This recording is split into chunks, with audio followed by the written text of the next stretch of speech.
Everything in this territory belonged to the Knight of Bennett. The king granted it to him.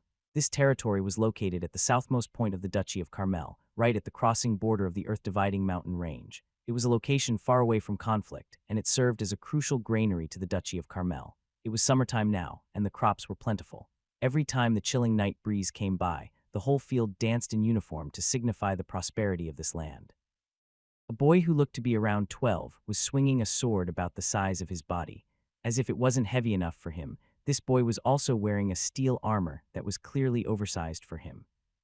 He was about 150 centimeters tall, so the armor looked more like a belt as it was covered around him.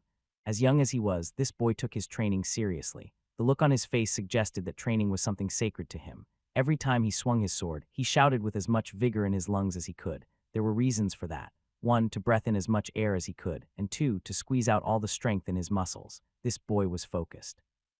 His black hair was completely drenched in sweat, and those purple eyes of his were glowing with youth-like passion.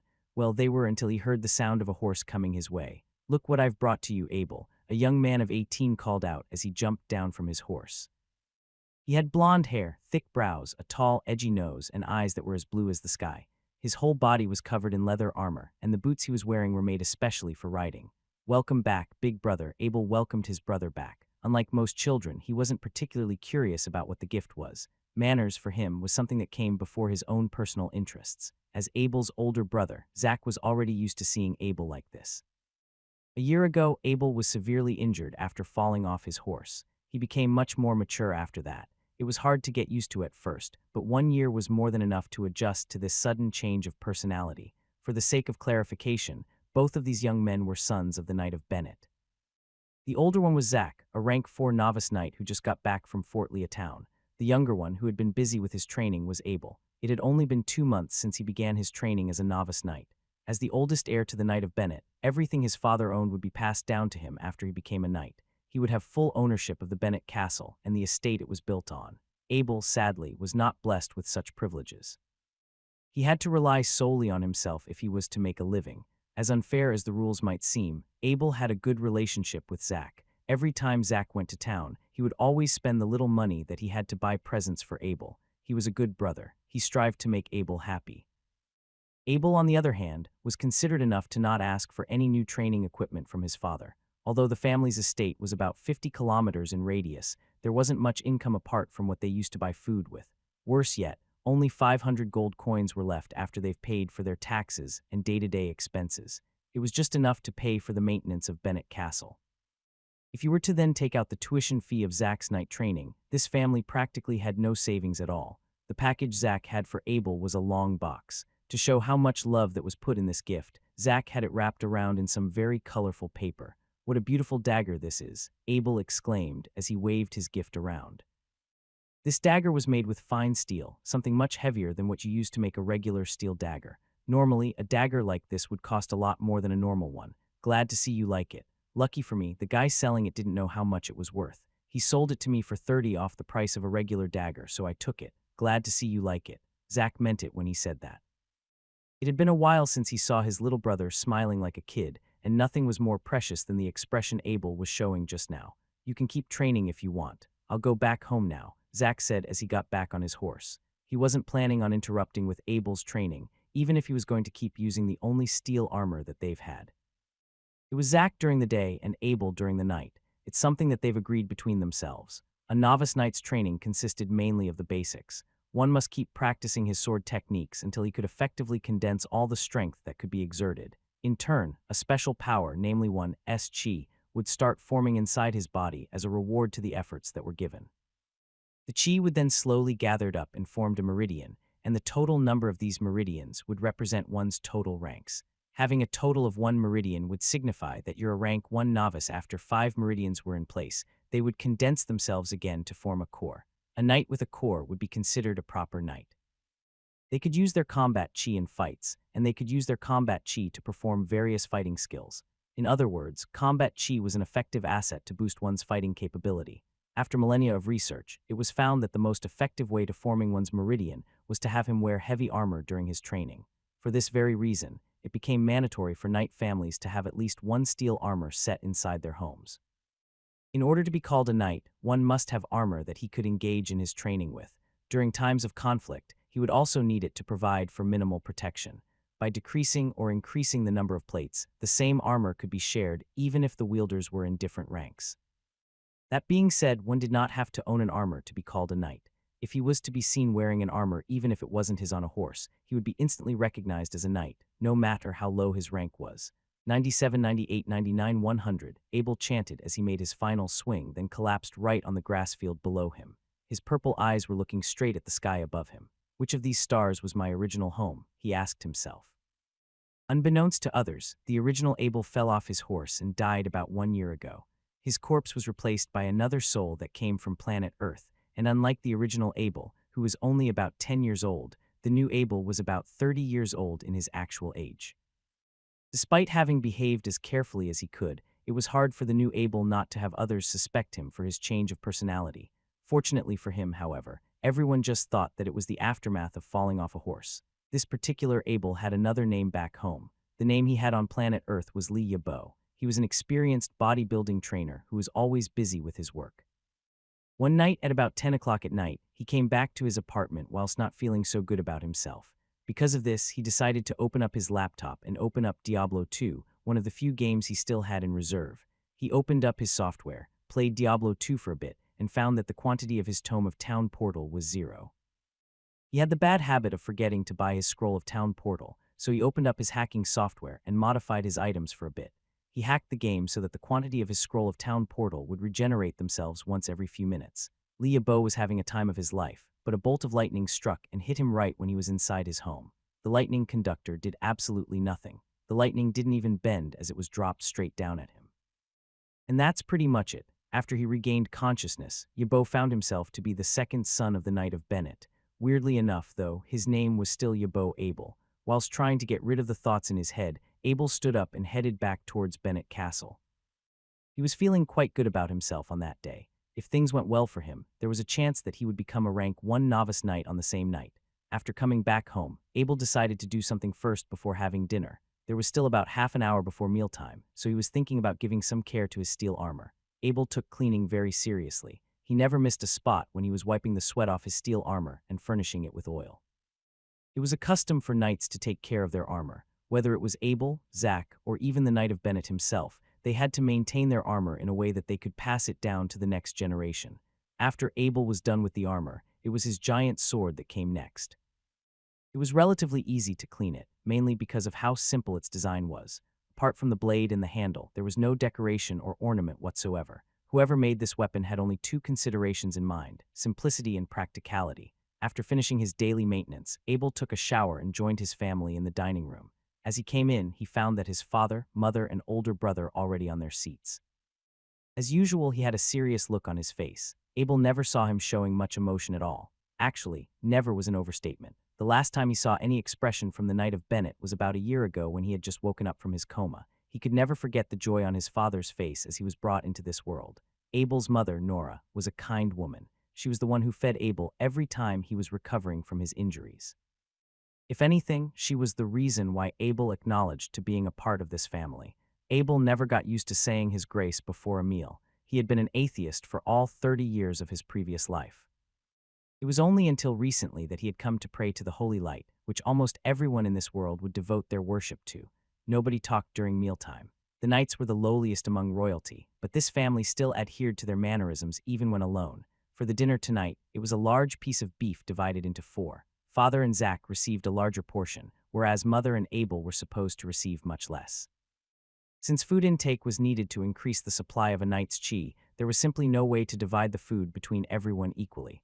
But still, even as a bodybuilding trainer, Abel had never eaten so much beef during his time on Earth. There was about a pound of beef on his plate, and he was only 12 years old. There was also some porridge for him. It wasn't like he couldn't finish his food, though. He finished eating all of it in just a few minutes. "Here, have some more," a gentle voice said. It was Abel's mother, Nora. She just gave Abel more than half of her beef. The Knight of Bennett threw a quick look towards Abe, but he didn't say anything to him. Instead, he just kept on eating. His hands were somewhat stiff, however, while he was trying to slice the meat with his knife. There was a slight clattering noise when his knife made contact with the plate, something very unusual for the master of this house. Zack took notice of it but was quickly hushed when the Knight of Bennett threw a glare at him. "Thank you, Mother," Abel thanked Nora as he accepted a fraction of his mother's meal. Since this was the way of Nora showing her love, the right thing to do here was to simply accept it. As a part of the family routine, the Knight of Bennett had Zack accompany him for some personal training after dinner. Abel, on the other hand, wasn't allowed to attend until he was a rank 1 novice knight, which he might just become before tomorrow arrives. Whilst wasting no time to become a rank 1 novice knight, Abel headed straight back to his room for a night's breathing session. He had a full meal just then, and the amount of chi he accumulated throughout the day were very much sufficient for his training to make progress. A knight's breathing techniques was the most crucial part of his skill sets. Whether it was passed down from the family or learned at a knight's academia, every knight had their own special breathing techniques. If a knight was to make a lot of contributions on the battlefield, he could transfer his war efforts in exchange for improvements in his breathing techniques. After sitting himself on a rugged floor, Abel calmed his mind to commence his breathing session. The pace at which he inhaled the air went from slow to fast, and his stomach gradually became filled like a drum. He exhaled a streak of white, misty essence, which vanished into the air like an arrow that's just been fired. The food in his stomach was quickly being digested as he was doing this. After breathing for about 20 times in a row, the chi Abel acquired during the day was now passing through the food he ingested, and it slowly started to form into a single meridian channel. This meridian channel was quite unstable at first, but just when Abel thought that he had failed himself again, a power suddenly emerged from his meridian all the way across his body.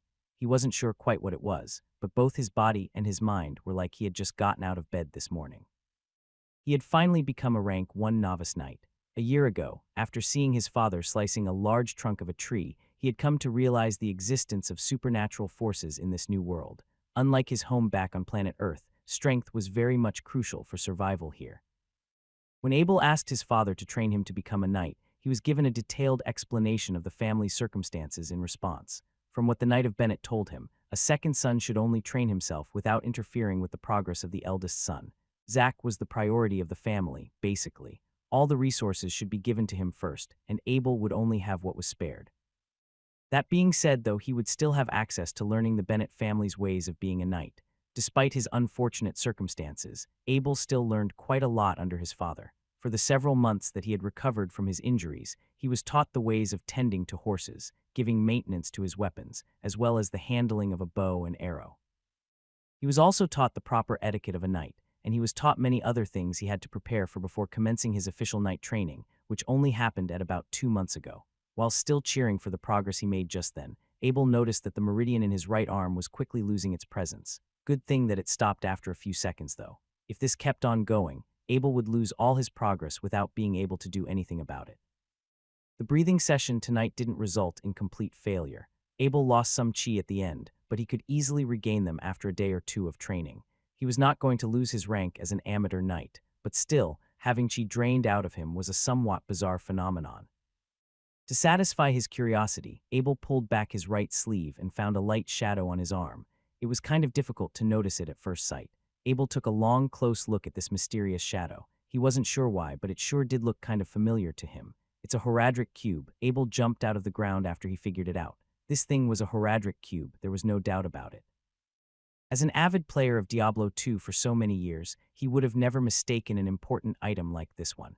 It followed me to this world. Abel walked around his room in excitement. There was not a thing that he was familiar with in this world, and seeing a Horadric cube here was like finding a water bottle in the middle of a desert. From what it looked like, the Horadric cube had probably always been there. The reason it hadn't appeared before was because there wasn't any energy to activate it. Since Abel became a rank 1 novice knight tonight, some of the chi he lost just then probably went inside the cube. The Horadric cube was just floating on his right arm. Abel touched it with his finger, and his vision was suddenly filled with a window showing his inventory slot. There were 12 slots in total, and 2 of them were occupied by a single blue book. It was the Tome of Town Portal. Abel recognized it on the spot. It was the same copy as the one he modified before being struck by lightning. From what he could see inside his head, the quantity of this Tome of Town Portal would regenerate itself once every few minutes. I'll take this tome out of the cube, Abel thought, and the Tome of Town Portal quickly appeared inside his hand. It was quite a big book, almost as big as a magazine you would find on Earth. Its opaque blue cover was decorated with dark golden fringes, which would give off an occasional spark to signify how valuable this item was. "Can I go home if I use this Tome of Town Portal?" Abel's heart started beating very fast. He wanted to see his real parents. He wanted to get a taste of his mother's cooking, and he wanted to get a smell of his hometown. For the entire year that he was in this world, Abel had never been so homesick until just now. After slowly opening up the Tome of Town Portal, 20 different scrolls of Town Portal appeared. These scrolls were written on white wool sheets and were strapped in blue ribbons. All Abel needed to do to open up a portal was to pull the ribbons away. Abel tried placing his hand on one of the scrolls, but for some reason, his finger bounced off whilst he was trying to make contact with it. After trying again with a bit more force, he was able to successfully take the ribbon out of the scroll. To his dismay, no portal appeared in front of him. It was a fireball that had emerged instead. Abel instantly threw it out of his hand the moment he saw it, which made a burn hole on the rug that he was standing on. It was irritating, of course, but at least it didn't burn the entire house down.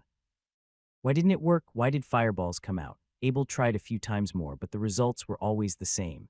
Every time he tried opening up the scroll of Town Portal, flames would come out and incinerate its content into a pile of ashes. Abel cried after that. He cried for a while, then went to sleep as he got tired of crying. Whilst Abel was asleep, a shed of moonlight shined through the window and lit upon his face.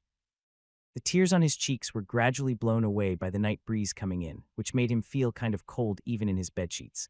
"Baba, Mama," a young, vulnerable voice called out in the night. It was the desperate call of a son to his parents. No one would understand it, though, as it was spoken in a language that belonged not to this world. It was Mandarin. The language was Mandarin, the common tongue that used back at home. It was the language that a son would speak in when he was far away from home. Compared to other castles owned by knights of the same rank, the Bennett Castle was actually a much more extravagant piece of architecture. It was, in a way, what you'd call a work of an era. It took about 10 years for the first Bennett lord to finish constructing it, and if it wasn't for the diligent maintenance of those who came after him, there wouldn't be such a magnificent landmark standing here to this day. Due to the incompetence of its successors over the last few generations, the Bennett family was demoted from one of the most prestige lords in the kingdom to just a family of knights. This was why the Bennets were always so ashamed when they talked about their past.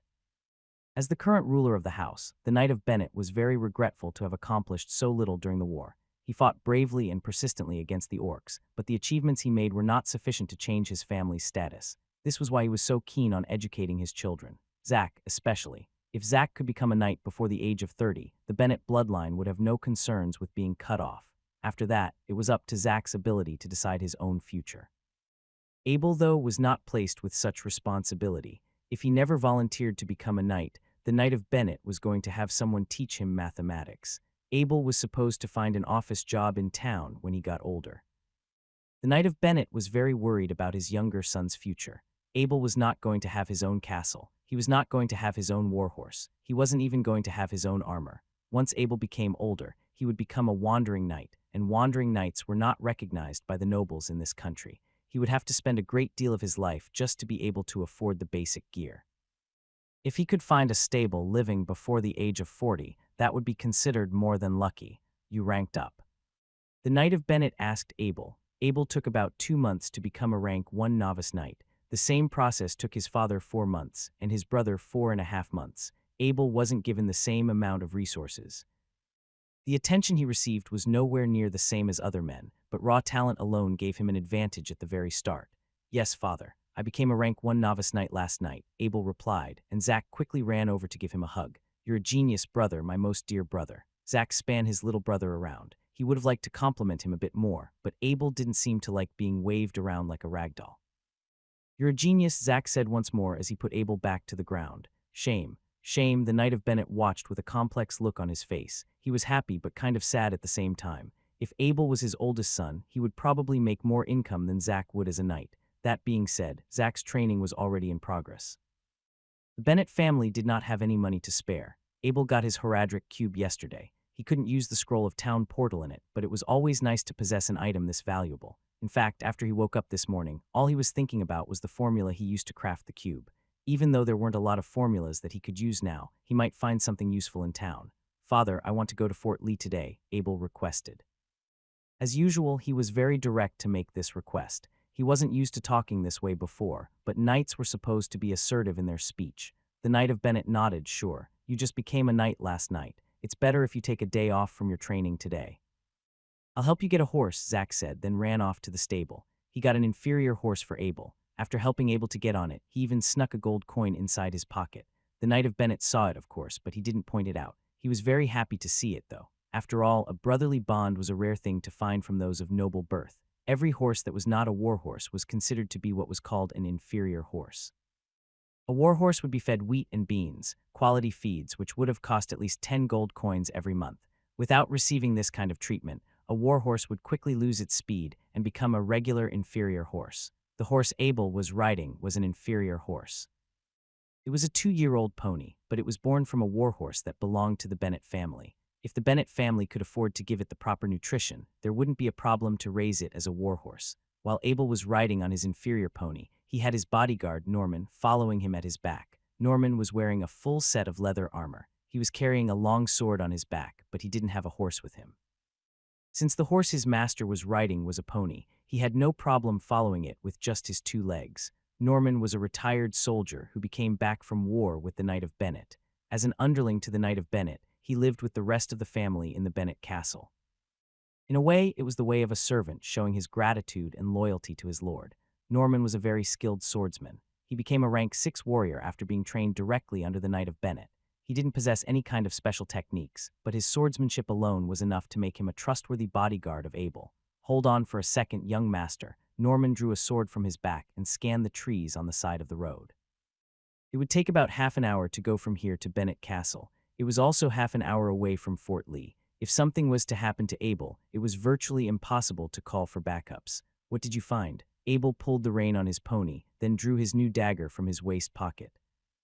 While Abel was a lot taller than Norman on a horse, he couldn't see anything that was in the trees. What he could hear, though, was a loud growling from over the distance. That's when the shadow appeared. Abel could see it now. It was a shadow panther, and it was leaping straight for the pony's neck. The pony wasn't afraid in the least, however. As the offspring of a mare that survived the war, it was more than ready to take on a defensive stance. Snap. Within less than a second, it quickly jumped back and dodged the deadly bite of the shadow panther. The panther missed and was immediately punished by Norman and his long sword. Usually, a shadow panther wouldn't appear during the daytime. It liked being in the dark, and it liked ambushing its prey while hiding at the side of the road.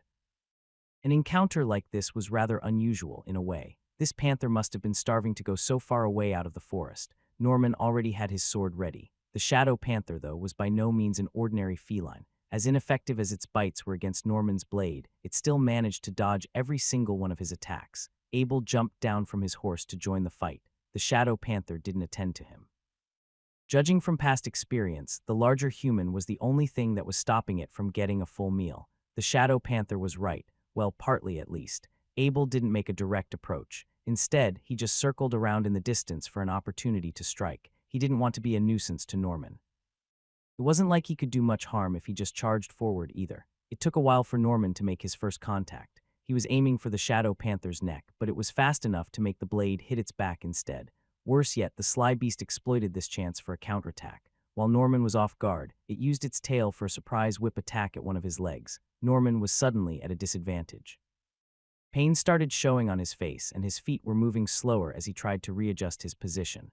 While watching from the side, Abel knew he couldn't wait any longer. Abel quickly drew a long, deep breath. He wanted to concentrate all his chi into one powerful attack. If he could release it towards the shadow panther, this should be over in an instant. He had to be very careful, though. The technique he was using was meant for novice knights to train themselves to exhaustion. If he was to miss and make another attempt, he would probably end up destroying his meridian to the point of no recovery. In a blink of an eye, the shadow panther leaped towards Norman for a finishing strike. Since there was a momentary pause as it stayed in midair, Abel took the chance and took his bet. He ran towards the panther from its back, his dagger pointing forward in his hands. A painful growl from the shadow panther. It was aware of Abel's presence the entire time, but the injury Norman inflicted still had an effect in delaying its movements. It was a close call, essentially. If Abel didn't step in, the outcome would be very different now. Having dug his dagger inside the shadow panther, Abel quickly let go of his grip and took a few steps back. The panther, on the other hand, started violently jerking its body as it laid on the ground. It didn't have the energy to keep up the fight, but the bloodlust would just never leave its conscience. It took a while for the shadow panther to die. The more that it growled at Abel and Norman, the weaker its voice slowly started to become. Once it stopped making any noise, that's also when it stopped moving at all. Abel wanted to make sure that the panther was dead, but Norman pulled him back when he took a step forward. "Be careful," he said, as he threw the sheath of his sword towards the Shadow Panther. Just when Abel thought that the Shadow Panther was dead, it suddenly clashed away the sheath with its claws.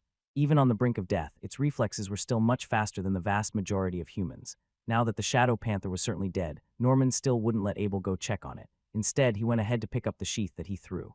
"Young master," he pointed towards the claw marking on his sheath as he picked it up. As you can see, most beasts prefer killing their prey instantly.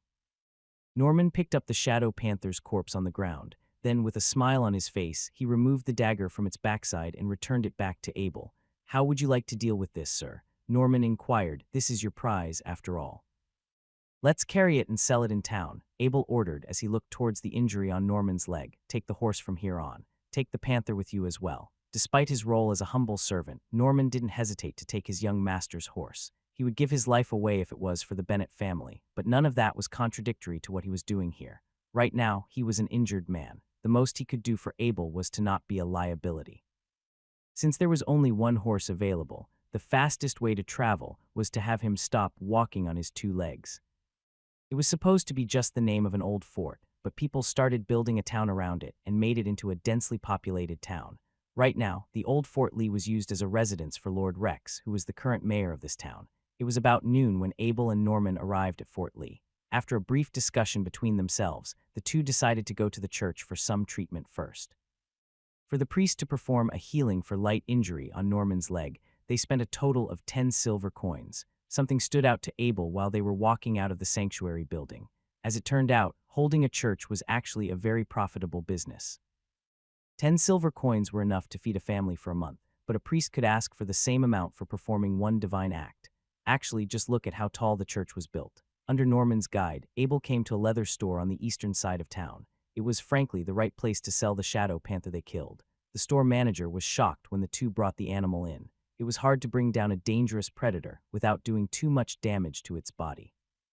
That was exactly what Abel and Norman did, though. Apart from the long streak of the wound on its backside, every other part of the panther was left untouched. That being said, the shopkeeper was more than happy to buy it for 10 gold coins. While Norman seemed pretty content with this deal, Abel just nodded with him. He didn't know how the leather market was like, but the 10 gold coins sounded like quite a good sum. 10 gold coins. Along with the 1 coin he got from Zach and the other 5 he had in saving, Abel had a total of 16 gold coins. Just like in the previous world, having gold meant great purchasing power. This meant that Abel wasn't exactly penniless now. Just to be clear, he didn't come to Fort Lee for a day off. He came here to do some shopping, some of which he had sent Norman to retrieve, and some of which he must buy without letting others know, which was why he decided to head to the center of Fort Lee. After sending Norman away, Abel came to the Fort Lee Shopping Center, which was a large shopping place marked with a logo of the old fort. It was about noontime here, so there wasn't a lot of people. Abel wasn't sure what he could buy here, so he went to ask at the counter. From what he could see, this was kind of a more high-class version of a general store. There were daily commodities, jewelry, clothes, etc. He wasn't sure if he could find the stuff he was looking for here. "You must be Sir Abel," a fat, middle-aged man walked out from the counter. While wearing a big grin on his face, he greeted Abel with a bow. It was a weird bow, and the timing was pretty weird as well. Despite the unconventional and somewhat inappropriate display of etiquette shown towards him, Abel returned the favor with a formal greeting of his own. He knew how hard it was for commoners to learn the proper etiquette, so he wasn't going to ask too much here. Do you know me? Forgive me for calling out your name, sir. My name is Tim. I'm the owner of this establishment," Tim bowed again, but still in a very bizarre manner. "I've noticed the thorn shield on your attire. Your brother Zach had the same mark on him, and I happened to know him some time ago. The thorn shield was the coat of arms that represented the Bennett family. To be a competent royal, one must learn to memorize as many coats of arms as possible."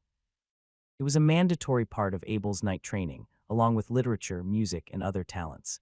"Do you have any single pieces of gemstone here, Mr. Tim?" Abel inquired. Now, Abel didn't have to, but referring to Tim as Mr. was quite a respectful thing to do. Judging from Tim's reaction, he must have been extraordinarily pleased by this act of acknowledgement.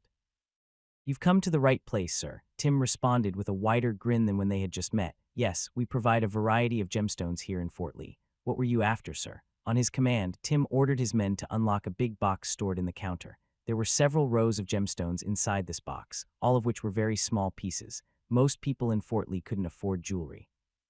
Plus, the bigger gemstones were to be moved to somewhere else. They had other uses than being sold off as luxury accessory items. How much do I need to pay for these, Mr. Tim? Abel asked as he picked up 6 evenly sized rubies from the box. Just 6 gold coins, Sir Abel. It was a reasonable price. After all, no esteemed merchants would swindle a customer from the same region. Also, Abel might be young, but he was still the son of a knight.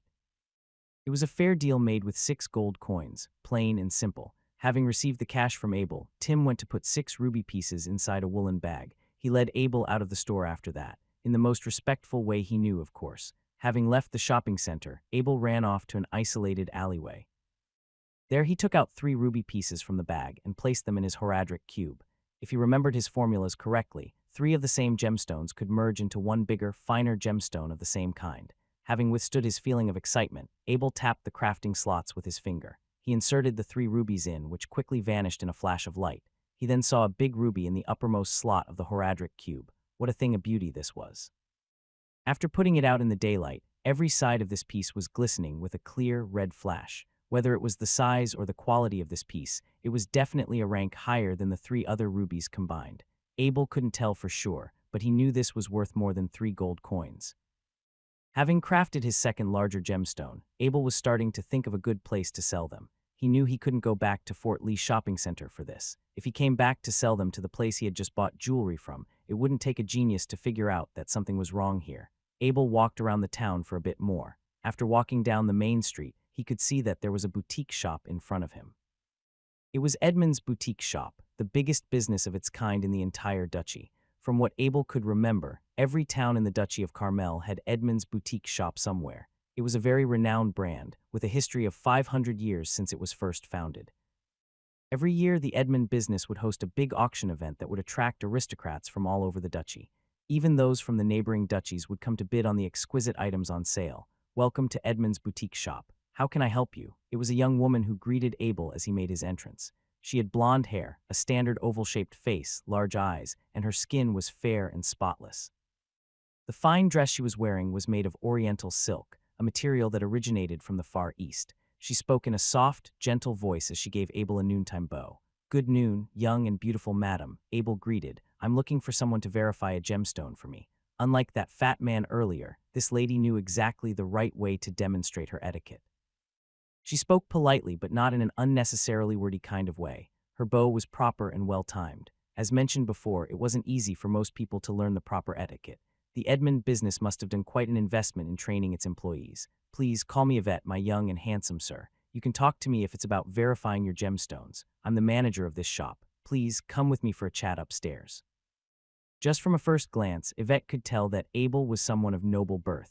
This was precisely why she would have a talk with him herself. The two went upstairs to have a seat in the guest room. The moment Abel sat down, he was immediately served with a cup of fresh coffee. Abel didn't want to appear rude, but walking for several hours in town made him very thirsty. He went to have a sip before they even started talking. It was good coffee. Abel wasn't exactly an expert, but his tongue wasn't completely numb either. Wherever the beans were from, it wasn't something that the Bennett family could easily make a purchase of. Abel was a very young boy. So young, Yvette could just refer to him as boy.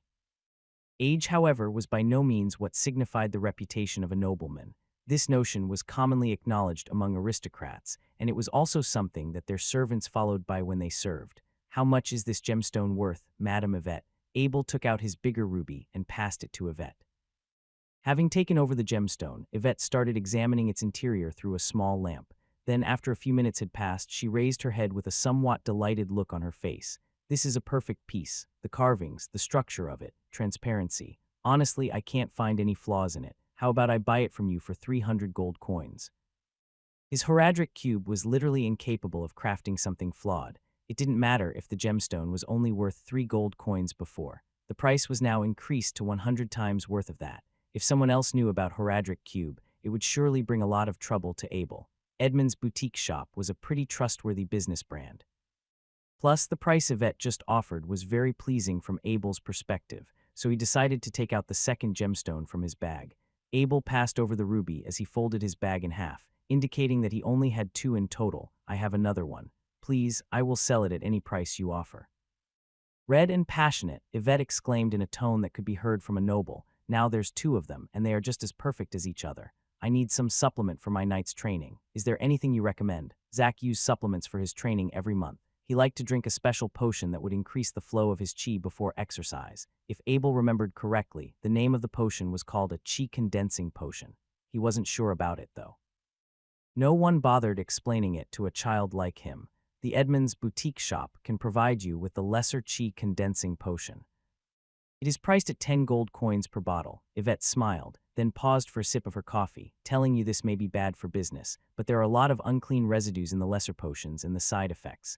Usually, if you take the potion for a month, you'd have to spend another month before your body can recover. How effective is the lesser potion? Abel asked. From his perspective, what mattered was that the potion could do what it was made to do. While Abel was a complete amateur in the use of potions, Yvette knew every detail there was to it. The best way to take the lesser potion is to have 5 bottles every month. With training course, the 5 bottles can essentially double your performance results, which means that a month's training will be the same as that of 2. After that, you will have to take a month off before you can repeat the whole process all over again. If there is a lesser version of this potion, there must also be a greater version. Of course, if you take the greater potion, you'll only need to take 2 weeks off after every 5 bottles. 5 bottles of the greater potion are worth about 4 months of training. If you want something better, there is also what we call the greatest potion, and the monthly dosage can produce the same results as that of 5 months worth of training. You can take it without any break because of how pure it is, but they only come at 3 bottles per month for one person. Abel had his eyes wide open this entire time he was listening to the explanation. Yvette didn't want to appear rude, but the boy sitting across her was simply being way too cute. Sorry for the inconvenience, Yvette chuckled, but if you're looking for the chi condensing pill, the best ones we have in this store are just the greater potions. We sell them at 50 gold coins per bottle. If you're looking for the greatest potion, you'll have to visit our main headquarters. Abel wasn't going to pay for a potion that was 50 gold coins per bottle. He wasn't even going to ask how much the greatest potions were. To his knowledge, there weren't a lot of rich people in Fort Lee. Most would have had to sell their homes to afford a bottle of the greater potion. Out of a mysterious affection for the boy in front of her, Yvette leaned in to share some secrets with Abel. A lot of people don't know about this, Yvette softly whispered near Abel's ear. According to the potion master in our main headquarters, if a novice knight decides to take the chi condensing potion, it will actually be harder for him to advance his ways to become an official knight. It doesn't matter if the potion is lesser, greater, or greatest. The more you take these supplements, the more residues you will have inside your body, and that's going to counteract with your breakthrough process when you try to become an official knight. Abel didn't know why Yvette would be so kind to him, but he did realize how lucky he was to have her teach him so much about training with potions. All in their first meeting, too, so not only was he feeling very grateful, but he also began to develop more respect towards this very good-hearted girl.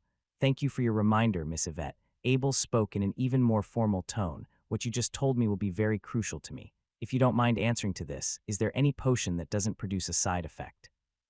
Why, there is, of course, Yvette nodded her head. Sometimes when they are in the mood for it, the potion masters would make something called the Master Chi Condensing Potion. There is no guarantee on the number of these master's potions, but one potion master is said to be able to produce 10 bottles of it every single year. Once the potions are ready, they are either given off as gifts for friends and families, or they are bought off by the rich and powerful. Yvette continued in an admiring and proud tone. In our annual auction event, our own potion master would put up 5 bottles of the master's chi condensing potion for sale. They are priced at more than 1,000 gold coins per bottle, and 1 bottle is enough for a novice knight to skip an entire year of training. If he didn't have his own Horadric cube, Abel would have never considered taking potions for his training. Based on his previous performances, his talent looked more promising than both his father and brother. He was a genius, and it didn't matter if he was only 12 years old. With enough time and effort, he could easily become an official knight. Still, the idea of using a master's chi condensing potion sounded very attractive to Abel. A year worth of training without any side effects, and all it would take was some money. It was the perfect job. His Horadric cube. Having come to a decision, Abel raised his head to make his purchase. I'll take 54 bottles of the lesser chi condensing potion. Actually, with the money that's left, can I also get a small crossbow? Maybe something I can hold with just one hand. Abel knew how dangerous this world was. He could be ambushed by a starving beast just by walking on an open path. It was true that he was smart enough to kill that shadow panther back then, but it was best not to rely on luck in every single fight. That being said, it was always good to carry some gears with him while going to places. Abel wanted a sword and some armors too, but his budget was way too low for that. Actually, even if he had more money with him, he probably still wouldn't use it here. He was nowhere good enough to hide his own secrets, his cube, yet. If he was going to spend money on equipment, he'd like it to be something that people couldn't see. By this logic, a small crossbow seemed like a decent option. Just like that dagger Zack gave him, Abel could easily hide a weapon like this somewhere on him. Come to think of it, it would be nice to be able to perform sneak attacks both within close range and long range. How about this small crossbow? It was crafted by the dwarves. Yvette went and placed a gray crossbow on the table, along with the potions Abel had ordered. Abel tried lifting the crossbow with just one arm. It was a very delicate piece of work, with a little less than a kilogram in weight. He didn't quite like its appearance, though, since every part of it was just painted in plain gray. Besides, there were some very ugly holes that were punched through the handle. This is a second-hand item, Yvette explained in a bemused way as Abel had a very questionable look on his face. I know what you're thinking, but the dwarves did a pretty good job when they first crafted this. Usually, a brand new crossbow with this kind of craftsmanship would have cost more than 500 gold coins. There were supposed to be some gems on the handle, but someone else decided to chip them off to make extra profit. Besides, no one liked this color. No wonder it would be in the store for this long. I'll take it, Abel stated. He knew Yvette was being good to him. He wasn't sure why she was willing to go so far to help him, but he knew she wasn't the type to lie. Be careful when you take these lesser potions. You have a long road ahead of you, Yvette said as she placed the chi condensing potion in a box. She also grabbed some ammunition for Abel's crossbow. Thank you, Miss Yvette.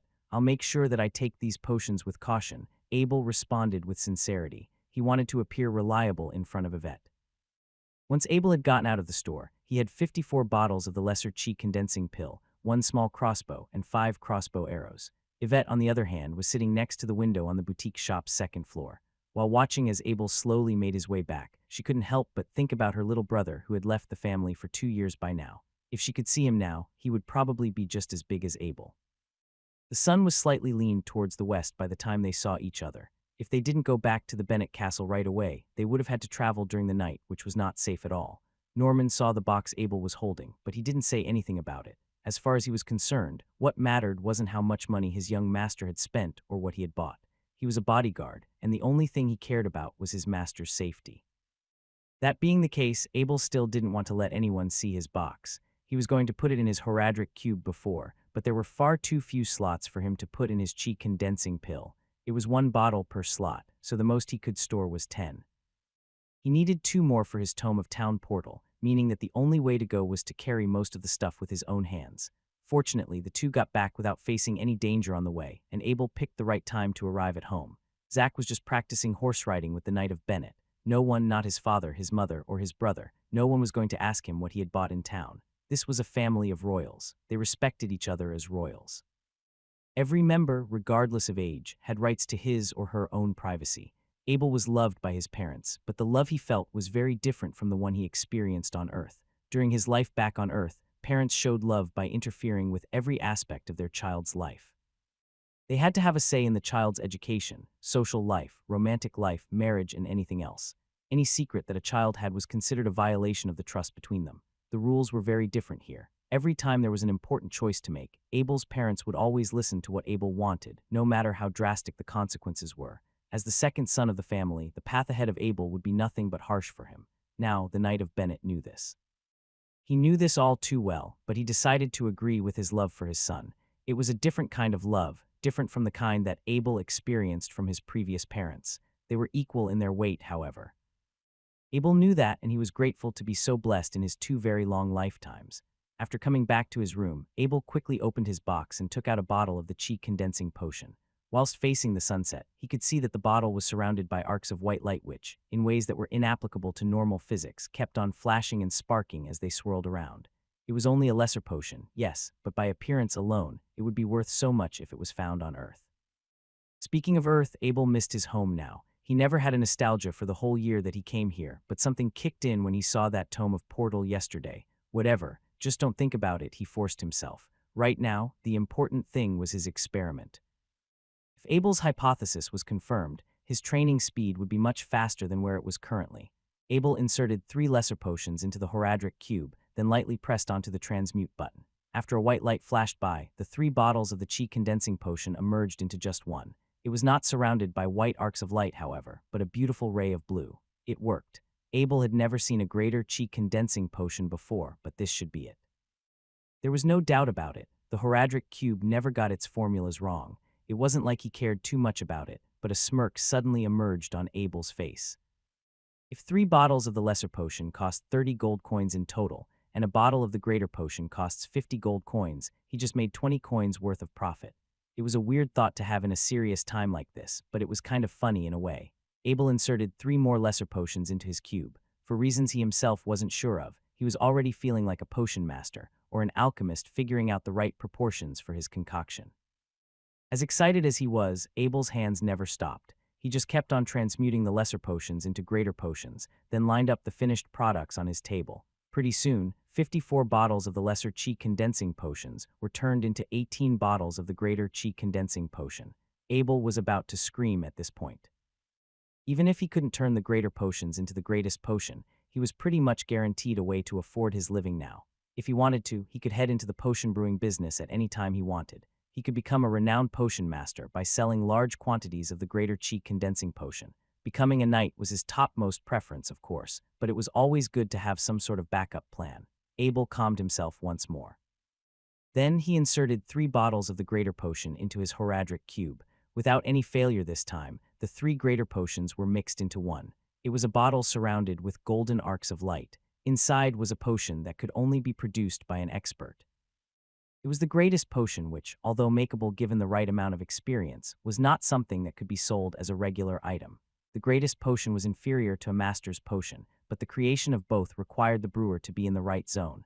There was something special about this potion. Abel didn't know how much it was worth exactly, but his guess was just as good as anybody else's. Well, there wasn't a lot of potion masters in the duchy. He knew at least that much. Soon, 18 greater potions were turned into 6 bottles of greatest potions.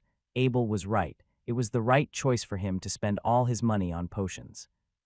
He put the 3 bottles of the greatest potion into the cube, and just like all the times before, everything in the slots vanished when a white light flashed out.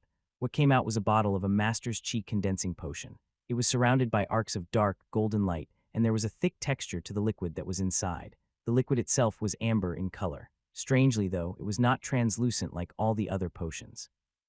With a gentle shake of its container, Abel would see that it was a little bit sticky. One more time. At the end of the day, Abel produced 2 bottles of the Master's Chi Condensing Potion. He produced 2 bottles of the Ultimate Potion, which would bear no effects whatsoever to its user. Now, what should he do about these potions? He could consume it right here, but that would expose the existence of the Horadric cube. He couldn't allow that to happen if he was to survive in this world. The better option was to store it somewhere safe. Whatever Abel was planning to do next, safety always came first. The more Abel knew about this world, the less safe he began to feel. While everything could be explained by science on Earth, the logic seemed to work very differently here. The injury on Norman's leg should take a few months to recover, but a lesser divine act was enough to treat it on the spot. Knowing something like this was actually more worrisome than relieving, the more you think about it. With that in mind, if Fort Lee was just a small town, what kind of unexplainable, unthinkable things could Abel see if he went to a bigger town? A bigger city, maybe. Since there were nights in the house, the time to eat was set at 8 o'clock at night. The meal, as always, was limited to 3 things: beef, porridge, and mashed potatoes. Due to financial issues, the beef was not flavored with anything at all. Spices were restricted to only the very rich nobles. They had to be harvested all the way from the Double Moon Forest, which was a faraway territory ruled by the elves. The further a product was from its place of origin, the pricier it was. This was especially true when there were so many merchants involved in the transportation process. Like always, it was a quiet yet heartwarming dinner with the family. After a whole day of workout, combat, and adventure, Abel wanted to go back to his room for a shower. He didn't like the sewage system here, though, so he decided to make one himself. The Bennett Castle relied on one underground stream for its water supply. Like most castles built in this world, no resource could be sent in the fort if it was surrounded by invaders, so the water was crucial for self-subsistence. If it was a castle built for a higher lord, the sewage system would probably be big enough for a few thousand people. The Bennett Castle could provide enough water for a few hundred people, which was quite a lot in itself. There were less than 100 residents living here, guards and servants included, so the water was not an issue at all. To build his own irrigation system, Abel decided to find the carpenter of the Bennett Castle. He ordered the carpenter to build a water wheel. It was meant to be powered by the underground stream, and there would be some pipes connected to it to let the water flow inside a big wooden box, which would be stored on the top floor of the castle. Then, using some bamboo hardened with fire, pipes were built to let the water into the bathroom. Abel had bronze in mind at the start, but metal was far too expensive. There was no mine inside the castle, no blacksmith for hire either. The Bennett family couldn't even use iron to make the pipes. After a long, hard thought to himself, Abel came to the conclusion that bamboo was the best option available. Once heated up with fire, it could be bent, hardened, and used for a variety of construction work. Most importantly, it was extremely cheap. After the pipes were ready, Abel had the carpenter make him a full-size wooden bathtub, a wooden washing basin, and even a flush toilet with seat. For once, things were starting to look a bit modern. Lumber was worth almost nothing in this world. Apart from some very rare species, anyone with an axe could get some wood from the forest. Speaking of which, the Bennett family owned all the trees within a 100-mile radius from the castle. Lumberjacks and carpenters were hired, of course, but their main job was with planting crops in the field. You wouldn't get paid much for chopping down trees. Thanks to Abel's innovative suggestions, every room of the castle was renovated with the same design plan. The carpenter, after being paid a generous sum for his work, was ordered to sign a contract with the Knight of Bennett. Without his master's permission, he was restricted from making the same system again for anyone else. Hence, the blueprint of the wooden irrigation system was locked inside the Bennett family vault. As a nobleman who grew up knowing a fair share of things, the Knight of Bennett knew how life-threatening this device could be. If some High Lord happened to know about it, he would most likely keep it all in his own family collection, meanwhile killing anyone who happened to know something about it. The Knight of Bennett was all too familiar with this sort of thing, which was why Abel didn't invent anything afterward. Without the right status and strength, any creative ideas could bring catastrophe to him and his family. For the thousands of years of this world's history, there had been no change to the way society was structured. It was a very different story to that of Earth, which was very easily influenced by instability and interferences. Rules could vanish and remerge within a span of a few centuries, and nothing could ever be referred to as constant. Abel, come stay with Zack, the Knight of Bennett commanded as Abel was about to head back to his room. You are a rank 1 novice knight now. You are now worthy of my tutoring. After coming to the training room, Abel could see that the servants had already prepared the wooden dummies for him. There were some wooden swords hanging on the wall, and the Knight of Bennett grabbed one to give it to him. I have heard about what you did. The Knight of Bennett stared at Abel. You killed a shadow panther with the strength of a beginner knight. You surprised me, son. Even if you did it with Norman's help, I am still very surprised about it. For my whole life, I have seen countless knights with are more talented than I could ever be. They were stronger than me, faster than me, but none of them lived to be as old as I am now. Do you know why? To Abel's surprise, the Knight of Bennett was suddenly giving him a lecture. For all the time he had been in this world, he had never heard so much word coming out his father's mouth before. How did I survive to be standing here today?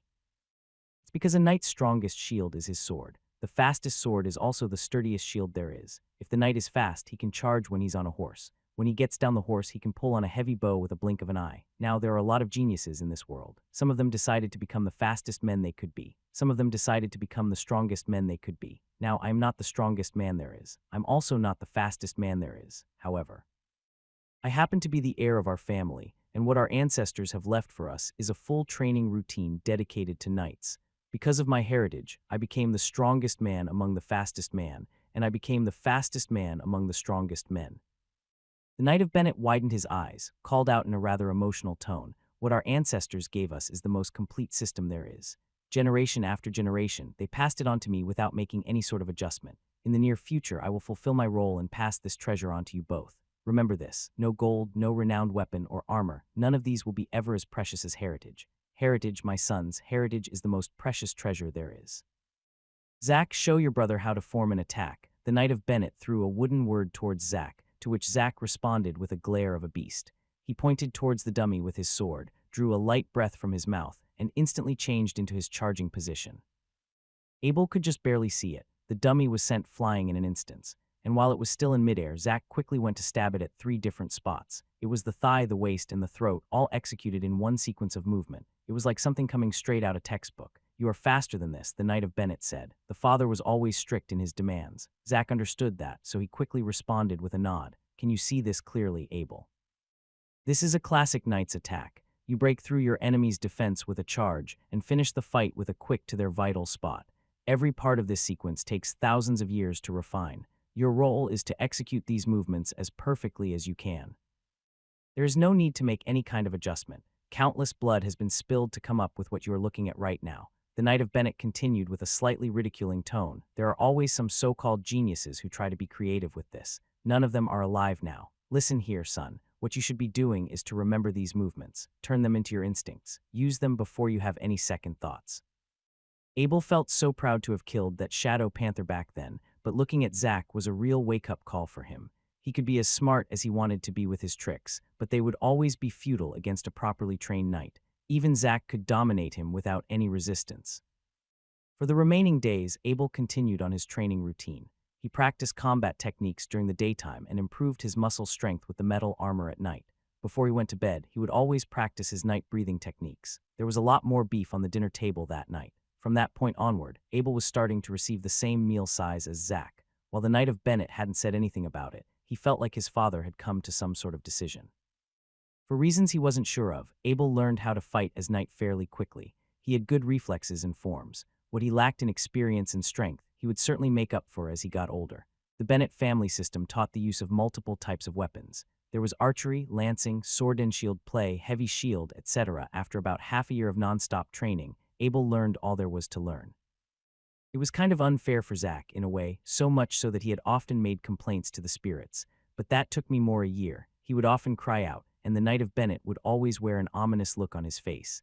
Abel wasn't sure what his father was thinking of, but he knew something was about to happen soon. Over these past few months, Abel did not take a single drop of his master's potion. After learning about the importance of heritage from his father, he decided that it was only right to take supplements after he knew all the right techniques. Still, in a very short period of time, he managed to become a rank 2 novice knight with just his raw talent. On one particular night, Abel knew something was wrong when he sat down for dinner. He noticed how red and swollen Nora's eyes were. He also saw a very resolute expression on his father's face. "Abel, my son," the Knight of Bennett stood up as Abel had just picked up his fork. "You are the most talented child I have seen in all of my life. The Holy Light has granted you wisdom and courage, but the Bennett family does not have the resources to raise you to your full potential. This is a great loss to the family name and a disgrace to one who guides us all." The Knight of Bennett threw a glance at his wife, then back to his 2 sons. He continued on in a coarser voice. "I have made an agreement with a fellow knight of mine. His name is Marshall. For the next few years, Abel will train to be a knight under his teaching. If Abel manages to meet his expectations, he will be inheriting the unicorn symbol, which is the coat of arms of the Harry family." Abel knew who the Knight of Marshall was. The Knight of Marshall was his father's best friend. They fought alongside each other during the war against the orcs. During the most desperate times, they saved each other's life and came back home together. Unlike the Knight of Bennett, the Knight of Marshall never had a child. His only wife died in an incident, and he was never married after that. For all the years that the Marshall family had been without an heir, he just kept on staying in the castle where his wife was buried. It was no easy choice for the Knight of Bennett to send Abel away. Abel wasn't just going to have his surname changed. As a matter of fact, he was going to cut his ties with his real family. He would be wearing a different coat of arms on his clothes, his armor, and his flag. That's probably how it was going to be for the rest of his life. Having a talented child was a very troubling thing for the Knight of Bennett. He had thought all kinds of different options before, including sending him to his wife's father, Keith. Still, it had been a long time since he last contacted Keith. Besides, Keith was a merchant. He had money, yes, but simply having money was not enough to raise someone to be a knight. Also, Keith lived all the way up at Cora Duchy, which made it very hard to keep in touch with Abel if he was sent over there. Seth Bennett, that was the real name of the Knight of Bennett. He was commonly referred with the Bennett title because, well, he was the only one of his kind living on this plane. 2 centuries ago, his ancestors became royals because of their contributions to the war. They were also rewarded with a piece of land. Its name was originally the Bennett Honorary Lord's Domain, but now it was just the Bennett Knight's Domain. The direct descendants of the Bennett family lived in Bakong City, which was a major city located inside Carmel Duchy. If Abel was sent there, it was very likely for him to become a regular knight. There was a trade-off for doing so, however. It would mean that Abel would become a bodyguard for a direct descendant of the Bennett family. He would have to sacrifice his own personal freedom, and if the circumstances called for it, his own life. There was no way the Knight of Bennett would let that happen to his second son. There was another reason. The Knight of Bennett wouldn't want Abel to lose the status of a royalty. It was something that he had already decided, long before Abel was even born. As the proud Knight of Bennett, he would only make a request from his kinsmen if the Bennett Knight's domain were to regain its old title as the territory of an honorary lord. It was a crucial way of him maintaining his pride, so to speak. Marshal Harry was a different man to the Knight of Bennett. First of all, his family had a very prestigious name in Bakong City. With the help of his family, Marshal Harry was also rewarded with a knight's domain after a war. It was land just 300 miles away from the Bennett Knight's domain, mainly because of his ties with the Knight of Bennett. Everything there was newly built, apparently. Even the castle was made of new bricks and stones. Harry family had a long and fine history to it. A few elite knights came to be because of them, and while their philosophy was different from that of the Bennett family, the two had great respect for each other's achievements in the past. Marshal Harry had always wanted to adopt a son. He had said it on many occasions, but it was hard to find someone with the right conditions. He wasn't just looking for a child that he could look after. He was looking for an heir that he could pass his family name onto. That being said, the child he would adopt must have royal blood inside of him. Ironically, though most royal children already had their futures planned ahead of them, suppose a man had 3 sons. Even if the eldest was to become the heir, it was very easy for him to disqualify after, say, a lost duel or a common disease. Whatever might take away his life, the next child would always be a backup solution. And there really wasn't a royal family with just one child. Everyone wanted more kids. The only problem really was with how much wealth was distributed to educate them. Abel was a genius. The Knight of Bennett was very certain of that. He knew how talented Abel was, and there was no way he would let that talent go to waste. Yes, even if such a decision comes with a cost, sending Abel away was a great loss to the Bennett family, all because there wasn't enough money in the family. No wonder everyone was so grim during dinner.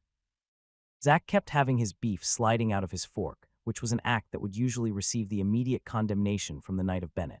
Strangely, however, the Knight of Bennett just kept on eating his food in silence. Nora was the only one who didn't hide away her emotions. She barely ate anything during dinner time, and instead spent of her time sobbing and wiping away her tears. After dinner was over, the Knight of Bennett had Abel come to his study for a chat.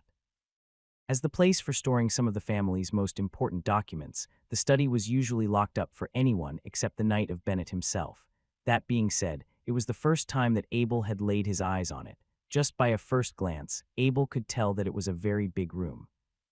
On one side of the white wall, there were portraits of previous owners of the Bennett castle. The other side was stuffed with tall bookshelves, which contained various sizes of red or black books. In the middle of the study was a big wooden desk. From what Abel could see, it had a very smooth surface to it, which was most likely due to the years of paperwork that were signed on top of it. This was, in other words, the core of Bennett's Knight domain. All commands, big or small, were officialized at this very spot right here. The Knight of Bennett walked over towards the desk. He dragged out a big box made of oak wood. It was a fancy box, laced with deer hides and had a red bronze handle on top of it. As the Knight of Bennett opened it, Abel could see a tidy set of armor inside. A half-body cure buoy. Both the front and back were decorated with small, shiny square pieces of metal. From the shoulder to the wrist were multiple layers of galvanized iron. This was quite an unusual set of armor, which was a mix between a leather set and a metal set. Not only was it cheaper than a full steel gear or chainmail, but it was also more resistant than something purely made of animal skins. I got this cure buoy during my battle against the orcs. After I killed an inferno bovine, I carried its corpse to an armorsmith and had him craft an armor set from it, said the Knight of Bennett as he took out the lower half of the armor from the box. It was a pair of leather jeans with galvanized iron as the knee guard. Here is a light longsword, a pair of leather boots, and a pair of gloves. I don't have a lot of previous things to give you, my child. Abel's eyes were starting to swell it. He noticed this armor set now. It was his father's backup set. As it was impossible for a knight to have possessed only one set of armor, he had to have a backup to wear when the original was sent for maintenance. If the original set was elsewhere, the Knight of Bennett would have to fight without protection. But there was no hesitation. No refusal, either. As Abel took over the box, he was starting to feel the weight of a father's love. There was no other gift that could be as precious as this. After Abel came back to his room, he saw that his mother had already been waiting for him. Unlike the Knight of Bennett, her parting gifts were much simpler. There were jackets, shirts, a training suit, formal suits, and several pieces of handkerchiefs. It was clothing, more clothing, and nothing else. Nora didn't cry this time. She just held onto Abel's hand and talked to him. She spoke slowly and patiently. It was mostly about how Abel should get along with others once he was in the outside world. The night was quiet, but the Bennett castle remained alight. Nobody had slept. After his mother was gone, Abel sat quietly on a chair and contemplated his life over the last 2 years. Despite his appearance, Abel was a 40-year-old man on the inside. It wasn't like he didn't know what the Knight of Bennett was thinking. He agreed very much with the decision that was made for him. If he wasn't so gifted at such an early age, everything could have been normal for him. Instead of leaving to an unknown place at an age as early as 12, he could have left the family when he reached adulthood. Abel saw what was coming for him, and he was ready to take it. He took out his Horadric cube, revealed a bottle of the golden chi condensing pill, and opened its cap. He wanted to save it for later, but the challenge ahead would not let him delay. Not long ago, the Bennett Castle was a safeguard that protected Abel's safety. Without it, he had learned to protect himself with whatever he could lay his hands on. As the amber-colored liquid slid inside his throat, Abel could feel his inside filled with a vigorous essence. The chi kept on channeling through his muscles, but unlike most regular potions, it did not take away any of the food that he had eaten before. It quickly materialized and was turned into his third meridian. It was doing this at a very steady pace, too. Unlike most times when he had tried to do it on his own, Abel didn't have to worry if the process was going to fail. Abel practiced his breathing techniques every night, but he was never so successful as he was now. On a regular night, he could do 20 sets at most. He would have to take breaks between each one of them. Things were very different tonight. He was going very strong. Even the curtains were moving at the rhythm of his breathing. It took about half an hour for the potion to wear off.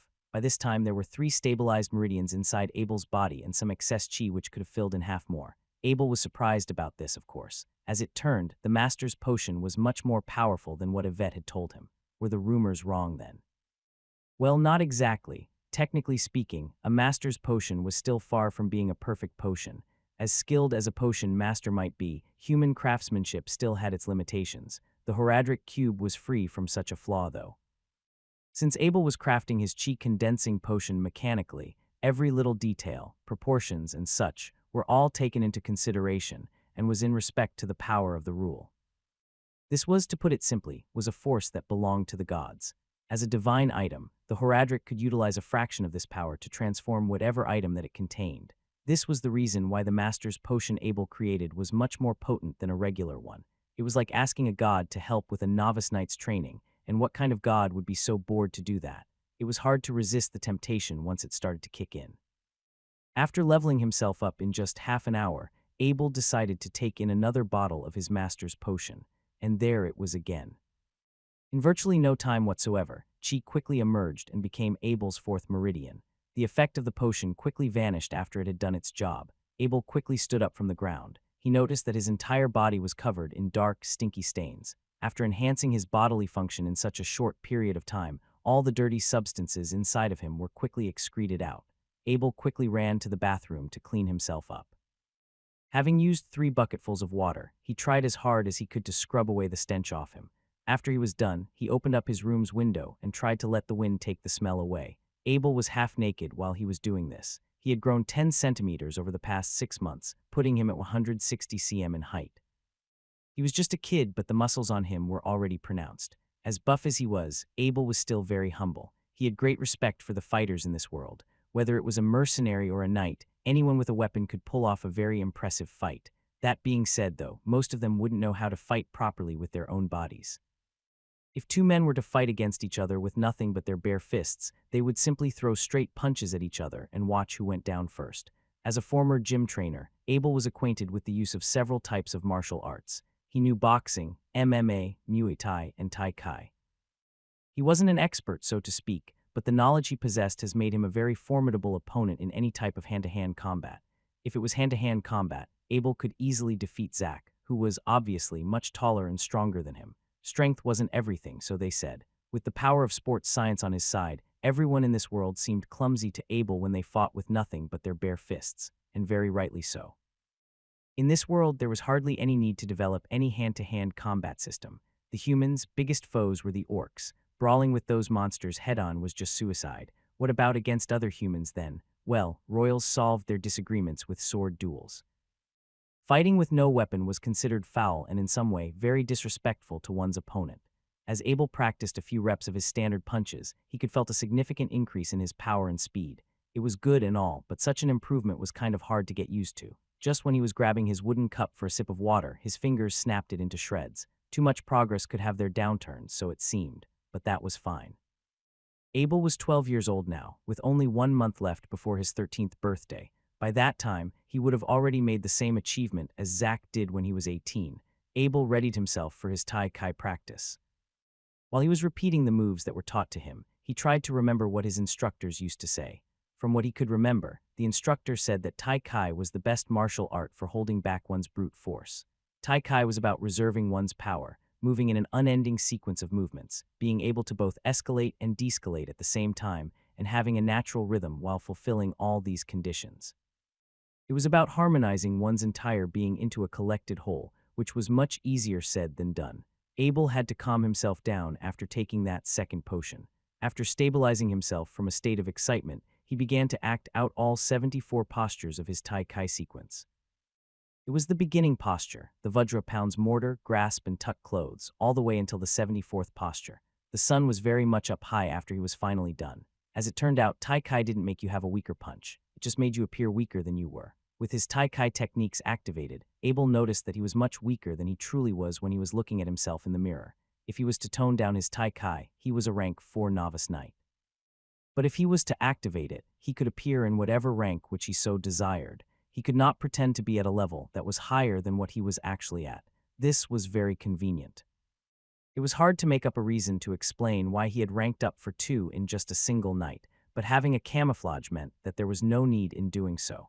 Abel could just keep putting himself at rank 2 while he was packing up his luggage. As things were starting to get busy for the Bennett castle, the servants had to start cleaning the stables right after they woke up. The stablemen fed beans to the 2 chariot horses. The cleaners brushed all the swords, armors, and boots inside the house. There was even a new rein for the Knight of Bennett's steed. While Abel and his servants came out with the luggage, 6 lancers were waiting for him in front of the castle gate. While not necessarily grand in any way, they were standing very neatly around a line of chariots. It was a small farewell parade designated for the young master's leave. These men were all wearing blue leather armor. They had boots as high as their knees and wore blue woolen hats on top of their heads. Apart from their 3-meter-long lances, everything they had on them was sewn inside the Bennett castle. While the wool might not be protective against arrows, they did make it easier to pull one out of a soldier's wound. There weren't many decorations in the parade. Apart from the 2 soldiers hanging up the thorn shield flag on the tip of their lances, there wasn't anything that stood out in particular. Since blue was the base color of the Bennett family's coat of arms, every fabric in this parade, costumes and curtains and so on, all had to have the same uniform tone. Just while Abel was carrying the box onto his chariots, the Knight of Bennett rode his battle stead outside of the castle gate. Behind him was Abel's mother, Nora, who had eyes full of tears as Zack held her. The Knight of Bennett was looking especially solemn. Under the bright shine of the sun, every plate of his silver-white armor was glowing in shivering light. He wasn't wearing his helmet for some reason. His helmet and weapons were all hanging on one side of his saddle. His long hair was tied up in a simple tail, which kept moving around as the cold wind went by. Nora didn't say anything to Abel. She just kept looking at Abel, almost as if she had already told him everything last night. It was like she was looking at the most precious treasure in the world. One way or another, Zack always knew that Abel was going to leave the castle. It was a tradition that no one could go against, which was why he was always so loving towards his only brother. He didn't expect Abel to leave so early, though. "This is your home, Abel. Come back when you have the time to." Zack came to hug his little brother. Technically speaking, Abel was just as strong as him, but the grasp was so tight that it felt more overwhelming than intended. Abel was quite calm this whole day, but he felt like he was going to lose it at this moment. The morning sun didn't feel quite warm during winter, and because of how loud the wind was howling, every flag in the parade was waving around like they were out of control. Abel didn't sit inside the chariot cabin. Instead, he was riding on top of a 3-year-old mare right in the middle of the parade. Because of how oversized his father's Kirbuyi was, he was now wearing a leather armor covered in wool. He was carrying a light sword on his back, so light in fact that it felt almost useless for a rank 4 novice knight. Abel turned around for a final look at his mother and brother. He couldn't do it for too long, however. The moment he turned his head around, he felt like tears were immediately welling up his eyes. Since the headquarters couldn't be unguarded, not a lot of people joined the farewell parade. Apart from Abel and the Knight of Bennett, there were about 9 people in total who left the Bennett castle. As the second best fighter in the Bennett Knight's domain, Norman was left with the task of being the Bennett castle's temporary headmaster. Knights were the lowest amongst royalty. That being said, not just anyone could be qualified to serve them. Loyalty, reliability, competence in combat, and being of noble birth were all crucial features to being qualified as a knight's underlings. Take Norman, for example. He had been a brother of the Knight of Bennett ever since the war. He was only granted the status of a knight after he had his loyalty confirmed, and was taught the Bennett family's secret techniques at a much later time. It was a rewarding journey for him, to say the least. For the years of his devotion, he was promoted from a regular guard to being the honored underling of a noble knight. Many wandering knights were desperate for a master with his own territory. Once accepted, the head knight would be responsible for all their day-to-day expenses. This included weapons, armors, and even the housing of the underlings. With this much at stake, one had to be extra careful in choosing his most trusted underlings. The parade went on for a total of 6 hours. Apart from the half-hour break during lunchtime, the men didn't stop their feet at one single time. Thankfully, no one was bold enough to be a disturbance. Even the beasts could tell how dangerous the Knight of Bennett was. This was the furthest Abel had been from home. He could vaguely recall the 11 years of the real Abel's childhood, and it was truly his very first time to be this far away from home. Sadly, though, there wasn't much scenery to lay his eyes on. Apart from some evergreen plants lying on the side of the road, everything just looked kind of gloomy and dull around here. Thank the spirit that it wasn't snowing. As dusty as the soil road might be, it was a much more preferable choice than trekking on wet, mushy ground. From what Abel had heard from others, roads in the big cities were all paved in large, smooth stones. For some reason, it kept reminding him of the concrete roads he had remembered from planet Earth. How nice would it be if there were concrete roads in this world? Abel was about to extend on his imagination, but he also remembered his oath to not make any inventions. Like the irrigation system he had built for the Bennett Castle, creativity without protection would only bring disaster to him and those around him. As a grown man who had received modern education behind everybody's back, Abel could think faster than the real Abel could. He was also smarter than the version of himself on Earth. Whether it was fighting, etiquette, or anything culturally related, he could pretty much understand in a snap of a finger. It was almost as if he had received a buff when he arrived in this world. After a while, the roads were going from soil to Portuguese pavements. The Knight of Bennett wasn't surprised at it. If anything, he knew exactly why this was the case. This is what makes the martial knight special, the Knight of Bennett said to Abel as he pointed to the ground below. He's all about not losing face in front of others. If there was a mountain to mine around here, he would have used giant boulders to pave the roads here. While staring at his father's shiny armor, the newly sewn decorations on his horses, and the brand new gears of the 6 accompanying lancers, Abel really felt like saying, "Father, if you're just a little bit richer, I'm sure that martial knight would have nothing on you if it's about losing faces." In between them was another domain of an honorary lord. If there wasn't a need to go around this region, there was no way that Abel's trip would have taken as long as 6 hours. Despite being a royal who was granted his own land, the Knight of Bennett was in the middle-high class, which was still a bit far from being an aristocrat. Besides, he wasn't quite good at socializing with the other nobles. He tried his best to keep a polite distance from the other upperclassmen. This made it quite difficult for him to request his own army to make a direct pass into another domain. The parade made its way to the Hairy Knight's domain at around 3 in the afternoon. From over a distance, Abel could see a very big castle in front. On either side of this castle, red banners were depicting a rearing unicorn.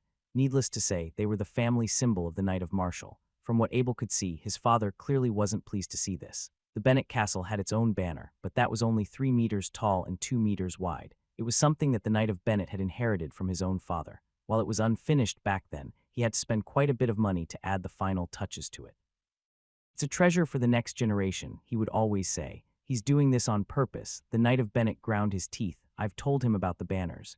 Abel saw this, of course, and decided to slow down his horse for a bit. As upset as his father was, he didn't want to bring himself too close to any sort of trouble. At the front gate of the Hairy Castle, a middle-aged man was wearing a full set of golden armor. He was accompanied by 2 of his bodyguards who, for the sake of rubbing it in just a bit more, were also fully equipped with some very fine leather gears. The Knight of Martial had a carving of the god of sun on his left chest and the crest of the white unicorn on his right. For someone of his age, he was much sturdier than most would expect. He was very tall, too. There were quite some wrinkles on his face, but instead of making him look old, it somehow gave off this mature and refreshing aura about him. Martial. With a growl of a bloodthirsty tiger, the Knight of Bennett jumped down his horse and quickly walked towards the Knight of Martial. The ground below him trembled every time he had taken another step. "Seth," the Knight of Martial responded with a roar that was just as loud and angry. With his golden hair flying in the air, he approached the Knight of Bennett with the menace of a fully maned lion. No one knew how to react to this. The two were meant to be best friends, but they looked like they were about to beat each other up. The two just kept on walking towards each other. They were so close to each other that their fists were perfectly in range for a knockdown punch. They didn't stop at that point, either. Instead, when their chests were an inch apart, the two jumped at the same time and collided themselves right into each other. No fist, No kicks either, just two men pushing against each other with their armored chest. If Abel were to describe it, the noise that followed was almost to that of a car at full speed. What a strange but impressive exchange of raw strength. Both the Knight of Bennett and the Knight of Marshall had to take several steps back. The Knight of Bennett cursed as he steadied his two legs. You became an intermediate knight. Why the hell didn't you mention that in the letter? Well, the same could be said for you. The Knight of Marshall replied as he caressed the bruise on his golden armor. You didn't say you've become an intermediate knight. The Knight of Bennett, too, felt the urge to look at the dent on his own breastplate.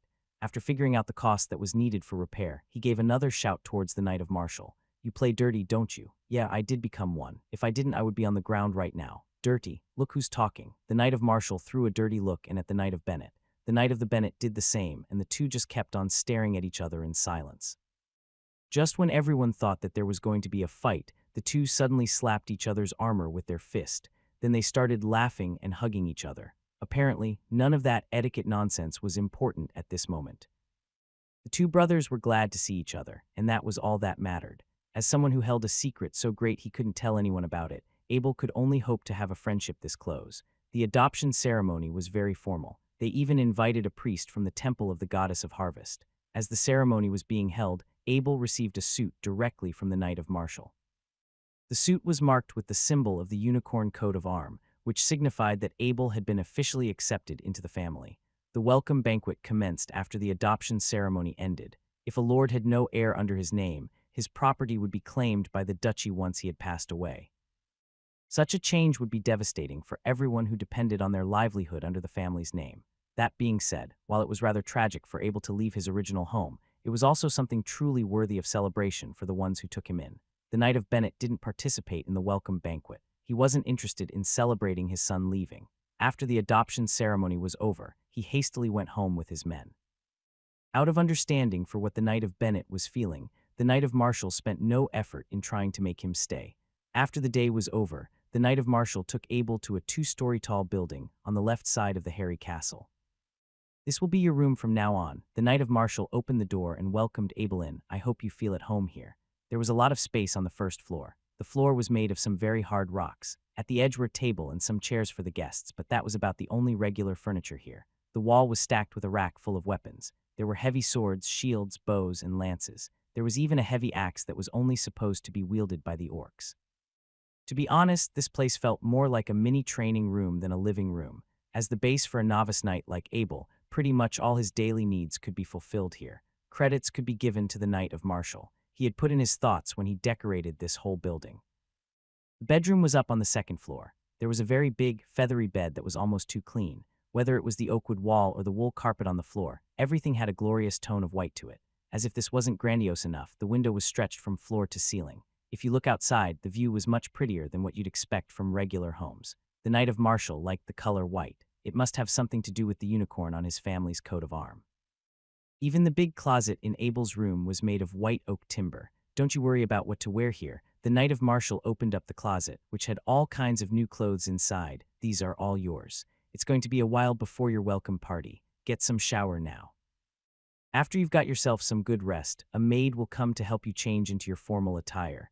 The Knight of Marshall was a kind man. When he smiled at Abel, there was a certain warmth that felt both genuine and comforting. Is there anything else that you want?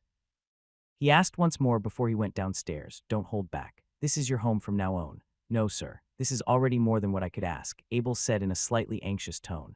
As much as he appreciated the generosity of everyone in this castle, it was hard to get used to being this cared for by so many people at once. While alone in his new bedroom, Abel took a look outside the floor-to-ceiling window for some nighttime scenery. There were multiple dots of light flashing over the distance, most of which belonged to the guests who came over to the welcome banquet. All in all, the hairy castle was very close to Harvest City, which had a scale far greater than a small town like Fort Lee. This was Abel's new home from now on. He had just begun to acknowledge his new family, but fate decided to bring him out of his home, and here he was, a new family, a new life. Abel couldn't help but shake his head and let out a deep sigh. Once he became old and strong enough, he swore that he would do anything he could to help out his parents and brother. There were sounds of footsteps coming by the stairs. It was a maid, and she had just opened the bedroom door and came in. She was about 20 years old, and her face was round like a bun. Your bathwater is ready now, she said humbly as if she didn't want to bother Abel too much. Do you want to wash now? With the maid leading his way, Abel came to a bathroom that was only meant for the hairy castle's masters. Strangely, everything was made of timber here, and that gave off this unique fragrance like what you would find in a sauna. The bathing tub was made of marbles, and there were dry flower petals sprinkled on top of the steaming hot water. Just when the maid was about to go in with Abel, she was ordered to stay where she was at. Abel might not look like it, but he was raised to follow the customs of the modern age. Having a female wash his body was not something he would feel comfortable with. Once he had washed, Abel had the maid help him get into his formal attire. From lords of neighboring lands and royals living inside Harvest City, everyone who paid their visit tonight had some type of reputation to their name. This just showed how resourceful the Knight of Marshall really was. The banquet was to be held in the castle's main hall. There were hundreds of giant smokeless candles being lit across the building. For the supper tonight, there were some fine wine transported from Bakong City and some freshly cooked beasts that were just hunted from the forest. As the night approached, almost all the guests had made their way into the ballroom. No one would be late for an event like this, of course. While nighttime entertainment was plentiful on planet Earth, things get pretty dull in this world at night. The poor couldn't afford lanterns, so they would just sleep when the moon had made its appearance. The rich, on the other hand, had nothing else to do but to read books in their basements. The theater was an option if you lived in the city, but the shows were not displayed at every single night. It was very expensive to hold a banquet as big as this one. Most noblemen could only afford one or two in a year. Their wallets would be empty if they decided to go any further. Come to think of it, there was no banquet back at the Bennett Knight's domain. Abel didn't know how the Knight of Marshall managed his finances, but there was probably a lot the Knight of Bennett could learn from him. Since Abel was the star tonight, he and the Knight of Marshall had to wait on the second floor before making their entrance. They would only come out after the butler Lindsay had introduced them to the guests. "Thank you all for coming here," Lindsay called out in his fancy black suit. "Please, let's welcome the honorable owner of this estate, the Knight of Marshall. And let's welcome Abel, who is our new master of the Marshall family." The guests all started clapping as the Knight of Marshall and Abel came down the stairs. While Abel just kept on nodding his head to greet them, the Knight of Marshall seemed much more composed in this kind of situation. He held his head high, had a confident, wide grin on his face, and rose his cup for a celebratory toast with everyone. The Knight of Marshall was the only one that Abel recognized. Besides, as a young boy of 13, it wasn't like he was going to be invited to dance with any girls. The guests would say hello to him, but that was about it. The most he could do was to greet back at them and carry on. "Look at that lucky kid with his dark hair. Yeah, he's really lucky, isn't he? Hey, why is it him and not me? You, come on, it should have been me. I look better than you on any given day." As Abel turned to the source of the noise, he could see a bunch of young men joking amongst themselves. They didn't seem to notice him, though, until he came a bit closer. Things started getting awkward real quick at that point. A young man in white suit bowed and apologized. "Sorry, we didn't notice that you're here." "No need for apologies," Abel greeted back with a bow of his own. "I was the one who interrupted your conversation." Abel was technically a middle-aged man. Upon his arrival at the Hairy Castle, he had already prepared himself for any gossip that could go behind his back. Besides, these boys were just having a chat. There was no big deal about that. From what it looked like, these few youngsters took a liking in Abel's cool demeanor.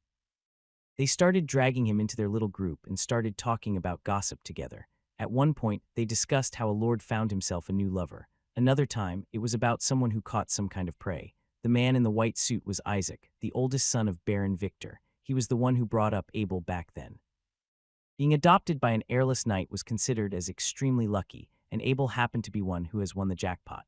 Baron Victor, who was one of the many barons living inside Harvest City. Overall, barons lived a comfortable life wherever they were, but most of them still had to work for their lavish expenses. To be a nobleman, one had to spend quite some gold for all sorts of things. This was why noblemen tended to engage in the trading business.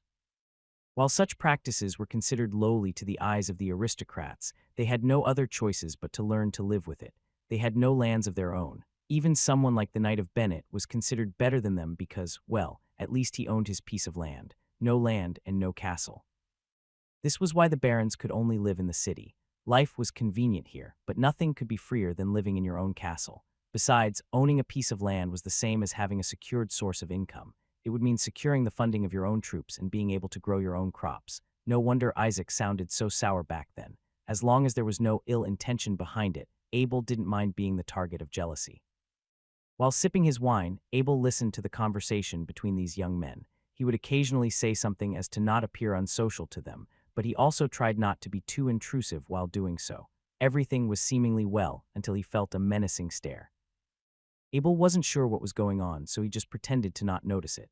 His eyes were scanning across the crowd, though, and his hands still waggling onto that wineglass he was holding. It was a young man. He had an upright stature, a handsome-looking face, and blonde hair that was combed as neatly as it could get. His eyes were rather slanted, however, and that somehow made him look more feminine than he should be. Abel lightly tapped Isaac on his arm. "Who is that, him?" Daniel threw a quick glance at the boy, but quickly turned his head back in disgust. "Oh, his name is Daniel. If you ask me, he's as slimy as it gets." "Why would you say that?" Abel asked in curiosity. "Well, his father was a merchant, but his older sister got married to Lord Walker and makes him half a nobleman. You'd think he'd be satisfied with that, but oh no. After hearing about how the Knight of Marshall didn't have an heir, he started begging his sister to help him get adopted. His sister couldn't do anything about it, of course, so she asked Lord Walker to talk directly with the Knight of Marshall. He did, and the Knight of Marshall turned him down right away. Isaac seemed keen to talk about this kind of stuff. You know what the other nobles say about this. It's been a real hot topic amongst themselves lately. Isaac paused for a bit more of his wine. He wanted to see some sort of reaction from Abel, but was slightly let down by how calm this young boy was being. They've been saying that, good boy. Daniel doesn't know his place. Can you believe that?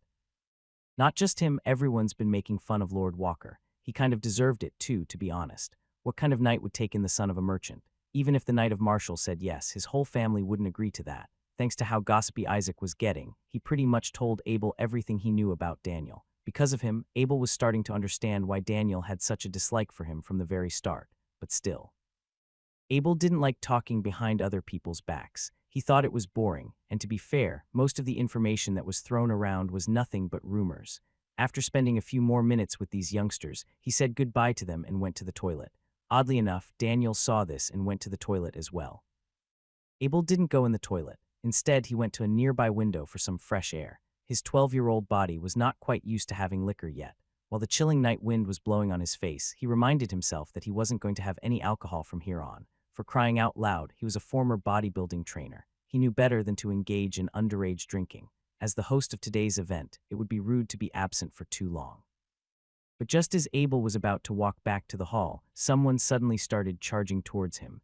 Abel was fast enough to react to this, so he started activating his level 4 Novice Knight power. Whoever this fool was, he didn't make Abel flinch. If anything, after running into him, he was bounced back 3 meters from where he came from. His body flew in the air for a while, and his body started sliding for an extra 2 meters before he finally stopped. Realizing that there was a situation going, people started coming over for a look. It's Daniel. A knight came and turned over the body of the attacker. A young woman in fluffy skirts starting running over. "Oh my, dear Daniel, what happened to you?" "Abel, what just happened?" The Knight of Marshall came and demanded an explanation. "I'm not sure either." Abel opened his arms to feign ignorance. He started charging at me. Next thing I know, his whole body started flying away. The Knight of Marshall didn't see it himself, but it wasn't hard for him to figure out what actually happened. Abel was a newcomer to this castle. He barely knew anyone, which meant that he had no motive to hurt anyone, and even if he was trying to show Daniel who's boss, it was unlikely for him to do it on the day of his welcome banquet. As for Daniel, the Knight of Marshall knew who he was. After rejecting this young man's imprudent request, he remembered being mocked by his friends for turning him down so quickly.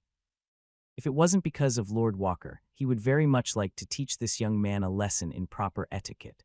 And here they were. The Knight of Marshall didn't want to cause anything big, but what Daniel had done was unforgivable. At a banquet held by the Knight of Marshall, he decided to assault the future heir of the Marshall family.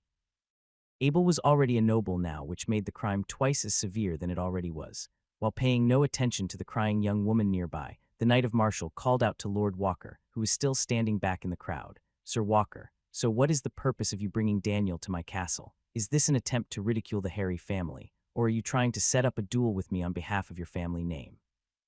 Lord Walker had quite a displeased look on his face when he saw Daniel on the ground. Honestly, he would have never brought Daniel here if he knew how feral the boy would be. Daniel was begging him to let him have a look at the next heir of the Harry family. That was the only reason he was allowed to tag along. Someone like him should have never been allowed to attend an event like this. Please settle this in whatever ways that you see fit. Whilst acknowledging the apology with a nod, the Knight of Marshall pointed his finger towards Daniel. "Guard, send him to prison. I want him to be trialed in Bakong City by tomorrow." "No, you can't do this." The woman cried even louder, but she was quickly dragged away by Lord Walker. The two left the castle before the banquet had even ended. While watching from the side, the butler Lindsay rubbed his chin with his hand. He witnessed the confrontation from start to finish. There was a good chance that he had discovered something. The banquet went back to normal quite quickly after that. No one was going to pay too much attention to the sad bastard who offended a knight, especially when that bastard wasn't even a nobleman. Once the banquet was over, all the guests were led to the guest room. The butler Lindsay then came to the Knight of Martial, who was busy cleaning his armor. What?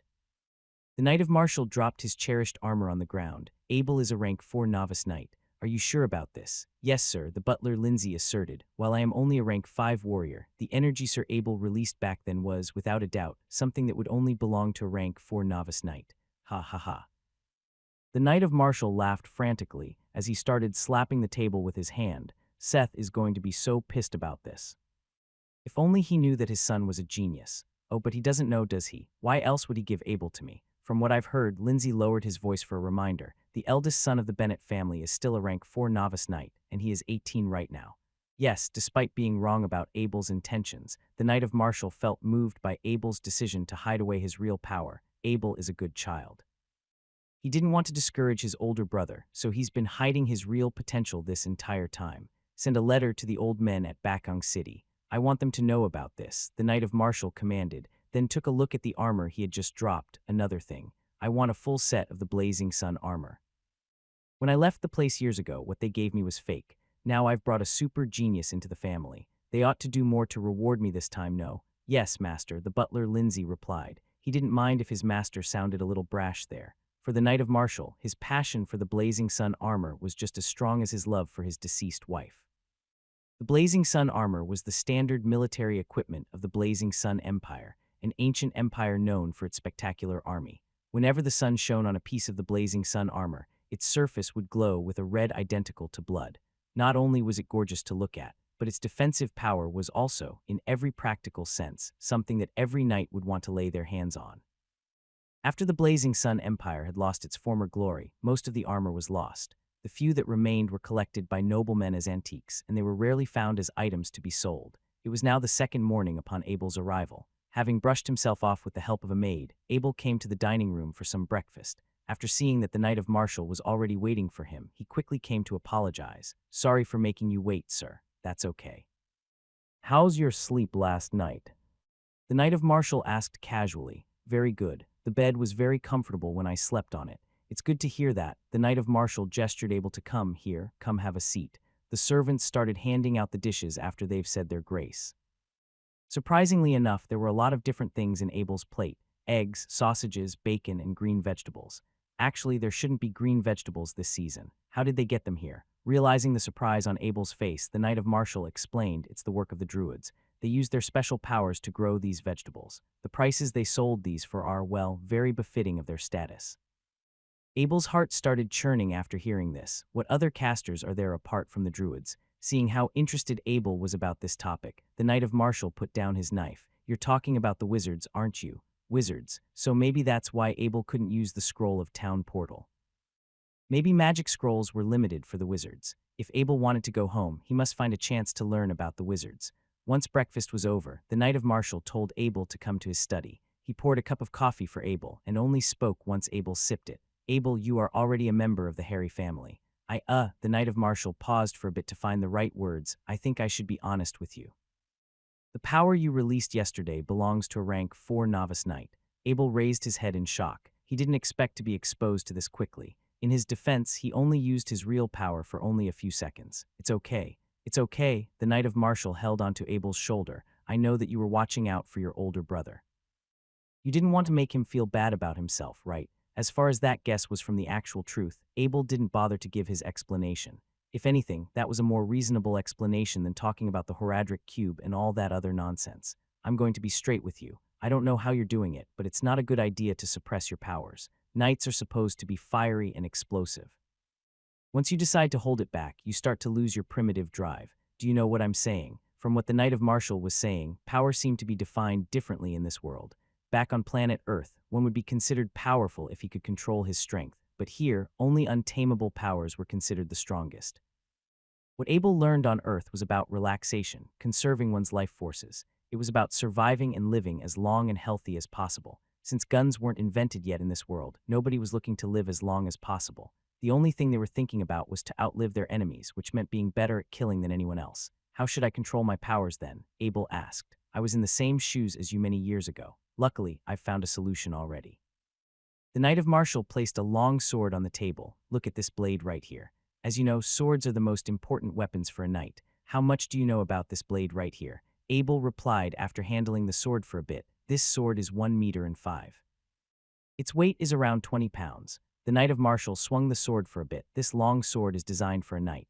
It has been forged for 100 times before it is in the shape that it's in now.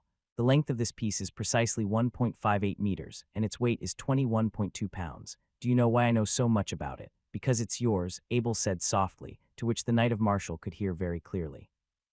Seeing how unconvinced Abel was getting, he couldn't help but let out a soft chuckle. The Knight of Martial grinned. How about that light sword you have on you? Do you know how long and heavy it is? For a moment, Abel didn't know what to say. He just rubbed his nose for a bit. Estimate by sight. If you work for an armorsmith for about a year, you can do just as well as I can. You will have a better grip on your weapon than most trainers. At the same time, you will be able to release all that power and frenzy within you, meanwhile still maintaining the same amount of control that you would normally. All right, you've convinced me. So where should I learn to make swords? The Knight of Martial raised his cheek. You ever wondered how I got so rich? From what Abel could see, the Hairy Knight's domain was no bigger than the Bennett Knight's domain. Frankly enough, though, the standard of living between the two was miles apart from each other.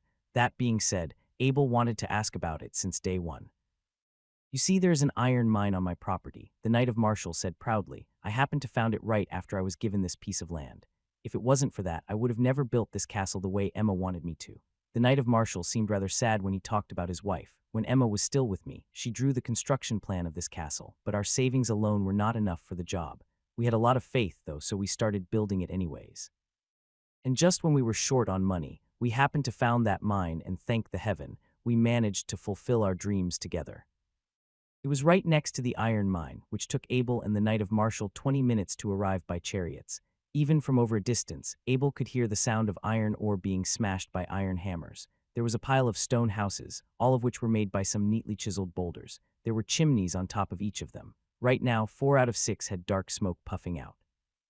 Just by looking at these stone houses, Abel could tell that the Knight of Martial paid a lot of attention to his blacksmith business. The boulders they used were the same as the ones they used for castles. Forget about their actual cost. It would have already cost so much just to carry them all the way from the mountains. The Knight of Martial instructed Abel carefully. We're going to pay a visit to Master Bentham today. Remember to be respectful when you see him. I've invited him over because he's the best man I could find in Harvest City. If he wasn't trying to let his son take over his shop business, we wouldn't have a chance to see him today. Pleased to see you here, Marshal. Master Bentham greeted the Knight of Martial with a simple nod. He was a very big man, standing at 2 meters tall. He had a very solid build. Even at 50-something of age, the big beard on his face gave a no-nonsense aura around the man. Hey there, the Knight of Martial smiled without getting too much into formality. I've brought a young man to you today. Apparently, he's interested in becoming your disciple. Master Bentham looked quite perplexed when he laid his eyes on Abel. Are you talking about this child, Marshal? Please, I know the difference between a young man and a child. This boy is not even 14 yet, and you want him to be one of my disciples. Suddenly, a lot of people started coming over to see what was going on. Master Bentham, this is Abel, my new adopted son. He is currently a novice knight, and he wants you to teach him how to control his powers. Nice thinking. Sorry though I'm not taking him in, Master Bentham said grimly. My training is not something a young nobleman can bear. Besides, I don't think a boy as young as he has the stamina to swing a hammer. Abel reached out his arm and flexed for a bit. Don't you worry about that, Master Bentham. I can work very hard if I want to, and you aren't the only muscular one here. Ha, Abel was about 1.6 meters. He did have some muscles, yes, but that was nothing compared to Mazer Bentham, who stood at a bear-like height 2 meters. The stark contrast alone was enough to make everybody around laugh. 2 more years, Abel. Once you're a bit taller and stronger, I promise that I will teach you how to forge, Master Bentham said patiently out of respect for the Knight of Martial. How strong do I need to be to train under you? Abel pressed on stubbornly. Master Bentham turned back towards the backyard. Come with me, he said, to which Abel did with the company of the Knight of Martial. The other bystanders, too, came in to see if Abel was ready for the challenge ahead. How many do you think he can lift? I'd be impressed with 1. Nah, 2. He's a novice knight. I'll go with 2. I bet 1. I bet 2. As rowdy as the crowd was getting, both the Knight of Martial and Abel paid no attention to it. When they arrived at the backyard, they saw a bunch of iron pieces being lined up on the ground. There was an iron bar in the middle, and varying sizes of iron pieces on each side going from small to large. They were essentially barbells. It was not very refined compared to the ones that Abel was familiar with, but the design was nevertheless the same. As it turned out, the cultural background had nothing to do with understanding how the human body functioned. I used these locks to train my disciples' strength. You see, they come in different sizes. The smallest ones are 50 pounds, the biggest ones 500. Whenever you go one size bigger, you increase the load by 50 pounds. Get over here, Jedon. Master Bentham pointed towards a man in the crowd. While he was pretty strong himself, this particular fellow was not much different in terms of stature. Master, Jedon explained anxiously as sweat streamed down his dark face. I wasn't being lazy. I was throwing out the metal waste. Everybody started laughing. Jedon was a familiar face here at the blacksmith shop. He was recruited after Master Bentham came to the Hairy Castle. Whilst originally an apprentice, he quickly became a disciple because of how hardworking he was. There were a lot of differences between an apprentice and a disciple. Apprentices had it much worse because most of their work was centered around intense physical labor. Usually it involved cutting and burning timber for the entire day. Even worse, there was no pay. Disciples, on the other hand, had the privilege to learn from their master directly. At the end of the month, they would also receive a wage that was equivalent to the quality of their work. Jedon was a very likable student to Master Bentham. He was honest, hardworking, and willing to learn. Once Master Bentham retired, he would be the go-to person to continue serving the Knight of Martial. No, Jedon, I'm telling you to come here so you can show Abel how to use the locks. Go ahead and teach him what it takes to be my disciple. Yes, sir. Jedon smiled modestly as he rubbed his hands together. He then walked to the third lock and turned his head towards Abel. Watch me closely, Abel. With his hands grasping both ends of the iron bar, Jedon let out a big shout and raised the 150-pound thing from the ground. Because of how easily it went over his head, it almost felt like he was picking up a straw or something. Nice one, lad. With everyone cheering out for him, Jedon dropped the iron lock onto the ground. As Jedon turned to his master for some feedbacks, Master Bentham nodded his head in approval. Keep going, Jedon. Yes, sir. Jedon proceeded to the fourth lock, which was roughly 200 pounds in total weight. It wasn't that hard for him to lift it, though. He readied himself, grabbed onto the thing, and picked it up. No drama. It wasn't so easy when he tried out the fifth one. Still, he managed to raise it over his head after a bit of hesitation.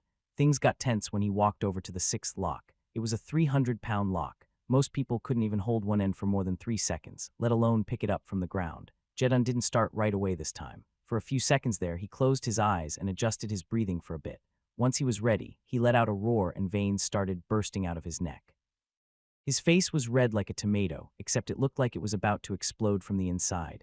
Nevertheless, the lock went over his head. Everybody was yelling in celebration for him. Very well, Jedon. Master Bentham gave a proud look. Even with the strength you have now, you're still making progress every single day. It wouldn't be long before you can surpass even my limits. Really. Jedon scratched his head as he shied away from the compliment. Oh, you're being too kind, sir. There is still a lot I need to do before I can get to where you're at. Your turn now, Abel. Master Bentham turned his head towards the boy who dared to challenge him. Contrary to what he had expected, Abel didn't back down after laying his eyes on Jedon's performance. Abel was already walking towards the third lock.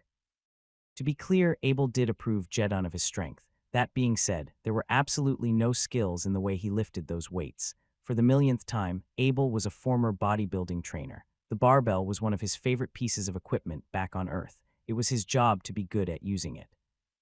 If Jedon's maximum was around 300 pounds, he could probably lift to 350 pounds if he knew the right techniques.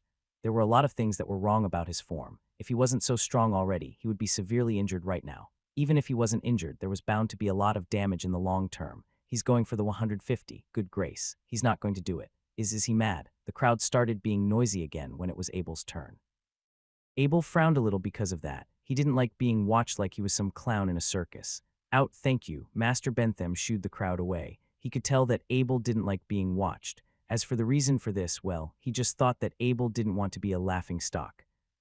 Realizing that they've angered Master Bentham, the crowd started rushing out of the backyard. Try your best, but don't push yourself too much, Master Bentham said. His mind might have been old, but his body still belonged to that of a child. With that being the case, it was very important for him to take care of himself in whatever small ways he could. While standing in front of the 150-pound lock, Abel had his legs parallel to the middle of the bar. When he tightened his grip, his thumbs were separate from his other fingers. When he picked the lock above his head, he did it in one motion and had his arms completely straight while doing so. It was a beautiful lift, smooth and well-coordinated. The lock was only 150 pounds, yes, but in Master Bentham's eyes, Abel clearly did it better than Jedon. Not only was he faster, but he also seemed more effortless when he was doing it. The Knight of Martial, on the other hand, was more focused on the way Abel used his muscles.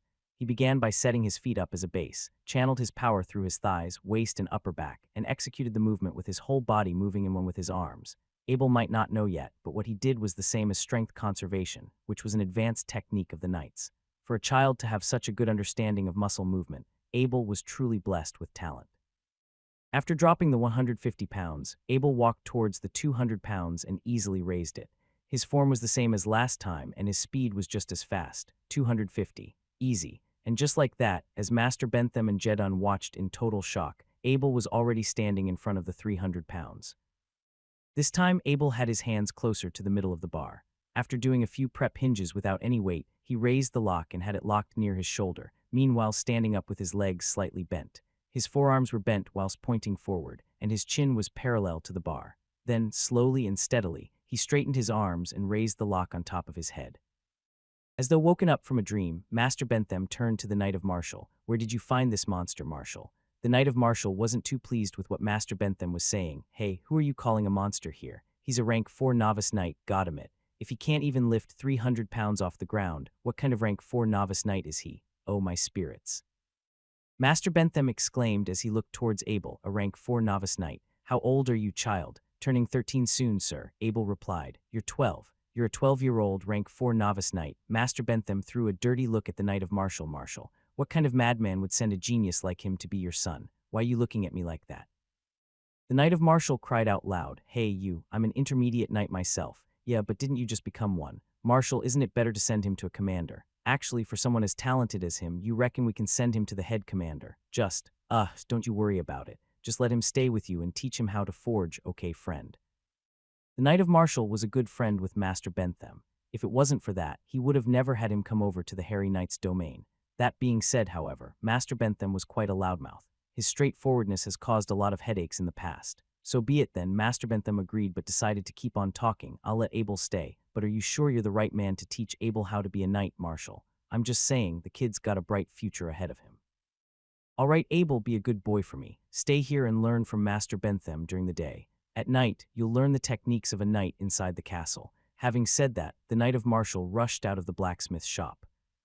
For a second there, he looked like he was trying to escape the scene here. Master Bentham, too, started walking back to his workshop.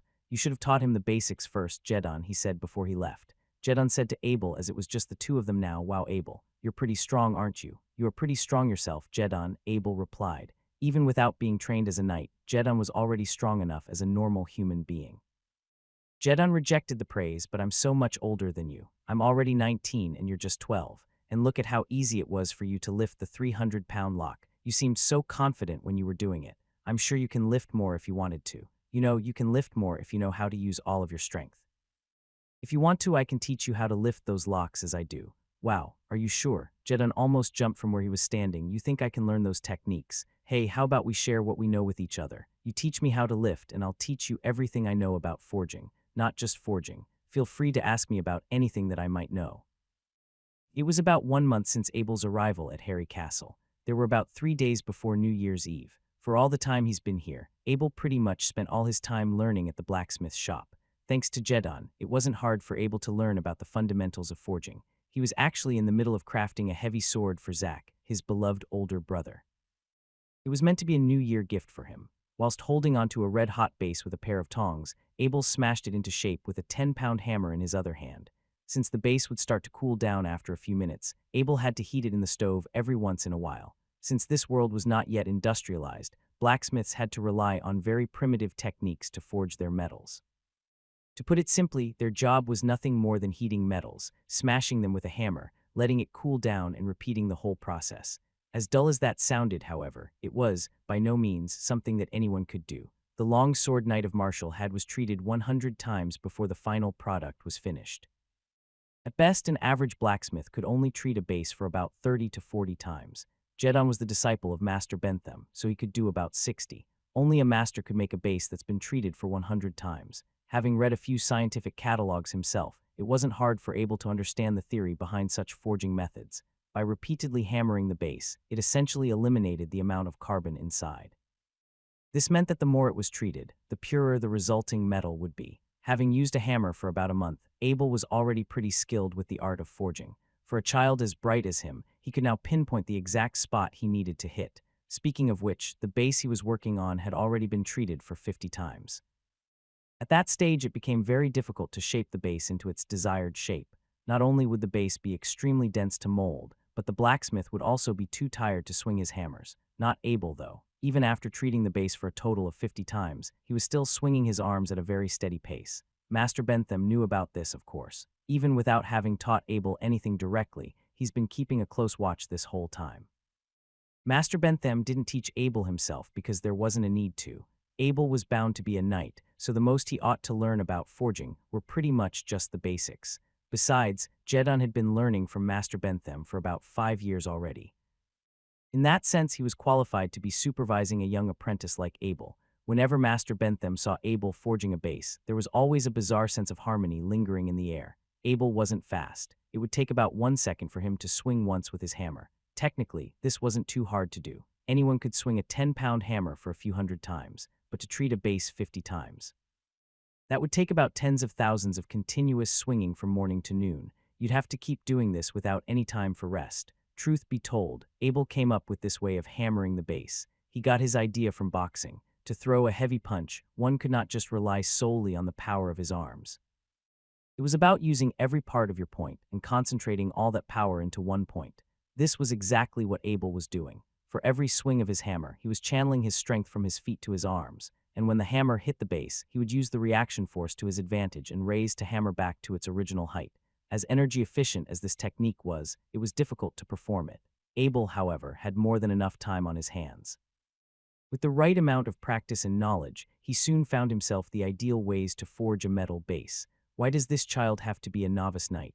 Master Bentham would often ask himself. Someone as talented as Abel should have never been learning how to fight on a battle's front line.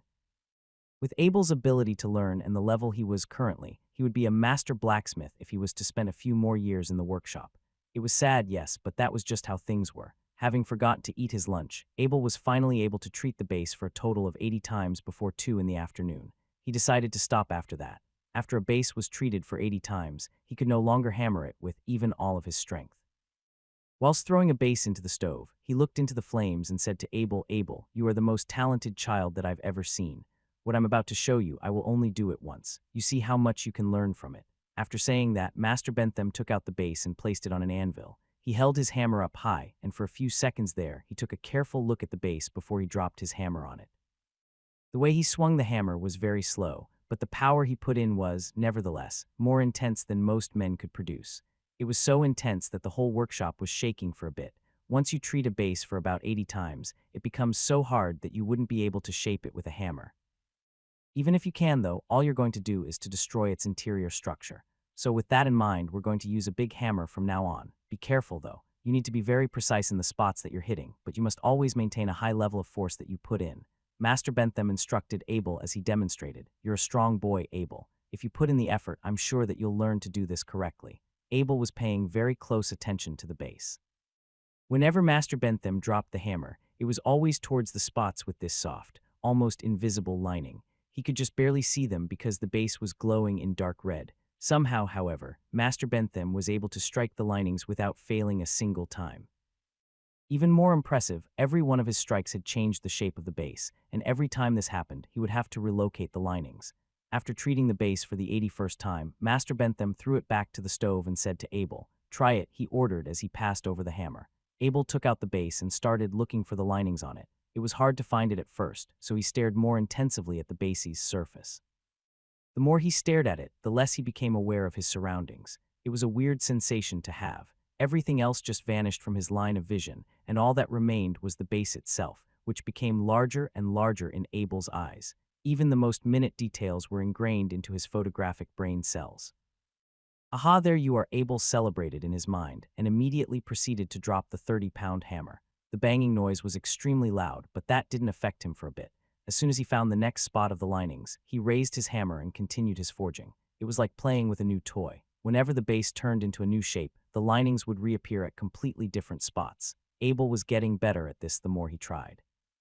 Eventually, he was smashing the thing at the same pace as Master Bentham. Master Bentham was petrified by this. Whilst unintentional, Abel made him feel jealous. Yes, a master just got jealous of a child who spent no longer than a month learning how to forge. It's the power of the will, Master Bentham called out repeatedly in his mind. He knew exactly what drove Abel to be so successful in his forge. His own teacher, Robin, was a forging master who was blessed with the same kind of ability. Unlike Master Bentham, who only got his title because of his reputation within Harvest City, Master Robin was a genuine master who was acknowledged by the entire continent. Because of his lack of the power of the will, Master Bentham had to go home after learning from Master Robin for 10 years. As unfortunate as that was, he did improve his skills with hard work and experience. This was why he could continue to treat a base when it had already been treated for more than 80 times. When Master Bentham started his quest to be the best blacksmith he could ever be, he saw how Master Robin used his power of the will to locate the linings on a base. It was the same method as the one that Abel used. He knew it all too well. Master Bentham didn't stop Abel after that. As he slowly left the workshop, he decided in his mind he would let Abel help him fulfill a dream that he couldn't accomplish himself. Abel was in too much focus to notice any of that.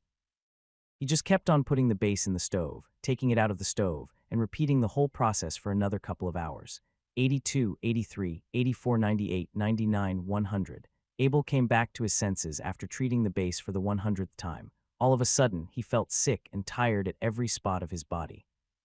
His mind, too, felt extremely drained out. It was like having your brain plucked out of you, which was not a good feeling to have at all. As the urge to vomit came to him, the hammer slid out of his hand and dropped on the workshop table. After that, his right hand was spasming like a duckling on a winter night. He tried to remember what it was like to be in that zone back then. On the one hand, it felt like he had no control of his own body. On the other hand, he felt like he was acting purely out of his instincts. Whatever the case was, it was a condition that was too much for him to handle. Abel turned on his senses for a while. To his surprise, there was a massive amount of chi circulating near his meridian. It was like nothing he had ever seen before. Without paying attention to how dirty the floor was, Abel quickly sat down for a night's breathing session. He was on his way to forming the 5th meridian. "What are you doing, Abel?" Jedon came in and asked. Just when he was about to lift Abel, Master Bentham stood in the way, threw a stare at him. "Don't move him." Master Bentham scoffed at Jedon. "Why are you so clumsy with everything that you do?" When the other apprentices were about to come in, Master Bentham quickly shooed them away with his hands. "Tell the Knight of Martial to come here." Master Bentham turned towards Jedon. "Yes, sir." Jedon complied and ran out of the blacksmith shop. Fucking Martial and his bullshit luck. Master Bentham cursed to himself as it was just him and Abel now. Would you look at that? His adopted son just had another rank up. In Master Bentham's defense, he had every reason to be annoyed by the progress Abel was making. It was a very rare thing to become a rank 5 novice knight in just half an hour. That being said, even Abel didn't know why he was so successful this time. He didn't take any potion this time, and it was only a month since his last rank up. With so many questions in his mind, Abel stood up from the ground and found that everyone was standing very far from him. Well, except for Master Bentham. At least he had the decency to not make a child feel isolated. As unbothered as Abel was, he did appreciate that. A large shadow came in as the front door was kicked open. What happened to Abel? It asked with a loud roar. It was the Knight of Martial. After running for a few minutes, his long golden hair was half drenched in his own sweat. After seeing how well Abel was, he gave a loud, angry yell towards everyone in his sight. "Jedon, how dare that lad trick me? Come out now, I'll teach you a lesson right here." Master Bentham ground his teeth at the lucky bastard who took Abel in, who's trying to mess with my disciple. Uncle Martial," Abel said timidly, "I just had another rank up." "What rank up?" "Just you wait for me, boy. Let me have a word with Bentham first." "Wait, you had another rank up." The Knight of Martial was about to have a chat with Master Bentham, but what Abel was saying had him frozen on the spot. He scanned his eyes across Abel from top to bottom. Then, as he pushed Abel with one of his hands, Abel responded by releasing his newly found power. What? The Knight of Martial cried out loud. "That doesn't even make sense. You can't just rank up like that. What were you doing back there?" Abel replied after thinking to himself for a while. "Nothing much. I was busy treating my base in the workshop." "You ate anything today?" Abel replied compliantly since he was just as puzzled. "I ate my breakfast with you, Uncle Martial. I skipped lunch because I was busy forging my base." "How's that even possible? You ranked up by hitting some metal with a hammer." "What? How about I come here to hit some metal tomorrow?" The Knight of Martial pointed a finger at Master Bentham. "That's ridiculous. If forging is all you need to rank up, this fellow would have been a master warrior years ago." Master Bentham said sarcastically, "Yeah, sure, just come here and do some forging for me tomorrow. Of course, you can rank up by hitting some metal. You just need to be in the right condition when you're doing it. Oh, really? The Knight of Martial widened his eyes. Hey, Abel, why don't you forge another base right now? Go be in that condition, or whatever you call it, and you'll be the youngest knight in the duchy. Both Master Bentham and Abel had to cover their faces after hearing that remark. Seeing Abel looking like this, Mater Bentham immediately told him to get some rest. With the help of Knight of Martial, Abel left the blacksmith shop. As soon as they left the blacksmith shop, Abel noticed Knight of Martial's private carriage rushing towards them from a distance. At that moment, Abel immediately looked down at the Knight of Martial's boots. It was full of dirt. Normally, it would have taken the carriage around 20 minutes to get here from the castle. Therefore, Knight of Martial must have run here by himself as soon as he heard the news. Knight of Martial was a royal and the owner of a fiefdom. Therefore, if anyone found out that he was madly running around like this, it wouldn't do any good to his dignity. However, because of Abel, the Knight of Martial was willing to take this risk. After seeing the Knight of Martial with a face full of joy, Abel also began to feel warm inside. He could not believe a famous knight such as Knight of Martial was not only happy for his level up but also willing to go through all of this. At that moment, Abel couldn't help but said softly, "Uncle Martial, thank you for everything you have done for me. Don't think too much, kid," said Knight Martial as he patted Abel on the head. After they settled on the carriage immediately began to set off towards the sunset. Ding, ding, ding. The early next morning, Abel had already arrived at the blacksmith shop. He asked Master Bentham if he could have a training room all by himself. Master Bentham knew that today Abel would try to forge a big sword for the first time and wanted to remain in focus, so he had agreed. However, Abel's intention was not only to remain focused, but he also didn't want anyone to find out how he forged the sword. This is because he would be using some techniques that no one had ever seen in this world before. It was the carburizing and quenching techniques he learned on a science TV programs from Earth. To achieve this, during the forging process, the back of the blade needed to be continuously refined to reduce its carbon content. The lesser the carbon content, the higher the quality the back of the blade could become. However, once the blade had formed its shape, if you used the carburizing technique to add some carbon back into the edge blade, it would greatly enhance its toughness. Afterward, Abel placed the already formed big sword into a specially made crucible and buried it with some charcoal, soybean paste, and soil he had prepared a few days ago. It fit perfectly. Then he sealed up the crucible and put it in the furnace for heating. Charcoal and soybean paste were naturally used for carburizing, while the soil acted as a dispersing agent. The advantage of carburizing technology was that the carbon would be distributed very evenly throughout the sword. On top of that, the carbon potential would also be high. Therefore, this technique was not only effective, but also very efficient. This technique was still being used on modern Earth today. It was called the steel method. When it comes to quenching, this world also had a similar method, which was throwing the sword into cold water for cooling. However, due to the rapid thermal expansion, it could also increase the number of waste products, which could throw the concentration of the metal. Therefore, it could sometimes cause a crack on the sword after being quenched. However, the quenching method used by Abel was a bit more unique. According to the science program, it was an ancient sword forging technique. After the sword had cooled down, Abel took it out of the quenching bucket. He flicked the face of the sword with his finger. It made a crisp sound. Although it was still hard to tell if the sword was high quality, it was complete nevertheless. Abel then immediately called the servant to clean up the mess in the operation room. He did not want to leave any trace for people to discover what had done. In this world, inventions or creations like this could cause a disaster. "Jedon, can you find someone to make a sword handle for me?" Abel asked embarrassingly to Jedon, who was busy doing his work. Sword handles were made out of all kinds of material: iron, wood, and horns. Abel had never learned the art of sword handle engraving, so he could only ask Jedon for help. "Is this the first big sword you made?" asked Jedon, took the big sword from Abel's hand and looked at it carefully. Suddenly he said in an excited, hoarse voice, "Is this a sword of 100 skills? Oh my god, this is the sword of 100 skills." Jedon had followed Master Bentham for 5 years, but could only forge a sword of 60 skills. Forging a sword of 100 skills had always been his dream. "Young Master Abel, you are a genius." Jedon sincerely praised Abel with all his heart. He then gently stroked the back of the blade with his hand as though he had found something.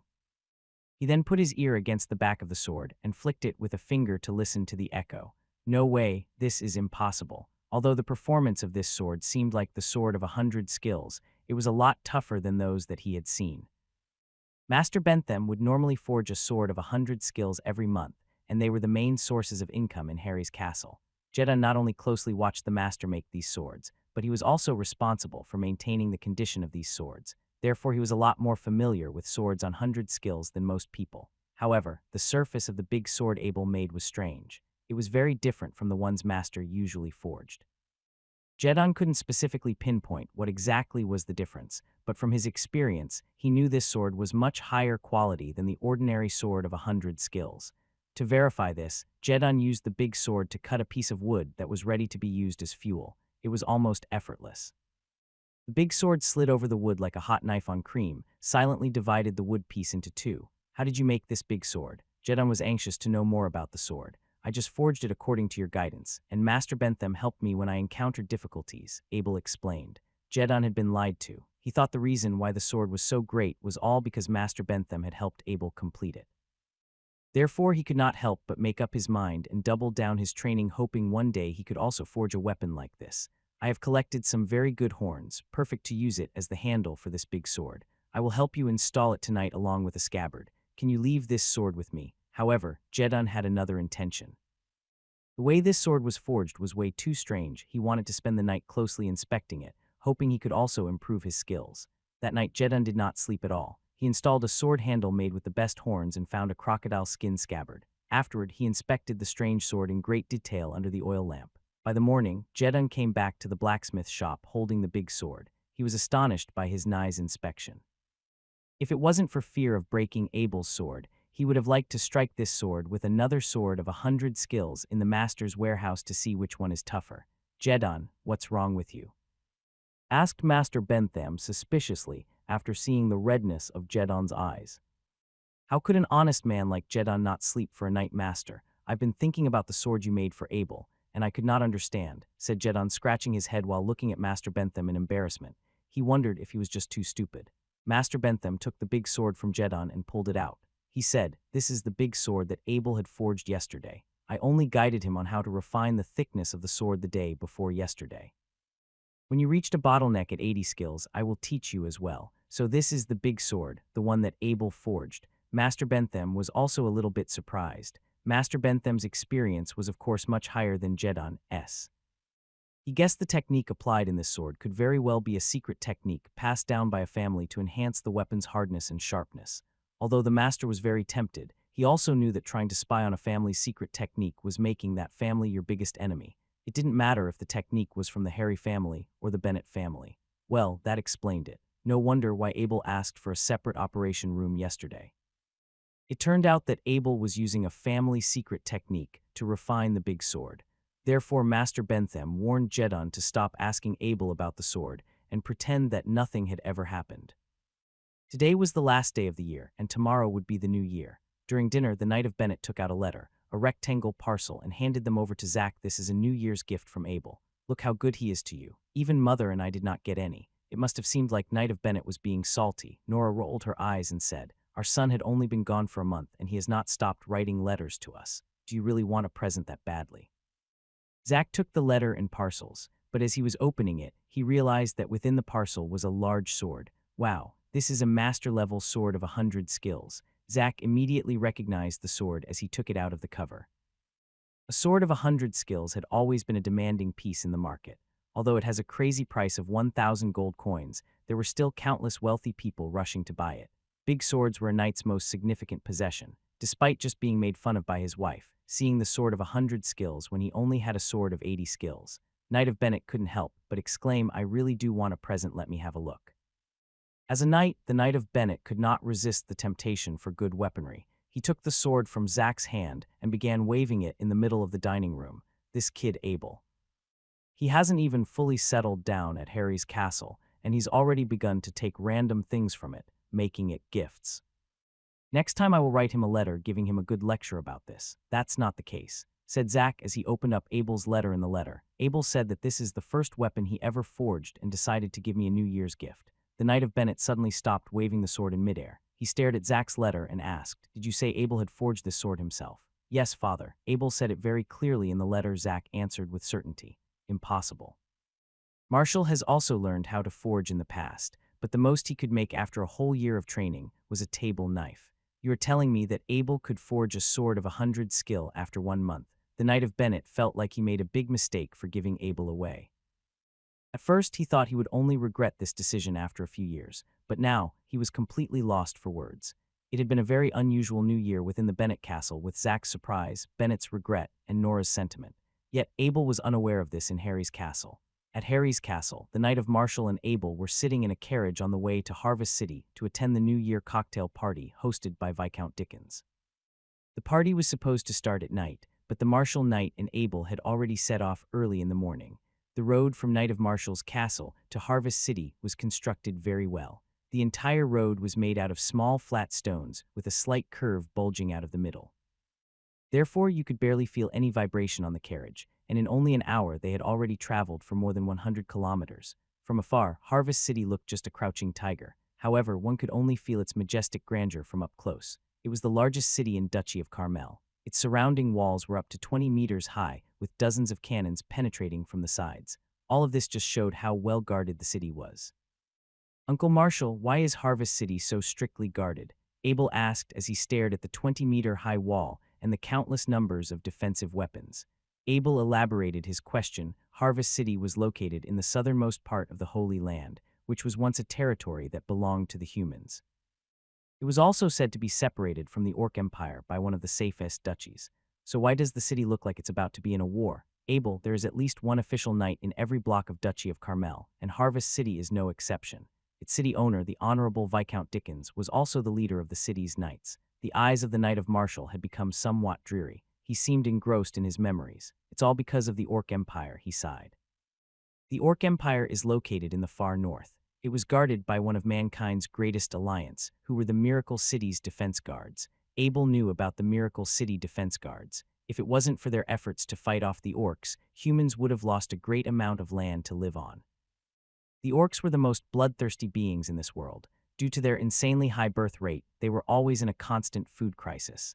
As a means to avoid starvation, they would wage war against other races for food. At the same time, this would also effectively reduce the number of mouths they had to feed. There were always humans who had lived near the Orc Empire.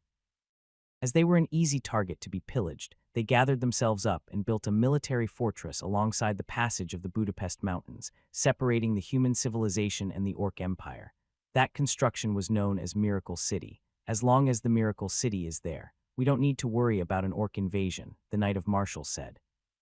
In the past few decades, the Orc Empire has developed a new way of attack. They used flying beasts to carry them over the Budapest Mountains and destroyed our back force. He said in a somewhat skeptical tone, "It's destruction indeed, but I believe it's more like a trial attack." As they were speaking, the carriage reached the gate of Harvest City. There was a long queue in front of a 10-meter-high gate. Next to the gate, there were a bunch of soldiers checking and charging the visitors one by one.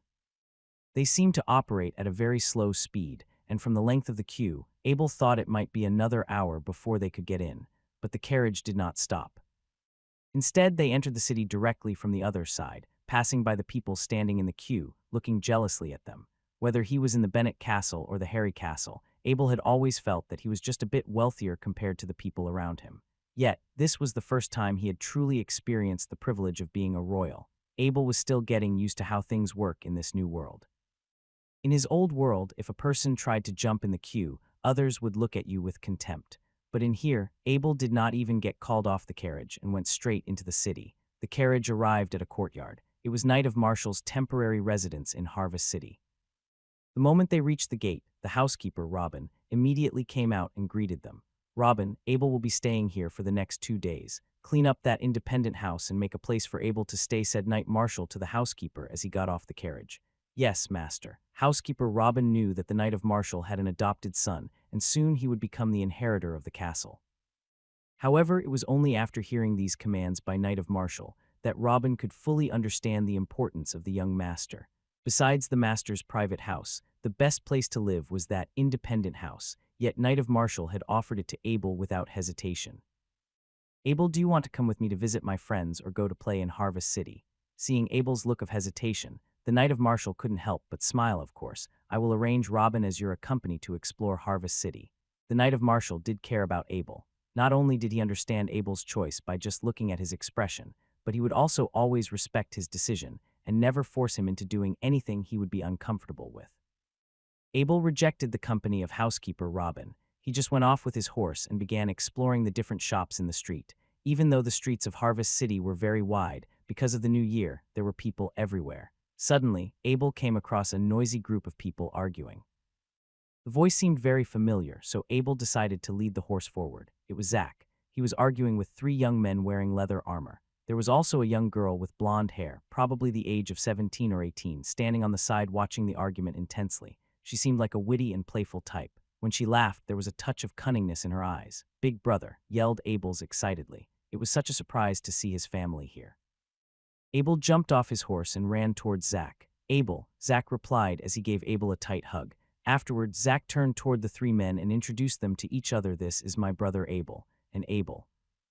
This is Martin." Joshua and Bob, the young girl, gave a slight bow to Abel and introduced herself with a chuckle. "Hello, my name is Emily," as she curiously scanned Abel. Abel returned to the bow and saw the big brother. Zach sneakily glanced at Emily's expression. It wasn't hard to figure out what was going on here. Zach was a young adult, after all. Abel laughed on the outside, but he wondered if he should write a letter to Mum about this. Martin had never have guessed that Abel would be so young.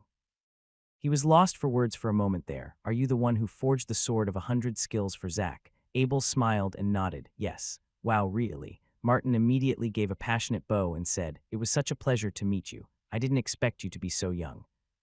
Martin seemed to be a talkative and straightforward person. Must be a nice guy to hang around, Abel thought.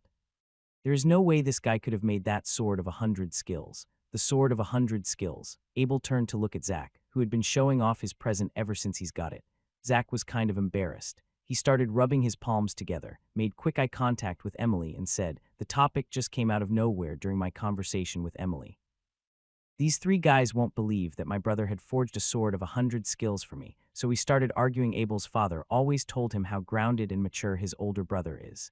But as he looked at his older brother, deeply trapped in the romantic spell of Emily and losing all his dignity, Abel was speechless. "That sword was just my practice piece," Abel explained faintly. Things got kind of tense after Abel said that. The three other guys didn't know how to respond, but the looks on their faces were very worried. This was a sword of 100 skills. Who the hell would ever call it a practice piece? Which forging masters did you learn it from? Emily looked at Abel with her big sparkling eyes. "Oh, I learned it from Master Bentham," Abel replied, meanwhile trying to be polite to the person who could very well be his future sister-in-law. Martin interrupted. "Master Bentham is very well known in the duchy. How long have you been following him?" "1 month. Martin, Bob, and Emily were in shock. "My God, that's incredible," they all said simultaneously. "Okay. Even if his teacher is Master Bentham," Joshua said with a sneer, "do you believe that this kid can make a sword like this?" "Hey, don't be rude," Emily called Joshua out. Both Joshua and Zach were trying to please her, and she knew that much at least. That being said, it's not right to have a go at someone else's little brother. Also, she thought that Zach was an honest man, which meant that this accusation was all the more offensive in her eyes. Joshua glanced at Abel and snorted. He said in a threatening voice, "Abel, you shouldn't claim the work of your teacher." Zach was starting to get irritated as well. "Joshua, you better stop that nonsense talk right now. You wouldn't want to make me your enemy."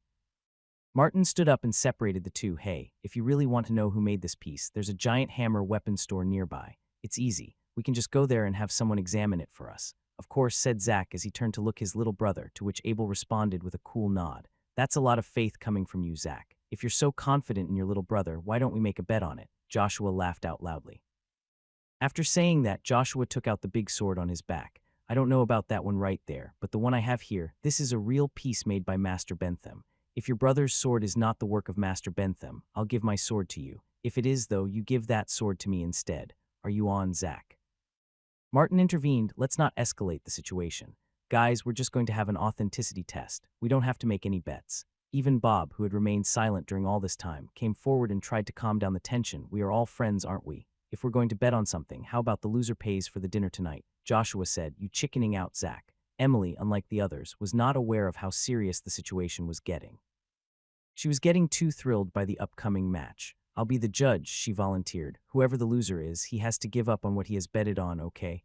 If not, I'll let him have a taste of my punishment." Looking at the overly excited Emily, Martin and Bob could not help but sigh. Women made men do stupid things, don't they? Abel was starting to frown a little. Ever since they met for the first time, Joshua had been contradicting everything that he said.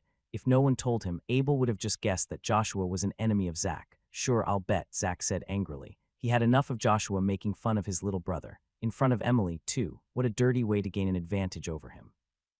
The Giant Hammer Weapon Shop was a shop specialized in selling weapons and armor.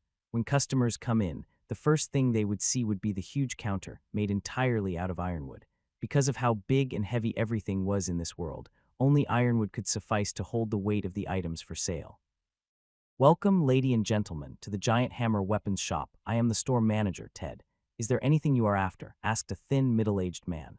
Ah, yes, Mr. Ted, we're here a heavy sword examined. Please have your best appraiser come here and help us take a look at it, said Joshua in an unbearable hurry. Wait for a second, I am the referee here, Emily protested with an I'm taking this very seriously look on her face. Give me the 2 swords, you two. I will be in charge of this. Without saying anything, Zach took out his sword and passed it over to Emily. Joshua was kind of reluctant at first, but after seeing Zach giving his sword to Emily, he was left with no choice but to hand it over as well. You are naggier than a woman, Emily said as she saw how hesitant Joshua was being. It was weird for a woman like her to say something like this. But anyway, she snatched the sword away from Joshua. Meanwhile, Ted just called out a long-bearded old man. This is the chief appraiser of the Giant Hammer Weapon Shop. All you need to do is to hand the swords over to him. For each piece that you are examining, we will charge you at a price of 2 gold coins. Emily took out 2 gold coins and put Zach's big sword on the counter. Okay, can you identify this weapon here, please? We want to see if it is the work of Master Bentham. The old appraiser got excited about that. He didn't expect to have the chance to examine a piece that could be made by a master forger. He took the big sword and inspected it carefully. Slowly but surely, the old appraiser's expression became more and more feverish. He started stroking the blade with his fingers, as though he was about to make fire with it. Whoever made this masterpiece, it is a work of perfection, murmured the old appraiser. What witchcraft would you need to make this sword of 100 skills? Just look at how sharp the edges are. It's unbelievable. The old appraiser was completely lost in his own world. For a while there, he had probably forgotten that he was here to do his job. HMMPH. Emily coughed twice to get the old appraiser the attention again. Is this the work of Master Bentham, mister? Oh no. Of course not. The older appraiser said affirmatively. I don't know who's made it, but it is definitely not the work of Master Bentham. What? How is this possible? Joshua threw a blank stare towards the ceiling. He figured that something was wrong when he saw the expression on the old appraiser's face, but the way that the old man denied the piece being a work of Master Bentham, it was almost like the piece was too splendid to made by someone, even of that level. Joshua was getting more anxious by the seconds. Are you looking this properly, sir? He said to the old appraiser, you know, things won't go easy for you if you don't tell us the truth right now. The old appraiser threw a cold look at Joshua. If you're not satisfied with what I'm saying, go to the mayor and sue me. Remember this, though, the Giant Hammer Weapon Shop is the property of the city owner. If you want to cause any trouble for him, make sure you are ready for the consequences. Emily threw a disgusted glance towards Joshua, who was trying very hard to not lash out at the old appraiser. She picked up the 2 swords, gave them to Zach, and walked away like she had never known Joshua in the first place. Before Emily left, the old appraiser suddenly spoke. Is this a big sword for sale? He said in a sympathetic voice, I will offer 1,200 gold coins. It was a very confusing offer. Emily couldn't believe what she was hearing, so she asked, from what I've heard, a sword of 100 skills would cost about 1,000 gold coins. Why are you making the deal at 1,200 gold coins? The others were also very curious. Even Abel, too. Despite having lived 2 lives, this was the very first sword that he has made. Just how the heck was it so valuable? 1,000 gold coins are for ordinary swords of 100 skills. The value of the finest ones can be far greater than the ordinary ones. This piece right here, you can say that it is the finest of the finest. With a few strikes, I'm sure that it can easily destroy an ordinary sword of hundreds of skills. Equipping something like this is like having a double-up of one's sword-wielding ability. Joshua had lost the bet, and after the group left Giant Hammer's weapons store, he walked off by himself. He was too embarrassed to stay with the group. Hey Zach, why don't you shout us the dinner tonight? Martin and Bob said as they fixed their eyes on Zach's new sword. Emily, on the other hand, spent a great deal of her time throwing this curious look at Abel. Fortunately, though, she didn't ask him any specific questions. Whatever Abel's secret was, she was polite enough to not ask too much about it. Emily asked Abel, can you forge a sword for me? I will pay you money. I only forge weapons for my family. Abel quickly refused, for goodness sake. If he said yes on the spot, Martin and Bob would have been his next customers. Hey, Emily cried out as she switched her eyes between Abel and Zach. Tell me where he is going. If he leaves the village, immediately report to me, Joshua said in a gloomy voice to his servant who was following by his side. The servant quietly agreed and began to follow Abel from a distance. I will make you regret what happened today. Joshua knew that Zach was a rank 4 novice knight. It wouldn't be easy to find a person to rob him. Plus, he was the heir of the Knight of Bennett. The consequences of harassing him could be very severe. Not his little brother, though. Abel was a blacksmith. It didn't matter how gifted you were, or if you were the follower of Master Bentham. At the end of the day, you were still a blacksmith, and no one would be bothered if you died. Little did Joshua know, he was only stepping further onto a road of no return. After Zach had won his bet, a few men were getting ready for a celebration at a luxurious restaurant, but Abel did not go with Zach. When they arrived at Harvest City, he departed from the group since he wanted to buy something. Abel counted the coins in his pockets. Other than the 20 gold coins he originally had, there was also the 50 gold coins that the Knight of Marshall gave him for entertainment at Harvest City. There were 70 gold coins in total, and he decided to spend it all on 138 little gems. However, to avoid attracting attention, he went to 4 separate jewelry stores to buy those gems. His wallet looked deflated, only 2 coins left. Still, Abel no longer had the nerve to use his Horadric cube out in the open streets. So he found a hotel, booked a single room, and used the Horadric cube to slowly combine the gems. It was like a walk in the park. In a short amount of time, Abel had combined the gems into 20 red gems and 26 blue gems. Abel was trying to remember the combination formula of the Horadric cube as he stared at the gems. He wondered which category of darkness 2 gems were the ones he had just combined. As he kept on staring, he suddenly had an idea. Why don't I combine 2 this time? He took out 3 blue gems and put them in the Horadric cube to combine again. By the time he took it out, it had become a large, round, transparent blue gem with countless cuts on the side. Let's try to level up again, thought Abel. He turned the remaining 6 blue gems into 2 more large, round blue gems. Then put the 3 large, round blue gems in the Horadric cube and pressed combined. This time it had turned into a droplet-shaped gem. Abel was certain that this was it. This was the perfect blue gem. The ultimate blue gem in Diablo 2 looked exactly like this. The Horadric cube had forcefully turned the blue gems into the ones in the video game settings. The droplet-shaped gem shined in a shade of blue that reflected a hint of melancholy. As Abel stared at it in his hand, he wasn't planning to sell such perfection. The Horadric cube possessed the great power to combine such perfect gems, which was big enough reason for Abel to be extra careful during the process of selling those normal blue gems. Luckily, Harvest City was a very developed region. Gems with such quality were not that hard to come by. 11,000 gold coins. While it was the amount that Abel sold his gems for, there was no way he was going to carry so much cash on him.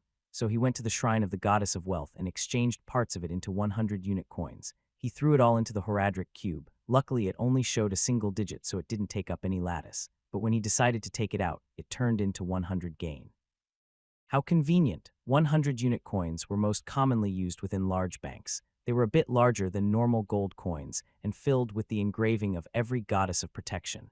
These goddess engraving needs to pass through the shrine to get made, so these 100 unit coins are very secure.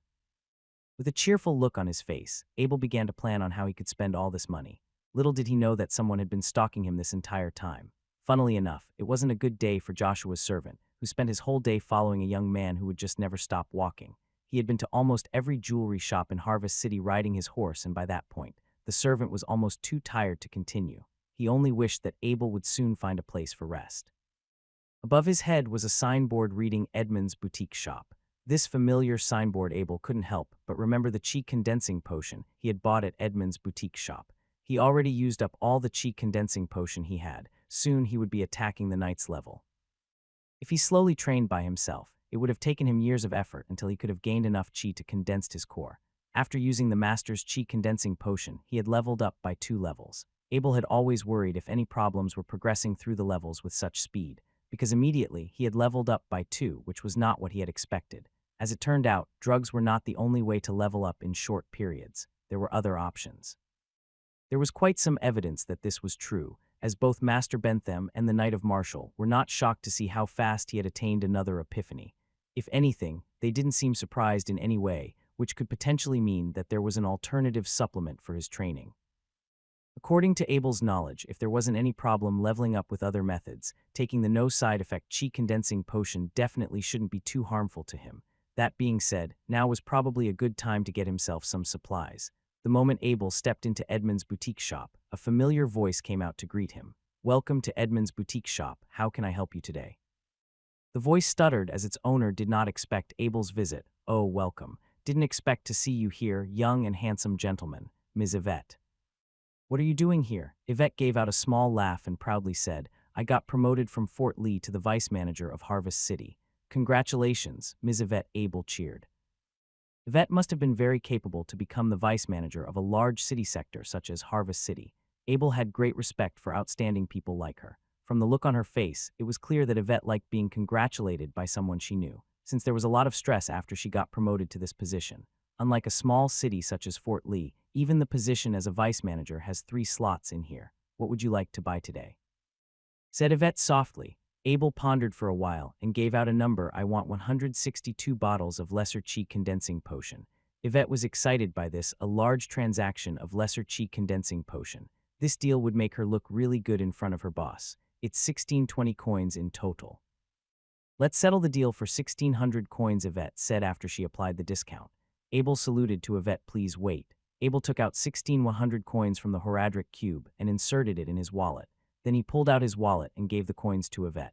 After a short period, the shop assistant brought out a medium-sized box. Inside was tightly packed with 162 lesser chi condensing potion.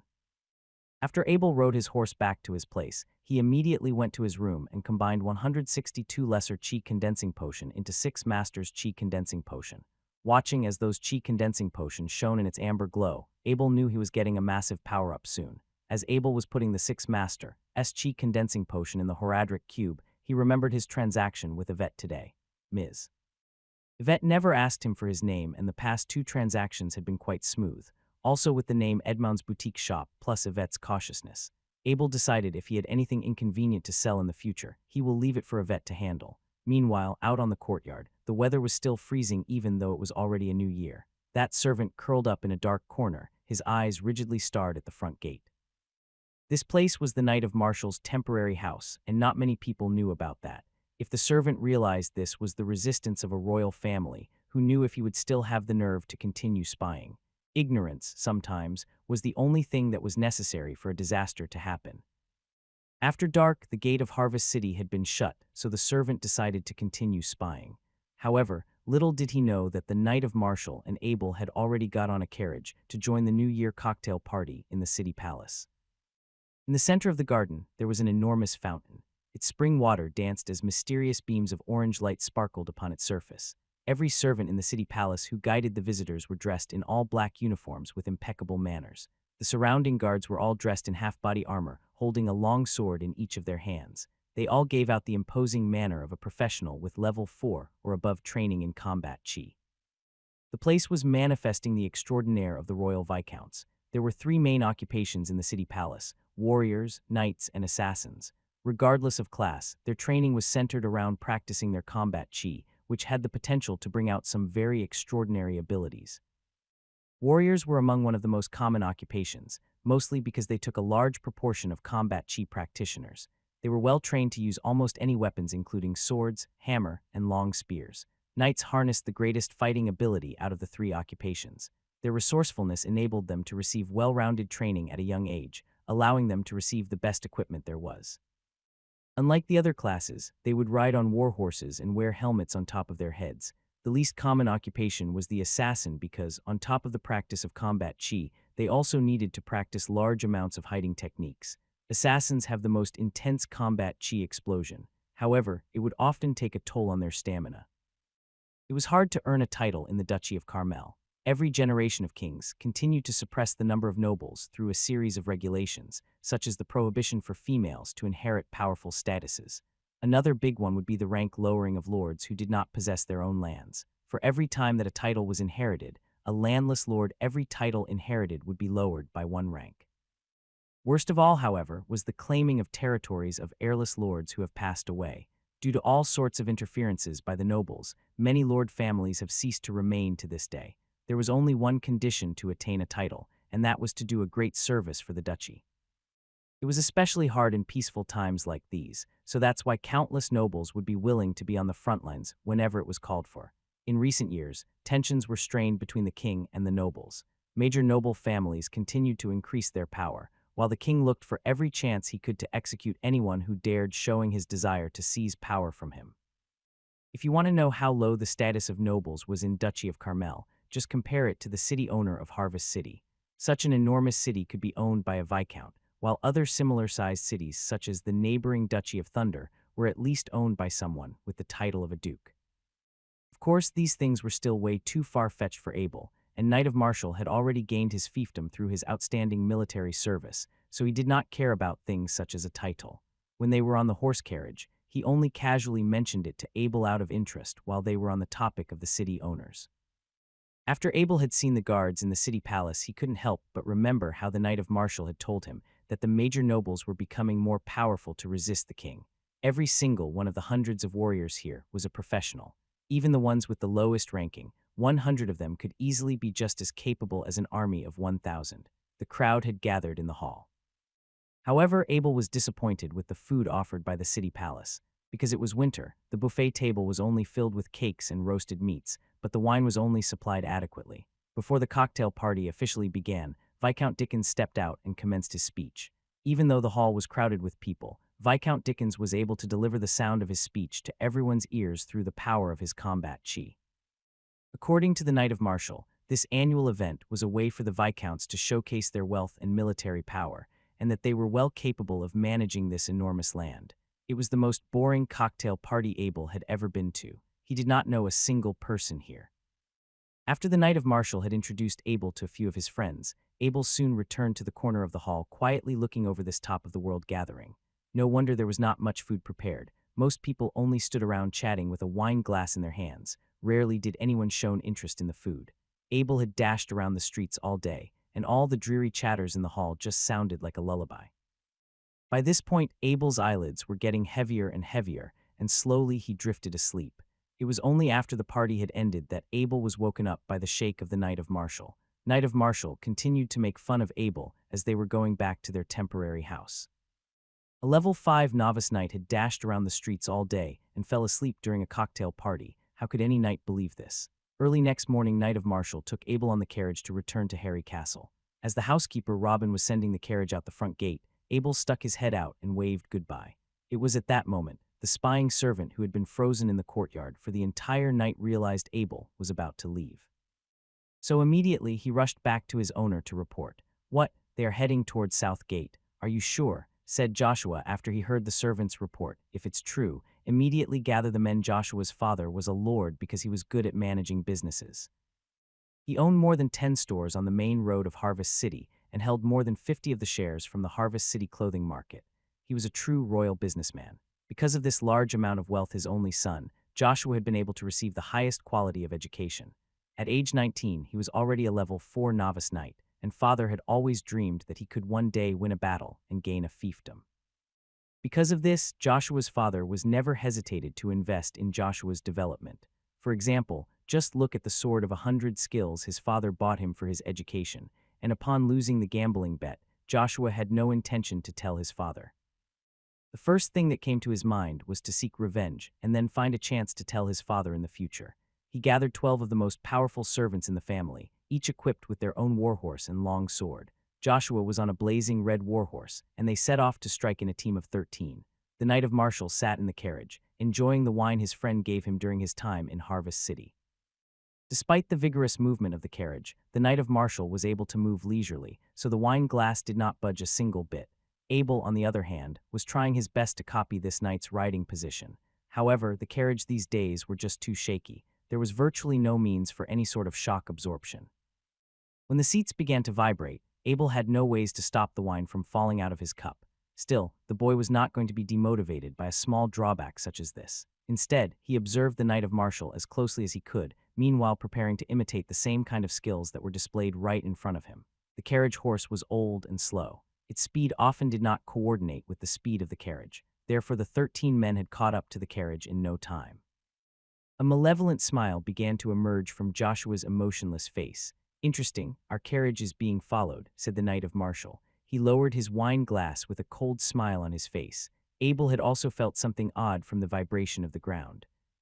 He looked at the Knight of Marshall. Since he did not bring his long sword to the cocktail party, he could only put arrows on his bracelet and use it as a bow. "Go ahead, stop the carriage. I'll take care of the people inside." Joshua ordered the 12 servants. If Joshua saw the carriage from the front, he would have noticed the royal engraving and would not have proceeded with his plan. The 12 servants raised their long sword and charged towards the carriage. The carriage driver knew that Knight of Marshall was inside, so he was no worried. He only shouted, "This carriage was owned by the Harry family. Attackers will not be punished lightly." However, the 12 servants did not know that Knight of Martial's surname was Harry. Therefore, they continued to charge and stop the carriage. After Joshua had caught up with them, he saw an eye-catching white unicorn engraving in the front of the carriage. It sent shivers from the back of his spine to the top of his head. He realized he had attacked a noble's carriage, and from the calm expression of the driver, he knew the other party must have held great power. By this point, Joshua was on the road of no return. Nothing could change the fact that he had attacked a noble's carriage. The desire to kill continued to rage in his heart. If he just killed this driver and that little blacksmith inside, who would have guessed he was a murderer? Kill them all, Joshua spat out the words viciously. The 12 servants hesitated. They never killed someone and they didn't have the will to. The most they've done were things like abusing their master's adversaries, maybe chopping off their limbs if things went bad. However, since it was a direct order from their master, these pitiful souls had no choice but to charge on with their long sword in hand. The second before the servants' swords made contact with the carriage driver, a powerful flash of combat chi shot out from his sword, cutting the servants and their horses into two. Fresh blood exploded from their bodies meters above the ground. The place was raining in blood, and the few servants up the back were drenched. The servants were terrified, yet the Knight of Martial did not show mercy. He hopped from the carriage and slashed a servant head off with his long sword in midair. Before the servant even had time to react, his brain had already flown out his skull and landed in front of Joshua's horse. Joshua was stunned by this horrific scene. His body started to feel weak, and he fell from his horse on the spot. In a split second, the Knight of Martial had already annihilated 10 servants. The other 5 were no longer on their horse holding their long swords, but shivering on the ground. Their opponent was an official knight that understood how to use combat chi. After witnessing the fighting power of a knight, these everyday servants would remember this traumatic experience throughout the rest of their lives. Abel was also stunned by the Knight of Martial's viciousness and directness. Normally, the Knight of Martial always wore a smile on his face, but what had just happened gave Abel a completely new impression of him. "Sir, you are a great knight. I am the eldest son of Lord Joel. I demand to be granted the title of Noble Prisoner of War," stuttered Joshua to the Knight of Martial. The title Noble Prisoner of War as a way to treat nobles who had committed war crimes during that period. According to the knight's system of rule, winning or losing a battle was not the most important factor. What mattered was that they gave their best performance and faced their opponent with glory. Therefore, being a prisoner of war for a knight was not such a shameful thing. On top of that, most knights held great economic and political power. After they became a prisoner of war, all they need to do was to pay a ransom to be released. For example, if a higher-ranking knight high-level lord had been captured, the lower-level knights were obligated to turn themselves into hostages in exchange for ransoms. Lastly, these battles were common back in the days, so being captured as a prisoner happened often. Therefore, prisoners of war were often treated kindly and released only on the condition of a ransom. Knight of Martial sneered at the hopeless novice knight who was shivering on the floor in front of him before even giving a fight. The Knight of Martial wondered if he should deal with this situation, according to the noble treatment of granting him the title of Noble Prisoner of War. "Joshua," said Abel as he hopped off the carriage. Looking at Joshua on the floor, Abel never could have guessed this noble brother had gotten people to attack him because of such a small conflict. "You know him?" Knight Martial asked. He had vaguely sensed the reason for this attack, but even if there were conflicts in the city, a knight would rarely gather a bunch of people and planned an unexpected attack. After thinking to himself for a while, the Knight of Martial decided to let Abel have the say on what happens to Joshua. It would also be a good chance to train his decision-making skills, or so it was intended. "Abel, how do you want to deal with him?" asked the Knight of Martial. Abel didn't care if Joshua was dead or alive. Whatever the decision was, there wouldn't be a benefit in harming this pitiful prick. That being said, Joshua wasn't completely useless. Abel decided to take advantage of this, and by take advantage, he was hoping that the Knight of Martial wouldn't mind him making some extra money. "Let's bring you back to the castle, Joshua. I'll let you enjoy the title of Noble Prisoner of War." After the Knight of Martial had heard Abel's word, he gave out a faint smile of satisfaction. Abel did not act according to his anger, but decided to take advantage of Joshua's wealth to contribute to the development of the castle. Abel's train of thought was pretty simple. Joshua's fighting abilities were miles behind him. If Joshua was a real knight and was able to pose a threat to him, he would have chosen otherwise, because an enemy is always better when dead. Abel then took the 5 surviving servants' belts off their waist and tied it around their hands. Other than that unlucky horse who had been chopped into 2 pieces by the Knight of Martial, Abel and the carriage driver threw Joshua and the captivated servants on the 11 surviving horses. After the horses had lined up, they began to move, while Abel sat on Joshua's blazing red color horse following from behind. Joshua was tied to the first horse in the line, although his belt had also been taken off much like the other servants. Abel internationally did not use it to tie up his hands. This is because if he tries to escape, his pants would fall off. But Joshua was not stupid. He would not dare to escape in front of an official knight. It was only until now Joshua had realized he had attacked the owner of Harry's castle, and that person whom he called Little Blacksmith would inherit all of Harry's castle. At that moment Joshua knew the first thing he would do after he returns to his castle was to kill the servant responsible for spying Abel. After they returned to Harry's castle, Abel gave the captives to Lince the housekeeper. Housekeepers were responsible for settling the ransoms. Other than that, they would not question a single thing since it was the noble's problem. All they need to do is to identify the captive's status and negotiate the amount of money they need to pay with the other party's housekeeper. Soon, Abel had resumed his daily schedule. Every morning after breakfast, he would exercise and forge metal at the blacksmith's shop. At night, he would return to the castle to practice the knight's breathing techniques and follow with a good night of sleep. Just like this, another month had gone by. Abel had forged over 5 long swords of 100 skills only using the technique of this world. He did not use any special carburization or dipping fire techniques. This is because the only rule of forging in here was to make Master Bentham happy. No matter how good your secret techniques are, the fundamentals were the most important. Thus, through Abel's respect for fundamentals techniques these past months, he had been greatly praised by Master Bentham. One morning when Abel was at the blacksmith's shop, he was called by Master Bentham to go to the master's private office. Abel followed Master Bentham into the room within the office, and from the top corner of the room, Master Bentham took out a thick, heavy book from a metal box. My teacher was the dwarf forging master, Master Robin. During the time dwarfs and human allied to combat the orc, thus every day I was sent off to practice forging with the dwarf, said Master Bentham. Master Bentham's eyes began to sparkle as he recalled the good old days. It seemed as though as he was mumbling to himself as he told Abel the stories about his past. Those were the best days of my life. Every day I could learn something new.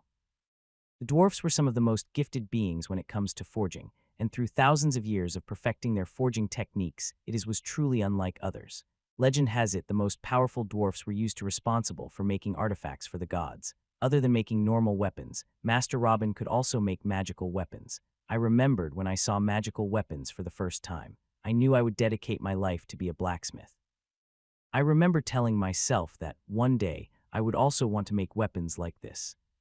I tried very hard to master all the things Master Robin taught me, and only on the day I mastered all of it, I asked Master Robin if he could teach me how to make magical weapons. He rejected me without a second thought, said I didn't have the talent for it. Master Bentham got a bit emotional from his speech, however. Master Robin did give me one last hope when I finished all my studies, and that is this magical weapon forging guide. After I searched around in the guide, I realized that the reason why I could not make magical weapons is because of spiritual power. A person's spiritual power is the main thing when it comes to unleashing the magical force within a weapon. Yet most people who possessed spiritual power would become a wizard. No one would want to be a blacksmith. Till I met you. Abel had suddenly been moved by these words from Master Bentham.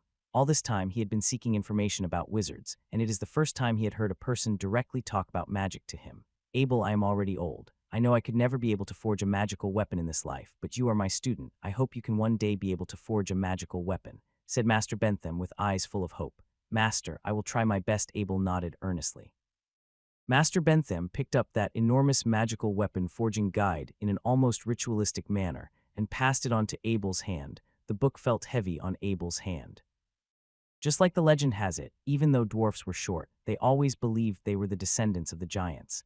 Therefore, they tried to make everything as big as possible, and this book is a beautiful manifestation of that. When Abel opened the book, he realized the information was very straightforward. First page, fire magical weapons. In the middle of the page, drawings were depicting both sides of a sword. On the top, there were strange markings, while on the handle of the blade there was a concave area with marking saying, "Put fire magic gem here." At the bottom of the page, there was information about the function of fire-type magical weapons, fire potions formula, and the fighting power of the weapon. The second page, ice-type magical weapons. The layout was the same as the first page, drawing of depicting both sides of a sword in the middle, and explanation and formulas about ice magical weapons at the bottom. The third page was about lighting magical weapons, and the fourth page was about toxic magical weapons. There were only 4 pages in this book. Abel thought to himself, the dwarfs are ridiculous. They must be stupid to make such an enormous book with only 4 pages of information. But looking back at Master Bentham's sincere expression, Abel did not say it out loud. Although I had been collecting them for many years, it is only recently that I've found the perfect fire magical gems and ice magical gems, Master Bentham said. Meanwhile, he opened a box that contained all the things that he had just mentioned. Is this it? Within those materials, somethings looked very familiar to Abel. It was 3 red gems and 3 blue gems. He took the 6 gems out of the box and inspected them carefully. They were the ones he sold at Harvest City earlier. These are the fire magical gems and ice magical gems I was talking about. It was so hard to find such perfect ones like these, but luckily I had found these in Harvest City. Looking at how excited Master Bentham was, Abel wondered if the price of these gems were much higher than the price he had sold them for. If he mistakenly sold magical gems as normal gems, what would be the actual value of magical gems?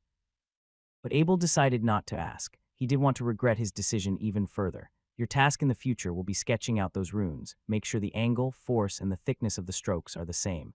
Master Bentham repeatedly emphasized as he took out a brush from a box. Is this an ink brush? Abel was shocked once again. Ink brushes were one of those things that Abel was all too familiar with.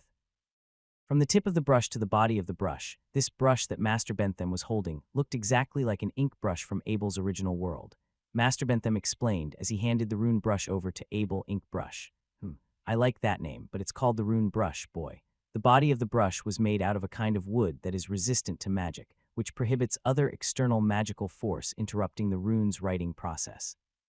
The tip of the brush was made out of the softest handful of fur located in the very back of a wind wolf's head.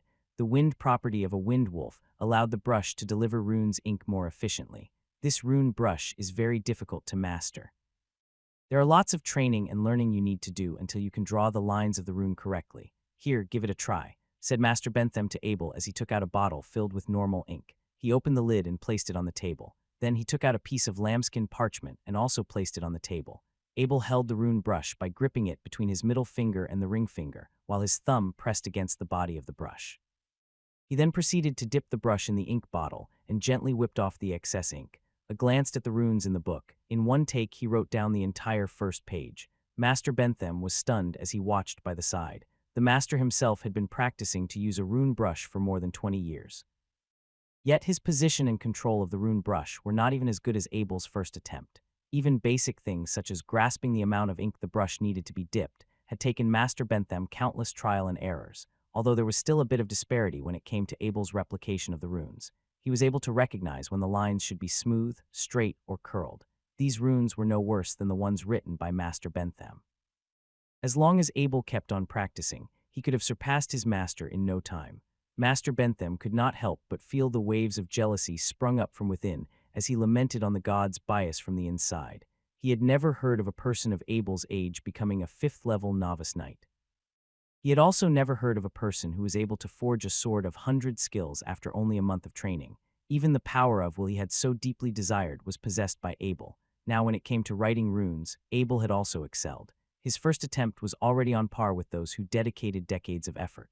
Master Bentham could not take it anymore. He waved his hand at Abel and said, "Okay, you can go back to practice by yourself now." As that been said, Master Bentham took Abel out of his room. He needed time alone to lament with his injured soul. After Abel sensed that maybe Master Bentham dissatisfied, he packed up all his things and went back to his room in the castle. There was not a quiet place in the blacksmith shop for Abel to practice writing runes in peace anyway.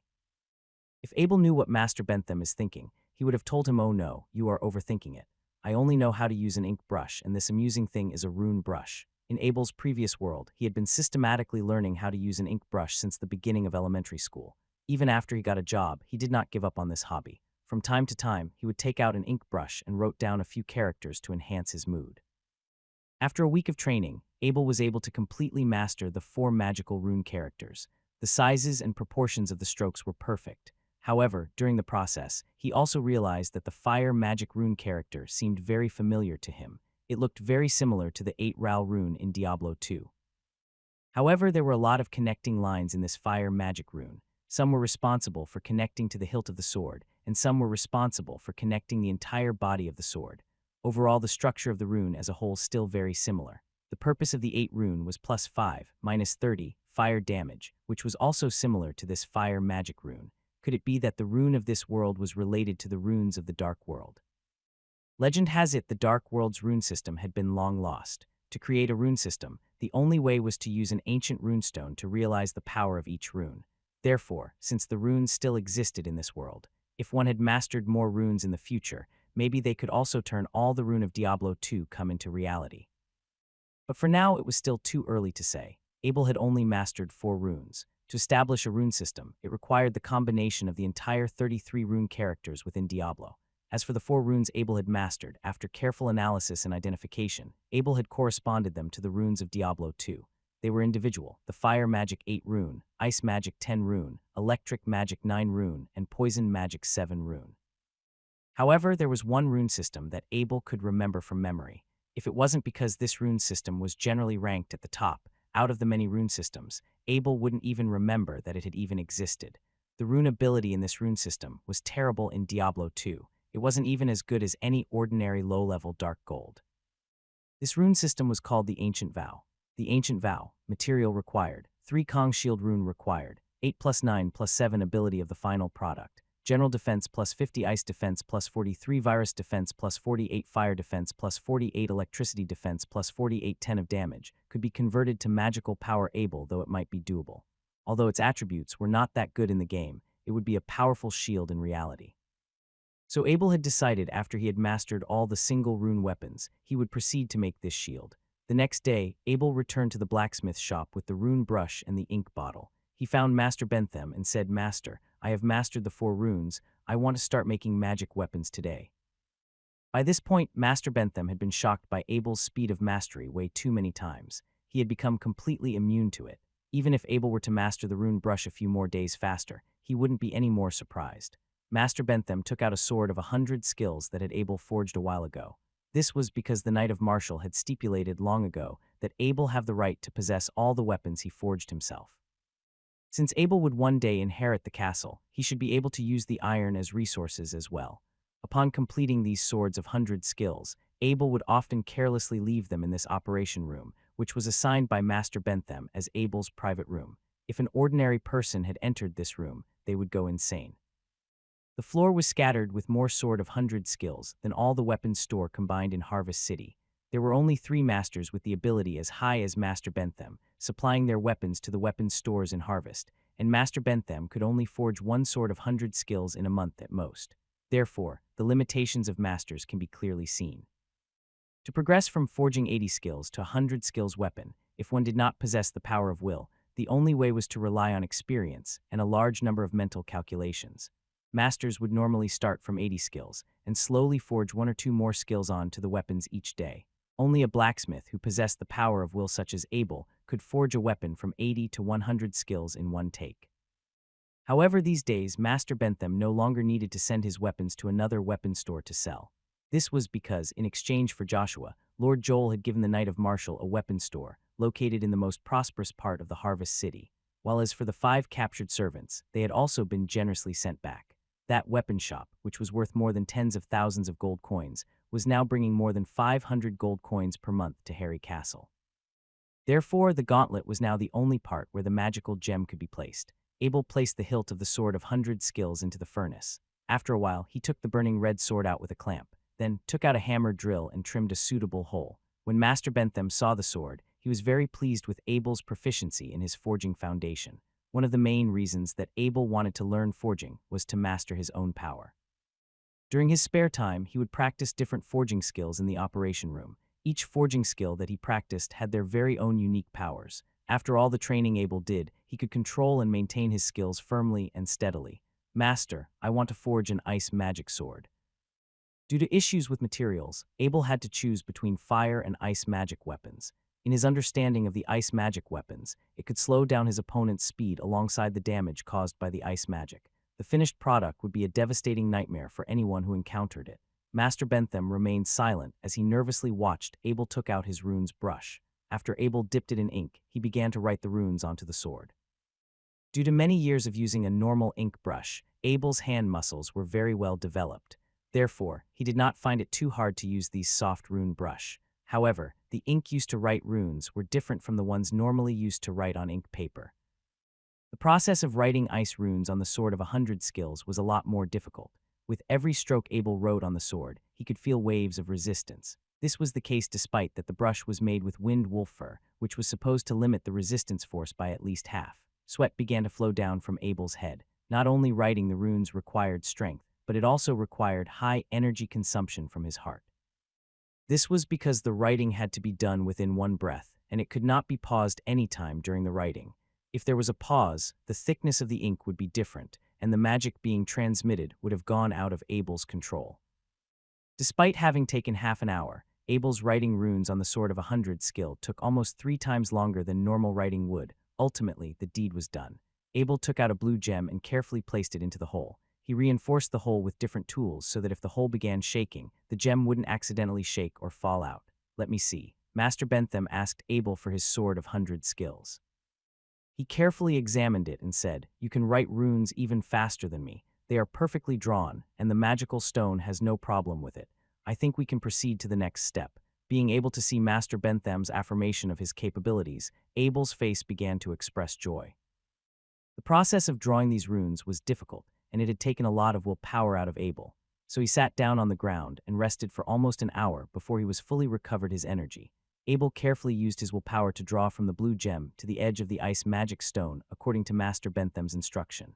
An ice gold force rushed back at Abel as he continued to use his willpower. He then began to guide this ice gold force carefully into the strokes of each rune.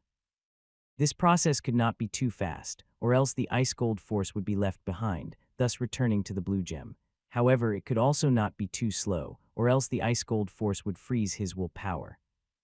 On the 5th attempt, he finally successfully used his willpower to guide the ice gold force onto the middle of the rune.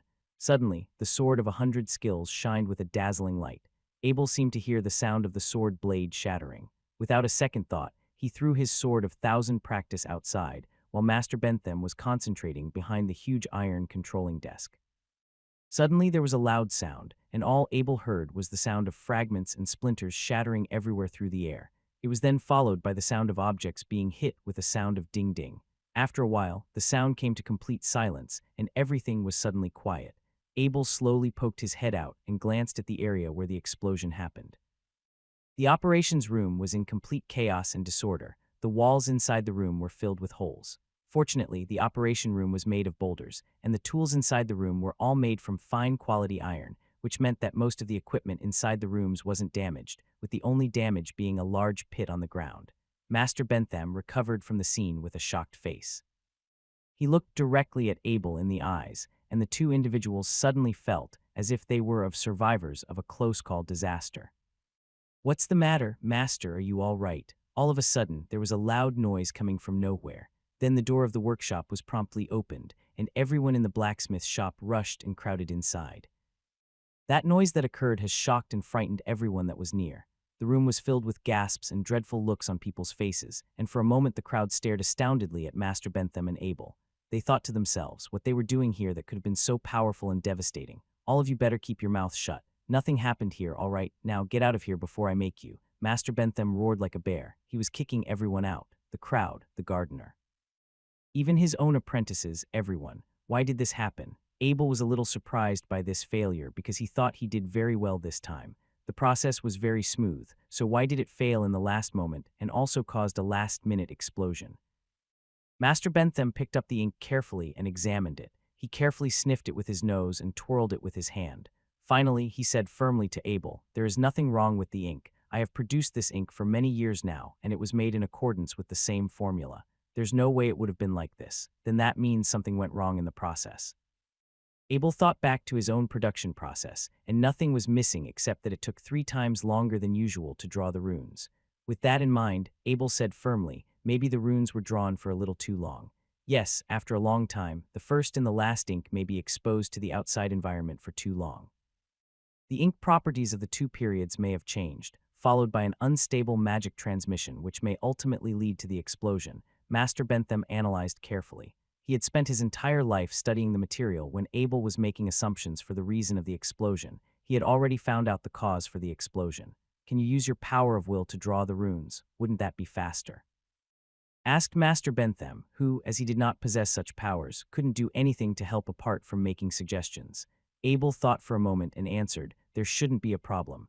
It's just that my power of will was a little bit depleted. It's going to take up a lot more time for me to rest before I can use it again." Once again, they picked up another sword of 100 skills found from the ground and punched a hole into it for the gem. This time was much faster than the first time since Abel now acquired some experience from his first attempt. It was time to draw the runes again, and Abel closed his eyes while emptying his mind. As he slowly opened his eyes this time, he began to zoom in on the sword with his sight. Every detail on the sword was magnified multiple times larger than its original size. When the runes were drawn on the sword with ink, the two continued to fuse very tightly. It created a special coating, which was why the resistance was so strong when the runes were being drawn. The speed of Abel's will power corresponded with the speed of his runes brush perfectly. There was already a night and day difference comparing this to his first attempt. The whole thing was finished in 10 minutes. Abel returned from his power of will state, and by that point he was already fully exhausted. It took Abel 2 hours to recover from his exhaustion. Now he had gained experience of how to guide the ice cold force with his power of will without any pauses or interruptions. Next time, he could lead the cold force into the middle of the runes at a much quicker and steadier pace. The sword of 100 skills flashed with a glaring ray of light. This time, the light was not dazzling, and the sword covered by the runes began to shine. Slowly the lights began to dim, and the rune disappeared from the surface of the sword, and the sword returned to its original appearance.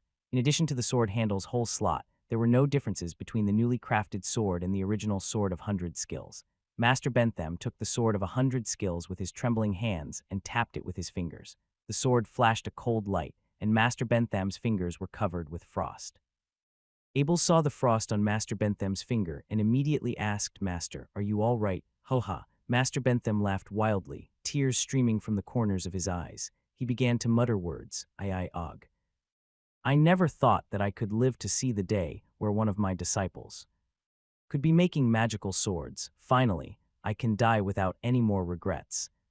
He repolished handguards, along with a curved decoration strip, made as well as adjusting the small and shattered gemstones of the sword. This transformed the sword from a normal sword of 100 skills, an ultra-luxury, deluxe edition of an ice magic sword of 100 skills. The explosion that occurred on the other day had dispelled Abel's plan to create the ancient vow rune. The defense power he possessed was nowhere as strong enough to withhold its power. It would be very dangerous if it exploded again during his second try. Time flew, and in a blink of an eye, 3 months had already passed. Nowadays, Abel was living a very fulfilling lifestyle. He has already forged over 12 swords of 100 skills, one of them being the ultra-luxurious, deluxe edition of the ice magical sword of 100 skills. He even produced 5 shields of 100 skills, made of rough iron. These shields were made as preparations for his future plan to make the ancient vow in the rune system. It was already April, and the weather was becoming warmer and warmer. People who worked in the forgery had already begun forging weapons right from the morning. "Abel, you and I are going to the Blacksmiths' Union in Harvest City today," said Master Bentham, as he looked towards Abel, who was still recovering his energy to make another one of his 100 skilled bases. "Why are we going to the Blacksmiths' Union at Harvest City, and what are we doing?"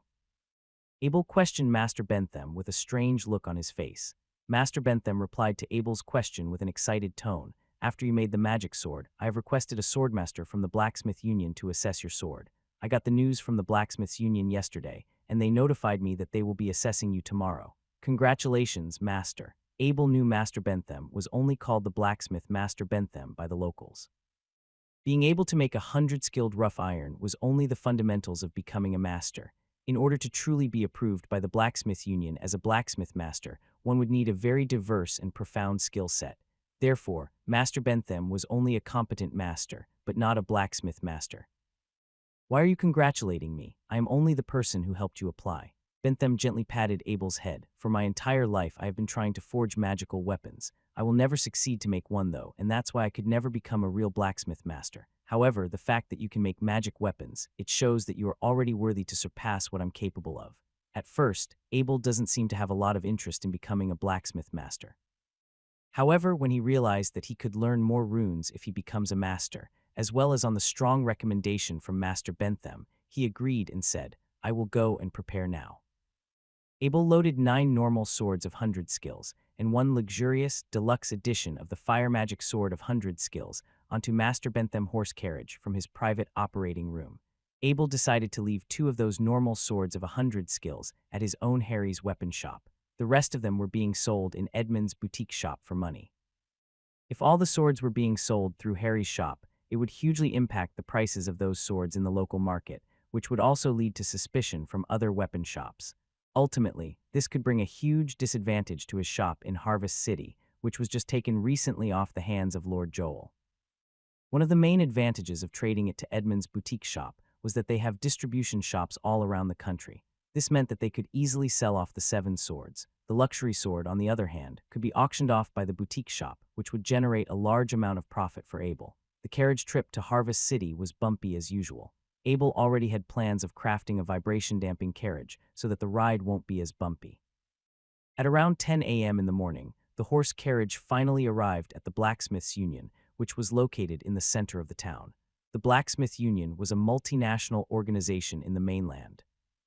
The organization was created 3,000 years ago by a couple of humans and dwarfs, who were all blacksmith elders 3,000 years ago. After all these years, even the orcs have joined the organization. This ultimately formed the Blacksmith Union that was known today. The unions mainly assessed the blacksmith's ability and handed out medals according to their skill level. However, they also provided protection for those blacksmiths who had joined the organization.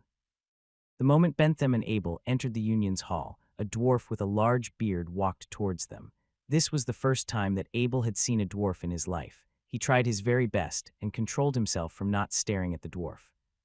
"Bentham, my old friend, the union notified me to host as soon as they heard about your application." The dwarf then held his arms wide open, and Bentham lowered his body to give him a hug. When they finished hugging each other, Bentham laughed and said, "I can't believe the union is telling you to host the assessment. I still remember the days where we were being taught by Mr. Robin. After so many years, you still look so young." Abel was a little speechless as he looked over at the dwarf with his face covered with his large beard. He couldn't imagine what Bentham meant when he said that his dwarf friend was young. "This is my student, Abel and Harry." Bentham pointed at Abel, who was standing on the side, and introduced him to the dwarf. Bentham then turned around and said to Harry, "This is Master Soren Oakshield, a junior who studied with me." Soren Oakshield jumped in and yelled, "I am your senior, mind you. Back when we studied together, when I was a young adult, you were still a child, so of course I am your senior." Bentham laughed. "Oh, I am older than you, yet I was still a child," Master Soren yelled as he waved his fists around. Abel finally understood the argument between the two of them as he watched from the side.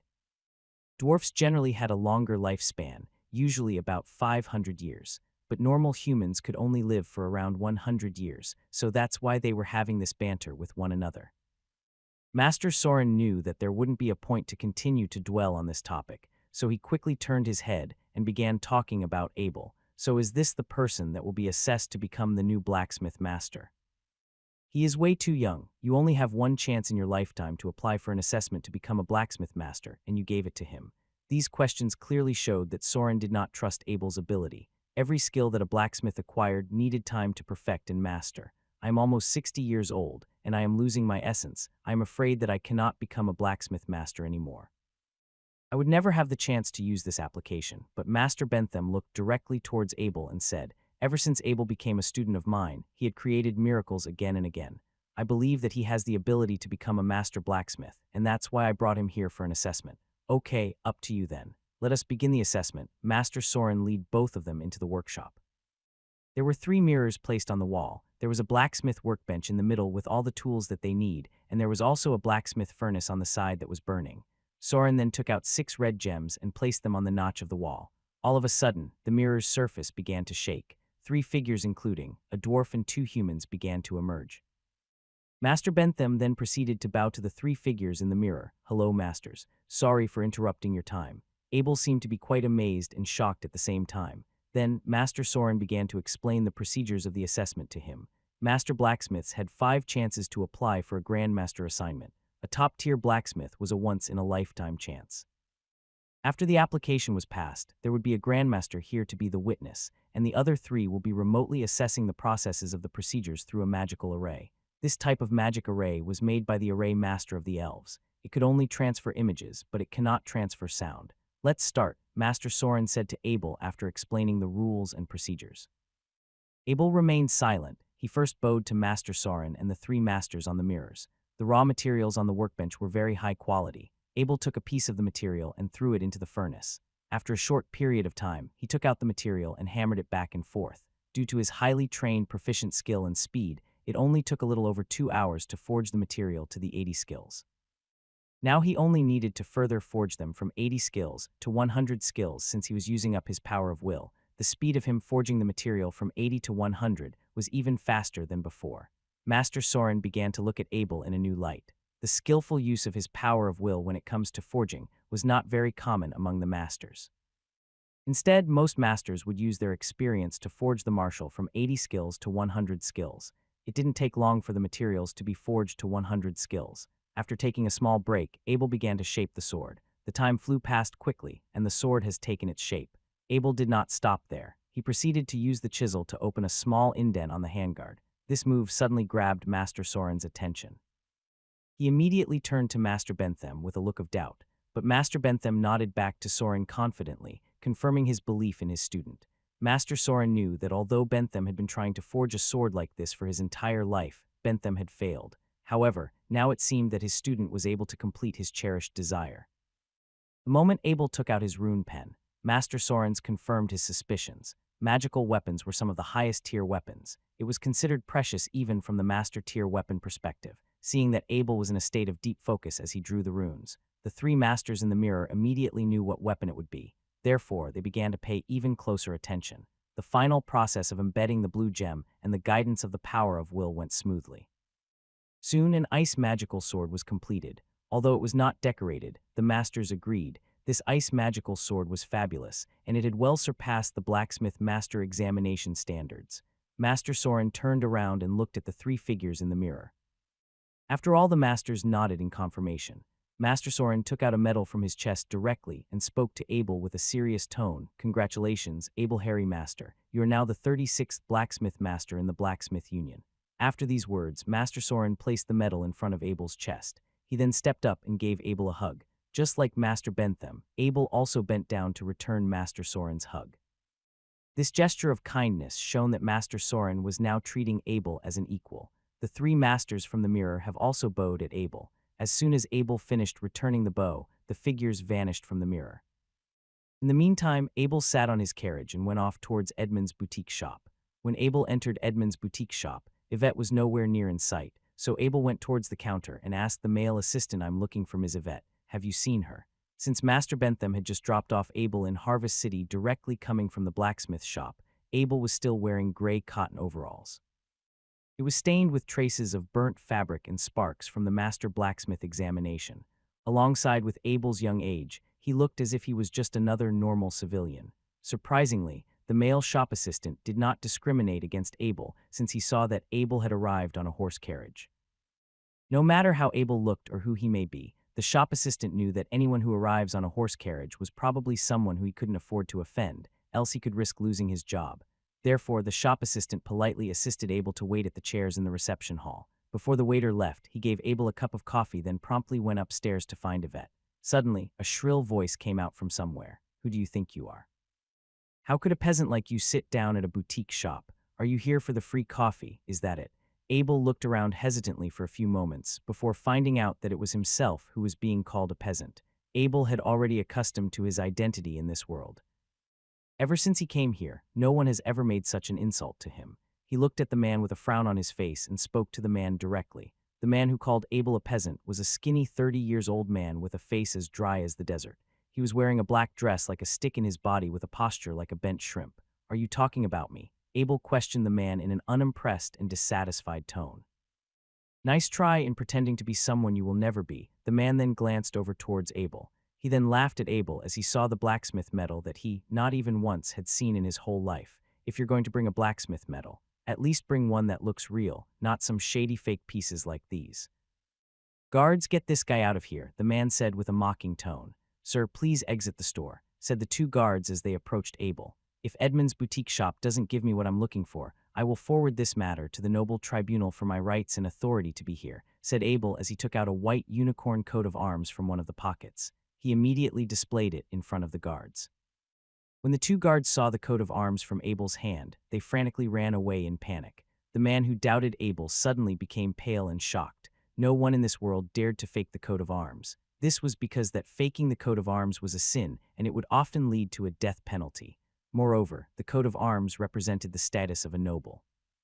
Only the noble and his successors would have had the rights and eligibility to use their family coat of arms. The noble arbitration court was built to protect the noble's rights. When the noble's dignity was violated, the noble arbitration court would step in and defend the noble's legitimate rights. This may sound a civilized thing to do, but the noble arbitration court and their course of action were extremely cruel.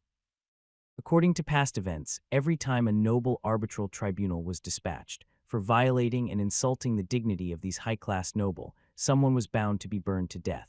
What's the matter? Yvette hurried down the stairs at a brisk pace and saw the situation and what was happening. When two guards saw her, they slowly walked back with their bodies shrinking backward.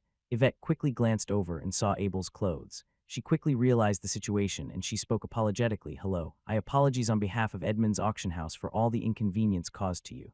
At the same moment, Yvette's eyes froze as she witnessed the medal on Abel's chest. "Are you a Master Abel, the 36th blacksmith to pass the blacksmith master rating?" said Yvette with an astonished and shocked tone. "Ms. Yvette, you are correct, I am Abel. I didn't realize that the news would go around so fast." Abel lamented on how fast the news has spread. Rumors were just as widespread as it was on Earth. "Master Abel, we have just received word from headquarters that you have passed the assessment at the Harvest City Blacksmith Guild. Headquarters has specifically requested that our division follow closely onto you." Yvette then quickly glanced over to the man who doubted Abe and followed up with an apology to Abel. "Our boutique shop will give you an account of your injustice." When the tall and thin man heard what Yvette had said, he suddenly became paralyzed on the ground. These words from Yvette's had sealed his fate, but at the same time, he knew how insignificant his fate is. In the eyes of others, Abel had a special intention when he wore his blacksmith master medal to Edmund's boutique shop. This was because he wanted to auction his sword of 1,000 skills and also a deluxe version of a fire magical sword of 100 skills at Edmund's boutique shop in this identity. By doing so, not only it was easier to sell the swords, but it could also attract more publicity to this auction, therefore maximizing the value of these weapons. "Ms. Yvette, I've brought some of the forged weapons that I've made, and I'd like Edmund's boutique shop to help me put it up for auction." When Yvette heard what Abel had said, her eyes lit up and suddenly shined. This was a wonderful opportunity for her to be putting up the newly titled Master Blacksmith's weapons for sale at Edmund's auction house. As Yvette was in charge of this matter, this could well be an immense achievement for her, and it would boost her future career and promotion tremendously. "Thank you for your trust in Edmund's boutique shop, and we will sell your work at the highest standards within our auction," said Yvette excitedly. Abel made a proposition. "On one condition only, these weapons will not be auctioned at Harvest City." At first, Yvette was confused by Abel's proposition, but then she immediately understood his reasonings. This was because there was a new weapon shop called Harry's Weapon Shop in the same town, and Abel's last name was Harry as well. Therefore, Abel must not want people to misunderstood that all the weapons in that store were also owned by his family. "No problem, Master Abel." To Yvette, it didn't matter where she sold the weapons. As long as she was in charge of the selling, she would have been able to take all the credits regardlessly.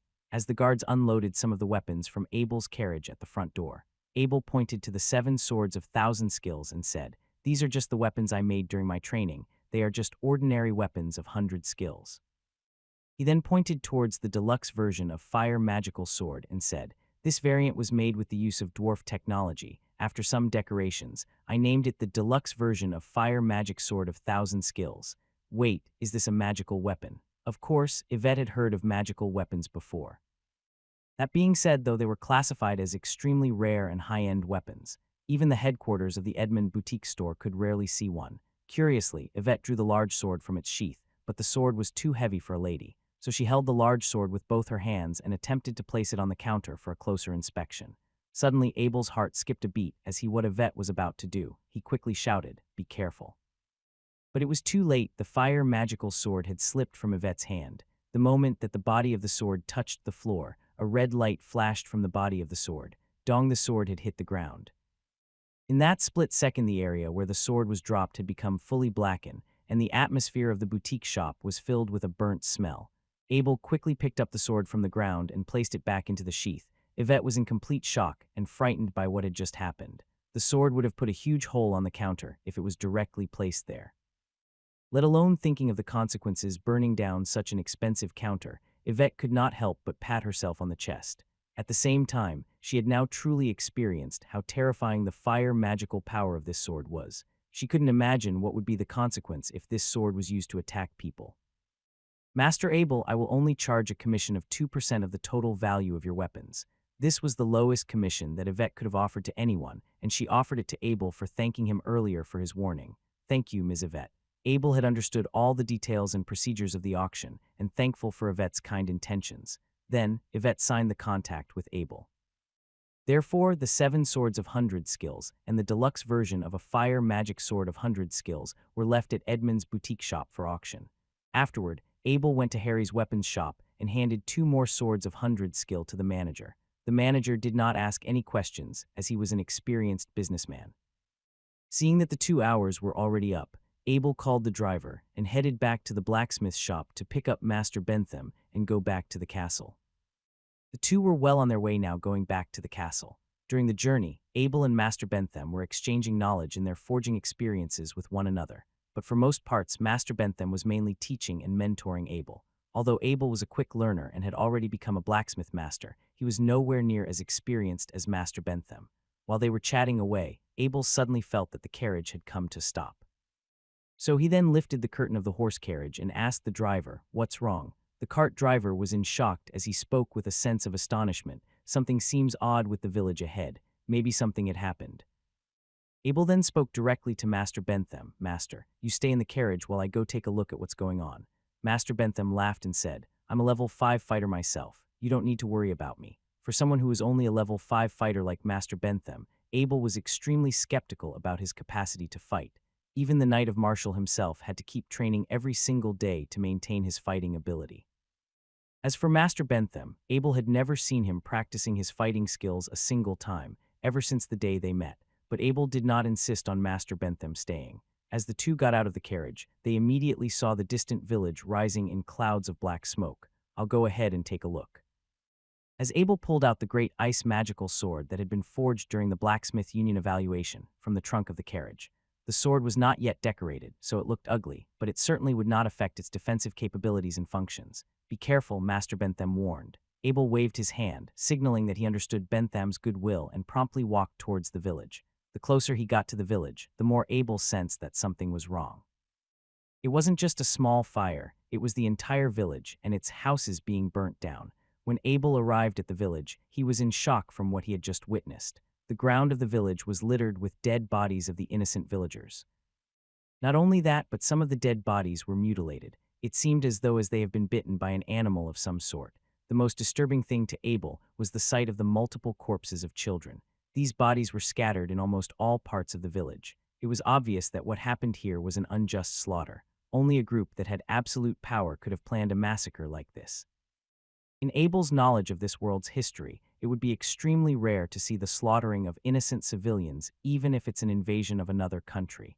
As Abel walked around the village, there was not a single survivor. It seemed that the killers were highly trained and experienced. They might even possess special abilities. The places where the people hid had been completely abolished, and those who had hidden were killed without mercy. Abel had never felt so anxious. It was almost indescribable to him, even though this area was not a part of his family's territory. As a human being, he couldn't help but felt a sense of sympathetic sadness and sorrowfulness for the victims of this massacre. When Abel came to this world, he thought he saw a peaceful image, even though he had been attacked by people before. He thought that no world could be perfect. There would always be criminals out there. However, what he had witnessed today was the first time something has shocked him to his soul. Maybe this world was not as peaceful as he had imagined. People were being slaughtered in their own home. What would have happened if that was his own family? What if it was the Bennett family? As Abel didn't return for a long period of time, Bentham was starting to get worried. He quickly hurried to the village. When he saw the scene of the massacre and the bodies, he was also in a great deal of shock. "God, what happened?" Master Bentham quickly went over to the bodies of the victims and examined it carefully. "Orcs," he said grimly. It was the orcs. Master Bentham then pointed towards the wounds of the corpses and said, "These were the bite marks of wolves. No wonder there were recent reports of wolf riders being seen around here." The wolf riders were the dominant unit of the Orc Empire's military, which were mostly trained by the werewolves and wirgins. The wolf rider troops were extremely strong when it came to their speed, agility, flexibility, and their stance of direction. All these characteristics made the wolf cavalry one of the strongest armies here in mainland. Not only were they strong, but they were also extremely adaptable to even the toughest environment. During long battles, they feed off from the slain enemies, allowing them for maximum efficiencies in continuing their battles. We better go back immediately. The Knight of Martial needs to know about this suddenly. Something occurred to Master Bentham. He realized that there must be still some werewolves nearby, and with the speed of these werewolves, all the villages and castles nearby around here would be in great danger. Abel and Master Bentham quickly returned to their carriage and hurried back towards Harry's castle, with the driver driving as fast as he can. Simon was a virgin, or rather, a wolf rider in the wolf cavalry. His wife was a female wolf, named Black Wind. Simon's home was in a barren plain that had experienced a great deal of poverty. His home had around 200 acres of land, and he had 9 brothers and sisters.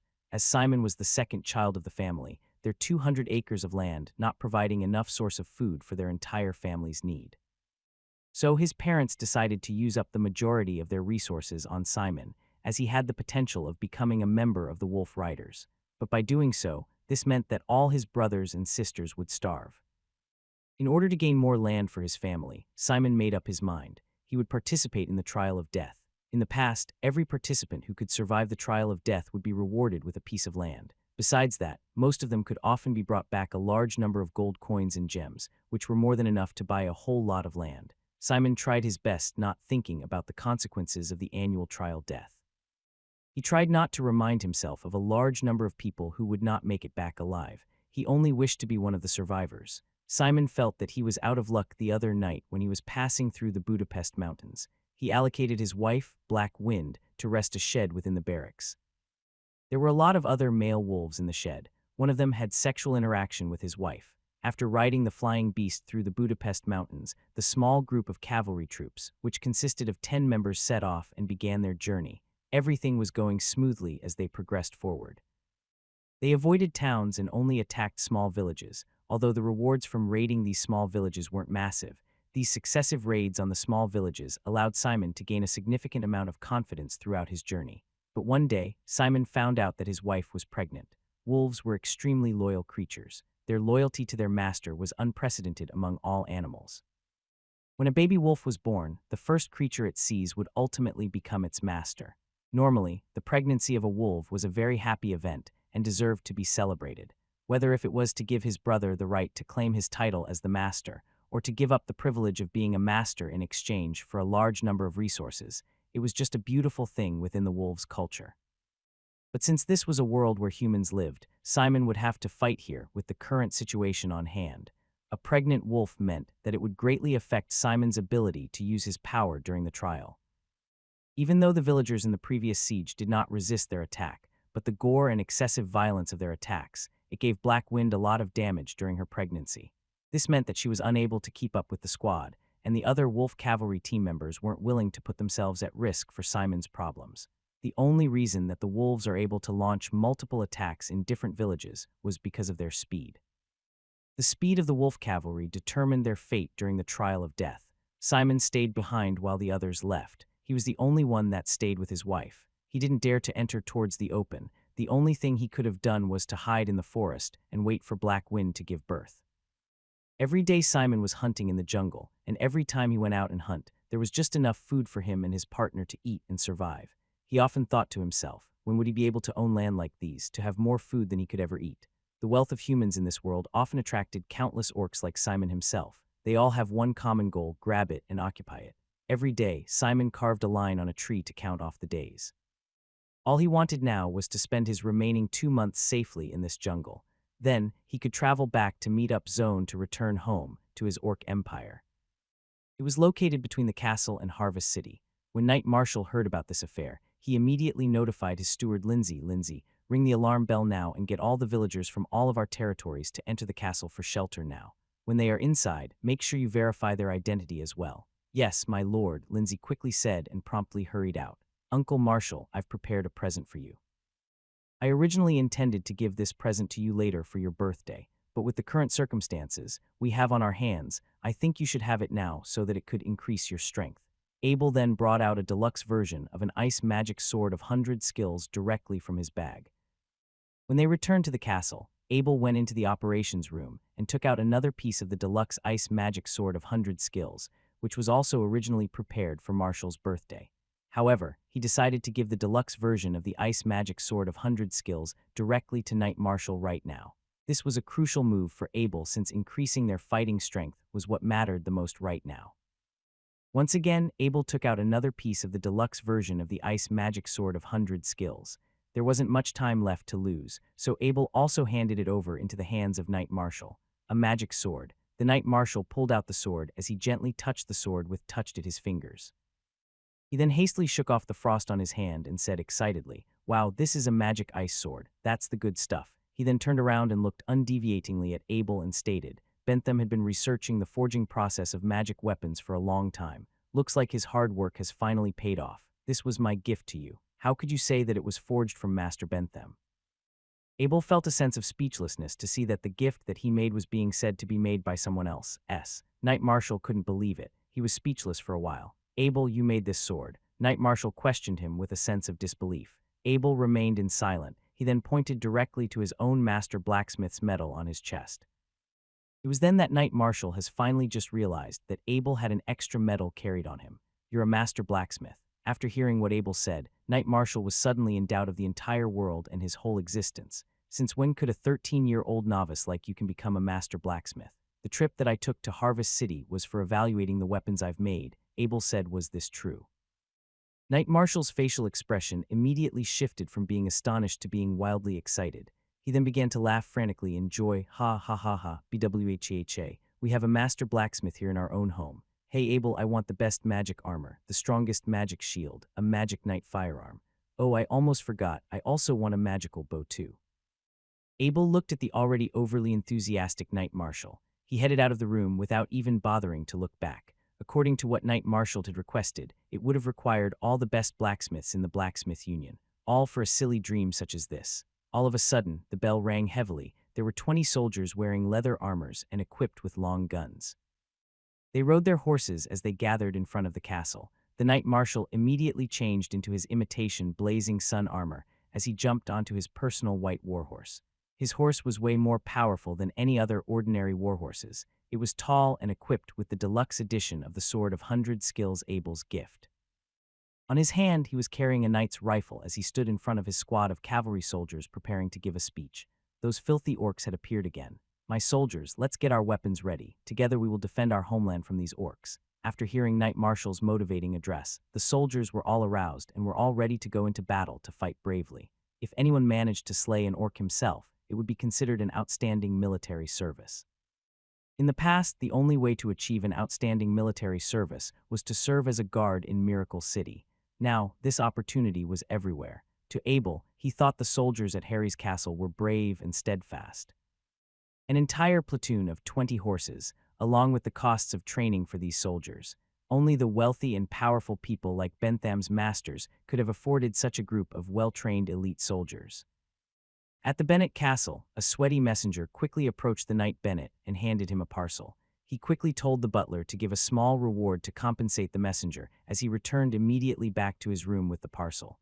When the Knight Bennett opened the package, he spotted a large sword and 2 enclosed letters. One of the letters was from Knight Marshall, informing him about the recent attacks that occurred on the villages, as well as to raise their awareness, and to scout out for any future orc attacks that may occur.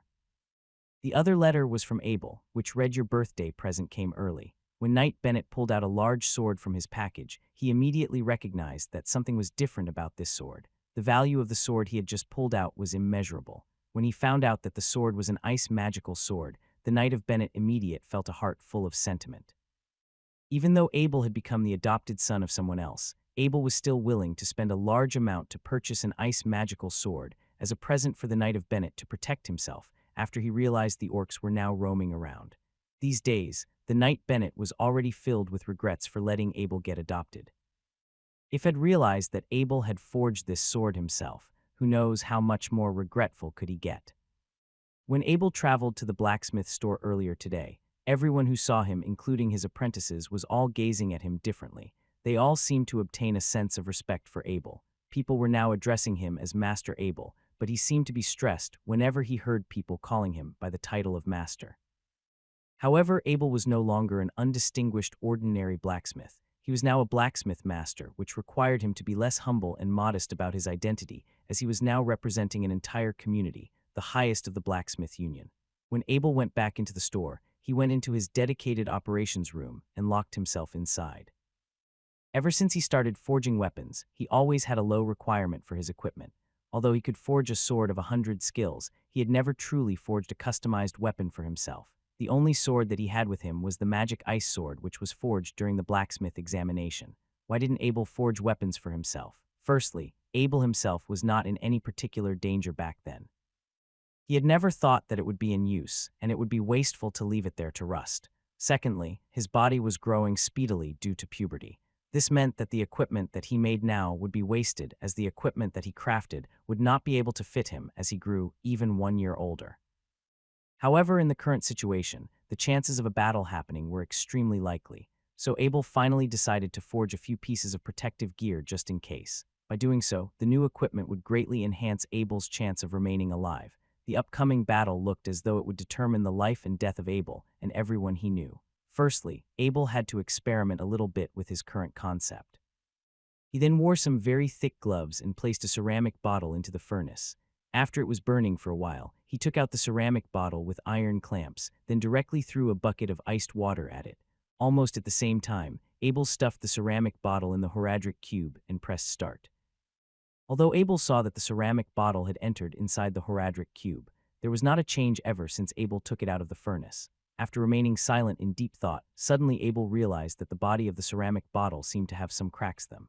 As soon as Abel moved a single heartbeat, the ceramic bottle appeared on his hands. At the same time, he slammed the ceramic bottle into a pile of debris, and as it fell to the ground, everything was shattered to pieces. It worked. Abel rejoiced and immediately felt a sense of relief and satisfaction in his heart. Now, Abel had to forge a piece of a large magic sword. The current pace he had right now was considered very quick already. Normally, it would take around 5 hours on average to forge a magic sword. He was fast enough now to take 5 hours to make a big magic sword. With the magic sword now in the process of being forged, Abel intentionally wanted to write a few runes differently. He added a lot of useless strokes connecting in the most complicated way. During the final step, when he was leading the magical power of the blue gem to the center of the runes, the moment before the white light flashed, he shoved the sword into the Horadric cube. With the leftover time, Abel worked extremely hard to create an oversized shield of 100 skills. The shield was as thick as 30 centimeters. If Abel wasn't a level 5 knight, he wouldn't even be able to lift this gigantic shield. Abel then took the failed magic ice sword that he just made from the Horadric cube. This time Abel had learned his lesson. The moment he took out the sword, he threw it outside and he counted slowly 123 in his head. When Abel counted to 3, he heard a loud outside the shield, followed by a chaotic noise of ding ding dong dong. It sounded like the shield being struck by 1,000 spears. After the noise had stopped, Abel peeked his head from the back of the shield. The explosion was much larger this time. The large stone wall was pierced with countless scattered pieces. Some even seemed to have made a small hole on the wall. When Abel saw his shield, he was so deeply shocked that his entire body felt like they were drenched in cold sweat. There were holes everywhere on his shield, and the holes looked as if they were hit by bullets. It was even deep enough to put a finger through. If Abel wasn't holding an extra thick shield, he might have been heavily wounded from the blast of the sword. Abel couldn't believe that by adding a few rune circuits, the effect of the explosion would have increased by such a significant amount. What would have happened if a sword like this were thrown in the middle of a crowd? Abel thought to himself. Abel could only imagine the catastrophic accidents it would have caused. No one could have survived a blast that strong. Of course, such a highly dangerous weapon had to be stored in the Horadric cube, so a weapon like this could only be Abel's secret weapon. The Horadric cube was the most important secret of Abel. His success was entirely aided its with the assistance. Therefore, Abel would not let anyone who had a glimpse of it remain alive in the evening. Abel did not return to the castle to rest. He stayed up the entire night to forge 3 pieces of exploding swords to be stored within the Horadric cube. In the meantime, Abel had also learned self-defense and how to properly protect himself. Abel suddenly thought about the grenades in the original old world. The explosion that had just occurred was similar to the explosion of grenades. According to what Abel learned from the era of the explosion, the safest place to survive after a grenade exploded would be on the ground, even though there would be shockwaves. Based on the original world's concept of the tank cannon bounce shells, Abel built a much smaller shield that could be hung around the waist. During the explosion, the person could reduce the number of damage in an explosion by lying on the ground, and then using the small shield to bounce off the pieces of debris at different oblique angles. After he had breakfast and rested for 2 hours, he returned to his private operation room in the Blacksmith's Guild. For the trillionth time, Abel was a bodybuilding trainer in his previous life. He was used to going hiking with his friends in the wild, which made him have a lot of experience in hunting. This time, Abel wanted to make a giant bear trap according to his memories. As Master Bentham suggested, the wolf riders were very fast and flexible. They would often implement a hit-and-run strategy during battle. If they didn't have a large number of soldiers to surround them, it would be very difficult to annihilate them. However, things would be completely different if we could make a large bear trap. If a wolf rider stepped on it, it would at the very least injure their leg. This could hugely reduce their speed, therefore they will no longer be a threat. The beasts and humans of this world were both much stronger than the beasts and humans in the previous incarnation of Earth. Thus, Abel thought that he needed something special to stop these wolf riders. The components of the gigantic bear trap consisted of a large compression spring, 2 charm clamps, a clamp trigger, a button, and a chain. After the compression spring was flattened with force, it was gently held secured with the clamp trigger. If someone stepped on it, the 2 sharp clamps would be released instantaneously, catching the prey with a tremendous amount of rebound force. Since the 2 sharp clamps were not fully enclosed yet, the more the prey struggled, the tighter the grip would be. It would be easy to imagine if the Mount Wolf of a wolf rider was caught by this gigantic bear trap, with the speed of the wolf rider. The Mount Wolf would be in excruciating amounts of pain. Therefore, the wolf rider would most likely be shaken off by the Mount Wolf. This world did not have such a large bear trap, therefore the placement of the traps should not attract too much attention to the orcs, especially if we add some more camouflage to it. The process of making the trap was simple. The only trouble was the compression spring. According to Abel's memory, the steel used in the spring must require a high carbon content to maintain the steel's elasticity. Abel practiced by forging a rough model with 100 skills. After several attempts of carburizing, a lot of small samples were made according to different carburizing ratios. After testing, he decided on the best sample, and the production process was finally determined. Then, Abel began mass production. After he made 10 compression springs, there were still a lot of materials left. He then made several large spiral springs which could be used as shock absorbers when he decided to upgrade the carriage in the future. Abel did not make any other accessories of the gigantic bear trap him since that would take too much time. The compression springs were the component that mattered the most. The other parts could let other blacksmiths in the blacksmith shop take care of it. Abel called his senior, Gordon, who gave him a drawn blueprint and dimensions of the bear trap's other components, and requested it to be forged in 2 days. Gordon did not have a problem with the request since he ordered a few of the most capable blacksmiths to work extra hours to complete it as soon as possible. Early next morning, when Abel arrived at the blacksmith's shop, Gordon told Abel with a pair of tired red eyes, "Master Abel, all the parts are made according to your requirements, and they are placed in your operation room." Abel was very surprised. He thought that it would have taken at least 2 days, but it was finished in 1 night. Looking at the tired red eyes of Gordon, he could not help but say, "Why didn't you sleep last night? I don't need these parts in a rush." Since the blacksmiths heard that it was your command, they refused to delay it and worked overnight. Gordon did not mention himself. He only gave the credit to the other blacksmiths who was standing in front of Abel. "Next time when I forge a sword of 100 skill, the blacksmiths and you can watch on the side. Now go to rest," Abel said with a smile. "Thank you, Master Abel. I will let them know." Gordon thanked Abel and ran off. When Abel walked into the operation room, he saw a pile of accessories placed on the ground. It has been divided into 10 parts. From these details alone, it was enough to show that Gordon was a very attentive person.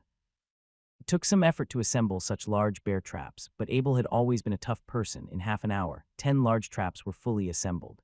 2 horses were brought in, and each of them was strapped with 5 large traps. After it was secured, Abel waved a hand, signaling that they were ready to go. Behind Harry Castle was a forest. Since Abel has been busy ever since he settled here, he never had the chance to explore this forest.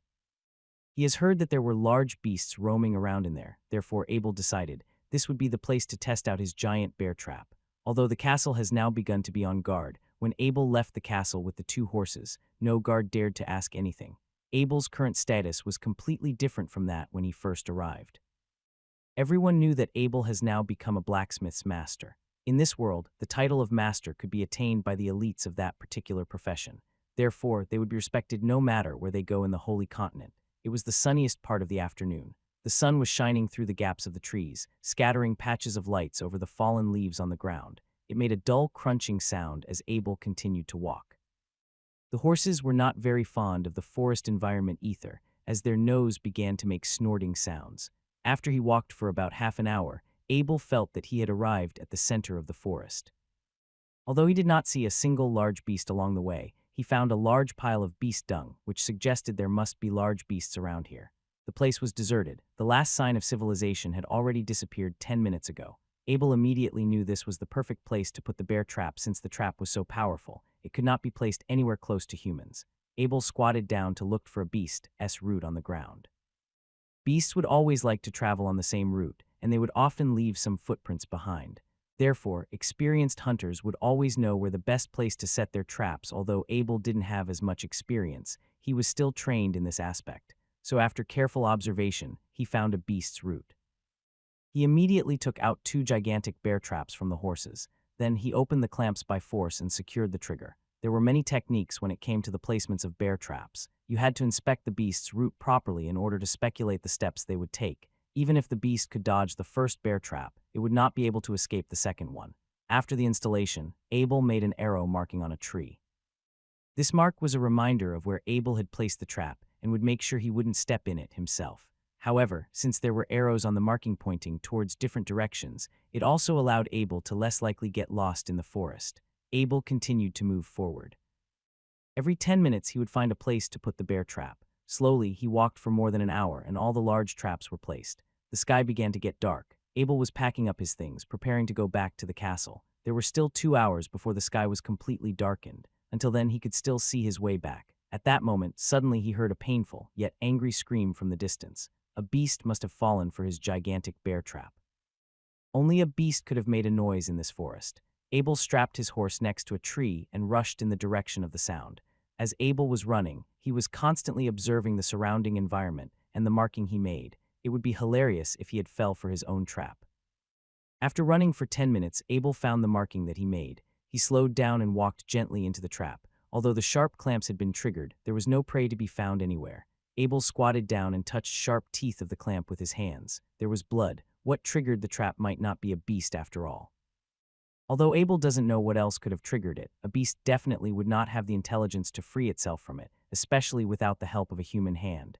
If the beast was very powerful at most, it would just destroy the trap, not leaving it enclosed like this. Could it be human? Abel shook his head. The voice he had just heard was clearly not human. That he could be certain of. As he resumed his search following the directions of the blood trails, he suddenly stumbled across another spot of bloodstains which wasn't too far from the original directions that he had come from. Abel continued to follow the blood trail. From the looks of it, the prey didn't seem to be injured badly. It was probably just a leg. However, as he continued, he thought that maybe the wound on the prey's leg might be quite serious since it bled continuously. Abel's hunting instinct and experience in his previous life had taught him that when prey was injured, they instinctively sought the most secure and safe place for themselves to recover from the injury. This would probably be the case with this prey as well. After following the blood trail for around 30 minutes, Abel suddenly saw lights from a fire in front of him. Abel felt confused and found it strange. Humans would never have survived or habited in a place like this. As he slowly approached the fire, Abel saw in the distance a creature that he had never seen before treating its own leg wounds. The creature had a head that looked like a wolf, 2 canine teeth protruding from the outside, alongside with a body that resembled a human. However, it had a slightly more curved back with a height of around a little over 2 meters. Next to the creature was a huge, mysterious wolf resting on the ground. The belly of the wolf seemed to be so large that it looked as if it was pregnant. Abel was now certain that the creature in front of him was the wolf troopers that attacked the village that he saw earlier, and the wolf that was resting near it must be the legendary Mount Wolf. Once again, Simon was out of luck. He hid in the jungle, away from the humans. Every day, he hunted for food to keep himself and the Mount Wolf well fed. One day, he went out to hunt just like any other ordinary days. He had already familiarized himself with the environment during these days, therefore he had lowered his awareness when moving around the forest. It was an everyday routine for him. During his hunt, he went onto a route that he was extremely familiar with. It was the route that he had took many times, and it was the safest road to him. But suddenly he stepped on something strange. It looked to be 2 giant elephants' teeth that clamped through his legs. The pain that he suffered when he stepped onto the trap made him furious. It was so painful that he screamed repeatedly. He didn't know what it was, but he was certain that it belonged to the humans. After a while, he realized that even though the trap looked scary, it wasn't particularly painful, and it only injured him a tiny bit. It didn't even break the bones of his leg. It was just a sharp serrated tooth that tore his skins with the muscle of his lower legs. Most importantly, the trap was easy to break, too. All he did was to gather up all his strength and pry it open with his hands. However, his injured leg still needed to be treated. All the precious medical supplies were left back in his camp. Therefore, all he could now was to limp back slowly to his camp so that he could treat his wound. As Simon treated his wound, he thought to himself, there have been sightings of humans around this area, and it was no longer safe to stay here. It looked like they may have to move to another area. With Simon's Mount Wolf Black Wind having to give birth in these upcoming few days, the best time to move away would be tomorrow. To Simon, the quicker they moved, the better. With the birth of a small Mount Wolf, they will lose all their mobility. All of a sudden, Simon's nose picked up a different scent in the air. It was the scent of humans. Simon then ferociously stood up with a worried facial expression on his face and looked around carefully to scan for any danger. Abel observed with extreme caution as the worgen got up and peeked around. Suddenly, Abel realized the worgen must have sensed his presence from a distance. As a worgen, Simon had an extremely strong and terrifying sense of smell. The moment he picked up the scent of Abel, Simon knew that this human was the one who injured him. These inferior humans would need to use such despicable methods to injure him.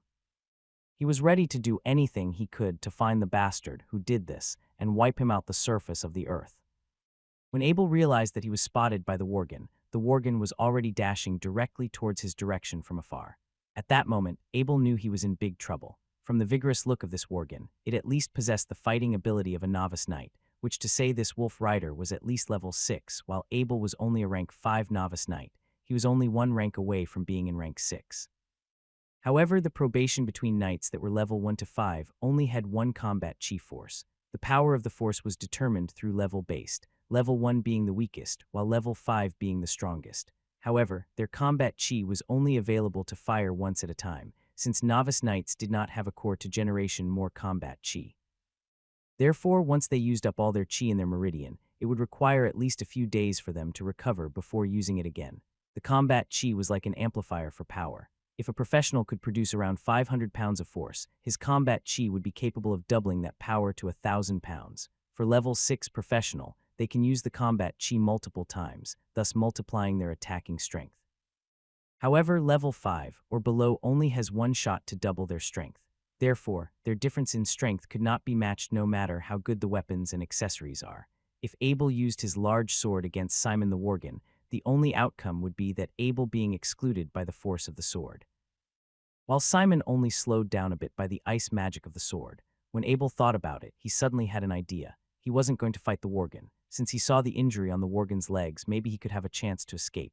When Simon saw that the man, not only was he unwilling to engage in combat but was turning around and running away, he thought to himself, what a coward that human was. With little regard to his injury, Simon began to make a chase after Abel. Originally, Abel thought that since the worgen's leg was injured, he surely would have run faster than the worgen.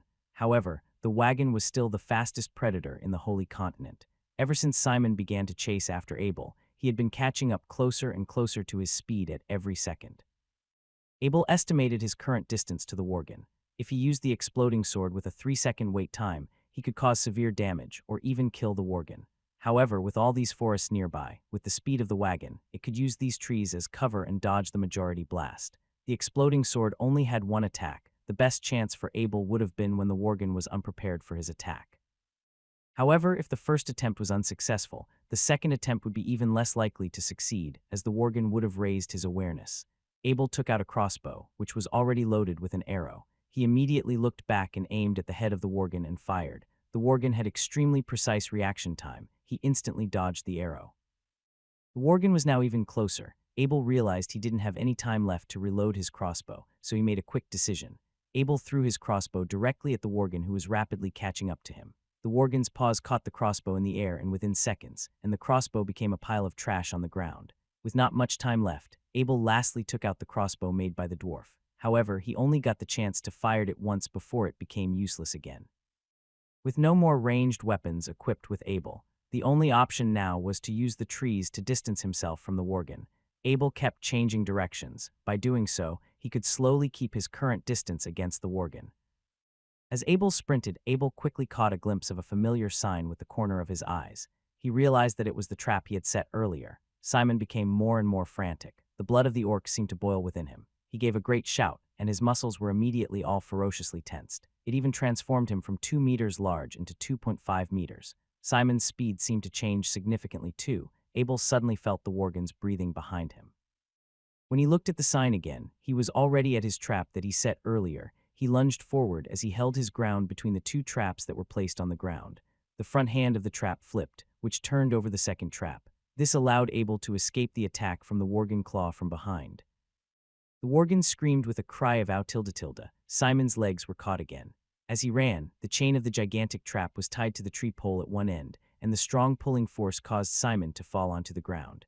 Abel saw the worgen lying down on the ground, and before the worgen's hand could pull open the clamp, Abel had pulled out an exploding sword from the Horadric cube. Before the white light flashing in the explosion of the sword, Abel was already on the ground taking cover, and the light shield at the waist was tilted in front of him to protect him from the explosion.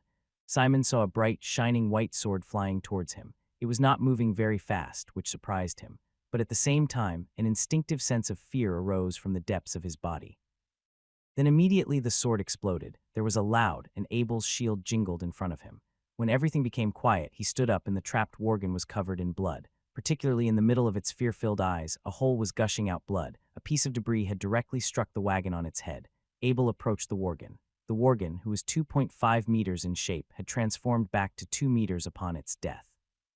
Due to the transformation of the worgen earlier, the clothes made from the fur on its body have broken open and something was protruding outside. As Abel took out that something from the blood-smeared worgen, it was a sheepskin paper. On the paper was some kind of orc's text with a map and some strange piece of branding.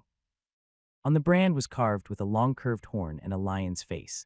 The lion looked to have more developed muscles of the body than a normal human, along with sharp claws on its hand, followed by a pair of toe shoes. The lion was the god of the orcs. As Abel investigated further, he found that at the bottom of the brand there was a star. If there were orcs here, they would have known the importance of this sign. These were special orc ability skill cards. Each sign was sealed with a powerful ability. Because most of the orcs had no written language, the orc gods used this method to preserve these skills, and the orcs learned their skills through these signs.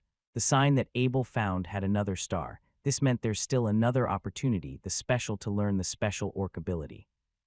Even though it was not known where Simon had gotten the special orc sign, but the rarity of this orc sign was beyond doubt even for ordinary orcs. He knew what it was, but the card had a power that was so strange that he had to take a closer look at it. For reasons he wasn't sure of, he was somehow attracted by it in ways that he couldn't describe. Abel decided to use his power of the will on the card. He closed his eyes for a bit and decided to focus all his senses on the mysterious force that was lingering by. As his conscience began to enter the card, he felt an energy that was similar to the one that his body produced. It was the power of one's spirit. It was probably not a human spirit, though. Without asking for Abel's permission, this energy began to draw itself closer towards him. It was trying to synchronize with him. Abel didn't want to, but it was too late before he could switch off his power of the will state. Whilst trying to open his eyes, Abel realized that he had become a young virgin himself. It kind of felt like a movie for him, except it was much more realistic than a movie. He had no control over his body, but everything he saw was very much in detail. The virgin Abel walked to the front of a mounted wolf. It placed its hand on top of the beast's head, then uttered some very strange words from his mouth. It was not a language that Abel had learned about before, but bizarrely enough, he could understand every word of it. As devoted followers of the beastly gods, the virgins would often include words of praise in their vocabulary. They would also use weird consonants to match the words that they were saying, which allowed them to communicate their thoughts with the Mount Wolves, kind of like what Abel was seeing here. The virgin could understand what the Mount Wolf was thinking, and so could the Mount Wolf to the virgin. The virgin would have sent a command to the Mount Wolf without having said anything, and the Mount Wolf would follow it after receiving it telepathically. After riding on the Mount Wolf for a while, the virgin used its combat chi and gave it a full body massage. Things were looking very tranquil here, but the scene got cut off for some reason. Without being able to watch what happened next, Abel's mind was returned to his body. There was a star at the bottom of the skill card. As Abel switched off his power of the will state, it started fading away and eventually disappeared. The card, too, was destroyed after that. Abel was afraid of it exploding like his heavy sword, so he threw it away into the air before he got injured by it.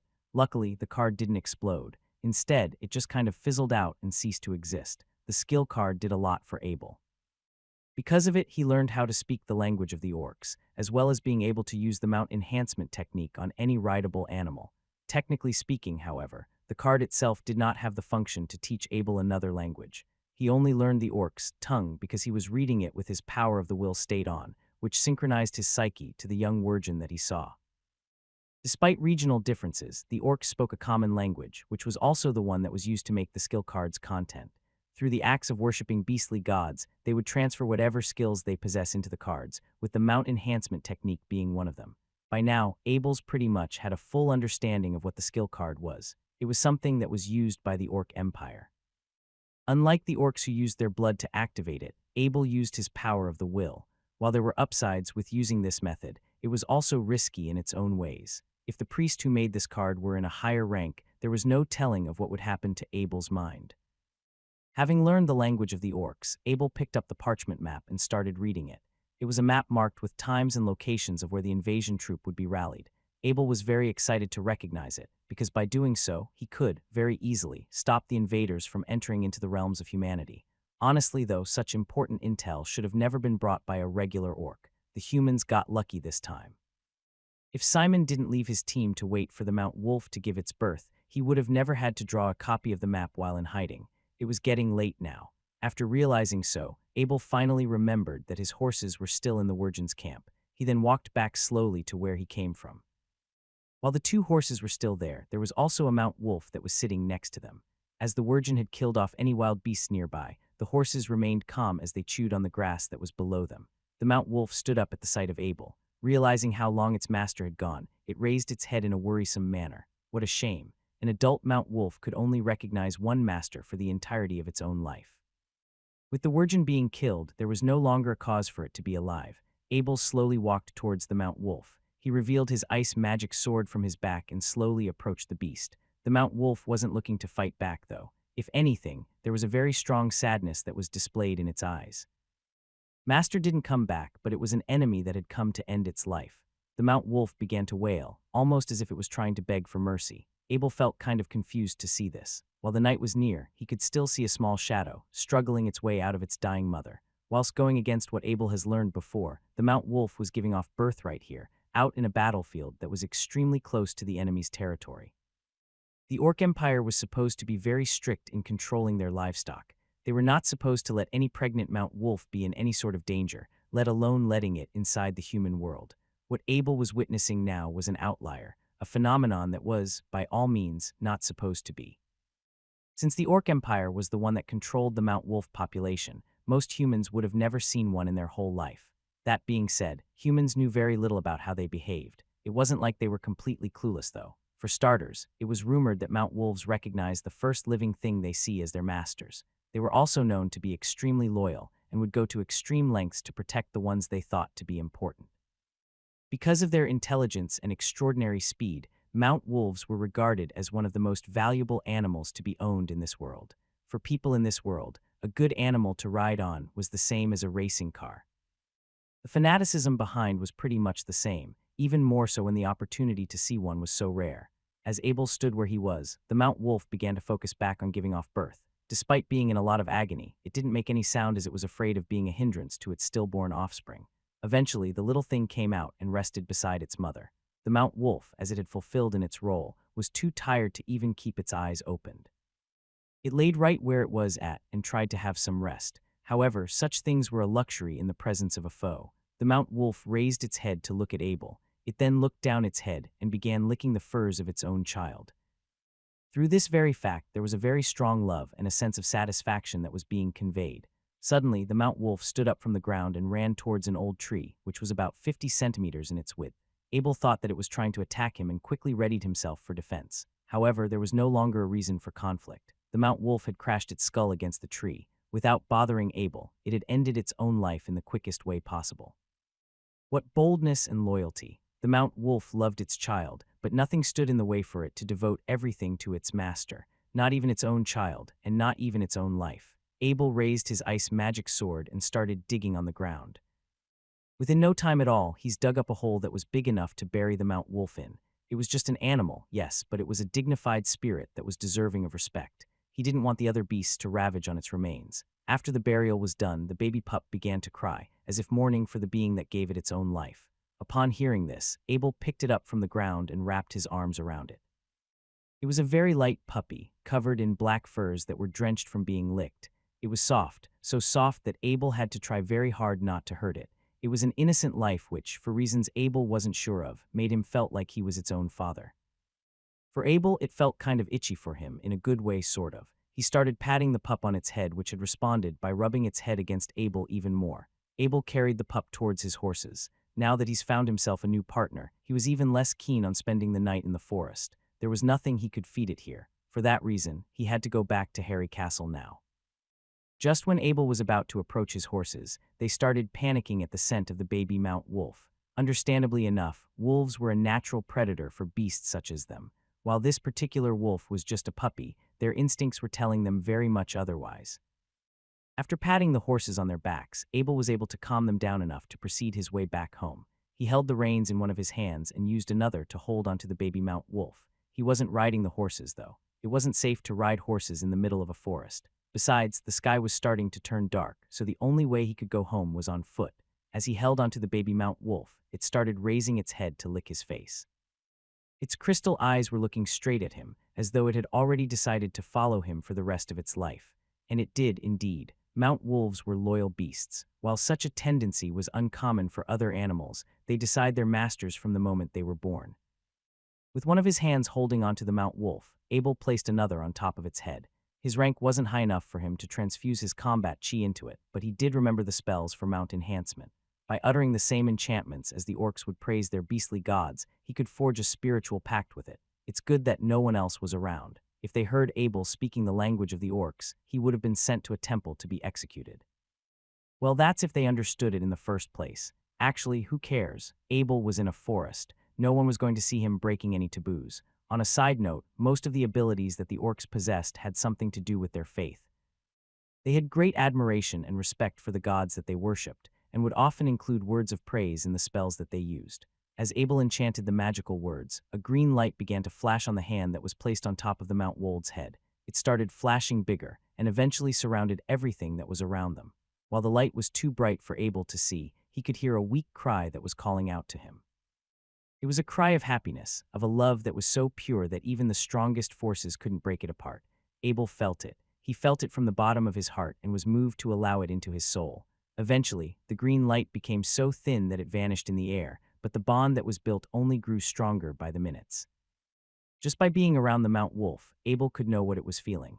Come to think of it, Abel hadn't named the Mount Wolf yet. Since it was covered in black furs, the first thing he's thought of was Black Wind. When the pup reached its adulthood, he wanted it to run as fast as the wind. Your name is now Black Wind. Is that okay with you, Black Wind? Abel wanted to explain his thoughts behind this name, but the pup was too young to understand something so complex as symbolism.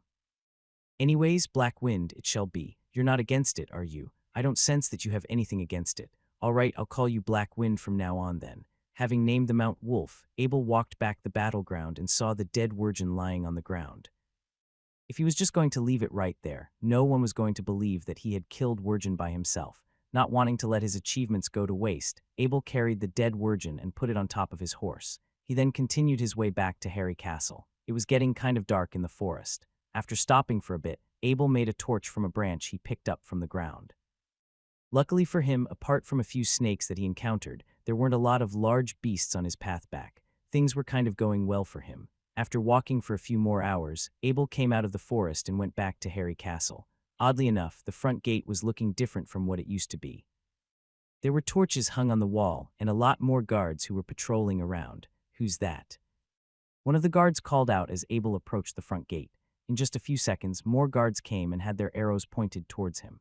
It's Abel. Abel raised his torch so that it was closer to his face. Open the door so I can go in. The young master's back, Master Abel. As the guards began cheering for Abel, they lifted the castle gate and allowed him to enter. To Abel's surprise, he saw a lot of tents when he had just come in.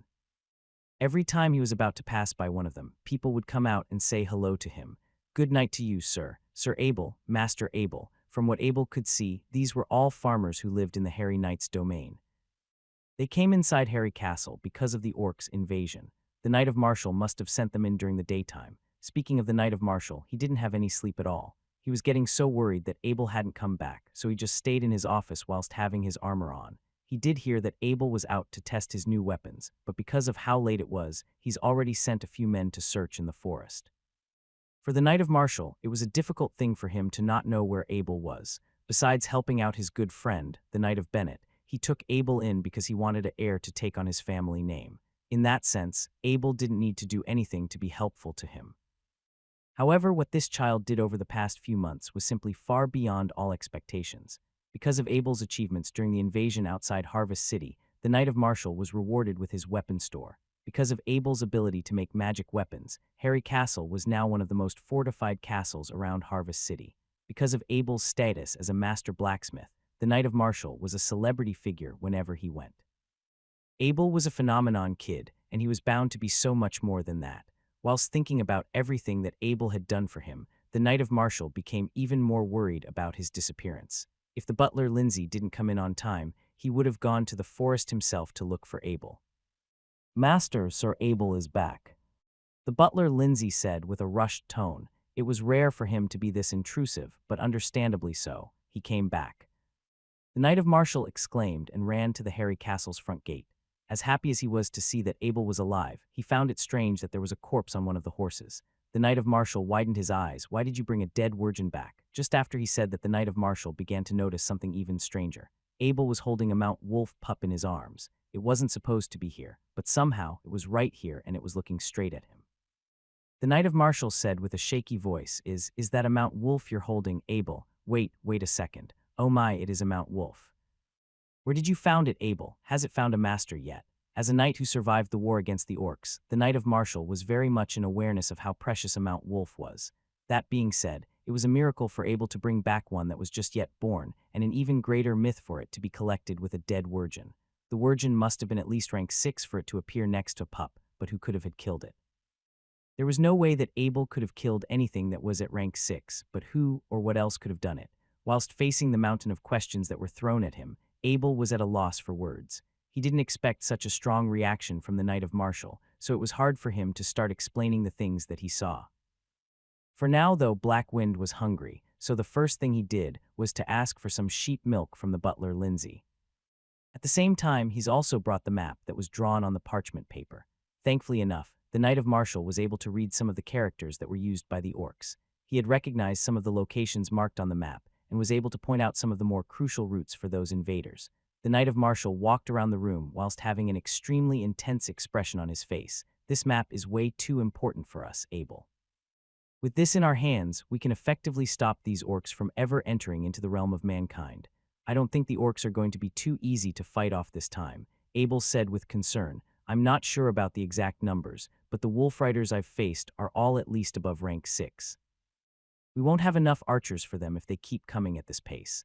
The Knight of Martial wasn't too worried. If anything, he was very optimistic about this whole situation. Why, of course, we're not going to take on them all. Here's the deal. I give this map to the Lord of Harvest City, and we do fend off the invasion this time and have enough dead orcs on our hands. Abel, you're going to be anointed as a lord. The Knight of Martial then said with a more serious tone, For now, Abel, you are not allowed to be out without a company. Whenever you leave the castle, you must let someone know first and bring some guards with you. As for that Mount Wolf you've picked up, well, don't tell the others about it. I'll tell the others to keep their mouths shut as well. Once they've reached a certain rank, Mount Wolves tend to stay loyal to their owners. The Knight of Martial sighed, same with that one. That being said, there's always going to be someone who would try to take it back. Whatever you say, Uncle, Abel said without complaint. For all intents and purposes, the Knight of Martial knew a lot more than he did about how the nobles were like. Besides, Black Wind was still a puppy. Once it had reached full size, Abel would have grown so strong already that no one could take anything away from him. To be honest, however, this kind of thought process just showed how little the Knight of Martial and Abel knew about the Blacksmith Guild. If Master Bentham was here, he would have warned these scoundrels about the severe consequences of crossing a human with the title of a master blacksmith. Do you still have those large beast traps with you?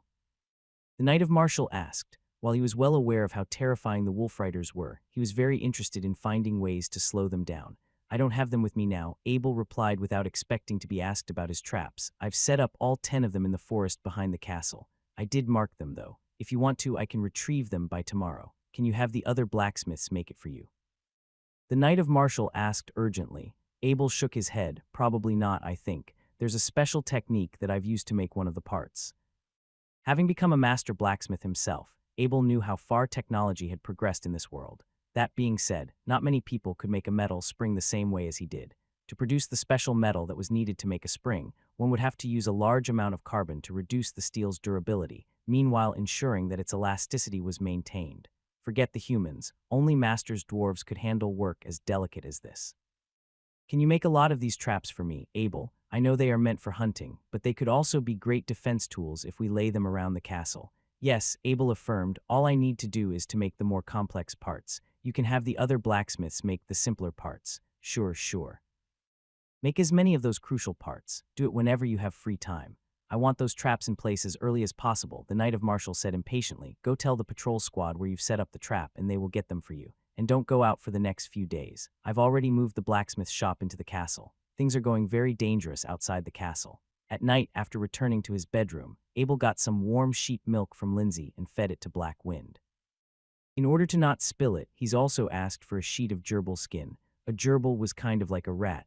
Because of how thin and soft its skin was, it was often used to make all sorts of small textile objects.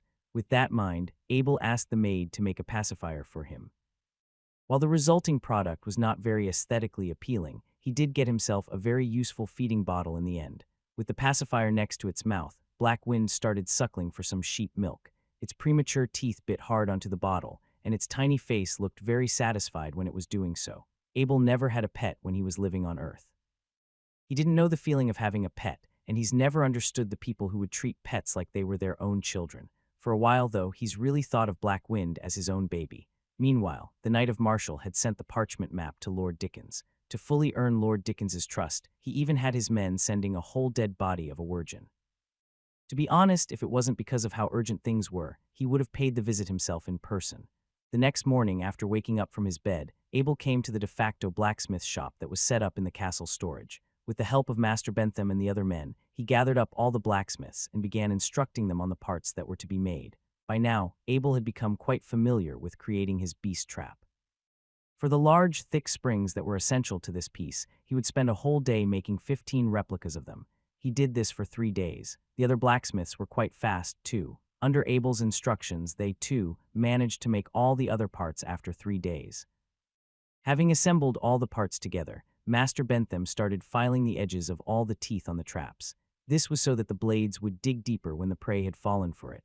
Thanks to how experienced the patrol squad was, the other 10 traps were also retrieved back from the forest. There were now 25 beast traps ready for defending Harry Castle. To test the effectiveness of his new trap, Abel threw a branch on top of the pressure pad, which, in a blink of an eye, was penetrated by its razor-sharp teeth. If the branch was the leg of a mount, then the wirgin riding on top of it would have immediately lost the ability to move. All in all, it was a result that the Knight of Marshall was very satisfied with, and that should have just about ended the invasion right there. To begin with, orcs would have never attacked a castle with just a few squads on their side. The walls were too high for their steads to have any use, and a forced push would only result in unnecessary casualties. They were not technologically advanced enough to develop any sort of siege engine. With all that out of the way, the only asset that they had were their wolves, but even a rank 7 wolf rider couldn't jump over a castle gate. As powerless as the orcs were against a fort, the Knight of Marshall had everyone consented to the center of the hairy castle. He reinforced some of the castle's weak spot with the large beast traps, especially in the forest somewhere 30 meters behind the fort. If the orcs were looking for an invasion, he would need to stop them from having any access to a large amount of timber. If the traps were activated, the scouts would know the direction of the attack right away.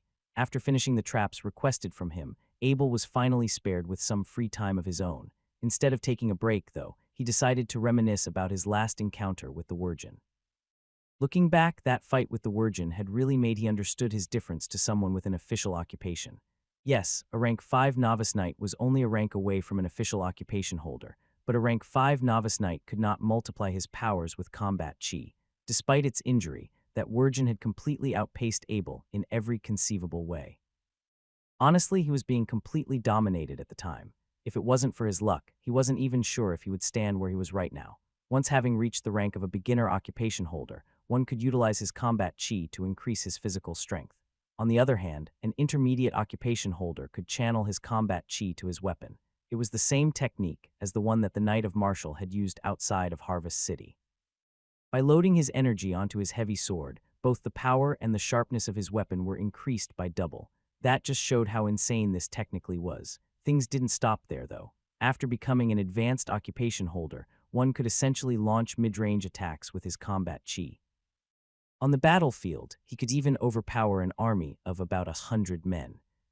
By power-up, he would like to start with his weapons. Thinking back to his encounter with the Wirgin, he did remember himself wanting some sort of long-range weapon in his hands. Even if he couldn't make the right aim, he could have at least slowed it down.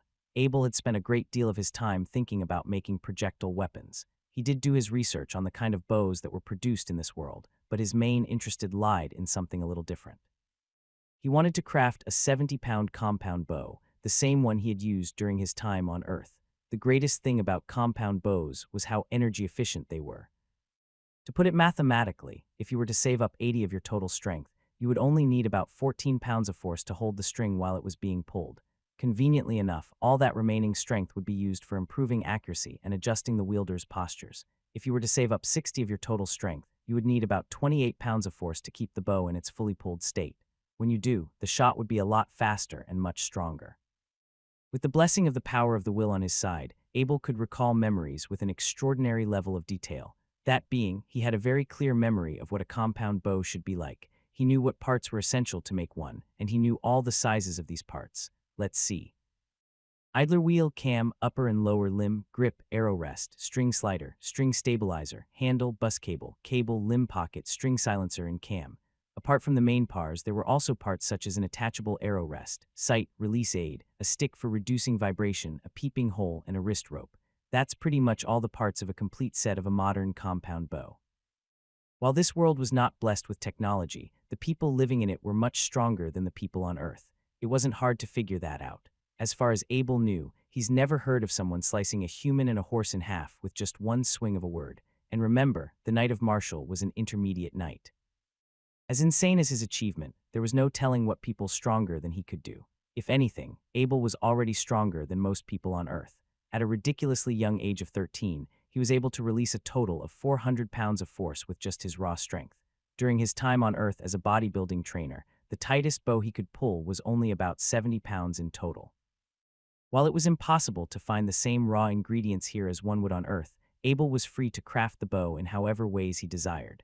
That being said, he could use some very sturdy materials with little to no regard for the resulting weight of the bow. He was a strong kid, and everyone was pretty strong in this world.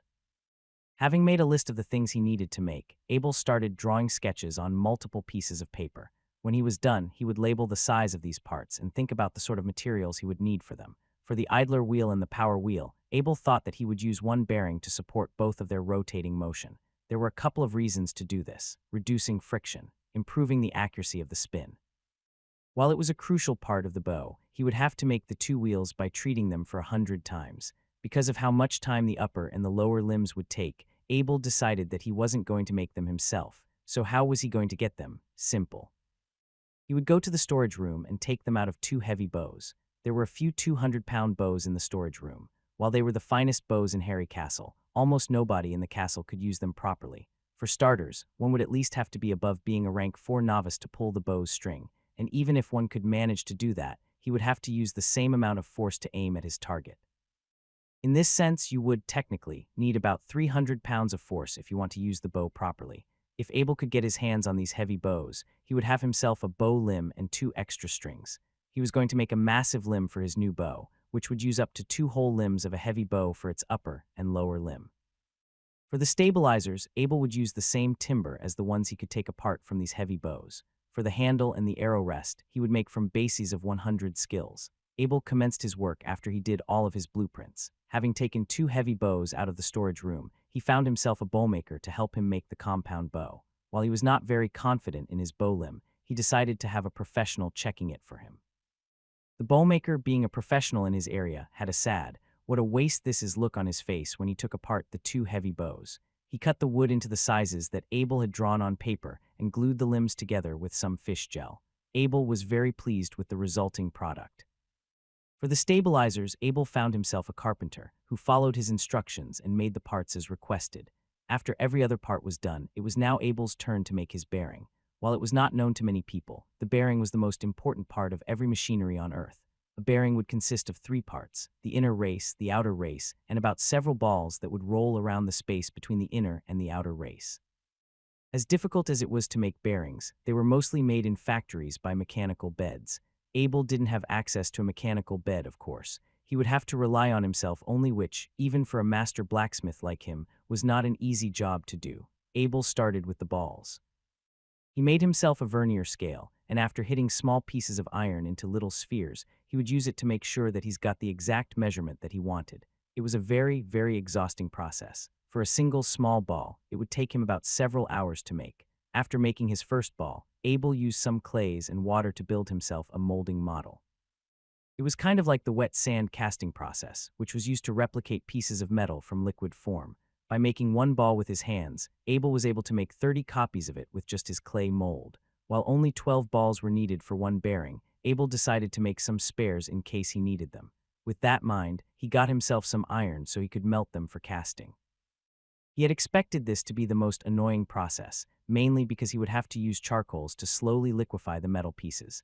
Luckily, Master Bentham gave him this ointment for raising a fire's heat. With just a few drops into the flame, the metal pieces started melting in a very short time. Abel poured the liquid iron into 30 of his clay mold. Once they had all cooled down, Abel took them and filed the edges for a bit. Once he was done, he's got himself 30 perfect small iron balls. Next up, Abel had to combine the inner and outer race with the iron balls. Whilst looking back to the many physics lectures and documentaries he had watched in the past, he got out some pieces of ice and stuffed them into the inner race. He took the outer race and put it inside the stove. That's right, he was using the thermal expansion and thermal contraction to combine the 3 parts in order. After he was done making his bearing, Abel made his idler wheel and power wheel and attached them all. Soon, he's got himself the first compound bow of the history of this world. Realizing how late it was, Abel hid away the compound bow and went back home. The next morning, after playing with Black Wind for a while, Abel went for some testing in the shooting. He got himself 50 arrows with the intention of shooting them all in one practice. Abel took out his first arrow, placed it on the arrow rest, and pulled on his release aid. Unlike what he had imagined, the tightness of the string was unlike anything he saw before.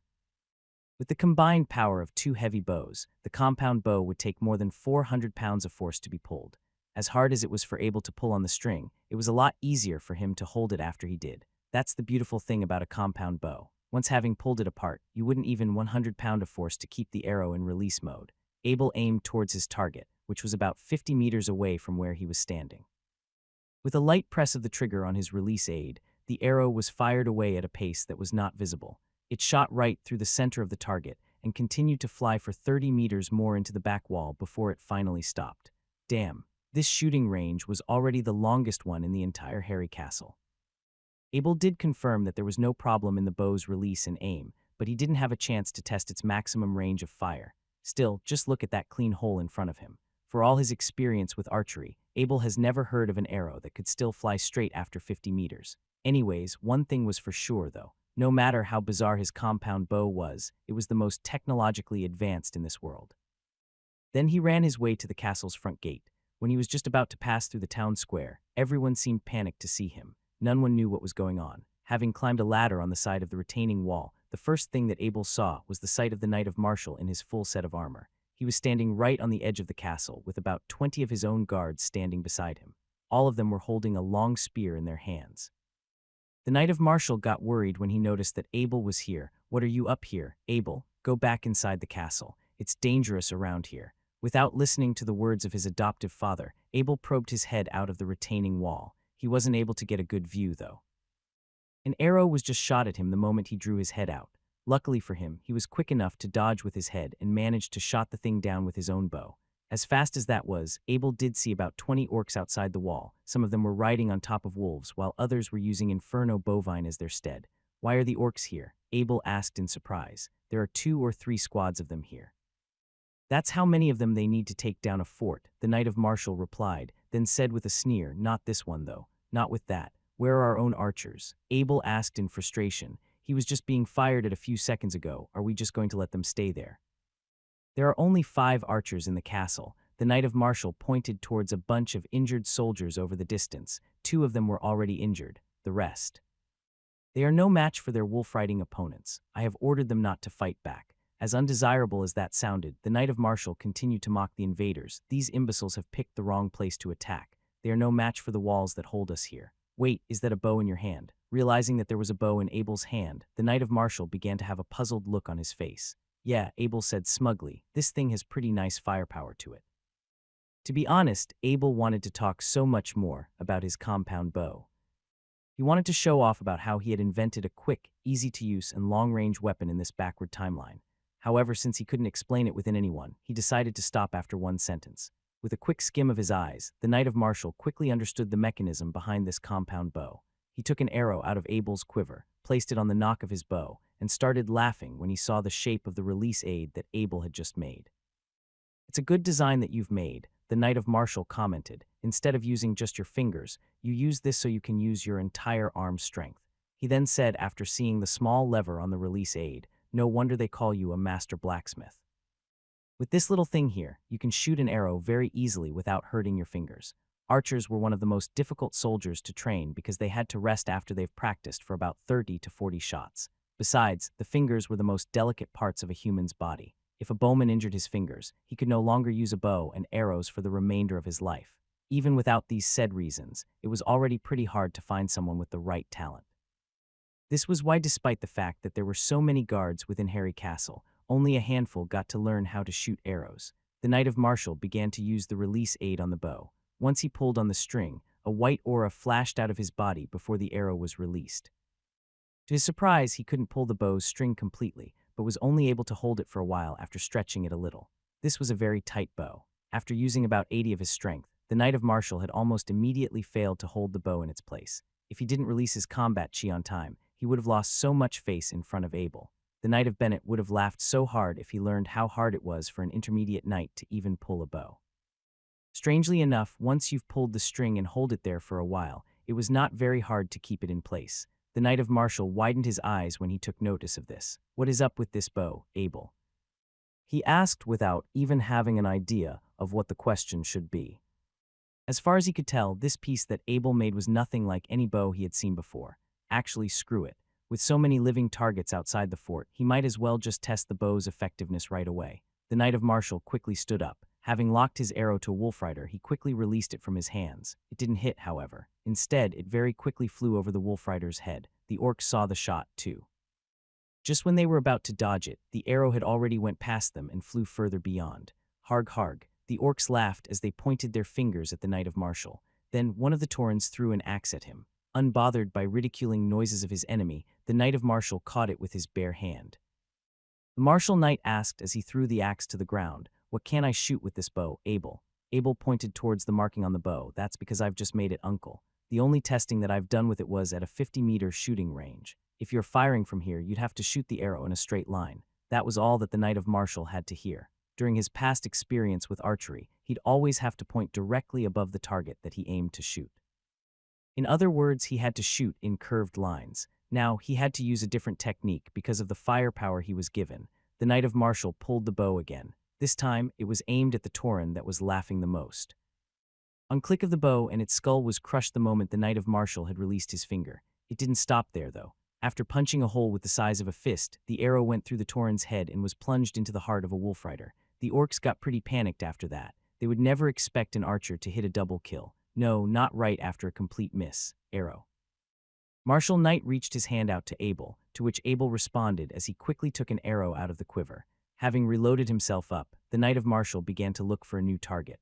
The distance between the orcs and the wall was about 50 to 60 meters. With that in mind, a shot was guaranteed, as long as the bow was directly aligned to its target. The Knight of Martial pressed the trigger again. This time, it was an orc that had fallen to the ground. Without doing much talking, Abel passed another arrow into the Knight of Martial's hand. 3 shots were fired after that, and 6 of the orcs were down on the ground. The surviving ones saw this and retreated as fast as they could. The Knight of Martial wasn't sparing them, though. Unlike the orcs, the Taurens remained on the battlefront. It wasn't because they were braver. If anything, it was because their steads were much slower than that of the wolf riders. Having readied his arrow, the Knight of Martial aimed the bow towards the Tauren, who was the last one in line.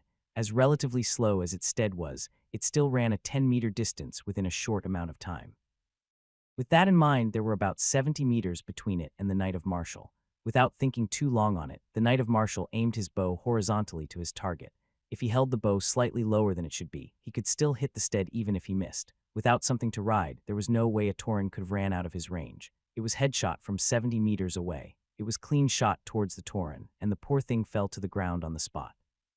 Another one from 80 meters away. It was another Tauren. It got down too after the trigger was pulled. 90 meters away. Another one down. 100 meters. No problem. Another down. The last Tauren was about 110 meters away from the Knight of Martial. Once again, he released the arrow and succeeded to hit his target. It was in the neck, though, which was a tad off from being the perfect shot. It was now the time to use the sight on the bow. All the Taurens were pretty much gotten rid of. Even the slowest wolf rider was about 150 meters away from the Knight of Martial. Unfortunately for that one, though, the Knight of Martial could still hit a headshot whilst using the sight on the bow. In fact, the hit was so impactful that the wolf rider was thrown off after that hit. Realizing how frightening the archer that was the Knight of Martial was, the wolf riders quickly covered their heads with their bare hands. The wolves they were riding on the hand covered their master with their whole body. As the threat of death was imminent upon them, the beasts decided to shield their masters as a means of displaying their loyalty. The Knight of Martial decided to stop after that.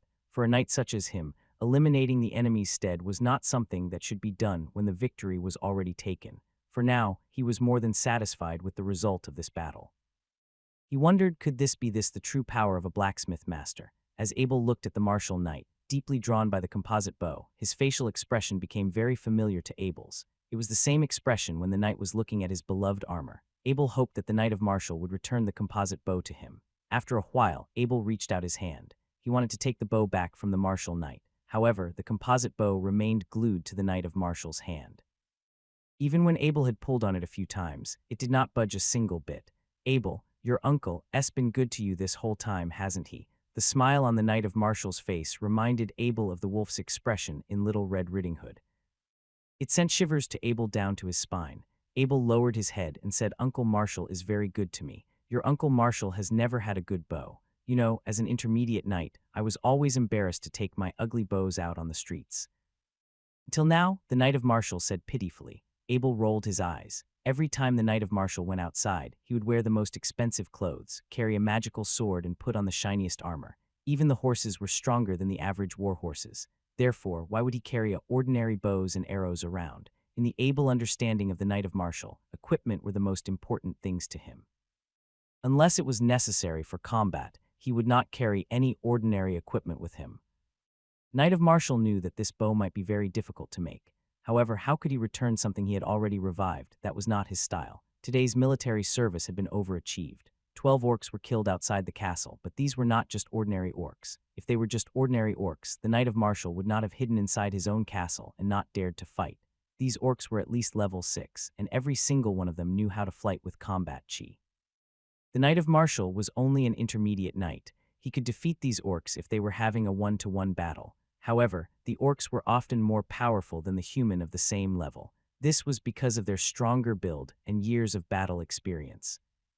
It made them machines for war. The Knight of Martial did not remember when was the last time he had felt this thrilled. He stood on the defense wall, shooting an arrow for each orc. This bow was like a messenger of death, killing anything that got in the way. Seeing the 40-year-old martial knight trying to act cute in front of him, Abel felt defeated. He hopelessly glanced in sorrow at the composite bow in the hands of the Knight of Martial. He felt this 400-pound super composite bow drifting further and further away from him.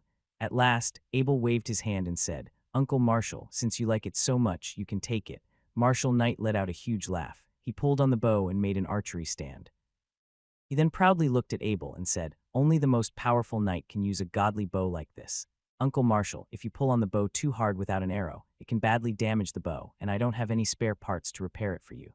Abel ignored the martial knights pretending to be cool and ruthlessly pointed out the main weakness of the bow. The Knight of Martial stopped laughing. He carefully retracted his force and slowly began to restore the bowstring into its original position. However, there were also some obvious differences between this bow and any ordinary bows. When a person pulls on the bow, it requires their full force. However, once the bowstring retracts, the more force it requires. A white light of combat chi appeared from the Knight of Martial's body as he was restoring the bow. Finally, the bowstring flattened. The Knight of Martial wiped the cold sweat off his forehead and anxiously observed the bow. He had only just received this godly bow, so pretending to be cool was definitely not worth the risk of damaging it. Abel sighed. He depressingly left the guarding wall. He would now need to go back to the Blacksmith Guild to make a second composite bow. He need to make 2 new ones in total, one for himself and one for his father, the Knight of Bennett.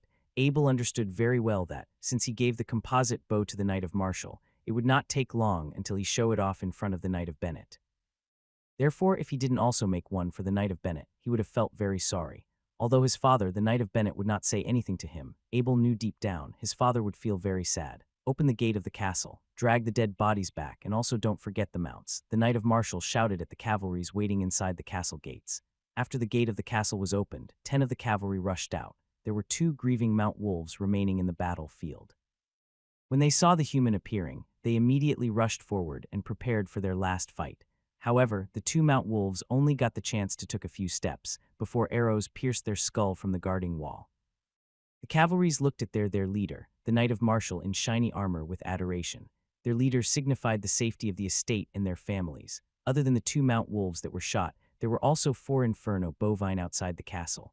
All the other surviving mounts had ran along with the orcs. However, the inferno bovines were often not very smart and not that loyal either.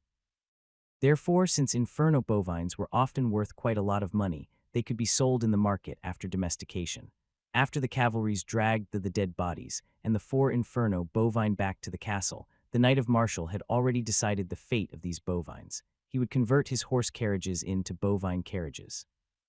He would keep 2 for himself and the other 2 for Abel. This way, the Knight of Marshall could feel less guilty for taking his adopted son's weapon. However, the Knight of Marshall actually didn't felt that guilty for taking Abel's bow. He knew if Abel could make a bow of this kind, he could make a second one.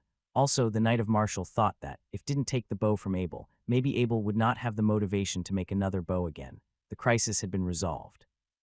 There shouldn't be any more orcs who would dare to seek death at Harry Castle. Therefore, the Knight of Marshall ordered the guards to patrol while he could have some rest. These days, the Knight of Marshall had been very stressed, and he had never taken off his armor. He had to be the leader of the castle. If the orcs had appeared near a castle, the nobles of that castle could no longer leave their castles. This was a rule of war established for all mankind. If a common enemy of human had appeared in a noble's estate and the noble left his estate, it would signify that he had given up his estate. This rule did not include the conflicts between humans. If 2 humans were battling against each other, and if one party knew that they couldn't win, surrender was always approved. Furthermore, because of the noble prisoner of war rule, no one would really want to take such a risk and pick a fight with a noble, unless they really possessed a deep hatred towards them. After returning to the Blacksmith Guild, Abel began his repetitive work again. He was making another 2 composite bows. He gathered the last 4 heavy bows in the warehouse, but since the Knight of Marshall knew what Abel was doing, he did not become dissatisfied. This time, Abel had made a lot more than last time. He made 4 bearings, and even made a few extra the large springs in preparation for upgrading his carriage. Abel was traumatized every time he rode on a carriage. He was too accustomed to the smoothness cars in his previous life, while the carriage of this world felt like it was dancing on rocks every time it moved. In the next 2 days, Abel spent all his energy on making the composite bows, since he had gained the experience from his last attempt. The 2 composite bows he made this time had been further refined. Because the orcs were now all driven away, Abel decided to go outside to test out the range of his new bows. Abel perfected the scale of the sighting device. It was divided into 100 meters, 100 to 200 meters, 200 meters to 400 meters. Abel realized when shooting beyond 400 meters, the power of the arrow would be greatly reduced. So Abel estimated that the maximum range of these composite bow was within 400 meters. Any range beyond that would be impossible to kill anything. At most, it could only badly injure the enemy. Furthermore, the speed of the arrow would also be greatly reduced after 400 meters. Therefore, the enemy could easily avoid it. Upon completing the 2 composite bows, Abel was eager to send the bow to his father. Therefore, he had proposed to the Knight of Marshall to visit Bennett Castle. I really don't suggest going because it's extremely dangerous out there right now. The Knight of Marshall was hesitant to let Abel venture off during the current situation, since he would be vulnerable to the attacking orcs outside. Even if Abel had brought a few guards with him, it still probably wasn't going to end well if they were forced into a fight. The orcs that had appeared were all above level 6. The guards were no match against these orcs, and if they were to fight, they probably couldn't even fend off a single orc. Uncle Marshall, I have to get to the Bennett Castle. You saw the power of my bow. I need to deliver the newly forged bows to the Bennett castle. Otherwise, my family wouldn't stand a chance against those orcs, Abel explained, trying to persuade Knight of Marshall to let him venture off to the Bennett castle. Why are you willing to risk your life to give them the bow, when they didn't even ask for it? You know, I had to ask you before you would even give it to me. The Knight of Marshall said with a hint of bitterness and jealousy on his face. After hearing what the Knight Marshal said, Abel immediately spoke in an extremely serious manner. Well, this attack made me doubt the safety of the Bennett castle. Just look at the power of these orcs. I must go and deliver the bow to them before it's too late. All right, if you insist to head towards the Bennett castle, I'll go with you. The Knight of Marshall felt that he had no choice. He grudgingly decided that he would head out to the Bennett castle with Abel. For him, however, he was more concerned about Abel's safety than the safety of the castle. Since the castle had already killed off at least half of the attacking orcs, he was certain that the orcs wouldn't dare to come back and attack the castle unless if they wanted to commit suicide. Uncle Marshall, are you sure you can come with me? Abel knew that it would have been extremely difficult for his uncle to leave the castle with the current situation. Even though Bennett's castle wasn't too far away from them, if the Knight of Marshall was found wandering out with Abel, he would have lost all his estate because he went AWOL absent without official leave. Besides that matter, the castle also needed the leadership and commands from Knight of Marshall to effectively defend against any attacking orcs. Don't worry about it, Abel. It's fine. I will go to Bennett's castle with you. Just let me change into some different clothes so that people can't recognize me that easily. If we take the horses and ride as fast as we can, we should be able to return within half a day. The Knight of Marshall knew exactly what Abel was worried about, but to him, if he had lost his estate to someone else, he could always get it back in the future. If he lost Abel, however, he would have never been able to get someone's life back. The Knight of Marshall knew that, as long as he stayed with Abel and educate him well, their potential together would be limitless. They might even gain a bigger territory and a higher title than what they have now. It was already afternoon by the time they finished arguing. Shortly after, Abel equipped a leather armor suit and got onto a warhorse. For Knight Marshall, he wrapped his silky gold hair and swapped his eye-catching helmet into a less flashy one. Moreover, he also wore a hat that was capable of covering his face and took an ordinary warhorse so that no one would have noticed him during their trip to the Bennett castle. Before the two began their journey, both warhorses were fed with oats, which helped maintain them within their peak performance as well as maximize their powers. Without notifying anyone, Abel and Knight Marshall quietly sneaked out of the castle when everyone inside the castle was celebrating in their successful attempt in defending against the orcs. Without taking any detours, the two horses galloped towards Bennett Castle in a straight line. By this time, there were no visible signs of life anywhere in the Lord's land between the Bennett Castle and Harry's castle. This was because, during a battle, all civilians that were resided in these lands would have evacuated and gathered inside the castle for safety measures. This would have explained why Abel and Knight Marshall had not stumbled across anyone during their trip to the Bennett Castle. After 2 hours of traveling, Bennett's castle was finally visible within their eyesight. Abel could not help but feel a sense of relief as he took in a deep breath. In the distance, Bennett's castle stood firmly and quietly in the setting sun. The castle's entrance was shut tightly, and the guards of the castle were vaguely visible on the outskirt of the castle walls. Everything looked to be perfectly fine, and the Bennett castle seemed to be unharmed. It didn't seem to be attacked by orcs. As Abel and Marshall approached closer and closer towards the castle, their arrival caused the emergency bell of the castle to ring rapidly. As they got closer to the entrance of the castle, they were met immediately with soldiers equipped with bows aiming down at them from the castle walls. "It's me, Abel. Open the door," Abel shouted. "Holster your weapon, guards. It's Master Abel." Someone yelled loudly, "Open the door." Suddenly, there were deep voices of Knight of Bennett coming from somewhere. Shortly after, the door of the Bennett castle was slowly opened. When Abel and the Knight of Marshall entered the castle, the door was quickly closed for security to prevent any potential of attacks. "Abel, how dare you come to the castle during these dangerous times?" The Knight of Bennett said reproachfully towards Abel in a rather serious tone. "Father, I need to talk to you privately. Can we find a quiet place to talk? It's an urgent matter," Abel said quietly as he glanced over towards the Knight of Marshall, who took cover closely with Abel as he tried to prevent anyone from spotting him. For Abel to travel across to the Bennett castle during these dangerous times, the Knight of Bennett certainly knew that there must have been something important. Else, Abel wouldn't have taken such a big risk to get here. The Knight of Bennett pitched a suspicious look at the mysterious Knight Marshall that was next to Abel, but without hesitation, he led the Abel and the mysterious knight into the guest room. He then told the guards to not disturb them as he closed the door once Abel and Marshall went inside. "Father, Abel was about to reveal the identity of the mysterious knight.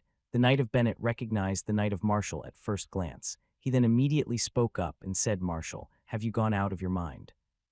You're leaving your territory during these dangerous times. You better have a valid reason for coming along with Abel. Hey, do you think I want to come here? Your silly boy said he had to come here. I couldn't just let him come here by himself. I had to follow him. Otherwise, he would have for sure ended up dead." Knight Marshal took off his hat, wobbled off his suppressed golden hair that was wrapped throughout the entire trip as he replied back to the Knight of Bennett in a rather angry attitude. "God damn it, Marshal, you always cried when things went wrong." The Knight of Bennett helplessly shook his head while looking at Marshal. He then turned around and asked Abel, "What's the matter? Why do you have to act so mysteriously all the time? Did you think about the consequences if Marshal was caught leaving his territory? If he was caught, it would have been extremely inconvenient and troublesome for all parties involved. Father, I knew the consequences, but I've come all the way here from Harry's castle was to give you this." Abel took out a composite bow and passed it over to his father. Knight Bennett took the composite bow with his hands and started to fiddle with the bow. Promptly after, he asked Abel with a surprised tone, "You came all the way here just to give me this. What do you mean, this, Bennett?" "This is the Harry's bow, a name that I've made for this special bow," Knight Marshal said with a sense of dissatisfaction since he was very upset with Bennett's attitude and his lack of appreciation for the special bow. Abel could not help but remain silent and covered his head. He knew that Marshal declared the name of the bow without consulting or even bothering to tell him. What's worse was that he even took his own name to classify the bow. Even though Abel had the same surname as the Knight of Marshal, he was certain that his uncle's intention of naming the bow Harry's bow was because he wanted it after his own name. "Bennett, it's not just an ordinary bow like you think it is. Here, try shooting an arrow and see for yourself." The Knight of Marshal then enthusiastically took out an arrow and handed it to the Knight of Bennett. As he enthusiastically instructed Knight Bennett on how to aim and how to operate the spreader, "Okay, Bennett, let's shoot at the wall over there," as Knight Marshal pointed towards the wall. The guest room was massive. It was nearly a 40-square-meter room. The wall that Marshal told Bennett to shoot towards was more than 20 meters in distance, and without saying anything, Bennett released his hand, and the arrow immediately disappeared on the bow. Within a split second, there was a harsh, shrill sound, and when they looked towards at the wall, the arrow had already pierced through the wall that was made from boulders. Knight Bennett looked at the arrows on the wall, shocked and astonished of the power of the bow. He couldn't believe what he had just witnessed. He quickly walked over to the wall and knocked the wall a few times with his bare hands, confirming the bow's legitimacy. He was stunned so that he didn't even realize that the wall that he had just broken was his own guest room. He then pulled out the arrow from the wall using a substantial amount of force. As he glanced at the wall, the arrow had made a hole that was 2 meters deep. When he looked over to the arrowhead's shape had already deformed due to the incredible strength of the impact when the arrow strikes through the wall. "This bow." Knight Bennett looked at Abel as he said in complete astonishment and curiosity in how his son has acquired such a powerful weapon. As Abel was about to speak, the Knight of Marshal interrupted the conversation between the two and said, "Abel became a master blacksmith recently. Did you know that?" Then he was silent. When Knight of Bennett heard that his son had become a master blacksmith, he regretted giving Abel to Marshal as an adopted son. When Marshal repeated once again that his adopted son had become a master blacksmith, the facial expression on Bennett's face immediately filled with sorrow. Marshal was not able to understand Bennett's expression, so he continued speaking. "Abel designed Harry's bow for me so that I could withstand the orcs. Just today, I used the Harry bow to swiftly take down 12 orcs. All of them were level 6 and above 2. Knight Bennett felt a sense of uncontrollable shock and amazement as he gazed at Harry's bow that was on his hand. He now began to understand the reason why Abel had taken such a big risk to bring Harry's bow all the way from Harry's castle. In terms of what Marshal had said to him, knowing him for so long already, if half the things that he said were true, it was already good enough. However, what his old friend Marshal had done for Abel was beyond anyone's capability. Marshal risked his territory just for the sake of Abel's safety. Bennett knew that it would have been extremely difficult for him to make such a decision and to risk it all. The Knight of Bennett drew the bow once again. This time, he had discovered the advantages of the bow. The bow was hard to pull, but it was easy to aim at, and also it had a terrifying amount of power and destruction.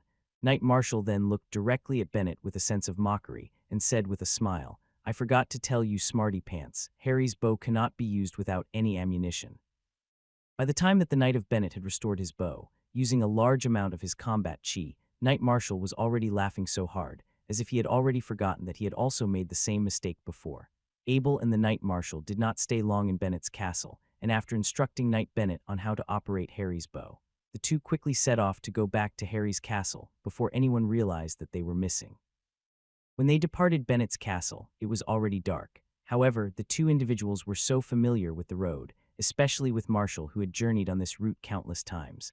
Alongside with guidance of the moonlight in the night sky, the warhorses were also quite fast as they traveled back to their castle. Abel immediately informed the Knight of Marshall, "Look, Uncle Marshall, there is a fire there." The Knight Marshall glimpsed over towards the direction of where the fire was and said, "That's the direction of Lord Matthew's castle." Lord Matthew's fiefdom was sat within the middle of the Knight estate between Knight Marshall and Knight Bennett. The relationship between Knight Marshall and Lord Matthew wasn't too great. This was because Lord Matthew did not acknowledge knights as a noble position. Although in most parts of the world where humans lived, the knights were considered as nobles. However, in some rare parts of the world, some people did not consider them as nobles. Lord Matthew was one of them. Although Lord Matthew and Knight Marshall were neighbors, the relationship between them was pretty much limited to ceremonial meeting and saluting.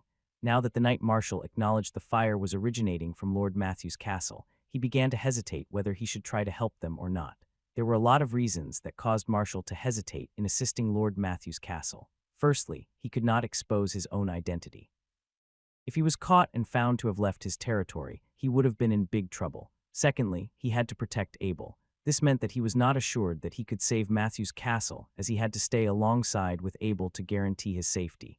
Abel remained silent. He gazed directly at Knight Marshall and thought to himself. He was going to let the Knight of Marshall decide this himself. Abel had never met Lord Matthew before. He had never heard his name being mentioned by someone else. Frankly, he didn't know what kind of person he was, and he didn't even know what he looked like. To Abel, he wasn't going to risk his life to assist a castle that he had never heard about before. Unless he was guaranteed that he was completely safe, then he would have gone and helped them. However, Knight Marshall decided to assist Lord Matthew's castle. "We will go and help them, but you must stay with me at all times. I cannot expose my identity in there. That's why you must step in and use your status as a master blacksmith," as Knight Marshall carefully instructed Abel with a serious tone. Abel quickly obeyed Knight Marshall's order and said, "Okay, Uncle Marshall, I will do as you say." Abel then took Harry's bow out of his horse saddle. Although he struggled with using Harry's bow due to its tough, laborious efforts, shooting only around 3 to 4 shots should have been fine for him. At the same time, Knight Marshall was holding his very own Harry's bow. As he placed an arrow onto his bow and was about to draw the bowstring, he quickly discovered another superior advantage of Harry's bow. The bow was especially suitable and advantageous when riding on a horse. When using a regular bow, one must use both legs, each on one side of the body to properly control the horse. Then the majority of energy and strength was needed to continuously pull the bow, while all at the same time trying to aim and shoot. However, Harry's bow was capable of holding the arrow with very little effort. By doing so, it allowed the operator to allocate more power to control their horse, as well as being able to have sufficient time to aim and shoot at their target without ease. The two warhorses that Abel and Marshall rode were very agile. As the two approached closer and closer towards the castle, Abel was the first to notice that the castle was in complete chaos. He saw that 4 wolf troopers were attacking the people who are trying to escape. When the 4 wolf rider heard the sound of hooves from the horses, they immediately shouted very loudly, and 2 of the wolf rider, equipped with long knives, instantly began charging directly towards Abel and Knight of Marshall. "Watch out, there's one right in front of you, and there's also one behind me," Knight of Marshall said. Abel aimed with care and precision at one of the wolf troopers that were charging directly towards him and immediately pulled the trigger. The bow was so powerful that it instantly shot through the wolf trooper's brain and created a hole. Shortly after, the second wolf trooper was promptly shot down by Knight of Marshall. The 2 wolf troopers who were still chasing the people down realized that their allied troops were shot down by Abel and Marshall. They then started to howl extremely loudly. Abel knew exactly what they were doing as he understood the orc language. The wolf troopers were summoning their allies inside the castle to come out and prepare for battle against Abel and Knight Marshall. Abel and the Knight of Marshall continued with their killing spree, as the two quickly killed the other 2 wolf troopers that were hunting down the people who were trying to escape. The wolf troopers did not stop charging towards Abel and Knight Marshall when they saw their allies being shot down. Instead, they charged furiously and madly towards them. The Knight of Marshall calmly shot down another 4 worgans. He then turned around to look back at Abel and said, "See, that's the nature and personalities of these worgans. They are very loyal." Abel nodded his head and promptly replied, "All right, Uncle Marshall. Thanks for letting me know," as he glanced over towards the 4 worgans that had been shot by Knight Marshall. For Abel, he wasn't shooting at the wolf troopers and the worgans since he felt a sense of resentment, but also couldn't bear the cruelty of killing these orcs. However, he held his trust in Uncle Marshall and believed that he would take care of them. Suddenly, 6 wolf riders were rushing out of the Matthew castle, who were all hanging large packages on them. When Knight Marshall saw the 6 wolf riders coming out from the castle, a light flashed in his eyes and he hummed, "You're all dead." These wolf riders who were charging towards Abel and Marshall were still carrying the valuables from the castle, and their greed ultimately led to a much quicker death since they were much slower. Abel's and Marshall's knights had both shot their arrows towards their enemies, and the last arrows that had been shot were around 30 meters away from them. The 6 wolf troopers were all killed while they were charging towards them, including their wargans. As Knight Marshall watched the wolf riders who have died on the way from charging towards them, he sighed and said, "This was a party of 10. These orcs are very strong, but they lack the protection of armor." He then glanced back at Abel and explained, the Blacksmith Union had strictly forbidden anyone from the Blacksmith Union to forge armor for these orcs. Moreover, the orcs themselves had no skills or experiences in forging armor, so the only option they had was to use their bodies to block our arrows. The frightened crowd from Matthew's castle slowly discovered that all wolf troopers who were attacking them had been killed. As the crowd slowly gathered together, a middle-aged man who wore a suit approached Abel and Knight Marshall. Knight Marshall acted as if he was only assisting Abel as he stood behind him, so that Abel would have looked like the person who had killed most of the orcs, and he would have just been an assistant for him. "Hello, Sir Knight. Thank you for saving our lives."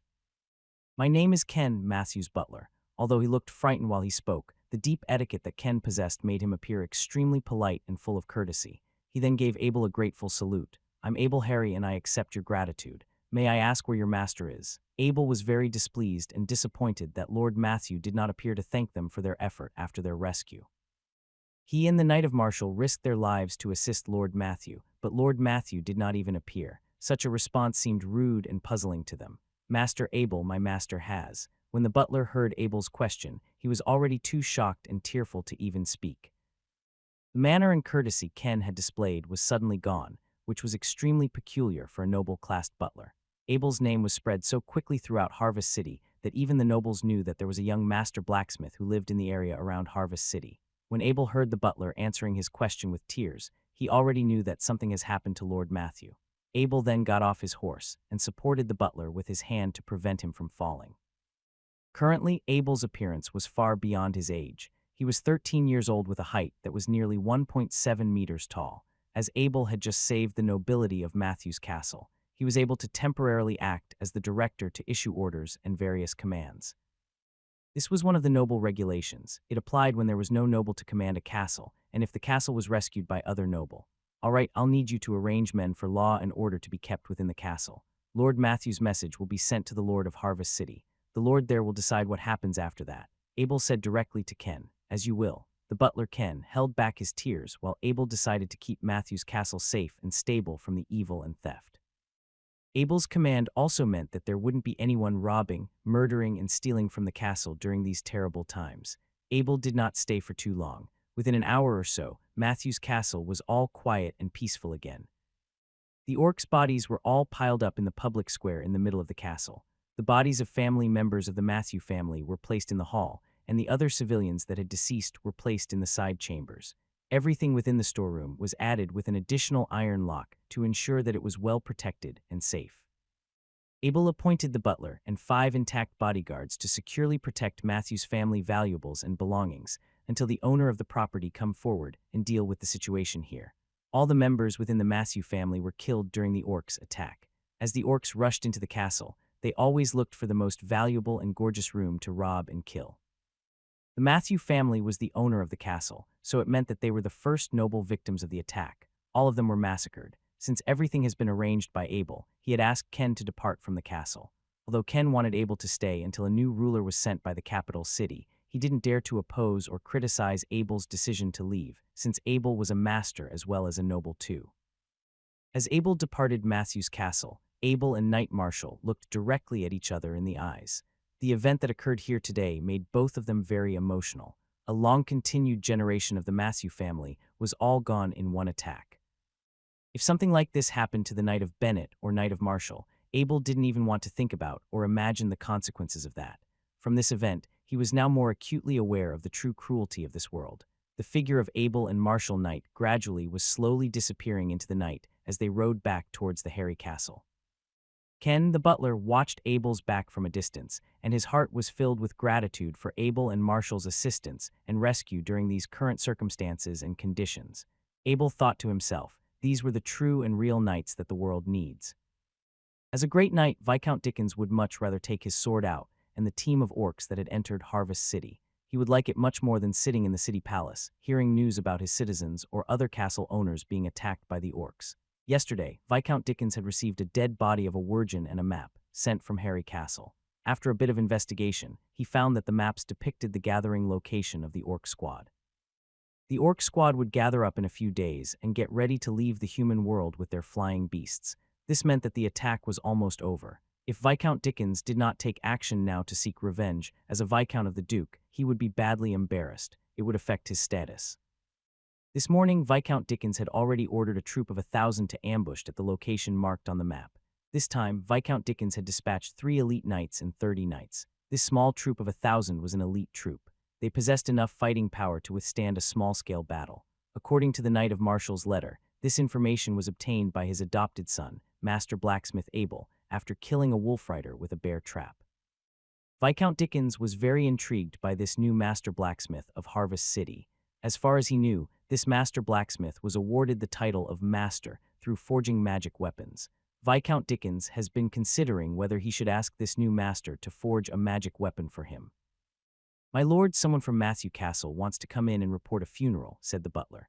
When Viscount Dickens heard these words, he knew that another castle had been attacked. He then said to the butler, "Let him in." After a while, a lost and frightened servant entered. He cried as he came in, "My lord, Lord Matthew and every single member of his family had lost their lives in the orcs' attacks. The abolishment of a noble family was not a trivial matter."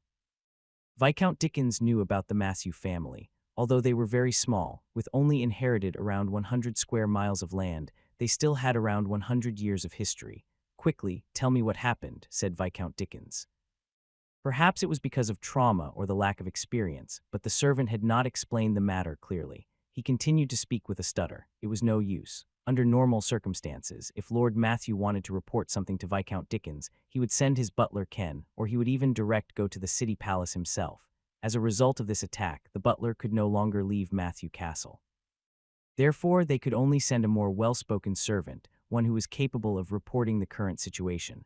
The servant understood the intent of Viscount Dickens. At this time, he also remembered what Butler Ken had told him. It was said that upon arriving at the city palace, get to the point as soon as possible. The city lord would not have time to slowly listen to you. The servant proceeded to explain. In the evening, a group of wolf riders attacked the castle. The gates of Matthew Castle was opened, and the wolf riders entered. When they began their massacre, Master Abel was passing by, and he helped us defended them together. After Master Abel made sure the castle was organized again, Butler Ken ordered me to report to the lord of the city.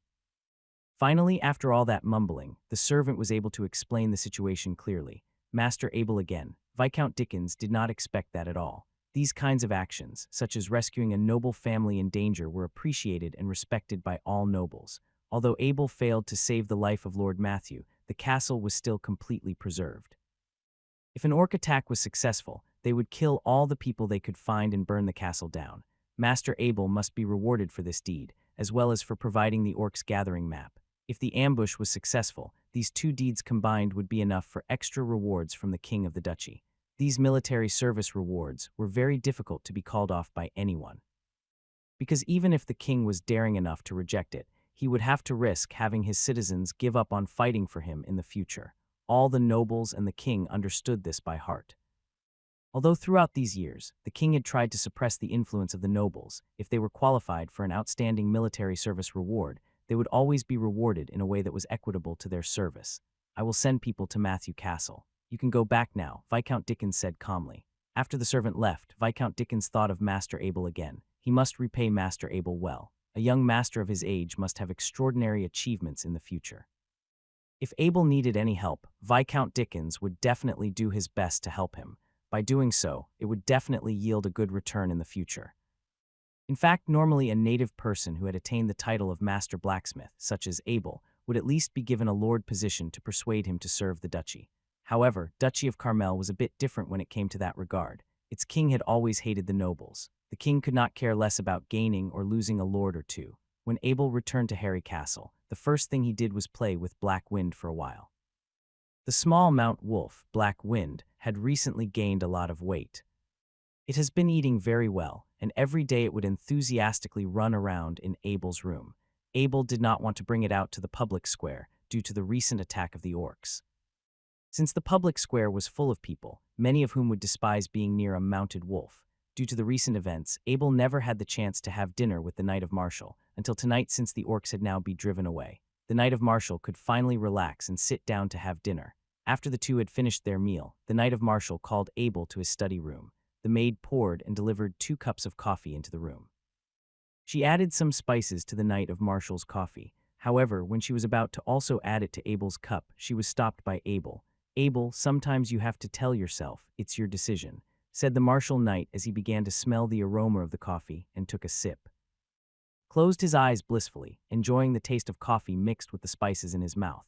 Abel couldn't bear the sight of the Knight of Martial enjoying his spiced coffee. Just how were spices so trendy amongst the nobles? Luckily for Abel, the chefs in Harry Castle didn't add too much of it to his plates. If the taste got too extreme, he might even consider cooking his own meals from now on. Actually, no, just to teach them a lesson, he might even start his own restaurant business. Whatever you say. "Uncle Martial, Abel, you are a master blacksmith now. Your forging ability has greatly exceeded my expectations. As you know, I am one of the oldest sons of the Harry family in Bakong City. Even I left my family since I got rewarded with a knight's estate. I was still allowed to learn about my family's inherent secret techniques of knights. You are my successor. I can bring you back to Bakong City to learn those techniques. But of course, there are some techniques you can learn directly from me," said the Knight of Martial seriously. Abel had already learned some secret techniques of knights inherited by the Bennett family. However, since he was not an official knight, he could not apply most of those secret techniques. Moreover, if Abel was not already a level 5 novice knight, the Knight of Martial would not have told him any of this. The only secret technique that Abel had learned to apply from the Bennett family was the knight's breathing technique, which allowed the chi to be generated faster from to core and form a meridian. The other 3 pearls of wisdom he learned but he couldn't apply included the knight's acceleration technique, which was using combat chi to lift the speed of one's body, the knight's outbreak technique, which was enhanced one's outbreak power by 3 times, but the core would be weaker the following 1 hour, the solid defense, which could only be applied with a shield. It uses combat chi to connect the shield with the ground, creating an ultra-strong defense in one direction. "Uncle Martial, what secret techniques can you teach me now?" Abel was not afraid of overloading himself with secret techniques. Since he processed the power of will, he could learn almost anything much faster than anyone. "So far, I've only known 2 secret techniques. One was the knight charging technique, and the other was the knight's mount acceleration technique," the Knight of Martial explained. "These 2 secrets can only be used on a mount, and that's why I am so different from the Knight of Bennett. The Knight of Bennett believes that the most important characteristics of a knight are balance and diversity. That's why he spent his time mastering all kinds of common knight weapons such as big swords, shields, bows, long spears, and axes. On the other hand, I am an expert in horsemanship, big swords, and long spears. I believe that horsemanship is the only essential characteristic of a knight. For the weapons that I use, all I need is a big sword for close-distance battles. Medium-distance battle, I'll use long spears, and for long distances, I'll use a bow. With the mastery of these 3 weapons, I managed to attain enough outstanding military service to receive my own knight's estate." The Knight of Martial did not deny that the Knight of Bennett's military service was not outstanding. This was because back then, the requirement for gaining the title of a lord was too high. As beginner knights, both the Knight of Martial and the Knight of Bennett were way too insufficient to obtain such title. "I have Black Wind, so these 2 secrets techniques should be very easy to master." Of course, Abel understood the importance of horsemanship. Since he already owned an elite-level mount, all he needed now was the adequate skill set to match it. The Knight of Martial did not avoid Abel's curiosity. He pressed the back of a knight biography novel on his bookcase. The knight biography novel fell inward, followed by a noise of mechanical gears triggering. The bookcase split into 2, revealing a secret room. "Come on, you have to know about this place. These are all the collections of Harry Castle," the Knight of Martial said with a touch of pride. "I've collected everything here through decades of hard work. Usually, I wouldn't even let anyone know this secret room, let alone showing it off." To a person who loved to show off, hiding things away was very difficult for the Knight of Martial. But finally, today there was someone he would share it with. This secret room was huge. Countless weapons were hanging on the walls, which included those from both the orcs and humans. There even seemed to be a traditional elf's bow. As the Knight of Martial saw that Abel was intrigued by the weapons on the wall, he began to sigh in awe. These are all from the enemies that I've slain throughout the years. After defeating an enemy, it didn't matter if you decided to kill them or not. Keeping their weapons was a common practice among nobles, especially knights. They were trophies. Besides, every knight would most likely adore their collection as well. In the middle of the secret room, there was a huge long table. On the table, there were a few thick books with bold titles, including geography, agriculture, and some non-combat related secret techniques. For example, Abel was drawn by a book about how to use cleansing water. Abel had heard of cleansing water before. It was a potion often used by women to maintain their skin, but for a grown man in his 40s to use it, Abel frowned just by thinking about it.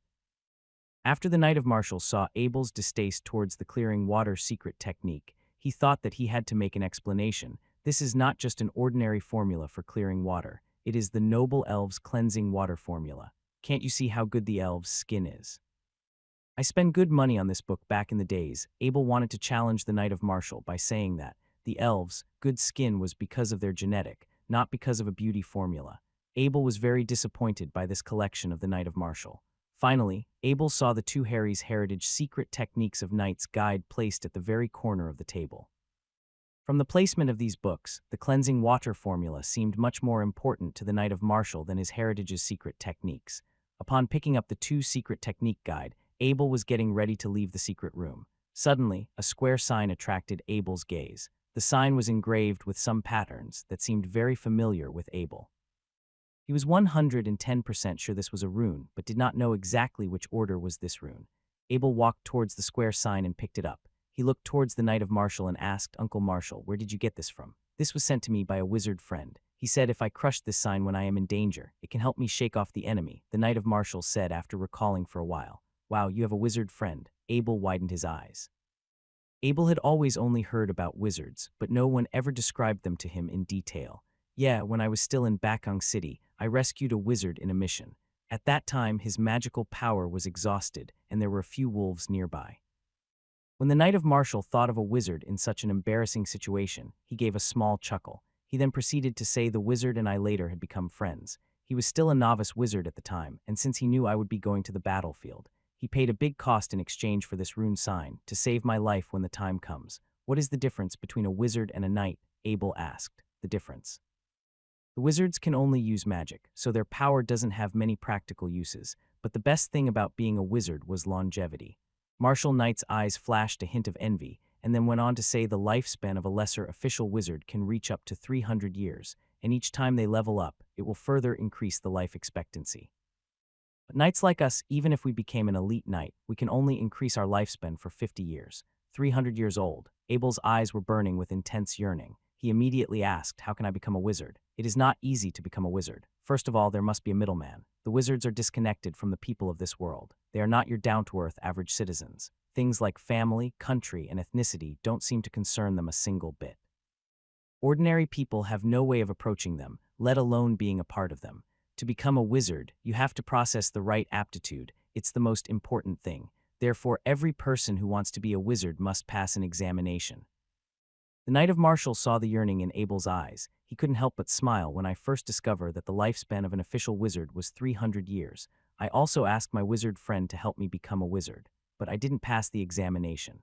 The Knight of Marshall was a bit stunned, but soon he began smiling again and said, "If you want to participate in the wizard examination, you have to wait until you are 15 years old. By that time, I will bring you to my wizard friend to ask for advice. If you can pass the examination, your achievements will surpass all knight." This was the most gratifying thing Abel had heard these days. If he became a wizard, he could not only live longer. He could also be able to use the Tome of Town portal from the Horadric box, which required magic, and the only way to use magic was becoming a wizard. "Why must I be 15 years old before I can take the examination?" Abel asked, eagerly. "I heard that it is because no one below the age of 15 can understand the mystery of magic. Also, your body isn't developed enough to absorb magical power." The Knight of Marshall knew what was on Abel's mind. He then went on to say, "I will take you to the examination as soon as you turn 15. It should take some time before we can get to Bakong City, and by the time you finished learning some of my Heritage's secret techniques, you should be around 15 years old." Through these words of the Knight of Marshall, Abel understood how much the knights concern and cherish him. Even little times like this was taken into account. Abel was preparing to put the rune sign back on the wall. The Knight of Marshall waved his hand at him and said, "Since you seem very interested in this rune sign, you can keep it. All these years it had just been sitting here. I never have the chance to use it, so let's not let it go to waste." "Thank you so much, Uncle Marshall." Abel happily put away the rune sign, which would also be very helpful when it comes to studying runes. "No worries." The Knight of Marshall patted Abel's head intimately, and the two left the secret room. When Abel got back to his room, he realized the Knight of Marshall's birthday would be in 10 days. The present he prepared initially had already been received early by the Knight of Marshall. However, Abel would still feel very sorry if he didn't show any appreciation during the knight's actual birthday. He had to start preparing another present now. Abel practiced a bit of the knight's breathing technique for a while in his room and analyzed the battle he had today. The orcs had to be mobile and kept a fast pace in the human world. They could not wear any heavy armor, let alone carrying a shield. Therefore, that's where the composite bow, or the so-called Harry's bow, could shine. To forge a bow according to the methods of this world, other than using some extraordinary material, it was impossible to forge a 400-pound bow. This was because no material with the length and thinness of a normal bow arm could withstand 400 pounds of tension. The composite bow, on the other hand, had a shorter bow arm, and all the other parts were made with steel. It was an extraterrestrial technology, a device that was meant for mass murder in a world in its cold weapon era. Unless if a wolf rider possessed extreme power, if they didn't have armor or shields, they would most likely be killed by the hairy bow. The only downside was that the force required to pull on the Harry's bow was very demanding. Even a level 5 novice knight such as Abel could barely do it. That aside, the most important thing was that Abel had finally gotten the information he wanted about wizards, and he would soon be able to participate in the wizard's examination. Although he still needed to wait another 2 years. He decided to dedicate these 2 years to double down his effort on becoming a knight.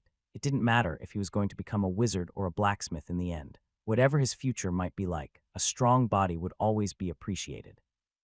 According to the Knight of Marshall, the rune sign was designed to repel away enemies. Only the 4 rune Nef fit the description to cast such a special ability. The 4 Nef was meant for chasing enemies away. Once cast, it would deal plus 30 defense against ranged attacks. This was the first time that Abel had seen a rune in this kind of form. Both runes had a very different method of usage. It was very similar to the runes in Diablo 2. However, the runes from Diablo 2 were required to be equipped onto the equipment before it was able to function. On the other hand, the runes in front of Abel needed to be crushed before using them. Abel picked up the rune sign and studied it carefully. He didn't know what material it was made from. The rune sign looked like it was made from stone or wood, but as Abel inspected closer, they were. So Abel couldn't even uncover what it was made from, and there wasn't anyone to ask. The runes above were written in pretty much the same way as the dwarf's spell forging book, except that it was missing some kind of runic circuits. Furthermore, it wasn't powered by any gem, so Abel couldn't even figure out how the rune was gaining its power from.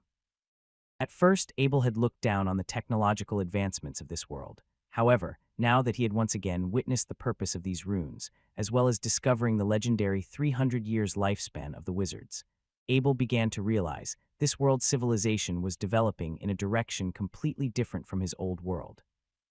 Abel realized something here. In this world, technology was not meant to be convenient nor helpful for the average people. Even the smartest researcher was more focused on theories alone, let alone focus on things that could raise the standard of living of the society as a whole. Just think about it, almost everyone on Earth had ways to make fire. But in this world, the wizard could stretch their hands make fire with a spell. And since that was the case, no one bothered to find better ways to do things. Even if the elites managed to innovate, all the benefits would just go to themselves and not anyone else. From what Abel had heard from the Knight of Marshall, the wizards didn't question what ordinary people could do, and ordinary people often had a very hard time communicating with wizards. What Abel didn't realize was that the runic sign he despised was a very valuable item to that novice wizards. These wizards were known for using such expensive items. As Abel slowly traced the runes from the rune board onto the sheepskin with his rune pen, he carefully contrasted every detail to perfection and precision. The next morning, Abel completed his basic night training and handed Black Wind to his butler Lindsay, after he had his breakfast and headed out directly to the temporary blacksmith guild. The Knight of Marshall decided to wait until the orcs gathering time on the map to finally announce the end of the Orc Attack. As Marshall hasn't made the announcement yet, the castle was full of leaders. During these times, the servants of the castle were very busy as they had to prepare 2 meals for so many people. In this world, most people other than the wealthy and nobles usually only had 2 meals a day. After paying a large amount of tax on the exports of the land, there wasn't much left for themselves. with Harvest City being the fiefdom's primary source of the granary, as well as Knight of Marshall being the lord of the castle. He had to distribute a large number of provisions for the general public around the area.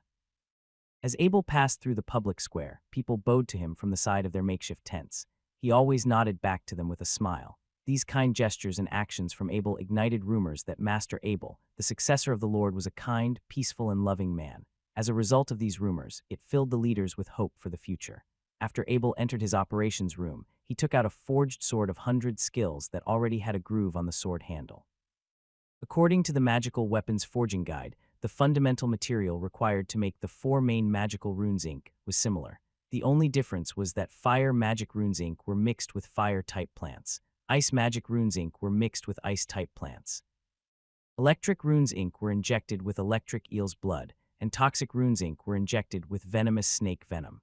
As for making the runes ink that was capable of repelling attacks, Abel wanted to keep the same fundamental materials in all 4 of these runes ink, but removed all the other materials that had special properties. There were all sorts of materials within the operations room since Master Bentham has collected various materials for many years, and after Abel had successfully forged the magic weapon, Master Bentham was able to post material requests from the Mercenary Union, which allowed him to gather even more fresh materials. This wasn't the first time Abel was making the rune ink, but this time there was no detailed configuration description. He was only able to create this ink according to the previous configuration experience while exploring new variants, by subtracting several materials, as would have changed the balance of the configuration process. To precisely and correctly configure the new ink, Abel needed to find out the new balance point of these materials. 1 portion of lost spirit grass, 1 portion of breadfruit, 20 drops of bitter almond oil, 12 drops of holly oil, 10 drops of jungle frog blood, 8 drops of rosemary, 12 drops of eucalyptus, 5 drops of lemon essence, and finally pure water. As all the materials were taken out, Abel had to think twice about each of the material that he put in: the fusion time of the front material, the release time of the back material, and the intensity of the fire. It was easy to determine the success of the ink. This world had a wizard characteristic formula. Abel's magic ink was one of them. If the configuration was successful, there would be a faint white light during the split second of the moment of success. As long as you saw the white flash, it meant that the ink had been successfully configured. After continuous tries of experimentation in attaining the successful configuration, Abel conducted a method commonly used by previous generations of scientists, which was to record his every move of the steps he made, and timed himself with an hourglass, and recorded down any useful or related information. Abel was very patient with his research. Every attempt after the previous, a small change was made according to the previous record. In one day, although the configuration of ink was not successful, Abel's configuration level had made great progress. He had improved tremendously throughout the day. When Abel realized that he only had enough materials for tomorrow's experiment, he went forward to his steward, Lindsay, and asked him to arrange some mercenaries from the Mercenaries Guild to collect some materials back for him. The second day of the configuration with the runes went comparatively smoothly. At the 86th attempt of Abel's experiment record, there was a flashing white light on the rune pen. Abel could not help but admire those who have studied and researched the 4 runes. This was because Abel didn't invent a new formula. Instead, he removed some of the materials from the original formula and compared it with the previous formula, all while conducting scientific experiment methods. It took him 86 times to finally succeed, and he took more materials to attain the correct configuration as well as he didn't compare them. But he could hardly imagine how much time they took to research to get these results. Looking at the ink on his hand, Abel was filled with a sense of accomplishment. If the experiment is successful, the value of the rune ink in his hand would worth even more than the 4 main types of rune ink. This was because the ink in his hand had no special properties and could be used more widely. Abel took out his rune brush and began to draw the runes. It was like a walk in the park to him at this point. He expended his power of the will. The sword of 100 skills had been magnified multiple times in his eyes. The rune brush moved smoothly on the back of the blade. This time, he even added a few extra rune energy roots to the old rune formula to maximize the energy delivered. Throughout these months of forging the sword of 100 skills and writing magical runes, Abel realized his power of will had increased a little. Normally, Abel's power of the will would be completely drained after completing a magical rune, but this time he still had a little bit left. However, the difference was so insignificant, ordinary people can't notice it. Abel was very excited by this discovery. He always relied on this mysterious power of the will, yet he never knew that he could increase it. If it kept on increasing in the future, it would be very beneficial to his study of runes. Abel knew that these runes in front of him could be combined into the rune language Ancient Vow. However, one challenge he faced was that all 3 runes in the rune language Ancient Vow always had to be drawn in one sitting. Abel always thought he won't have enough power of the will to do it, but now, he finally had a glimpse of hope. Abel knew deep down in his heart that he was only 13 years old. The power of the will would gradually increase as he gets older. Especially now that he had discovered a way to exercise his power of the will, he would be able to draw the rune language Ancient Vow for the choices of gem to be put onto the sword handle. Abel picked a diamond that was made from 3 steel gems. Diamonds were known to be one of the most beloved stones in this world for women. To them, it was a symbol of love and fidelity. However, for Abel, he chose the diamond because it had no attributes, and it was the purest gem out of the bunch. Yes, once he did so, he would have to guide his own power of the will through the energy path. There were only 2 exploding big swords and a scroll of Town Portal in Abel's Horadric cube. During his battle with Simon the Virgin, he used one exploding big sword, and he hadn't made a new replica ever since. Luckily for him, if he failed this time, he could just throw the product into the Horadric and fuse the 3 swords into one big sword. By this point, Abel gained a lot of experience when it came to guiding the force of the gem to the center of the rune. After about half an hour, however, this rune he drew didn't seem strong enough to do the job. The outer strokes of the rune began to turn red, and soon it melted and vanished. After it had melted off, the power of the gem began to disappear as well. It wasn't like it was the first time that Abel had failed. Oddly enough, though, the problem seemed to be with the rune ink this time, but it shouldn't have been. When Abel was mixing the rune ink, it was shining in white sparkles, which meant that the ink formula was right. Was it because the rank of the rune ink was not high enough? Was the gem simply too powerful? Abel evaluated for a bit. He was already using the best ingredients for the rune ink. It didn't seem possible to find any better ingredients. Abel kept on thinking. In the dwarf's magical weapon forging guide, there was rune drawing instruction and rune ink formula for weapons of every attribute. Actually, not for the attribute-less runes. Abel could not figure out why. After all, they should be the easiest ones to make. But actually, even the dwarfs could not help it. The ingredients required to make attribute-less rune ink were too hard to obtain for ordinary people. Hardly anyone apart from the wizards could supply them, which was why the dwarves wouldn't even bother putting it in their magical weapon forging guide. Ordinary runes ink only drew its energy from one attribute source. However, these so-called attribute-less runes ink had multiple sources. In other words, it was a mixture of all the existing attributes. It was also much more potent than other types of runes. Therefore, normal ingredients for rune ink could not withstand it, and that's why things like the rune strokes melting off had happened to Abel. Abel took out the rune sign from his chest pocket. It was said that this sign could evoke the attacking power of an attribute-less rune, which meant that these attribute-less runes could be used. However, the only problem was that Abel didn't know what kind of ink was used to write this rune. Furthermore, this rune seemed to be its source of energy. Since the rune was still visible in the sign, it had to be supported by some unknown energy that Abel was unaware of. Abel had an idea. If the normal potion could be combined to make a potion of higher ranking, could he do the same with rune ink? At that moment, Abel felt a passion burning within him. If it was about the 2 exploding sword within his Horadric cube, he wanted nothing more than to throw them somewhere far away. They were useless to Abel since all they did was waste space for him to make new things with the Horadric cube. After he had confirmed on his idea, he dug a deep hole outside the castle and carelessly threw the 2 exploding sword inside. It was like a walk in the park. Abel thought that he should have just done this earlier. After Abel had returned to his workshop, he took out the scroll of Town Portal from the Horadric cube and carefully placed it in a metal box. These are the most important possessions of Abel. If he wasn't in need of combining something, Abel would often keep the scroll of Town Portal in the Horadric cube. That way both of these treasures could stay in the same spot and be safe. Abel took out some more ingredients. He made 3 attribute-less ink according to the formula and threw them into the Horadric cube straight away. In a flash of white light, these 3 rune ink disappeared without a trace. In the top left corner of the Horadric cube, a new bottle of the rune ink began to appear. It was a success. This opened up a large potential for things Abel could do with the Horadric cube in the future. But little did he know, the value of this rune ink was so much higher than most things available for purchase in this world. The dwarves would be willing to trade countless exotic gems for something like this. Abel picked up this new bottle of rune ink and dumped it into a darkness-style crystal bottle. The bottle was shimmering in blue sparkles.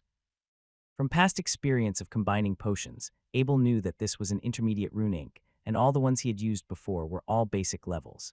Abel took out an almost finished modal of a sword of 100 skills and began to draw the rune on it straight away. He had gained experience in drawing this rune from the last attempt, so this time it was a lot faster. However, using intermediate rune ink required a lot more power of the will. After he had completed, he once again felt that knees-weakening lethargic feeling. It reminded him of the time where he drew his first rune. Abel rested for a while. As soon as his power of the will was recovered, he immediately placed a gem into the sword handle. He then used his power of the will again and guided the energy from the gem to the rune. This time, Abel was actively guiding the energy throughout the rune. It wasn't like he had full control of it, however. He did not expect the speed of the energy to travel so fast. A large amount of it shot out from the gem towards Abel's power of the will, like a car speeding on a highway. Luckily, Abel reacted on time. He also sped up his reflex in using the power of the will and almost finished the guiding process with a little less than 10 minutes. Abel's eyes were fully fixed on the magic sword in front of him. It was shimmering in blue sparkles, but it was not the type of blue from those ice magic swords.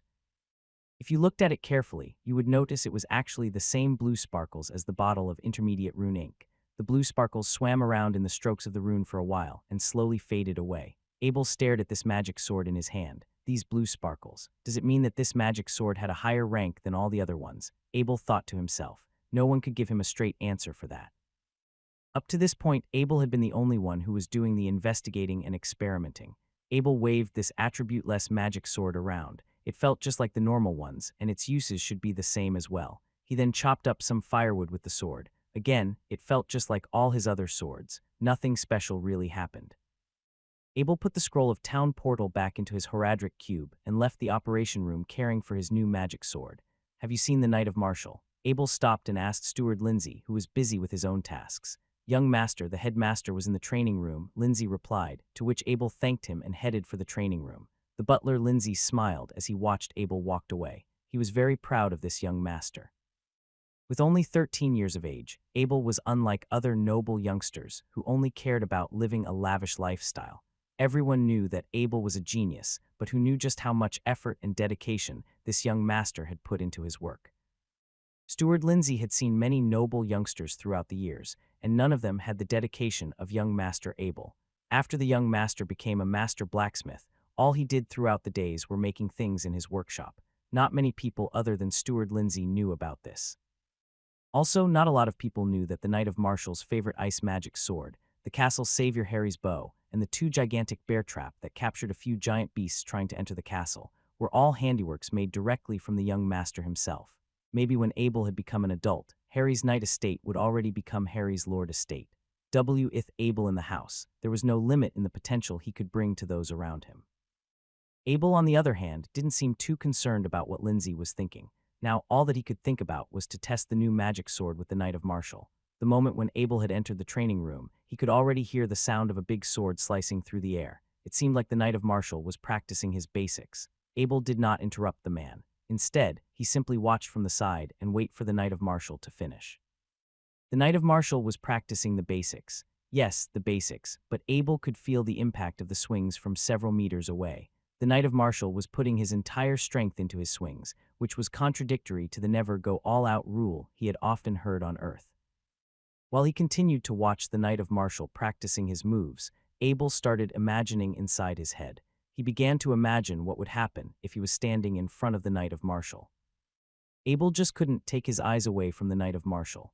As he watched the Knight of Marshall drawing a perfectly straight line in the air with his sword, he knew that he had only 2 options to react to his attacks. He could try a counterattack, or he could take a step back to make a retreat. Abel was reimagining the fight for about 100 times with his power of the will. It didn't matter how many times he had tried. Whatever he thought his moves were, he would always be smashed into pieces within one move. After surrendering for countless times, Abel gave up and focused himself back to reality. As it turned out, there was a major difference in the ways that fights were waged between planet Earth and the world he was in. Due to long years of cold weapon uses and physical battle, they had become very acclimated to using these simple weapons and making simple moves. Yet every one of these moves they made was applied with full force. The orcs were the biggest enemy to the humans in this world. It should be very clear by now. If humans didn't apply full strength to their attacks, it would be very hard for them to penetrate the thick skin of their rivaling species. Since the orcs were much faster and more flexible than the humans had to make their attacks as direct and simple as possible. When Abel realized that he had become a rank 5 novice knight, he was still not quite familiar with the ways that different sword-striking techniques were performed. After seeing the Knight of Martial practice today, Abel gained a new perspective on how he should go about his training. "Abel, were you looking for me?" The Knight of Martial called out and stopped waving his sword. "Oh," said Abel, coming back to reality through the Knight of Martial's voice. "I am here to test out my new sword." The Knight of Martial suddenly became excited as he stared at the sword Abel was holding.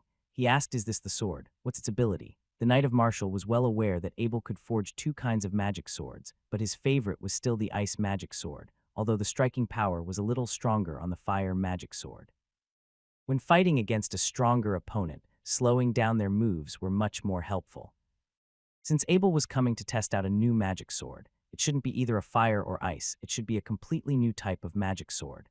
The Knight of Martial was thrilled. The ice magic sword and Harry's bow that Abel gave him had already raised his fighting ability. Abel thought for a while. The ability of the rune was to rumble away from his enemies. Since chopping wood didn't make any difference, maybe what he needed was a physical opponent. So that's why he found the Knight of Martial. "Uncle Martial, I'll strike with my sword and you try to defend it with your sword. Let's see what happens." No problem, the Knight of Martial was very confident in his ability, and Abel's power should be too strong anyway. Ready, Abel lifted the big sword above his head. Since he had just witnessed the Knight of Martial's strikes, the scenario that he had imagined with his power of the will had become prevalent again during that split second. His power of the will spun widely, as though the sword had become one with him. The expression of the Knight of Martial immediately changed. He felt a gigantic sword pressing above him. Was this the sword impose? Only experts who spent years of training could have the sword impose. The first time that the Knight of Martial had attained a sword impose was about 5 years ago. Abel had only practiced his sword skill for a short while. When he adopted Abel from the Knight of Bennett, Bennett already told him everything he needed to know about Abel's ability.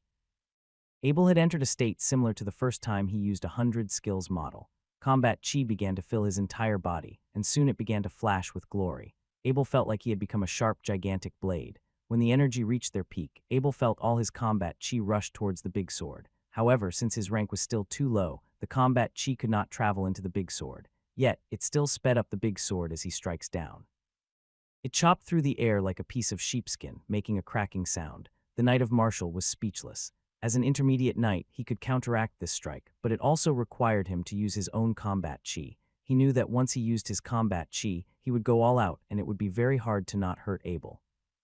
The Knight of Martial jumped back and dodged the strike. After making this empty strike, Abel had used up all his energy. He couldn't even hold his sword and it fell straight towards the floor. Abel immediately sat down, relentlessly inhaling huge breaths. Novice knights could only use combat chi once at a time. When they used it, it wouldn't damage their core, but they still need a few days of recovery until they could use it again. Abel had just tried to imitate an advanced sword striking stand. It had ignited all the combat chi in his body to explode at once. "What happened?" Abel asked. He sat on the floor, still feeling dizzy upon waking up from his flash of realization. The Knight of Martial felt so stupid. It was like he was a pig or something. He spent decades, only until he was in his 30s, he learned to do the sword impose. However, this 13-year-old teenager in front of him learned how to do it just by going through a flash of realization. As a grown man, the Knight of Martial had never experienced a flash of realization before. But this kid, Abel, had already experienced it twice. How come the disparity between people was so big? The Knight of Martial suddenly had a change of mind. He was reminded that this kid was actually his successor. Suddenly, he's felt kind of happy about that. After all, the Harry family hadn't had a real heir. "Did you had another flash of realization?" The Knight of Martial said, clutching his teeth. "No wonder why I feel so weak. Does it have to be like this every time?" Abel said. He felt a bit helpless, as though the flash of realization was troubling him. The Knight of Martial stared coldly at Abel. He cracked his knuckles. He wondered if he should go to Abel to teach him a lesson. It seemed like he didn't even appreciate how gifted he was. "Why did you step back, or did you get knocked back?" Abel said surprisingly. He realized the Knight of Martial had changed position. "Are you crazy?" "I stepped back myself," the Knight of Martial replied directly to Abel. He couldn't understand where the surprising tone in Abel's voice could have stemmed from. Abel stood up disappointingly after he regained a bit of energy. His combat chi has been completely drained, only an empty shell left in his meridian, but he was not planning to use his combat chi again anyway. "Again, this time I'll just use the force in my body, so just try to defend with your sword," said Abel as he lifted the big sword above his head again. Since his energy had not fully recovered his energy, the movement seemed to be a bit slow. The Knight of Martial got into his defensive position, placing his sword horizontally across his chest. He gave Abel an affirming look, suggesting he was ready. the big sword strikes down. As expected, it traveled slowly through the air. The Knight of Martial felt like he doesn't even need to try to counteract it. He could just remain still, the moment when their swords made contact with each other. It didn't make a loud sound, since there wasn't much force in the first place. When the Knight of Martial was about to laugh at Abel for this atrociously weak strike of his, suddenly an unstoppable force expelled from Abel's big sword. This force did not hurt him, but it seemed to hold the weight of a mountain. The Knight of Martial couldn't help but get knocked backward. 1 steps, 2 steps, 3 steps. The Knight of Martial got knocked back 10 steps until he came to a halt. The cocky expression in the Knight of Martial's face completely vanished, and it was replaced with a shocked expression. He was 100% certain that this force could not have come from Abel since Abel was so weak. This force made the Knight of Martial felt very insignificant. The last time he felt like this way was when he met a commander a long time ago. But still, it was nothing compared to the force he felt this time. Actually, this unknown force was coming from the rune that was marked on the sword. That rune has the ability of rumble off enemy, which states that it could knock your opponent backward. Once rune was ignited, the reality would be set in stone. No matter how powerful your opponent was, they had to step back. It was a powerful force that both the Knight of Martial and Abel could not comprehend. What's the ability of this sword? Asked the Knight of Martial, his eyes completely locked onto the blade. He was clearly thinking about snatching sword away from Abel's hand. Rumble off the enemy. Seems like you had just been rumbled off, Abel said as he happily stared at the sword in his hand. He succeeded again. He filled his entire body with combat chi. However, since he didn't want to hurt Abel with the rumble, he didn't let the combat chi affect the big sword in his hand. Again, the Knight of Martial was a bit unsatisfied that he got knocked backward by Abel's strike last time. He had underestimated the power of Abel's sword, but the Knight of Martial didn't lose any motivation. An intermediate knight had to have faith in his own combat chi. Abel watched the Knight of Martial flashing with a body full of combat chi. He wondered if he could produce another rumble with this strike again. Even though Abel's body was feeling very weak, as he stared into the affirming eyes of the Knight of Martial, he took a deep breath and lifted the sword above his head once again. This time Abel felt so weak that he did not apply any force in his strike. He felt a little intimidated by the Knight of Martial's combat chi. Abel knew by heart the fighters of this world were different from the ones on Earth. They went all out and move, so getting injured was unavoidable. Abel's big sword traveled downward with the force of gravity towards the Knight of Martial's sword. By that time, even the Knight of Martial had felt that Abel was getting weaker. Their swords made contact with each other once again. Since Abel did not apply any force, his sword barely bounced off. It only lightly landed on the Knight of Martial's sword. The Knight of Martial wanted to shout at Abel, asking him what's the matter, but suddenly that unstoppable force of energy had rushed towards him from Abel's sword again. The Knight of Martial wanted to withstand the force with his combat chi, but no matter how hard he tried, he was still human. No human could withstand the force of a mountain. 1 step, 2 steps, 3 steps, 10 steps this time, the Knight of Martial had been knocked back another 10 steps by the rumble. It was like his combat chi had made no difference. How could this be possible? Abel didn't even apply any force to his strike. It's like the Knight of Martial was destined to be knocked back. Abel, you know. I'm actually very good at using double swords, said the red-eyed Knight of Martial in a creepy tone, like he was alluring children.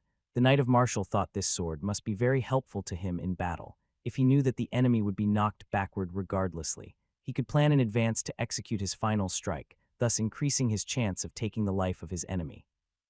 In another scenario, if the Knight of Martial had encountered a very powerful opponent, if he could just knock them back 10 steps, he would be much more likely to escape. This magical sword could be the lifesaver of a knight. Even if he didn't use it normally, he would carry it around just in case if he needed to escape or kill someone. The weight of a big sword was nothing to an intermediate knight anyway. Uncle Martial, you. Before Abel had even finished his sentence, he decided to just throw the sword directly towards the Knight of Martial. The rune on this sword was provided by the Knight of Martial anyway. Since the knight has helped Abel so much, a magic sword wasn't really a big deal. Abel then proceeded to speak. The rune on this magic sword was made according to the one on the rune sign you gave me a few days ago. I know how to apply it now. The result wasn't too bad. The Knight of Martial was filled with confusion. He had kept the rune sign in his secret chamber for over 10 years. He had only given it to Abel a few days ago, and already he had created a magic sword with the same power. Unbelievable.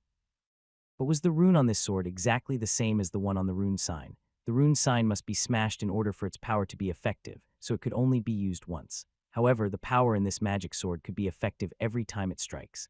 On top of that, this magic sword held immense power. Although the Knight of Martial knew that magic weapons could have all kinds of effects, most of them still revolve around the attributes of ice, fire, electricity, and poison.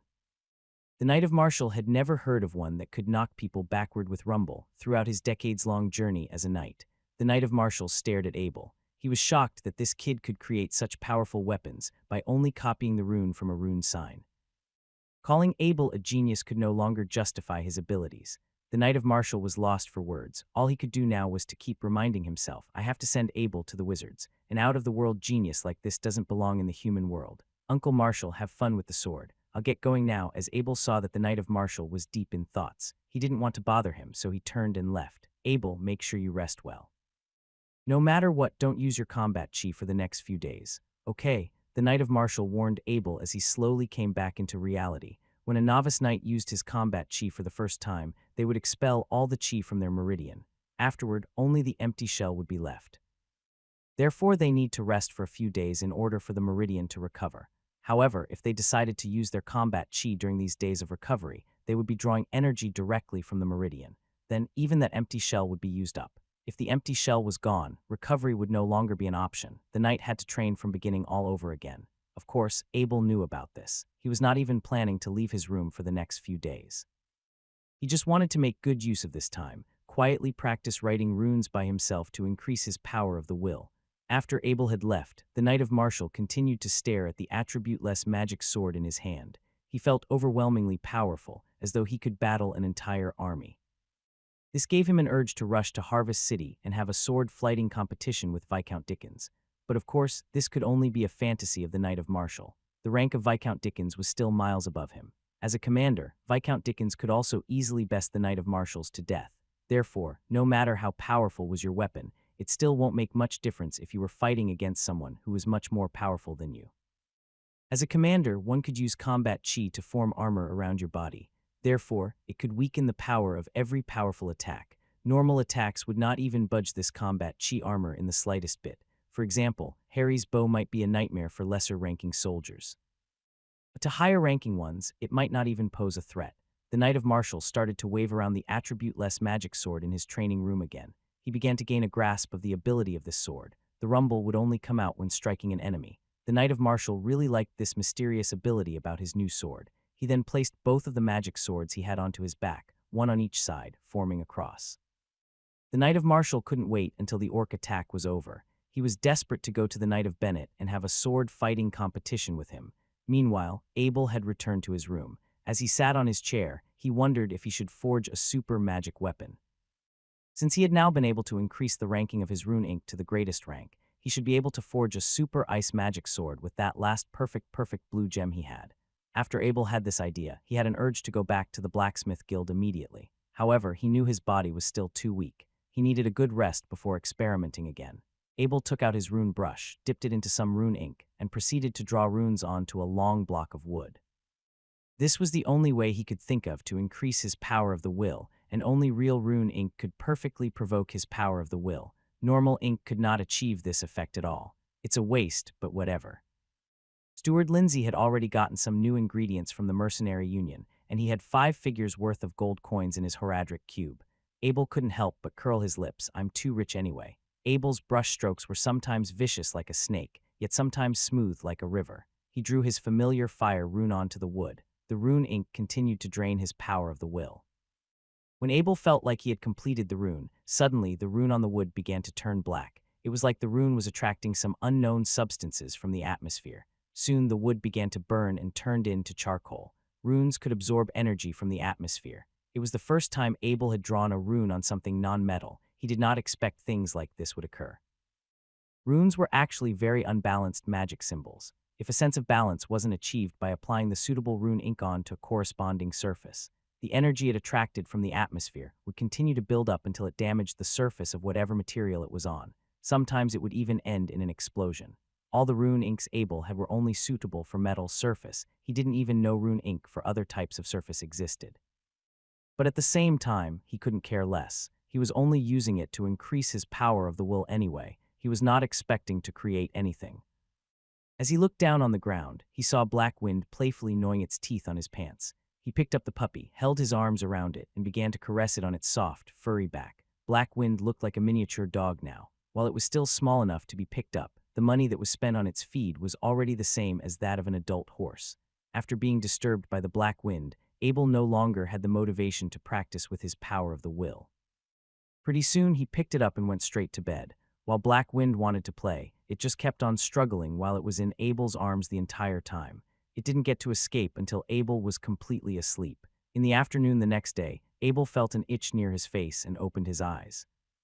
It was Black Wind, and it was licking Abel's face with its little tongue.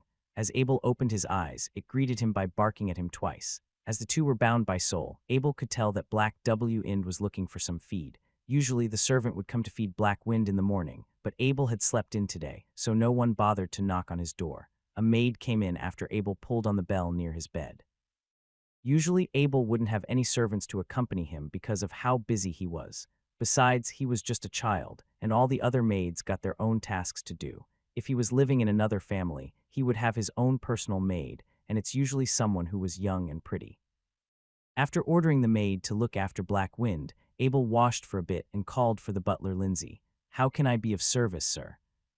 The butler Lindsay greeted Abel with a bow. "I want you to do something for me," Abel said, and handed over his bag of 2,000 coins. "I want you to buy me the best carriage you can find me." Lindsay looked kind of perplexed for a second. The castle was not in a shortage of carriages. One of the two carriages was reserved for the Knight of Marshall, and the other one was a spare. "If you need a carriage, we do have one available right now," he said.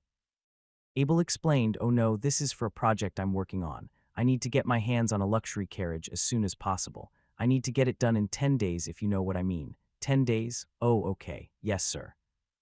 "I'll have someone prepared." Lindsay smiled as he had understood what Abel meant. "Yes, I will arrange for someone to buy it, and it will be quietly delivered to your workshop." "Thank you, Lindsay." Abel thanked Lindsay as he left to prepare for the Knight of Marshall's birthday present. After the housekeeper had left, Abel stretched his waist and punched the air a few times. He was pretty much recovered by this point. As long as he didn't use any combat chi, his body would mostly be in good shape. With the amount of stamina he had, he decided that he was going to test an idea he had before. He was thinking about forging a super ice magic sword. Abel came to the blacksmith shop inside the hairy castle. After greeting everyone, Master Bentham included, he went inside his personal workshop and started drawing his blueprint. The door to the workshop was closed. Ever since Abel became a master blacksmith, no one was to enter this place without his consent. Yes, not even Master Bentham. Abel was a figure of respect now. While everyone would distance themselves from interfering with his work, they wanted to receive his guidance in their craftsmanship. Master Bentham actually wanted to have a talk with Abel today. When he saw the Knight of Marshall carrying 2 new swords on his back this morning, he knew Abel had just made some more masterpieces. Knowing the Knight of Marshall, if he was willing to carry 2 large swords on his back, the quality of the swords themselves must be high enough for him to use them to make fun of others.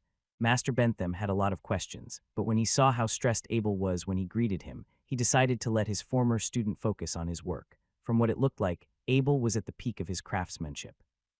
As the rumors had it, whenever someone becomes a master blacksmith, there would be an outbreak of high-quality weapons for a period of time. This phenomenon was commonly known as the outburst after accumulation phase, with better and newer technologies coming out at once simultaneously. The outburst after accumulation phase was probably what Abel was having. That's what Master Bentham thought, at least.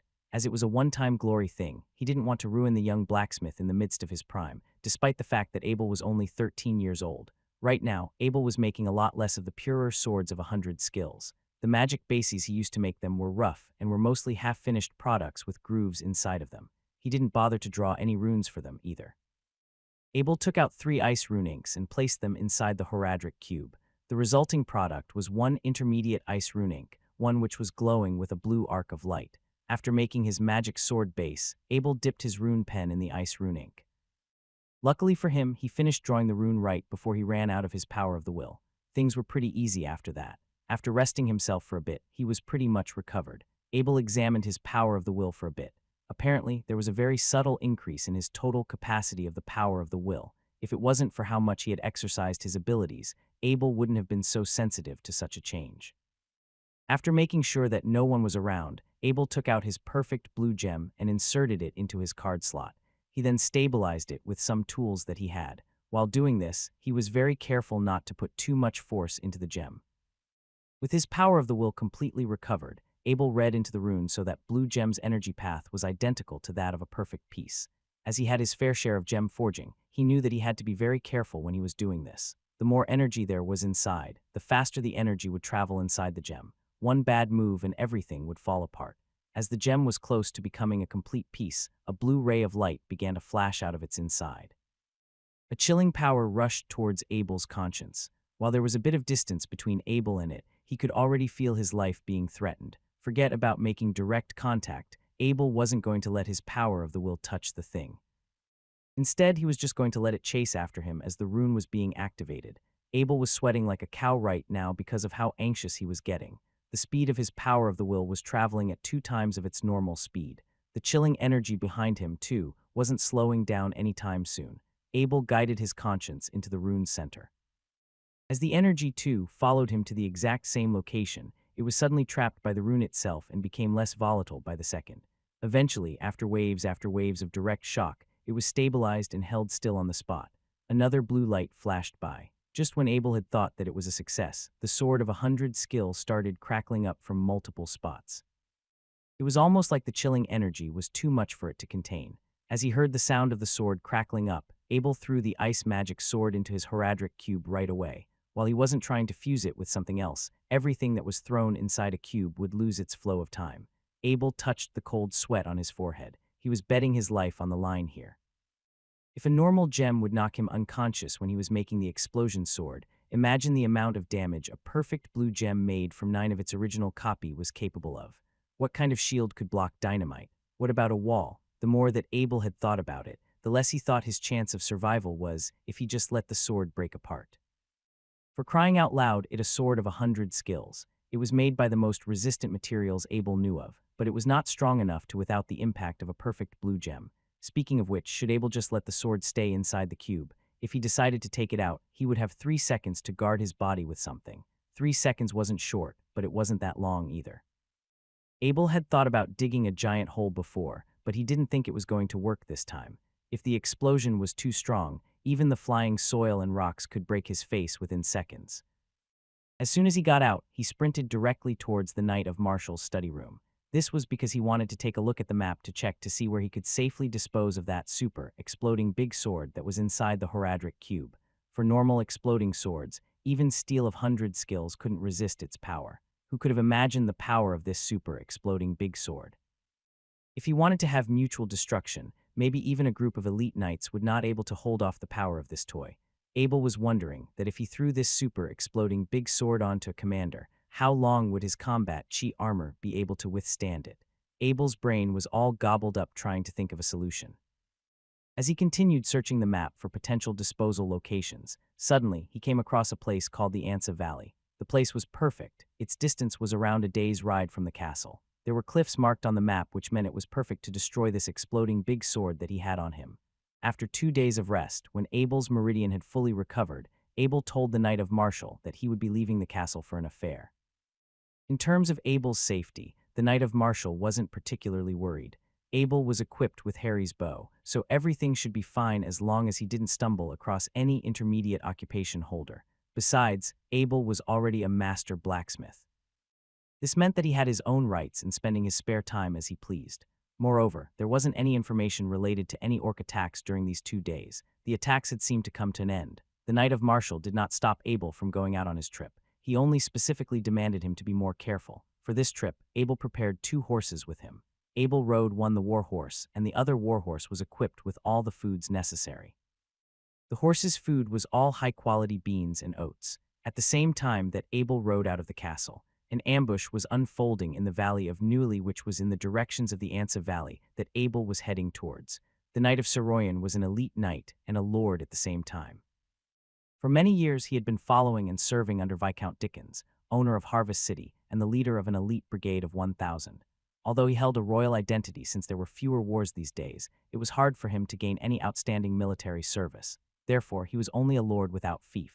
This was why he has been extremely eager to take part in wars for more military service. With Harvest City being the heart of the human world, it was a very safe place. Except for some small battles, it has always held its reputation of being a peaceful place without fighting. A few days ago, the Knight of Saroyan received an order from Viscount Dickens to lead its troops of 1,000 elite brigades towards the Newly Valley to ambush and eliminate any orcs that were nearby. Viscount Dickens organized 2 other elite knights alongside with 30 knights to execute this ambush. This made Saroyan extremely excited when he received his orders, as it was most likely going to be a substantial amount of enemies in this upcoming fight. Elite Knight Bernard and Elite Knights Hopper were both born in different crumbling royal families.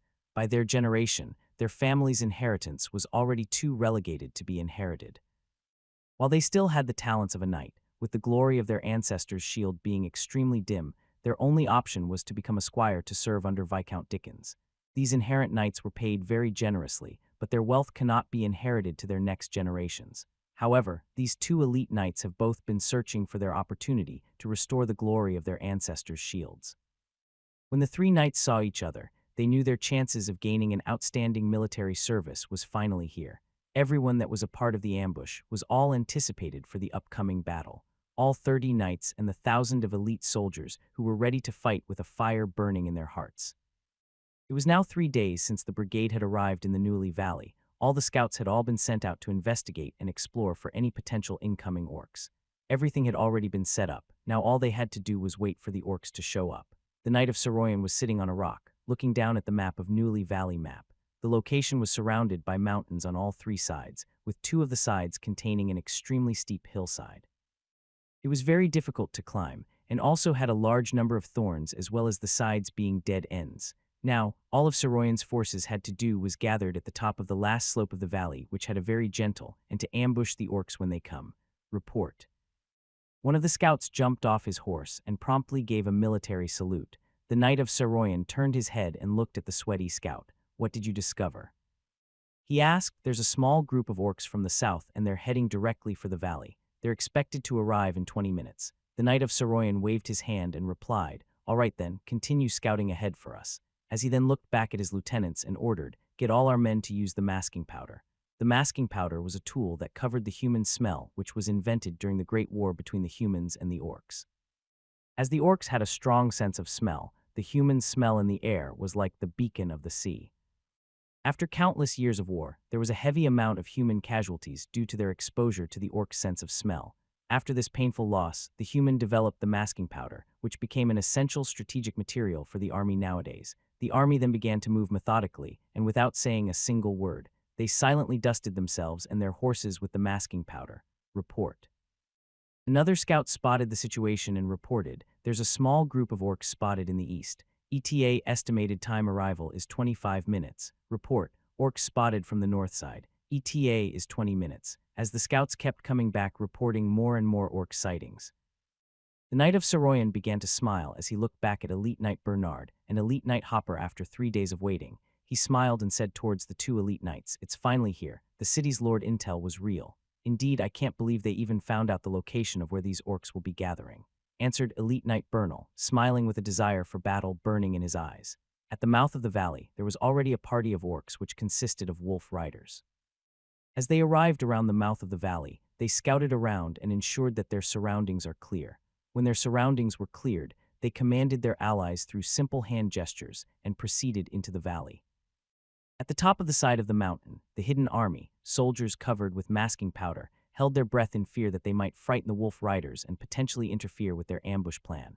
To them, more orcs that entered the valley meant more military service for them. As time passed slowly, the presence of orcs was gradually increasing in the valley. As more and more parties of orcs entered into the valley slowly became a sea of joy. The orcs here all thought they were safe.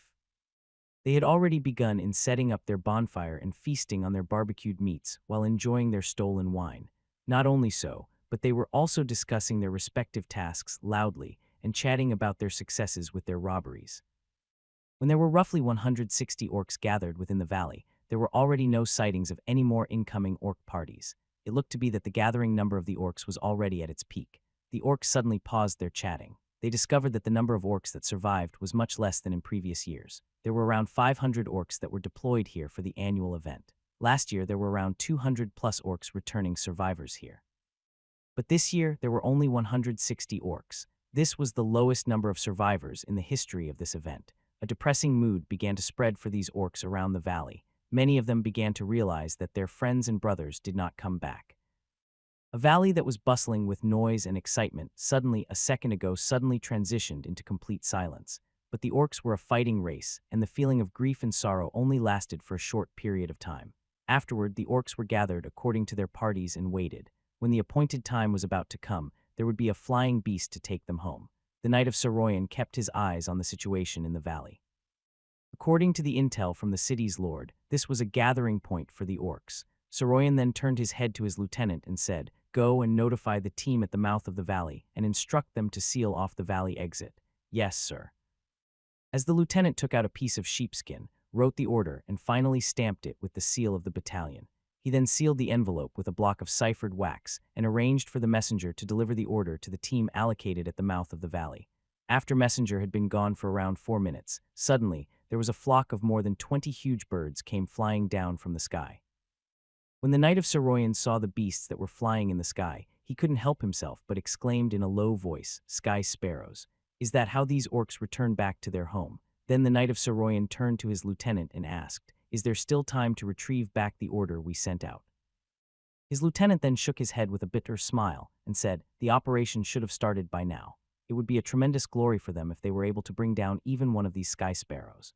The Knight of Saroyan then looked at the sky sparrows in the skies with excitement and desire. He never knew that the strategy of the Orc Empire was to use these flying beasts. Even if all the orcs below had escaped, just capturing one of these sky sparrows would have been an outstanding military service. Its wide shoulders had the capacity of carrying more than 5 heavy orc cavalry at a time. They were considered as the most valuable transportation assets for the Orc Empire. Had it not been for the sky sparrow's cowardice and its tendency to fly around chaotically when frightened, the orcs would have used them as giant flying mounts. Despite that, the sky sparrow played an irreplaceable role in the Orc Empire's army due to its ability to carry a tremendous amount of weight.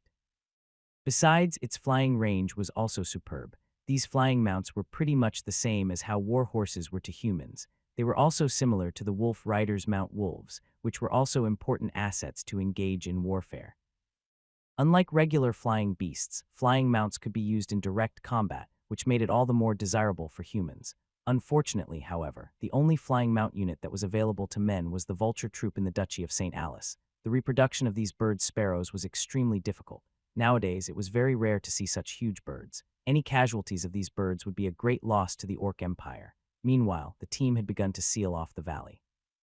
They rolled giant boulders down from 10 meters above. The sound of these giant boulders immediately startled all of the orcs. The joy of seeing the sky sparrow was suddenly interrupted. Then a small part of the orcs began to rush out to the mouth of the valley. A large amount of wood that was poured with oil were also rolled down, followed by the boulders. When the orcs reached the mouth of the valley, a rocket set all of the wood on the fire, which completely sealed the mouth of the valley. The sparrows immediately paused its downward flight path towards the valley as it saw the situation on the ground.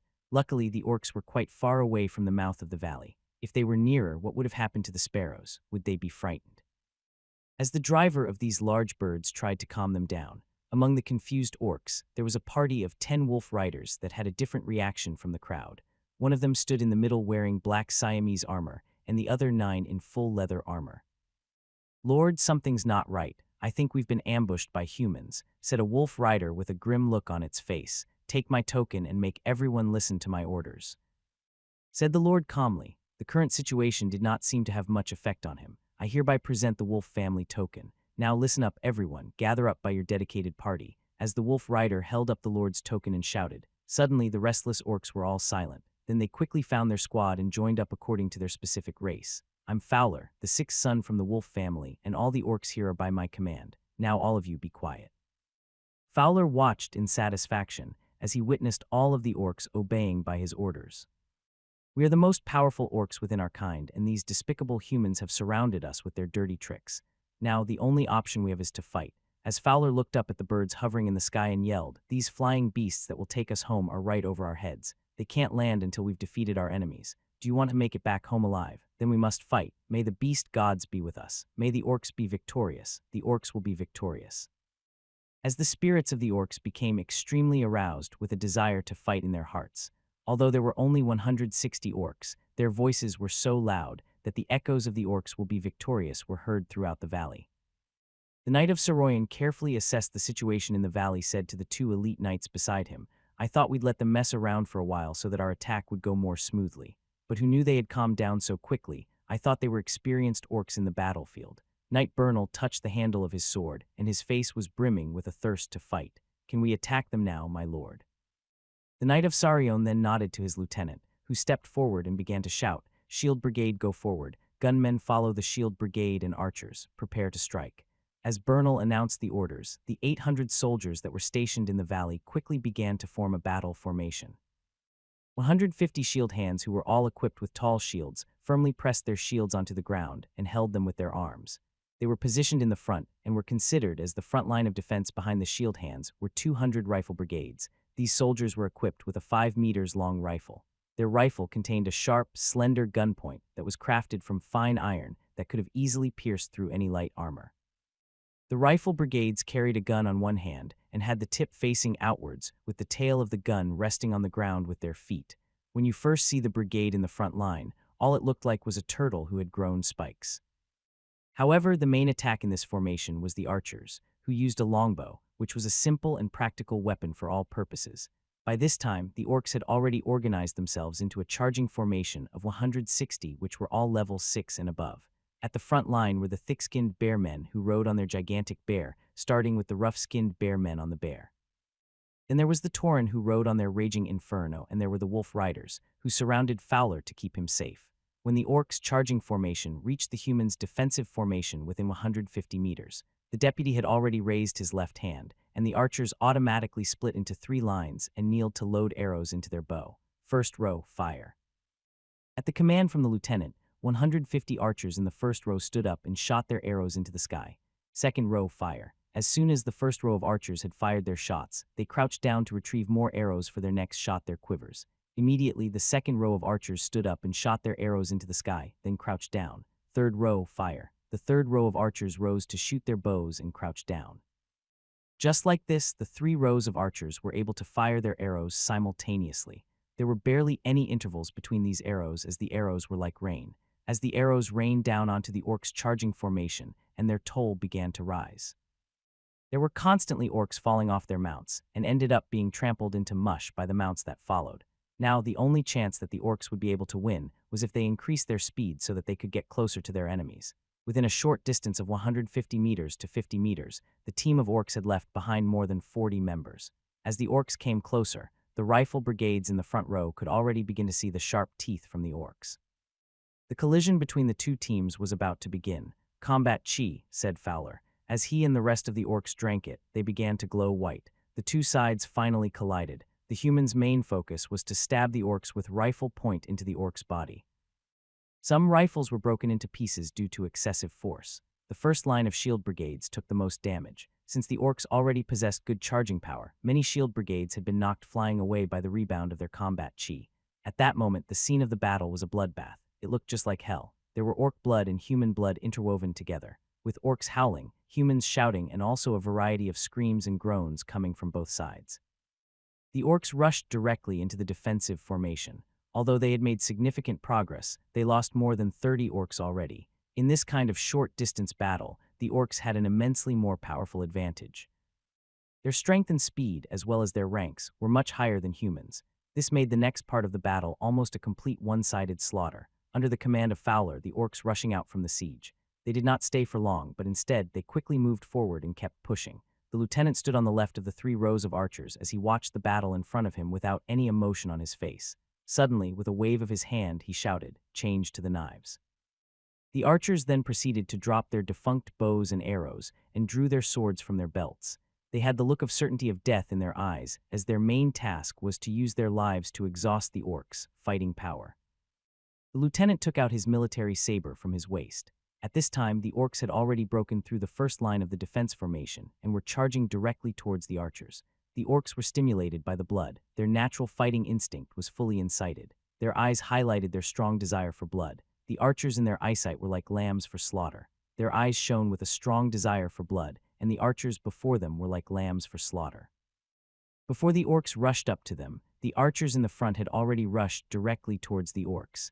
As they held the orcs' legs with their bodies, which would slow down their charging speed, as well as allowing other archers to attack them.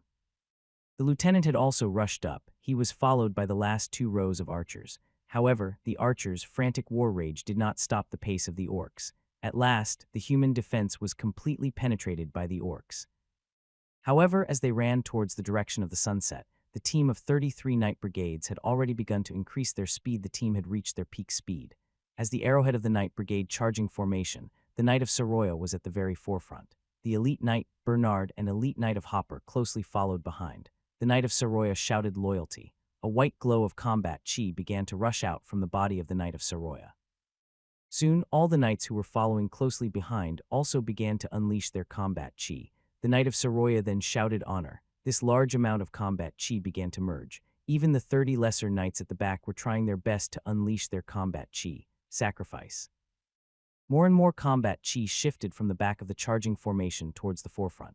Courage. Now, a large amount of combat chi was concentrated on the bodies of the 3 elite knights. Humility. A combat chi armor that was exclusive to head commanders began to appear on their body's spirit. As the knight brigade continued to accelerate, the white color combat chi armor on the 3 elites' body knights had shone even brighter. At last, they had merged, forming an arrowhead. Honesty.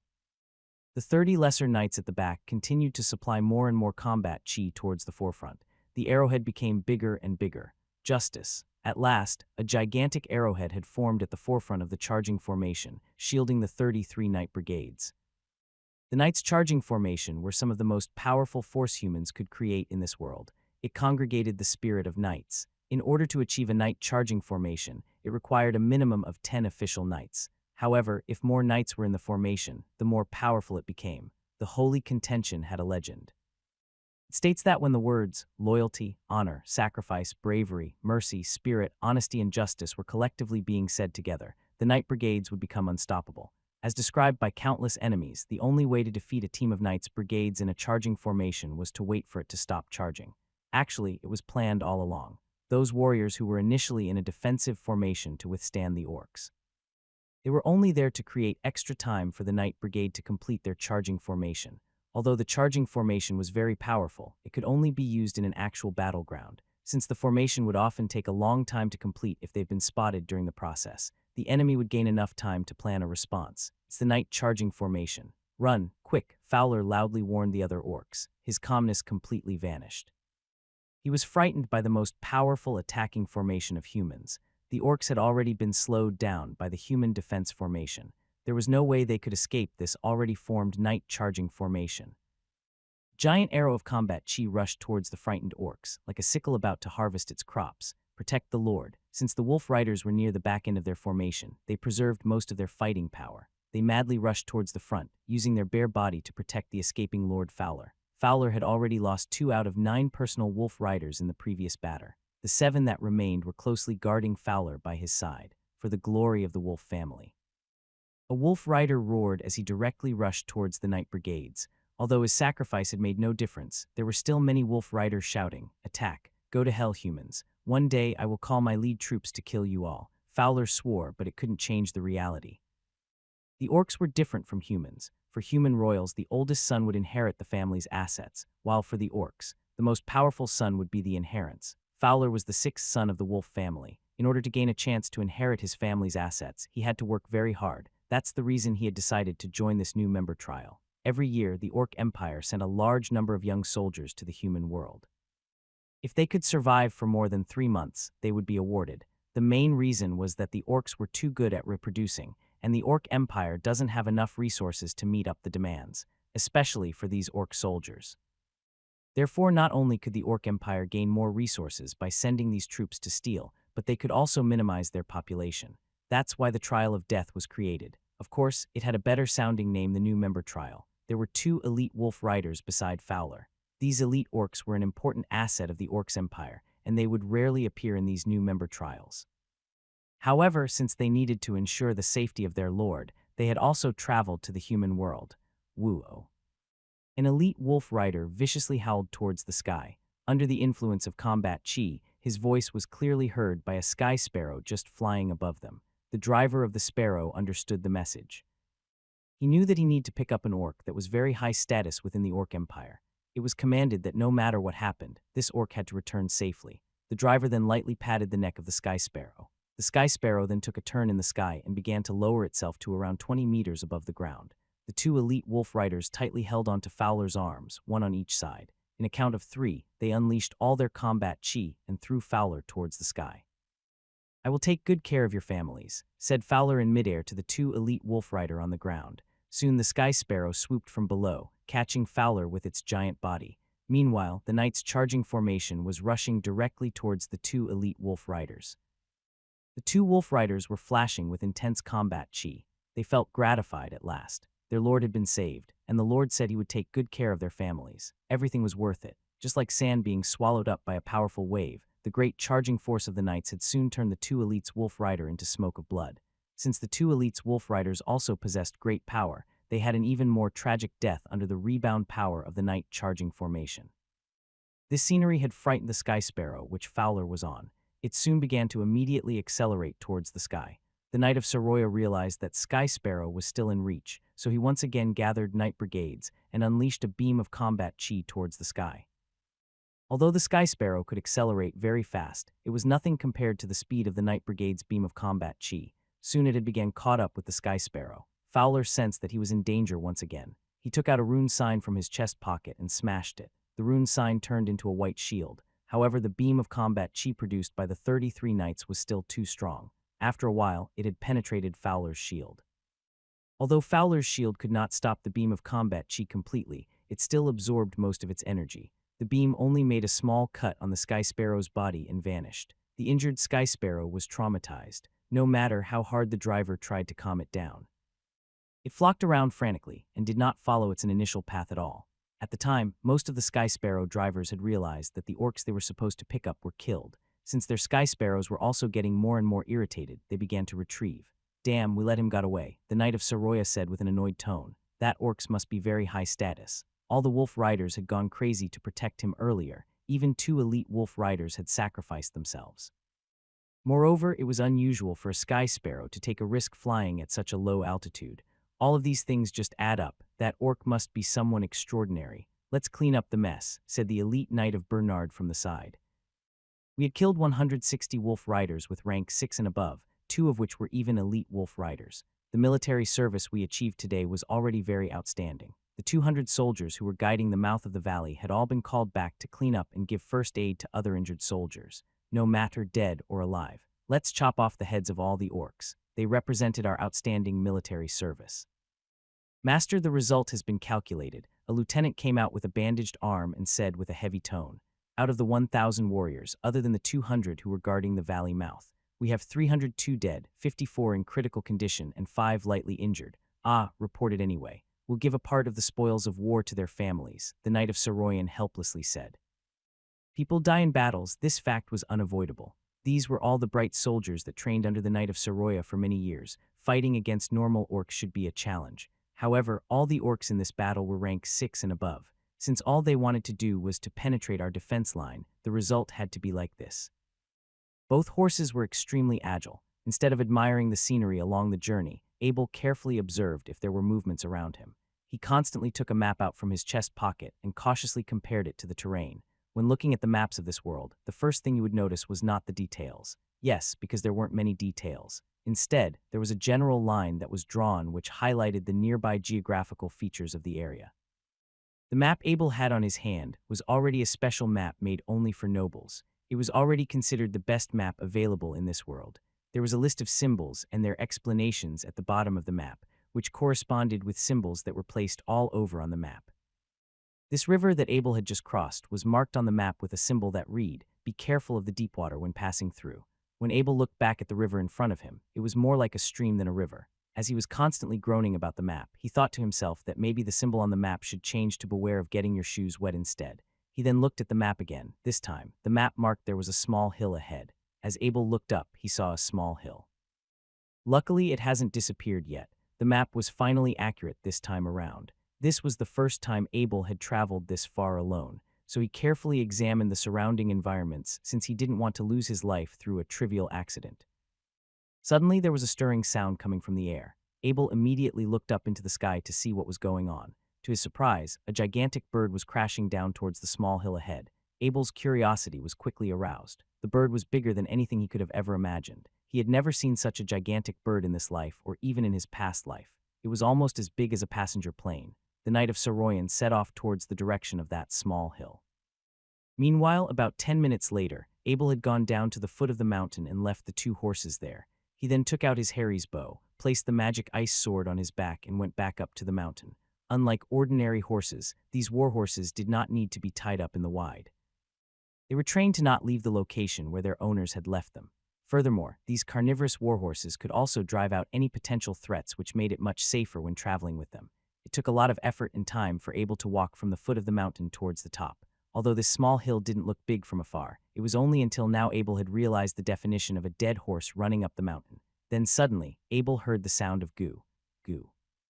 As well as people talking in beast language, Abel's heart dropped. He was not expecting the orcs to be nearby at all. As Abel carefully lurked around his surroundings, he remembered that he was caught by the wolf rider last time due to his scent, but this time he gained experience.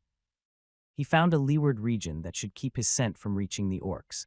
"How long do I have to wait before it can fly again?" cried a voice in the orc language. "It may take up to 2 days, my lord," said a humble voice. "TWP days? Are you serious that I have to stay in this human world for 2 more days? I will feel sick even if I have to stay another day. You better hurry it up and cure the thing," as a voice lashed out from somewhere. "Yes, my lord." Abel carefully stuck his head out to peek at the current situation. Even though he was in a leeward region, he also held his breath for extra precautions. Who knew if the orcs could hear better than normal humans? The first thing that Abel saw was the gigantic bird. The bird had a huge wound on the side of its body. If the wound was measured to normal human sizes, it would account for the length of 2 people. However, a wound for these gigantic birds was considered only a small wound. As Abel continued looking, there was a wirgin wearing leather clothing, who was carefully putting medicines onto the continuously bleeding wound of the bird. On the edge was a worgen that caught Abel's interest immediately. It was not an ordinary wolf rider. This was the first time that Abel had seen an orc wearing armor. The fact that it was wearing a black armor was all the more peculiar. It didn't have a shiny, smooth surface, which meant it was no ordinary steel, since only unpainted material would have a texture like this. This material was black in default. Abel had never seen such unique material in his life. This special wirgin seemed to be extremely irritated, as he constantly urged the other wirgin to hurry it up to treat the bird's wounds. "Stay here and take care of the wound. I am going to find something to eat," said the wirgin in black armor. He then headed out towards the other side of the mountain. Abel took a closer look at the wirgin who was working on the bird's wound. It looked like it was going to take a while before the bird could fly again. Therefore, he abandoned his original idea of investigating the bird and wandered off to follow the wolf rider in the black armor. The worgen in black armor was Fowler. He had just escaped from the Newly Valley. Since the bird was injured and extremely tired during its long journey here, it should be able to fly again anytime soon.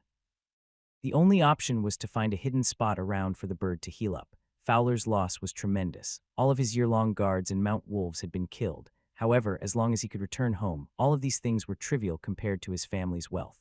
Fowler suddenly stopped when he reached the bottom of the mountain. He carefully examined his surroundings. At this moment, Abel thought he was caught, and he immediately hid behind a giant boulder. Abel had suffered a lot of hardships with his attempt in tracking Fowler. On many occasions, he wanted to pull out his bow and one-shot the worgen. However, Abel always had a feeling that it would be very hard to hit its armor. As Abel's power of will increased, he became more confident in himself in taking the shot. Slowly, he poked out his head and saw the wolf rider taking off his armor. When the armor was removed, it was able to be easily folded into a rectangle. Then the rectangle seemed to be fixed after Wolf Rider had pressed the top for a few times. Afterward, the Wolf Rider picked it up and carried it behind him. As Abel placed the arrow back on Harry's bow and pulled backward, saying to himself, "You are just killing yourself. You can't blame me for taking off your own armor."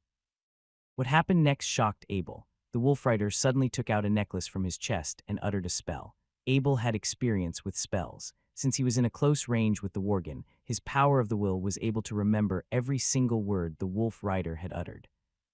These kinds of spells were a typical orc-style spell. These spells usually contained a large number of quotes that praised the orc god, mixed with some strange pronunciation. As soon as the worgen finished saying the spell, a soul-crushing force emerged from the sky, followed by a green beam of light. The light began brighter and brighter, soon surrounding the entire body of the worgen. By the time the light had dissipated, the wolf rider had fully transformed into a human's body when he appeared in front of Abel's eyes. The worgen's unique arched back was gone. Its height had dropped as well as his facial hair and pointed mouth looking completely like a human.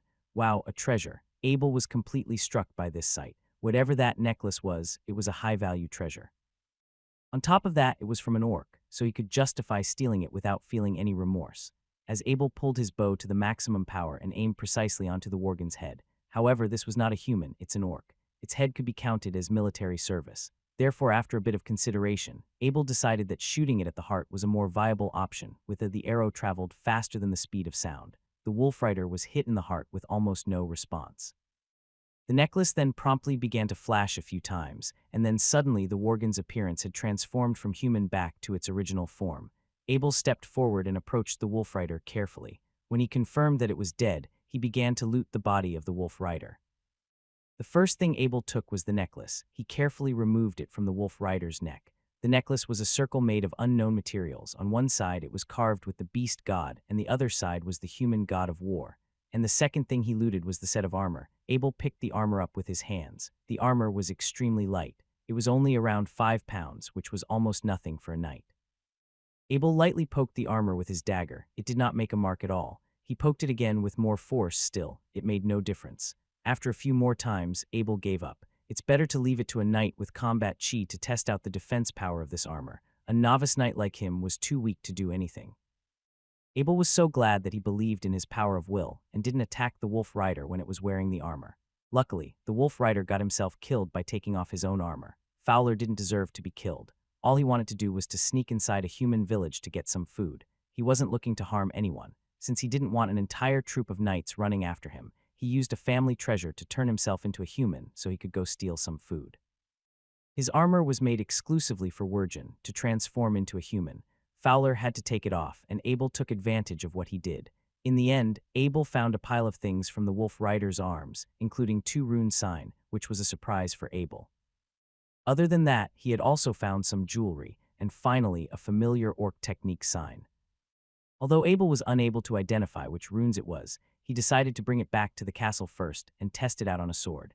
Abel picked up the orc technique sign from the orc again. The structure of this technique sign looked similar to the one he had before. There was an engraving of a goddess of orcs on the top and a star at the bottom. It seemed like this rune sign was also for one-time use only before its power was completely drained.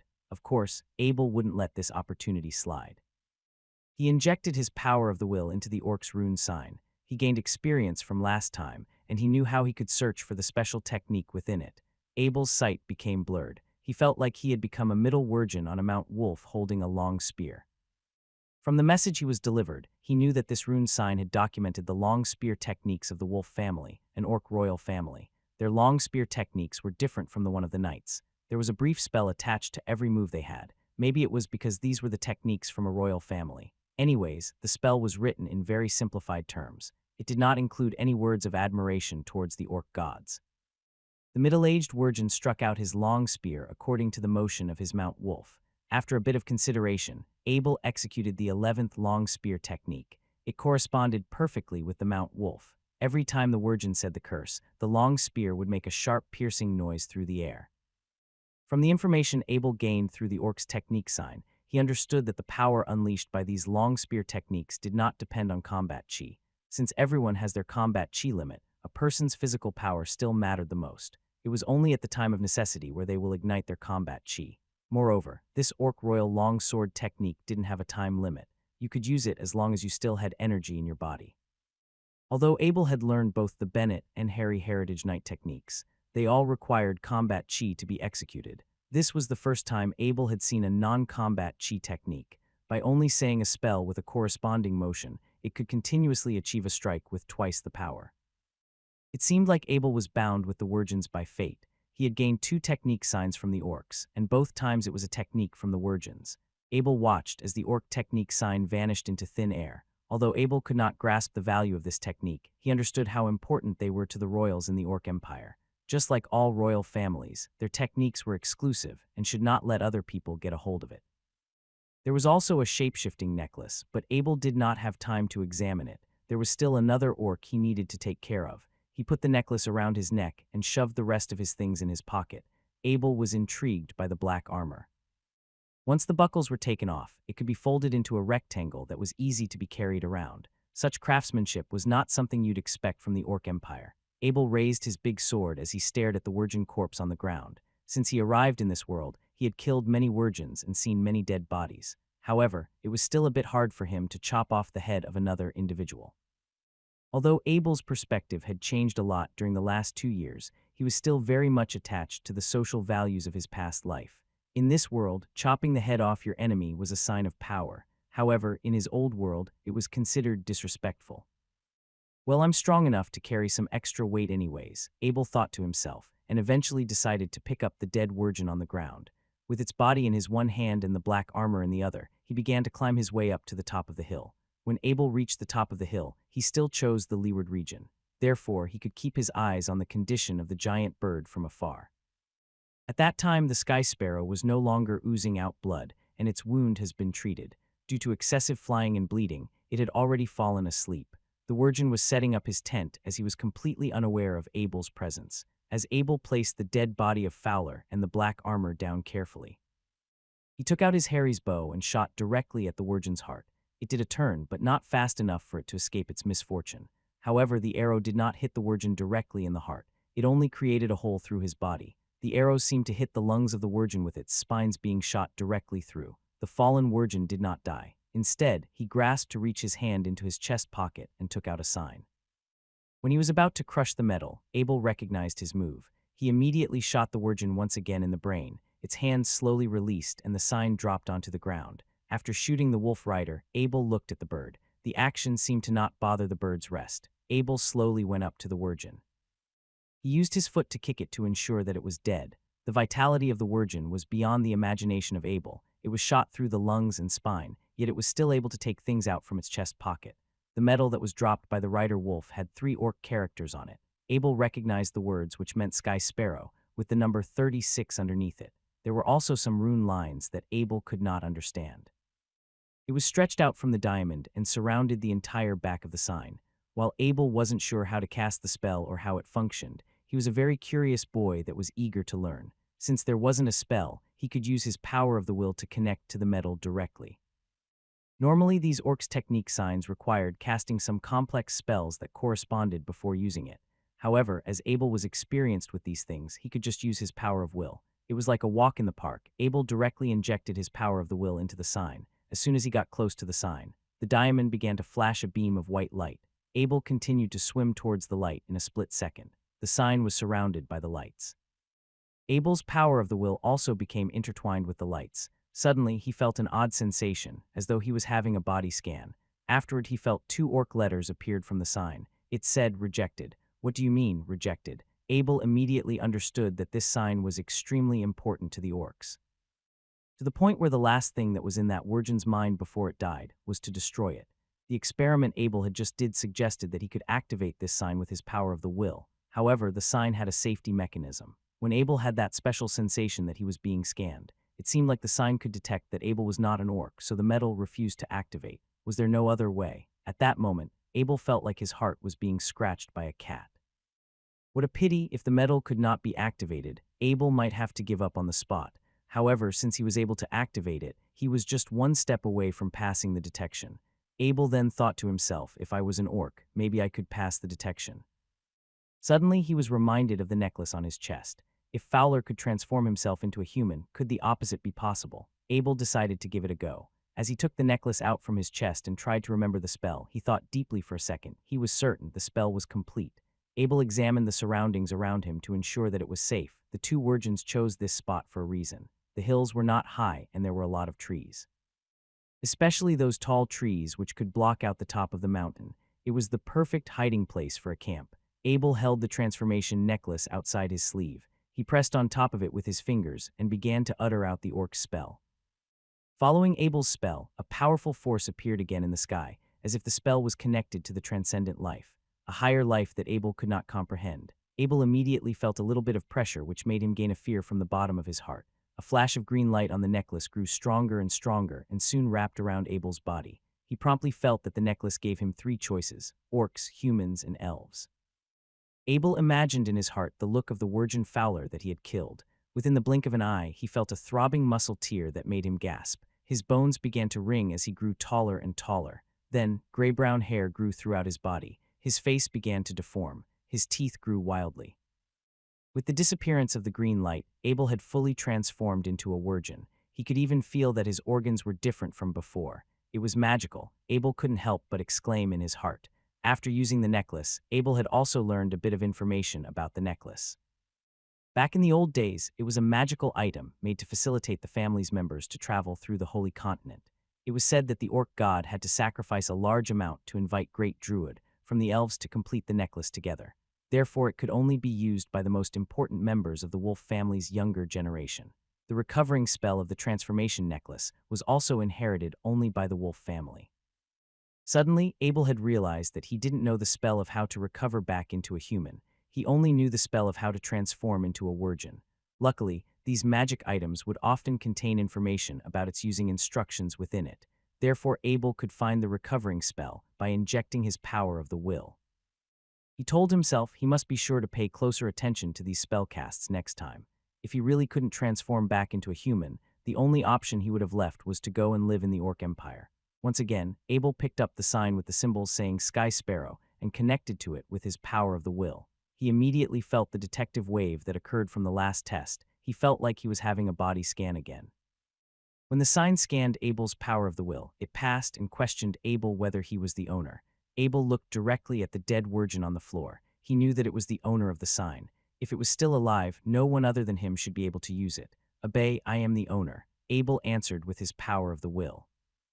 Then there was a flash of white light. Abel immediately felt a sense of connection between the sign and himself. It felt much like the connection between him and the Mount Wolf Black Wind that he adopted. A bundle of messages was coming to him through his power of the will. The sign was called the Sky Sparrow Control Number 36, and it was under the command of the Orc military of the Heavy Flying Beast Transportation Brigade. Each sign was able to control one unique Sky Sparrow, and only the owner of the sign was able to command the bird. According to the control information from the sign, these Sky Sparrows were very easy to feed, and it ate mostly everything edible as its digestive ability was extremely strong. In normal circumstances, it was able to find itself food. The bird also had no enemies in the skies due to its enormous size, and back in the Orc Kingdom, these birds were generally placed in the forest area. Whenever there was a transportation mission, they were directly recalled through this control sign. Abel then carefully inspected the number 36 bird control signs and found diamonds on it. There was a very faint wave of soul. When Abel had connected with the wave of the soul with the power of the will, suddenly the Sky Sparrow was awakened. When the Sky Sparrow was awakened, it ignored its original owner who was lying dead on the ground. Instead, it was looking directly at Abel nervously, along with a sense of curiosity. Abel then used his power of the will again to connect with the soul of the Sky Sparrow. He felt that it was curiosity yet nervousness. Abel couldn't help but want to pat the Sky Sparrow on its head, but it was too big and tall. Although Abel wasn't able to reach the bird's head, the bird seemed to be able to read Abel's mind. It slowly lowered its head towards Abel and closed its eyes, waiting for Abel to pat him. Abel gently patted the head of the bird, and at that moment the bird's heart immediately felt a sense of joy. The bird seemed to have a lot of things that it wanted to share with Abel. Abel then continued to use the control sign number 36 to communicate with it. The bird expressed how painful its wound was, how hungry he was, as well as its anger of being attacked. Although it wasn't able to express the words clearly, through the power of the will, Abel was able to understand most of the things it was saying. All Sky Sparrows had a master who was able to control them through a special control sign. However, these birds were still animals, and they had their ways of thinking, emotions, and needed their owners to care for them. Normally, Virgin could not understand or able to directly communicate with these birds. Only a man like Abel was able to mentally connect to the soul its soul through the control sign. By being able to communicate with each other, the birds seemed to have developed a sense of good impression towards Abel. "You are so gigantic and pale when you're in the sky, you're like a white cloud." "From now on I am going to call you White Cloud," said Abel. When the bird heard the name, it seemed to like it very much. A sense of joy and approval was passed to Abel through the control sign. Looking at White Cloud, Abel couldn't imagine the feeling of riding a bird like this in the skies. In his past life, he had flown in an airplane and glided, but flying on a large bird was something that he had never thought of before. "It looks like we'll be staying here for 2 more days. When you've recovered, we'll be on our way home." White Cloud nodded back to Abel. It seemed to be very happy to share his feelings with his owner. It had never been more excited in its life. "Wait for me. I'll go down the mountain and get the horses." The control sign revealed that the bird seemed to be not willing to separate from its owner. When Abel noticed its reaction, he couldn't control himself but smiled to appease the bird for a little longer. He only went down the mountain when the bird was quietly resting. When Abel saw his two warhorses as he was arriving at the foot of the mountain, the warhorses were immediately alerted and transitioned into a guarding position. Abel felt a little surprised, then he realized that he was in a Wirgen's body. Luckily, he was only seen by his warhorses, not humans. Abel then quickly took out his necklace and cast the recovering spell. After a flash of green light, he transformed back into his human form. The two horses still slowly approached Abel, though wondering how the strange man had just suddenly transformed into their master.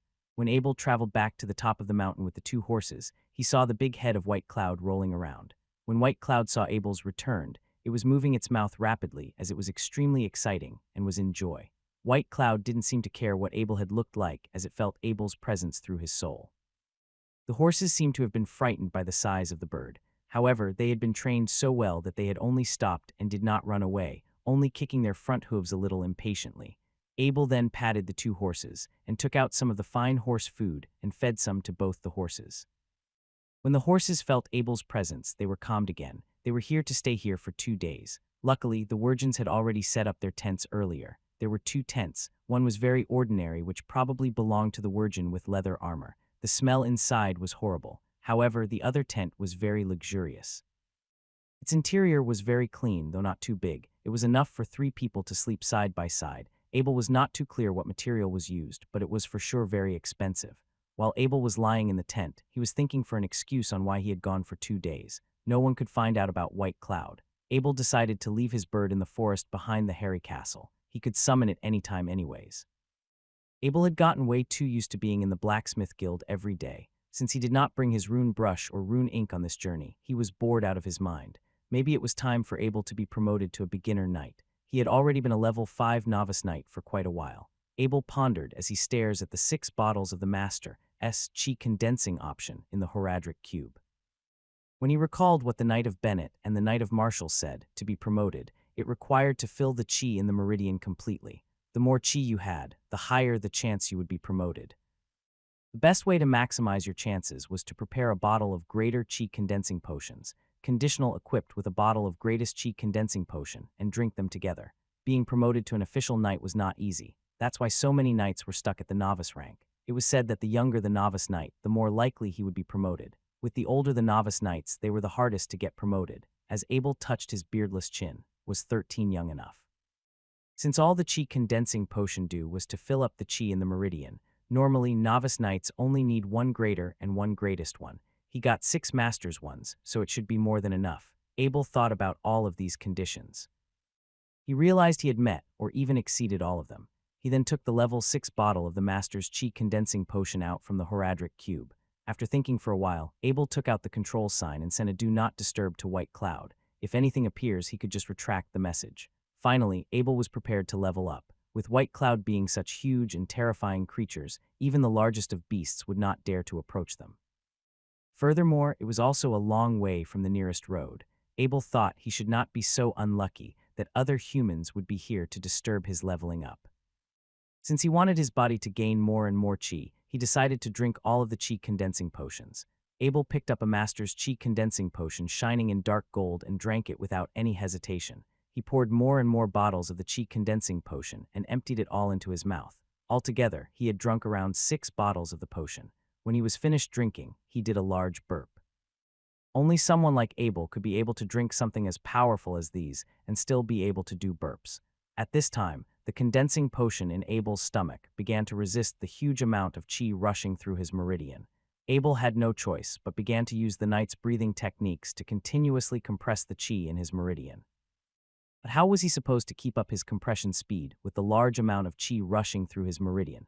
At that moment, Abel felt as if he had transformed into a pressure cooker as his stomach continued to bloat. If it weren't for the strong physical restraint from Abel, his stomach would have exploded right away. At this time, the 5 branches of the meridian in his body began to shrink due to the strong pressure, as the meridian was being continuously compressed with higher and higher density. Then, a large amount of air that was continuously being poured into the meridian made the empty parts of the meridian after compression filled up again. Once again, the pressure began to constrain Abel's body. Abel was now like a balloon, which would burst with the slightest poke of an external force. Feeling in danger, he had been playing with the knight's breathing techniques, and he had no other way but to rely on the knight's breathing technique now. However, the effects of the knight's breathing were already utterly inadequate, as the strong pressure on the internal abdomen was starting to hurt Abel's internal organs, with blood beginning to flow out from the corners of Abel's mouth. The bones on Abel's entire body began trembling and were making squeaking and shaking noises. When Abel knew that there was nothing more he could have done, he decided to remain here and wait. No, alongside with a roar from Abel, his mighty power of the will began to rush out of. Through his power of the will, he imagined his meridian as a rough piece of steel and his power of the will as a hammer. He began to command the hammer with his consciousness and powerfully struck a meridian out of the 5 he had. The chi within had compressed more than half of its initial size, but with the speed of light, his meridian began to fill up with chi again as soon as the hammer was lifted. Abel did not care much about his meridians. Instead, he turned to his second meridian and continued to strike it without hesitation. By the time he finished striking his 5th meridian, the first meridian was filled with chi once again by the 6 Master's potion. As Abel continued to strike, this process of compressing and refilling the chi in his meridian created a strange sense of imbalance in his body. At that moment, Abel couldn't even felt his own body. All of his perceptions were fading away. This was because all his power of the will was focused on his meridian. This meridian was just a model of steels in his eyes. Also, he was not directly striking his meridian. He only struck the area where the chi was located, hoping to force it to the center where his 5 meridians were connected.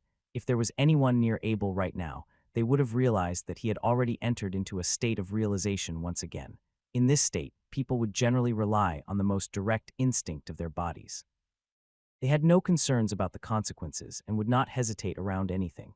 It was a fascinating ability passed down by the history of humanity. After each stroke, the compressed part would rebound some strange energy back to Abel's body. This energy was known as increasing energy. When a novice knight became an official knight, their bodies would go through a lot of developments, largely caused by this increasing energy. Not only could this increasing energy develop Abel's body, but it could also increase his power of the will. When Abel continued to strike, he was improving himself in all aspects, which he did not even realize as he was in the midst of this state realization, as the increasing energy continued to rebound with every strike.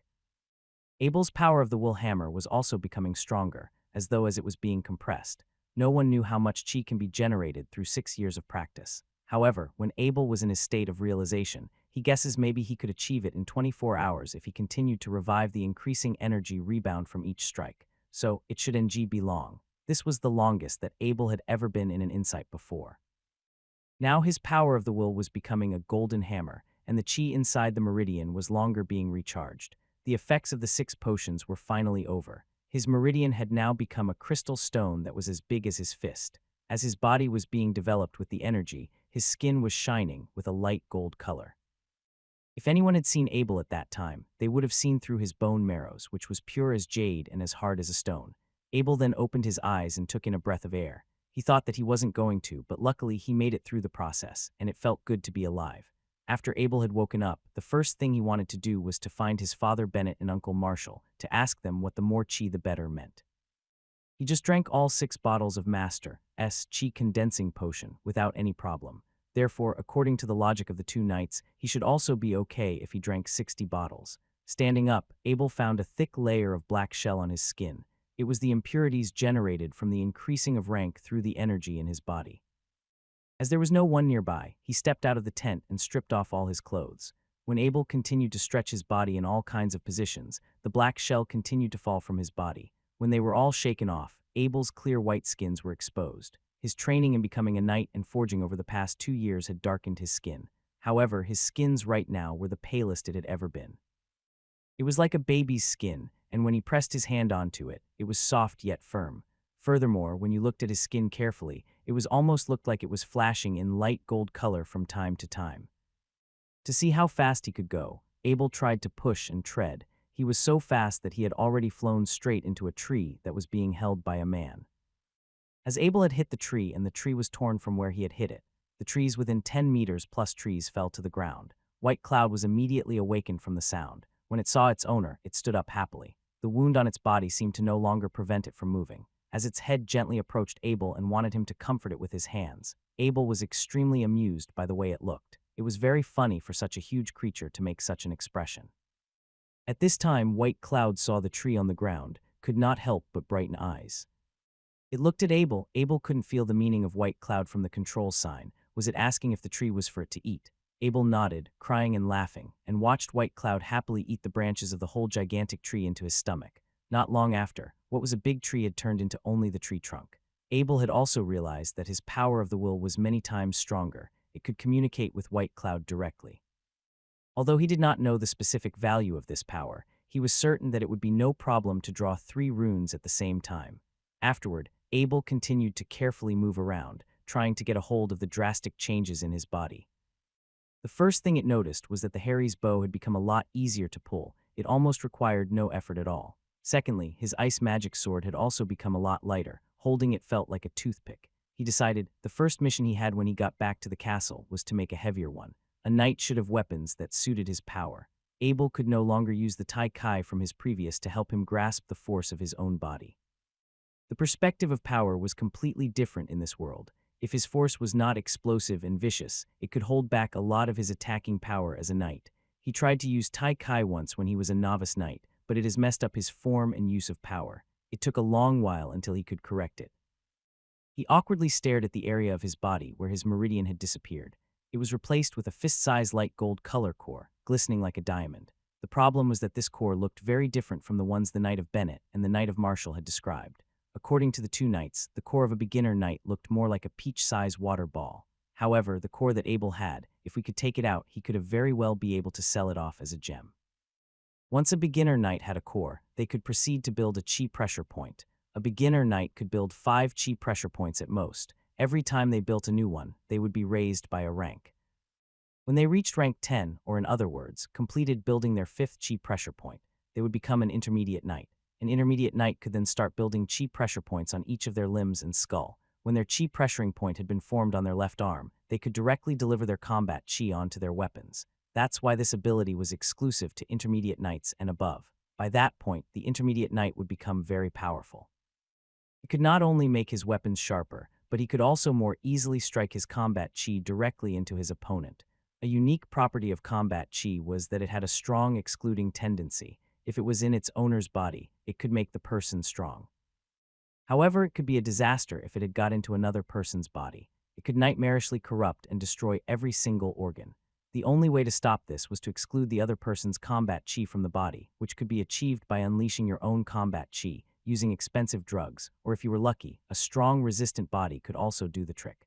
When the intermediate knight had built a chi pressure point in their skull and all 4 of their limbs, they would have 10 chi pressure points in total, each connecting to the core through a combat chi network. From then on, the core of the knight would become stronger and more secure. These network between the core and the chi pressure point was like a highway, allowing the much more combat chi to travel through the body. This allowed the elite knight to shoot out combat chi from his body. As these networks got stronger, the further he could shoot. Abel continued to stare at the light gold core in his body. Suddenly, a wave of combat chi shot up from his body. He was shocked to discover that his combat chi was also a light gold color. When he got back to the castle, he had to ask the Knight of Marshall about this. The color of the combat chi couldn't be tricked. If he were to use it, it would attract a lot of people. Therefore, he needed to know what was going on first. Abel retracted his combat chi and decided to test out his control power on a tree nearby. At first, he overused his power a bit and knocked down the tree. But as he practiced more, he gained more control over his exploding power if Abel took out the food off the warhorse. Then he started a bonfire and prepared some simple meals. It was funny how even if Abel had not eaten anything for 2 days, he had not felt a single bit of hunger during that time. Only when he remembered it was time to eat, he realized his stomach was empty. White Cloud was not afraid of fire. When he saw the bonfire, he sneaked his head in to see what Abel was eating. Abel could not feed White Cloud directly. He only threw the food in its mouth. The food was gone before White Cloud could taste anything. After the meal, Abel took a look at the condition of White Cloud's injury. Luckily, it was not too badly injured by the combat chi. The only trouble was the attribute of the combat chi. However, since White Cloud's body was so huge, and with the assistance of special medicines, most of the combat chi had already been excluded from its body. Now, the wound was beginning to heal. Abel thought White Cloud could fly again very soon. Just thinking about it gave Abel a burning excitement in his heart. White Cloud was also very happily making the sound of goo. Goo, it was so sick and tired of lying on the ground. Other than eating, these sky sparrows normally spend most of their time flying in the sky. Abel discovered some seats specifically designed for orcs on White Cloud. The driver's seat was located on the neck, secured with leather straps and equipped with a seat belt. There was a huge open carriage the back of White Cloud. Within the carriage, there were 5 individual seats, each also equipped with a seat belt. It took him a bit of effort to drive the 2 war horses onto the body of White Cloud. The war horses of the human world were less flexible than normal orcs' mounts. Since Abel had already gained a lot of power in the end, he just directly lifted the 2 war horses onto the back of White Cloud and secured them with seat belts. Then Abel sat down at the driver's seat. The view was the best. Go on, fly. White Cloud, Abel commended in his heart.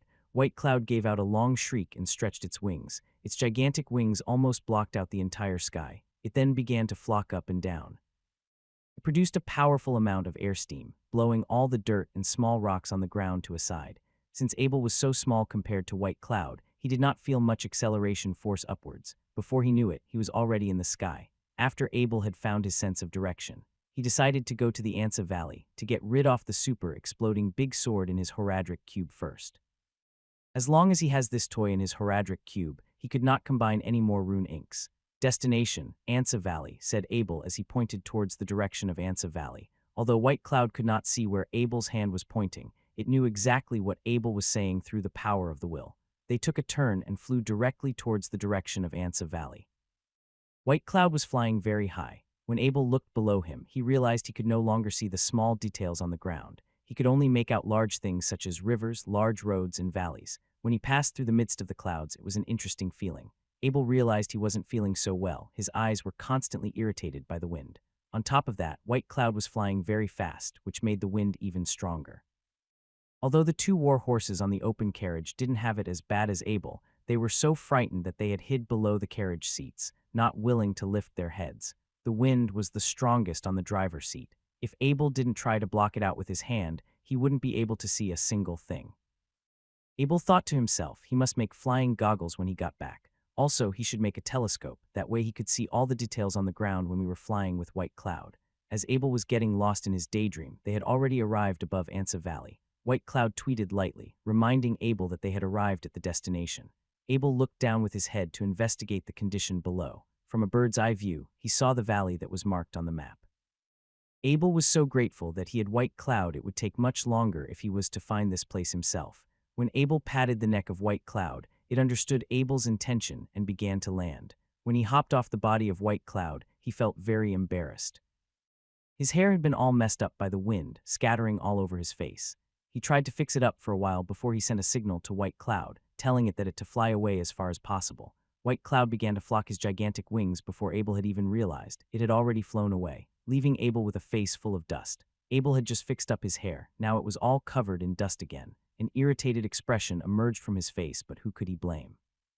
As Abel saw that White Cloud had become a small white dot in the sky, he headed towards the cliff of the valley. He peeked his head out to look. The valley was so deep, even his incredible eyesight could not see the bottom. Abel gives all his limbs a good stretch. It was going to be life and death in a minute. He needed to make sure he could run as fast as possible. 3, 2, 1. Abel counted in his heart. As soon as Abel counted to 1, he took out that failed perfect gem super exploding sword from his Horadric cube, threw it, turned, and ran off immediately. Abel thought to himself, he had never reacted this quick in his life. All he knew was to run as fast as possible. He didn't even count how long does it take for it to explode like he did with the exploding swords he made in the past. Around 3 seconds later, the thundering noise of an explosion erupted under the cliff behind Abel. He fell to the ground by the temporary earthquakes that followed. The explosion had sent countless tree branches and rocks into the sky, and with the force of gravity, they began to rain back, scattering all over the ground. As Abel was laying on the ground from the fall, he felt pieces of rocks continuously hitting his head. However, since he had become an official knight, his body had developed a lot. These little rocks felt like nothing to him. The explosion had stopped. Abel got up from the ground. He was covered with dust once again. Seemed like the dust really likes him today, already been all over his body multiple times. White Cloud swooped down at almost full speed in the direction of the explosion.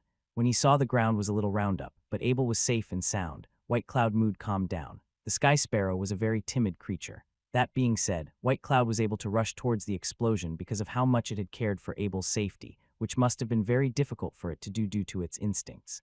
Abel looked as White Cloud landed itself on the ground.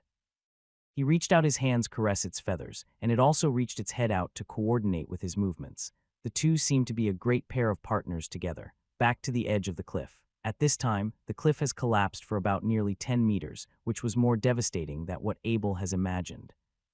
That explosive sword was a bomb. It was just as deadly as an aerial bomb back on Earth. If Abel could extend the explosion time to about 6 seconds or more, he could launch an aerial attack with it as he rode on top of White Cloud's back. Abel was in the mood of some research now. Go home. Abel jumped to White Cloud back, sat down at the rider position, and fastened his seat belt. White Cloud huge and lightweight body once again emptied, and the cliff was crushed into smaller and smaller pieces by every second. While the same journey would take about 6 to 7 hours by horse, Abel would only have to take half an hour if he were to ride on White Cloud's back. Abel instructed White Cloud to land in the forest behind the castle and found a space in the forest. After it has made a landing, Abel instructed it to move around freely. In the meantime, he strapped 2 werewolf bodies to the backs of one of the horses, then led them back to the hairy castle. Master Abel is back. When we arrived at the castle, the gate of the castle was open. It seemed that the panic caused by the Orc attack had just ended. The village leaders had all returned to their homes, and the guards seemed to be quite energetic when they saw Abel's return. Abel, why did you come back so late? The Knight of Martial condemned as he walked out the door. Nothing. It just accidentally took more time. I didn't expect it to take so long for me to get promoted. Abel had already figured out a reason on his way back. Although this reason wasn't sufficient, per se, he wasn't lying either. You, an official knight, an incredible look emerged from the face of the Knight of Martial. This was not as simple as upgrading from a level 4 novice knight to a level 5 novice knight. Whenever there was a big promotion, the knights must be prepared physically, psychologically. They would need the aid of a large number of supplements, as well as an incredibly long time for them to ready themselves. The Knight of Martial felt embarrassed now. He thought about how old he was when he first became a beginner knight. Being compared to a genius was hurting his self-esteem right now. What happened to the werewolf? Knight Martial asked, looking at the dead werewolves on the horse. Well, I saw them. Had to kill them before they got me. Abel didn't explain it too much. He wasn't going to talk about how much of an advantage he had in that fight. The less information he gave, the more impressive the story would sound. The Knight of Martial waved to the butler Lindsay, send these 2 corpses to the city's mansion, and make it clear that Abel was the one who killed them. Yes, master. Butler Lindsay directed the men to lift the 2 bodies off the horse. Abel requested, can we please discuss your study? I have something I want to ask you, uncle. Is it about your promotion? The Knight of Martial took Abel and hurried to the study room. The Knight of Martial's study room is the safest place in the whole castle. Since Abel proposed to talk in the study room, it must be said that he did not want to let others know. Tell me, what's the matter? Entering the study room, the Knight of Martial said after closing the study door. Abel remained silent and directly gathered his combat chi. The pale golden combat chi burst out, reflecting the whole room into a golden color. The Knight of Martial was stunned by Abel's pale golden combat chi. He wanted to touch it with his hands, but his hands paused as they reached towards the air. The legend is true, the Knight of Martial murmured. There is such a thing as the golden combat chi. Abel asked anxiously. Is there a problem with my combat chi? Why is it this color? What do you mean by why is it this color? This is a god-level combat chi. Gold is the color of the gods. Legend has it that the blood of the gods is golden, and only those who are favored by the gods will emit golden combat chi. Having a god-level chi didn't seem to shock the Knight of Martial now. He just heard about Abel's promotion a few minutes ago. Whatever talent this boy has yet to bring out, nothing seems strange by this point. What good is this combat chi? Abel asked. He wasn't sure if gold was a good color to have, but it sure sounded nice when the Knight of Martial talked about how it was the color of the gods. What good, you ask? Well, you'll be invincible against anyone who's in the same class as you. Does that sound good enough to you? The Knight of Martial replied impatiently.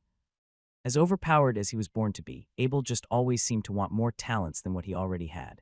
Was this good at all? I'm also invincible at the same level with the hairy bow. Abel said with some disappointment. You are way too greedy, boy. When you reach Elite Knight, the current power of the hairy bow is not enough. At the level of Commander, hairy bow will be useless. With the legendary power of the Golden Combat Chi, you can increase the combat chi by 4 times. Seriously, how are you still not satisfied? Wait, so how many power-ups can I get with my Golden Combat Chi? Abel asked vigorously. Just try it yourself. Don't use your combat chi, hit me with half of your strength, and let me know how much the half of your strength is. After that, hit me again with your combat chi activated. It should be fine here, right? Abel turned to look around the study room. The room was large, and the materials were placed in a bookcase on the wall. There was a huge space in the middle of the room. It's okay, give me all you got.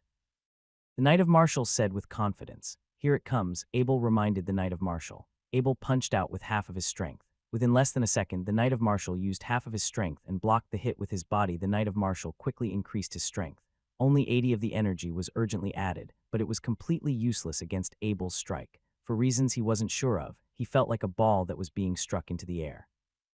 Actually, he was flying for about 10 meters back. The bookcase behind him made a huge crackling sound as his body crashed into it. Abel. The Knight of Martial shouted. Fortunately, Abel did not use his combat chi. His strength did not hurt the Knight of Martial, but it was going to take a while for the books to be put back into their original spot. As some of them were family secrets that could not be touched by outsiders, the Knight of Martial would have to clean them up themselves. I told you to use only half of your strength. Why did you do that for? The Knight of Martial growled. But I've only used half of my strength, Uncle Martial, Abel said innocently as he rubbed his hands together. What? I know you do get power-ups when you release your combat chi, but are you kidding me? There's no way it's as ridiculous as what you just did. The Knight of Martial looked unbelieving and then asked, how long have you upgraded your energy? I am not sure. Abel really didn't know how long. He just knew that White Cloud was recovered after he got his promotion. How could you not know? The Knight of Martial was already a little mad at this moment, and Abel's innocent expression made him even angrier. I think I had a breakthrough when I was promoted. You know, you can't track the time you have a breakthrough, Abel explained. The Knight of Martial knew as soon as Abel brought up the word breakthrough. He knew that he was doing Abel wrong, but he just couldn't stop being triggered when he heard the words you know coming from Abel's mouth.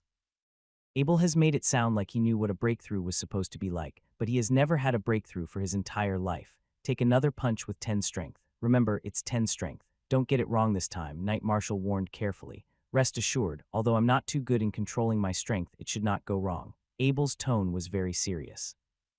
When the Knight of Martial heard Abel's statement, he silently increased the power he intended to use on defense from 60 to 100. Abel's fist seemed to be weak. Seriously, the strength of 10 was the strength to gently wave his hand. When his fist hit the Knight of Martial's body shook slightly. Abel, that was about 200 pounds of force right there. After a long period of body transformation, all of Abel's skin, muscles, and bones were now thicker and tighter than ever before. While 200 pounds of force might not be a lot, it would hurt a lot more if it was released from an iron rod than if it was from a wooden stick, and that's why the Knight of Martial felt pain back there. Apart from the physical force that Abel used to hit him with, it had something to do with how tough Abel's body was. You monster, the Knight of Martial murmured behind Abel's back. That was just as strong as those giant beasts from the Orc Empire. Hit me once more with your combat chi, the Knight of Martial ordered. Then as Abel stared at him with a dropped jaw, he grabbed a shield from the corner and placed it in front of him. As the golden combat chi started pouring out, Abel's punch landed right in the center of the shield. This time the Knight of Martial stood right where he was at. His body flinched for a bit, but that was about it. Something was different though. The Knight of Martial was sure of that. The impact might have looked the same as the first punch, but something was different. The difference was with the shield. The first punch was blocked with Martial's bare hands, and no knights would fight with their bare hands.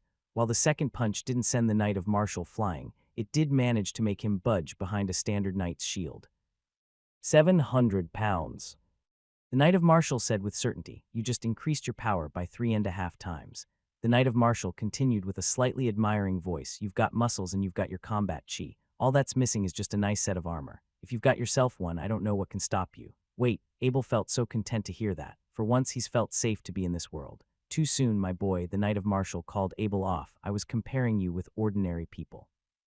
If you're facing a wizard right now, you'd wish that he's too exhausted to cast any spells on you. Abel asserted as he looked at the Knight of Martial in the eyes, I'm going to become one, Uncle Martial. I'm going to become a wizard. Without interfering with Martial to pick up his paperwork off the ground, Abel quickly left the study after saying goodbye. He went back to his bedroom and was quickly accompanied by the little Black Wind. Poor Black Wind. It was worried sick because it hadn't seen Abel for the last few days. As Abel picked it up from the ground, it quickly licked his face as a puppy would to its parent. Come to think of it, Abel was already a beginner knight. Since he could use the mount enhancement technique now, he could help Black Wind get stronger while it was still little.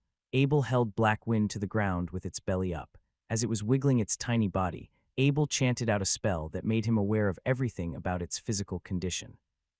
He then injected his golden combat chi into his hand, then started rubbing Black Wind's body with it.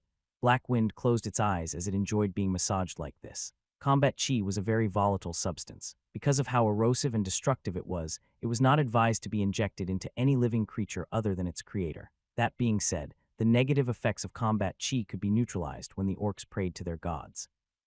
How such methods worked was quite complicated in itself, but generally speaking, what the mount enhancement technique could do was to synchronize a mount with its rider.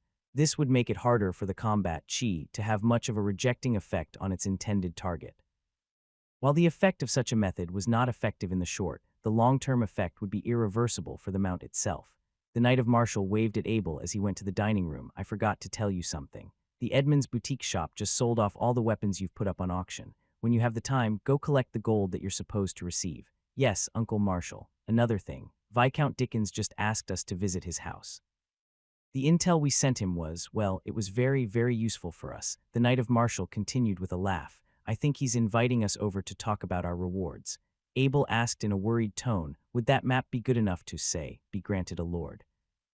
In this world, if someone's war glory was falsely claimed by another, the act itself would be looked down upon and be punished by the state's law. Because of this, Abel's act of finding the parchment map was very clearly ruled out from the Knight of Martial's war achievements. That being said, everything that happened after the discovery of the map was up to negotiation.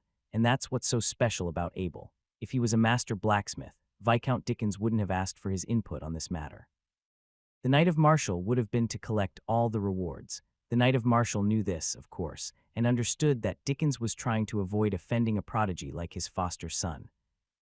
Okay, Abel, the Knight of Martial said in a reassuring tone, Viscount Dickens is a fair man. I'm sure that you will get the reward that you deserve. Let's go tomorrow then. We'll go to Edmund's boutique shop on our way. Speaking of the Edmund's boutique shop, Abel remembered that he needed some supplementary potions for his official knight's training. If drinking supplements could help him get through his novice knight's training a lot faster, the same method could be applied to helping him get through his current training. Abel ate a lot that night. While he missed the diet inside Harry Castle, the Knight of Martial was looking to change the family's menu. Now that Abel was a beginner knight, regular meat wasn't quite enough to help him advance to the next state. Fortunately enough for them, Harry Castle had a lot of income from the weapon store and the blacksmith shop. Feeding two knights wasn't an issue here. The biggest expenses for a knight were the weapons and equipment. Since Abel was a master blacksmith himself, he could pretty much make whatever that he wanted to use. As for armor, that was even less of a problem for him. Since he was still growing, a new armor would just be unwearable after a few months. Luckily for him, it was a relatively peaceful time now. He could wait until he couldn't grow any taller. The Knight of Martial thought about his weapon collection and started laughing out loud. Despite how much income Harry Castle was making, he didn't have to spend a cent to make his weapons.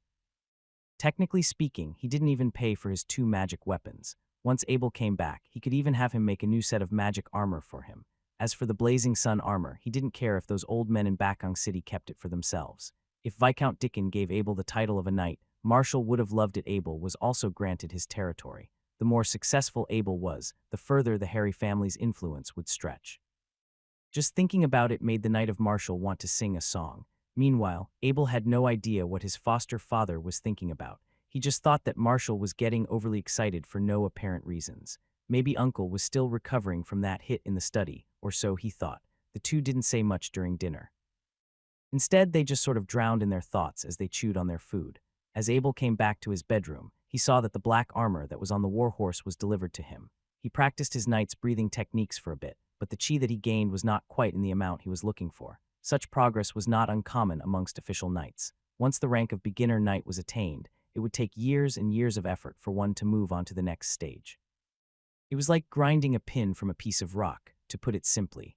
While it was getting kind of hot the next morning, the Knight of Martial and Abel decided to ride off a lot earlier than they normally would. They were right to do this, as the sun was starting to get hot when they had reached the Harry Castle's dacha inside Harvest City. The Knight of Martial decided to stop for some cleanup, as he took Viscount Dickens' invitation very seriously. He had already asked the butler Robin to prepare a bath for him. After he and Abel took a bath and changed into their suits, they then left off to the city lord's estate. The path ahead was flat and laid with carved boulders. While such a design looked nice on a regular day, the heat was making it hard to walk on top of them. Thankfully, the Knight of Martial and Abel didn't have to walk on their own feet. That being said, though, it didn't take long for them to be drenched in their own sweat. Abel kind of missed his old car back on Earth. It wasn't the best one, but at least it had an air conditioner. It was a slow and agonizing trip. At last, the carriage had made its way to the Lord's estate. Master Knight, Master Abel. The coachman called out, "We have arrived at the Harvest City Lord's estate." The Knight of Martial tidied his suit for a bit. He then took out a towel and started wiping the sweat off his head. He passed over another towel to Abel. Wipe your sweat with this. Remember, today is an important day. Don't do anything rude when you see him. When the martial knights and Abel stepped off the carriage, the huge high wall of the city palace came into Abel's eyes. The last time he came here at night, the city palace seemed more magnificent and aggressive during the day. I give you my sincerest salute, the Honorable Knight of Martial and the Honorable Master Abel. I have come here to welcome you both on behalf of the Lord of this city. Since Abel was the adopted son of the Martial Knight, in this formal occasion, he was presented by the Knight of the Martial. The knights bowed slightly and said to the steward, I'm very glad to see you. Abel and I are honored to be invited to meet the Honorable Lord. Abel bowed slightly following the Martial Knight, thanking the steward. Under the guidance of the housekeeper, they went through the huge courtyard. Although the fountain in the middle of the courtyard was not as bright as at night, it seems that there was a little bit of coolness under the sunlight.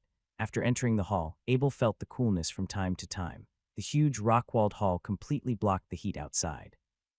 Walked through a long corridor to a door carved with the goddess of the harvest. The steward stood still and said quietly to the Martial Knight and Abel, This is the reception room. The city lord is waiting for you. When he saw Viscount Dickens again, Abel felt more deeply than when he came last time. The powerful force from Viscount Dickens' body was like a volcano. Although it did not erupt, he felt heavy pressure just standing in front of him. Did you rank up, Master Abel? While Viscount Dickens was very aware of how threatening his combat chi was for the other knights. He didn't expect Abel to be shocked. Viscount Dickens's combat is only aimed at the official knights, and those novice knights should not be able to feel this coercion. Abel's reaction has shown that he had become an official knight. Yes, my lord, Abel bowed humbly, and replied with a fancy gift in the air with one hand. Viscount Dickens secretly rejoiced that he did not mistreat Abel for his effort. Not to mention in Duchy of Camel, such genius was very rare even in the entire human world. He was being friendly with Abel because Abel was a master blacksmith, and now he found that Abel was not only talented in forging, but also talented in knight practice. Viscount Dickens pointed towards a knight on the side. This is the Knight of Saroyan. He's the one who led the orc extermination. Knight of Saroyan bowed to Martial Knight and Abel.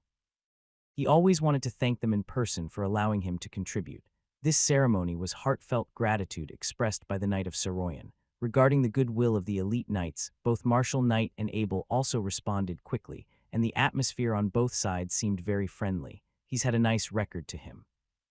159 official orc riders, with 2 of them as elite riders and wounded a Sky Sparrow, said Viscount Dickens with a smile. It turned out that the Sky Sparrow was wounded by the army. At this time Abel knew the origin of Bai Yun's injury, but fortunately it did not expose Bai Yun.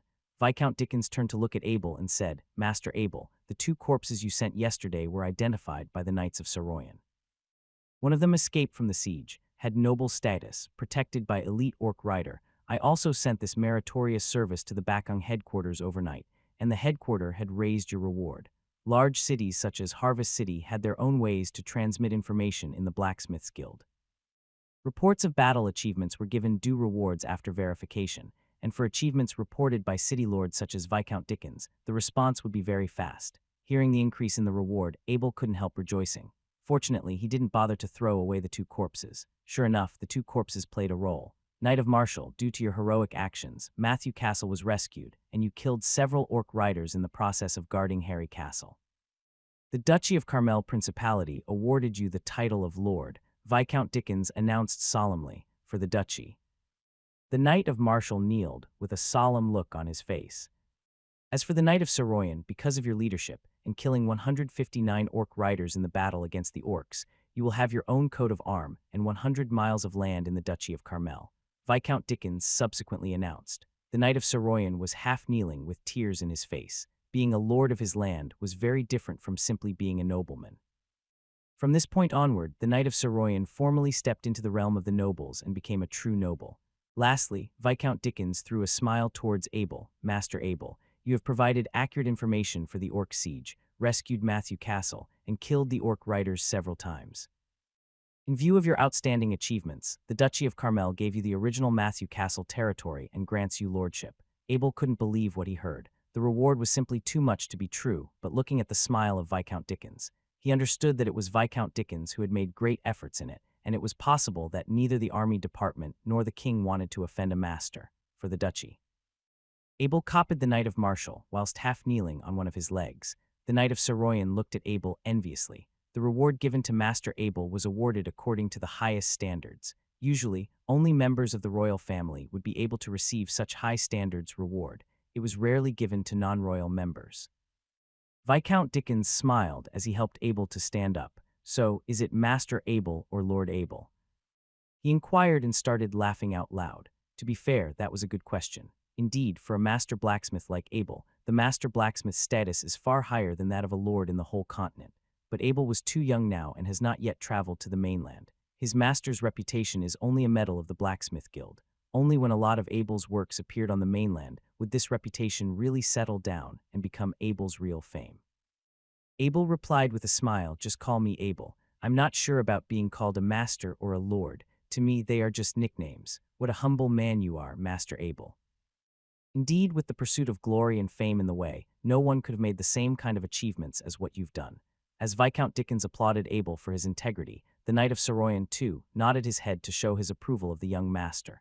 Viscount Dickens continued, "It is the day of the Holy Birth 2 months from now on. Remember, all 3 of you will have to be in Bakong City for your anointment ceremony. Make sure you'll be there on time." In general, in the case of receiving the title of Lord and Fiefdom, after the reward, the title of Lord and the Fiefdom were already rewarded, but to truly gain official recognition, you must go to the capital city of Bakong, accept the honor of the king, express your gratitude to the king, and assert your loyalty to the duchy. When leaving, Knight of Saroyan grabbed the Knight Marshal and Abel. Now it's the Knight of Marshal. Be sure to find a place to celebrate with both of them. The Knight of Marshal couldn't find a way to reject, so he agreed. Of course, the Knight of Marshal also wanted to associate with the Saroyan Knights, but Abel declined politely. The coachman didn't know who Abel was, but he was very respectful to him. He just saw the young nobleman came out of the city's palace, and he knew that people who could go in and out there were all distinguished people. So he carefully took out the footstool and let Abel step on the carriage. Although Abel could go up with a single jump, he accepted the good intention of the lord and step on the footstool. He wasn't sure when, but it appeared that he was now used to his status as an upperclassman. The carriage was running very smoothly. After getting out of the car, Abel threw out 2 silver coins and hinted that the extras were tips to thank the lord for their service. Ever since Abel revealed the family coat of arms at the Edmunds boutique shop, everyone at the Edmunds boutique shop has remembered this young nobleman master blacksmith, so when he just stepped off the carriage, he had been entertained by the waiters that stepped forward to guide him to the VIP area and be treated with some good coffee. "Dear Master and Lord Abel, welcome to the Edmunds boutique shop." Yvette bowed to Abel with a smile on her face. "You people are very fast, aren't you?" "You knew I was coming before even I did." Abel laughed after getting up. "You are a distinguished guest to Edmund's boutique shop, and our head branch has taken a special interest in you," Yvette said, then informed the waiter on the side. The waiter walked to Abel's side with a silver tray. On the silver tray was a money bag. Yvette pointed at the money bag and said, "Last time you commissioned us to auction weapons for a total of 22,000 gold coins. The headquarters waived the fees for you. Your weapons were a big hit in Bakong City. We have sold them at a record price that's never seen before in these past few years." After receiving the money bag from the waiter, Abel found that the money bag was a bit small and light, and it was unlikely to hold more than 20,000 gold coins. Although he knew that Edmund's boutique shop could not go wrong with this, Abel's curiosity made him open the purse. Inside was a dark gold card with a pattern composed of numerous gold patterns, with 22,000 digits in the middle and no other signs. He looked up and looked at Yvette questioningly. "What is this card?" Yvette explained, "This is a magic gold card, which can only be owned by those who have a distinguished status and have passed the review of the Continental Chamber of Commerce. You could use it to purchase or withdraw gold coins in all large stores across the continent. Please, leave a drop of your blood in it. This card can only be used by none but yourself. Wasn't this just a bank card?" Not only that, it was a card that could be unlocked with Abel's blood. As his status increased, the quality of the service he was getting was now better and more innovative. It wasn't like there wasn't such a thing as magic, but magic services were not available to a noble knight like he used to be. After receiving the needle that Yvette handed over, Abel used some strength to break through the skin of his finger and drip blood on the magic gold card. The magic gold cards flashed a dark golden light and successfully recognized Abel as the Lord. Abel put away the magic gold card and slightly bowed to Yvette. "Ms. Yvette, thank you very much for everything that Edmund auctioned me. I believe our friendship will continue." Yvette's smile grew wider as Abel reassured his friendship with her. For many years, Edmund's auction house has worked hard to communicate with many blacksmiths across the continent. At least in the human world, magic weapons could only be forged by Abel, and they wouldn't have the chance to have access to magic weapon that was forged by Master Dwarf because though they were considered quite powerful in Duchy of Carmel, but in the entire human world, they were only considered as second- and third-class auction houses. Ms. Yvette, does your auction house provide supplements for official knights? Abel thought of his own situation and had to take the wizard test in 2 years. Now the most important thing was to improve his ability as much as he could. With that in mind, potions were now his hope to step into the next level. There were 3 kinds of auxiliary training medicines that could be used by official knights: the blood-fusing potions, the replenishing potion, and essence-condensing potions. Yvette introduced and took out a piece of parchment paper and said to Abel, "These are 3 kinds of instructions for the medicament. Which one do you need?" Abel took the parchment with the description and efficacy of the 3 potions. The blood-fusing potion was a potion that was used during an official knight practice. It could convert the blood in the body directly into combat chi that's stored in the body. This potion was used to exchange blood for the combat chi and accelerate the speed of gathering the combat chi, but each time you used it you lost some blood. The second potion, the replenishing potion, was meant to be used in collaboration with the blood-fusing potion. After using the replenishing potion, it would restore the blood lost from using the blood-fusing potion, and there was a limit for the replenishing potion. For each bottle of blood-fusing potion used, it was necessary to take the replenishing potion for 10 consecutive days, and then rest for 5 days before using the blood-fusing potion. In other words, the blood-fusing potion could only be used once every half a month, and the main usage for the replenishing potion was to restore the blood lost form using the blood-fusing potion. The third potion, essence-condensing potion, is used to help to compress the combat chi. Although each knight would compress their combat chi during their training, it would take them a long time for this process. Essence Condensing Potion was a potion that accelerated the compression of the combat chi. After using the potion, it will save 30 days of compression, and the interval between each was 5 days. Abel thought he wasn't sure if the Essence Condensing Potion had any effect on his pale golden combat chi. He wondered if leveling it up to a master level could help him improve his combat chi. Although his combat chi was called God Tier Combat Chi, it was still quite far from being in the God Tier. Yvette saw that Abel was very concerned about Essence Condensing Potion. There is a legend about the Essence Condensing Potion. If you drink 1,000,000 bottles of it, you can raise your combat chi to the God Tier level. Yvette chuckled for a bit after saying that. Honestly, no one could drink 1,000,000 bottles of the Essence Condensing Potion. First of all, it was simply too much of a waste of money, and even if one could and was dumb enough to afford for such an expense, he would probably be dead from the side effects. Just the time it would take to drink 1,000,000 bottles. How many years would that take? I will ask for some of the 3 potions at any price. Abel decided to purchase each of the potions and go back to try the effect. If it was effective, then he would purchase more next time. These 3 potions are lesser. Because of the materials, it is difficult for master pharmacists to make the potion for intermediate. Therefore, on the mainland, official knights are using lesser potions. Yvette explained very clearly that she did not want Abel to misunderstood for any reason. Yvette went on and said, 50 gold coins per bottle for the blood-fusing potions, 10 gold coins per bottle for the replenishing potion, and 100 gold coins per bottle of essence-condensing potions. Abel couldn't help but stagger. The potions of these official knights were several times higher than the price of the novice knights. It seemed like reaching the elite knight level through potions was not the affordable way for ordinary noblemen. Give me 27 bottles of blood-fusing potions, 270 bottles of the replenishing potion, and 162 bottles of essence condensate potions. Abel was about to buy a 1-month supply of potions. 27 bottles of blood-fusing potion for 1,350 gold coins, 270 bottles of the replenishing potions for 2,700 gold coins, and 162,200 coins for essence condensing potion, with a sum total of 20,250 gold coins. Yvette counted very fast in her mind and stated the value and total price of all 3 potions. Abel didn't expect to spend all his gold coins on the magic gold card by just buying the potion. He took out the magic gold card from his arms and handed it to Yvette. Yvette took out the same magic gold card and docked both cards together. Abel felt a question coming from the magic gold card. Do you agree to pay 20,250 gold coins?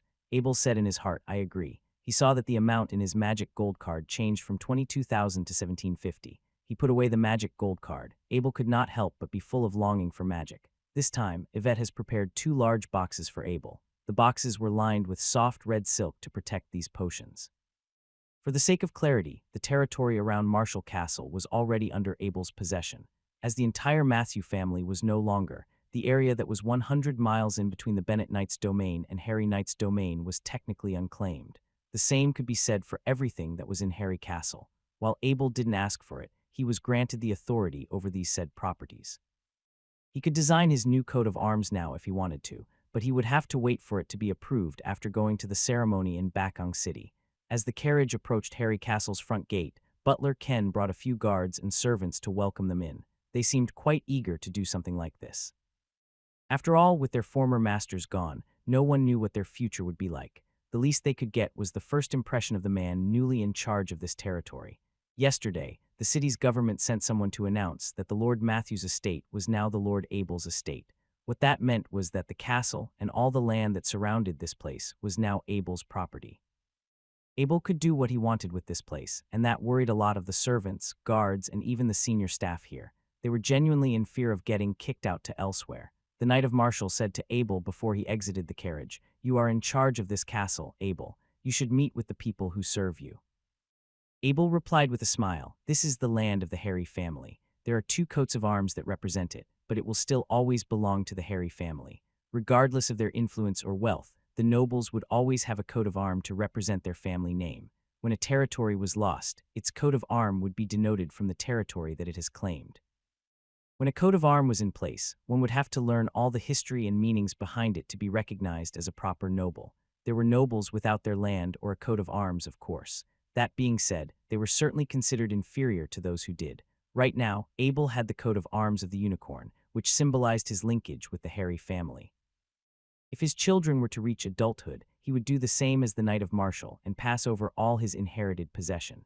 This included the coat of arms, the Harry family's domain, and of course, his title as an honorary lord of the region that he ruled over. The smile on the Knight of Marshall's face stretched even wider. Abel was his foster son and also the son of his best brother. While this boy's heritage remained ambiguous, he has spent no time hesitating to claim the new territory as the Harry family's. The coachman opened the door. Abel stepped out of the carriage first, and the butler Ken bowed to him. "Dear Lord Abel, your castle welcomes you," Ken said as he lowered his head. "Ken, I'm so glad to see you again." Abel welcomed Ken with a smile. "Come on, take me around this castle. I've been waiting far too long for this. It is a pleasure for me as well." "Follow me, sir." Ken complied, then proceeded to greet the Knight of Marshall with a bow. "It is an honor to see you here, sir." The Knight of Marshall waved and said to Abel, "Mind if I tag along? Matthew S. never invited me here before." Ken didn't seem to react to what the Knight of Marshall was saying. After all, Lord Matthew never got along well with the Knight of Marshall. It wasn't like they were complete enemies, but Lord Matthews didn't have much respect for someone like Marshall, who was a nobleman by the blood he spilled and not by his birth. The Knight of Marshall was the foster father of Abel, yes, but Ken wasn't going to spend too much time appealing to someone whom his former master disliked. Abel kind of liked that about Ken. He seemed to have a sense of integrity about him and demonstrated his character without being disrespectful to the Knight of Marshall. It was very dark when Abel was trying to rescue Matthew Castle a few days ago. While he had arrived, some of the buildings were already burnt down in ruins. This was why when Abel had come here today, he was very surprised to see that everything had already been restored. Because the castle was built by giant carved boulders, not wood, it was able to withstand the fire that would have destroyed it on the spot. Besides, the servants have worked very hard themselves. Apart from the traces of fire on the outer wall, the disaster of that day was no longer visible. Whilst observing the sense of satisfaction that was on Abel's face, Ken felt more determined to work hard for his new master. The efforts of these past few days have been recognized by the new owner. When Abel was checking the interior of the castle, Ken said to Abel humbly, "Here, Lord Abel, sir. Everything here has remained untouched over the past few days. The city's government asked for all the property here to be sealed up. You're meant to be the first one who was to examine them. It was Lord Dickens who had sent the order." Abel knew at least that much. As the owner of his massive castle, Lord Dickens wouldn't mind spending some more money to appeal to the new owner of the Matthew Castle. It was a win-win for everyone. In the storeroom, Abel saw a few huge wooden boxes made of iron and wood. The boxes were sealed by the city's government. As for the content inside of them, Abel wasn't sure. Abel turned to Ken. "Ken, can I trust you?" Ken knelt on one knee and said solemnly after hearing that, "Yes, Lord Abel. I pledge my utmost loyalty to you." "I accept," Abel replied as he held Ken up. "You are the butler of my castle. You are a member of my family now. Thank you." Ken's eyes were filled with tears. He thought that he has lost everything before, but now all of it was coming back to him. "The servants and the guards are now under your command. Whoever can stay is under your command. As for those who wish to leave, at least give 5 gold coins to each one of them. Now that Matthew isn't here, I'll be the one to thank them in his place. Abel didn't want to worry about the trivial things in the castle. For him, he would rather have someone professional looking after everyone here. Thank you, sir. I will arrange it properly, and the final result will be reported to you. Ken was very grateful for Abel's trust. In this world, the relationship between a butler and his master in this world was very, very close. A butler was like a bodyguard, but instead of simply protecting his master's life, it was about spending his entire life looking after all the things that were needed and requested. Being a butler was the equivalent of being the second in command of a castle. With that being said, the status of this position was extremely high. Ken was a very lucky man in this regard. Better yet, a successful future was guaranteed if he was working for a gifted master like Abel. Without saying anything, the Knight of Marshall watched Abel on the side as he gave out instructions on how the castle should be managed. This was Abel's castle. He didn't want to get involved in Abel's affairs. He was very clear about this. At the same time, he admired Abel's ability to handle things and was at ease when he saw that Abel was able to find a suitable butler. When several people entered the study, Ken took a wooden box from the bookshelf and said, "There's a secret room here. The opening method is in this box. I will leave first." After Ken retreated from the study to the door, the Knight of Marshall was about to exit the study but was stopped by Abel on the way. Abel smiled. "Let's visit Lord Matthew's collection together, Uncle Marshall." Sure, the Knight of Marshall nodded his head in compliance. "It's a pretty rare opportunity for me. I don't get to see how the other nobles have their collections." Abel opened the wooden box. He opened the mechanism according to the records above. On the wall of the study, a secret door was opened and the two walked into the secret room. This secret room had a long staircase going down and the staircase was very dark, but it had no effect on the two knights. Whilst walking along the stairs, Abel and the Knight of Marshall entered a huge room. This room visual inspection reached 20 meters wide and 50 meters in length. 5 legendary luminous pearls were engraved on the roof, reflecting the light in the entire room brightly. In the middle of the room, there were 2 neat rows of wooden cabinets filled with various items. The surface of these items was very clean, indicating that the owner took great care of these items. When Abel stepped forward, he found that every item had an individual description written on the parchment in front of the item. Looking at the 10 rows of display cabinets on the left and right, Abel was surprised by the Matthew family's collection. Viscount Dickens did promise him the entire castle and everything that was in it, but he had no idea that the Matthews had so much treasure that was unknown to others. If Dickens had seen it, who knows, maybe he wouldn't be so generous towards Abel. And let's just talk about those 5 legendary luminous pearls. If Lord Matthew was bold enough to put them in the castle hall, all robbers on the mainland would have come within days. Abel didn't know much about the history of this world. Still, he was fascinated to see all the historical items that were in this place. It was an eye-opener for him. Every time he looked at a treasure that could be dated back many years ago, he would always wonder if it was a treasure from a certain country or a weapon of a famous general. "Hey, uncle, look at all this. Do you still remember what we have in Harry Castle? Hey, uncle." The Knight of Marshall threw a side stare at Abel. "Think about the years that have been put into this collection here. This family has been collecting for hundreds of years. What's the point of comparing it to my collection?" The Knight of Marshall seemed pretty okay with it on the outside, but secretly, he's already decided that he was going to make a new collection room when he went back. This comparison was simply too overwhelming for him, and it was making him more embarrassed than if he was wearing nothing but his underpants.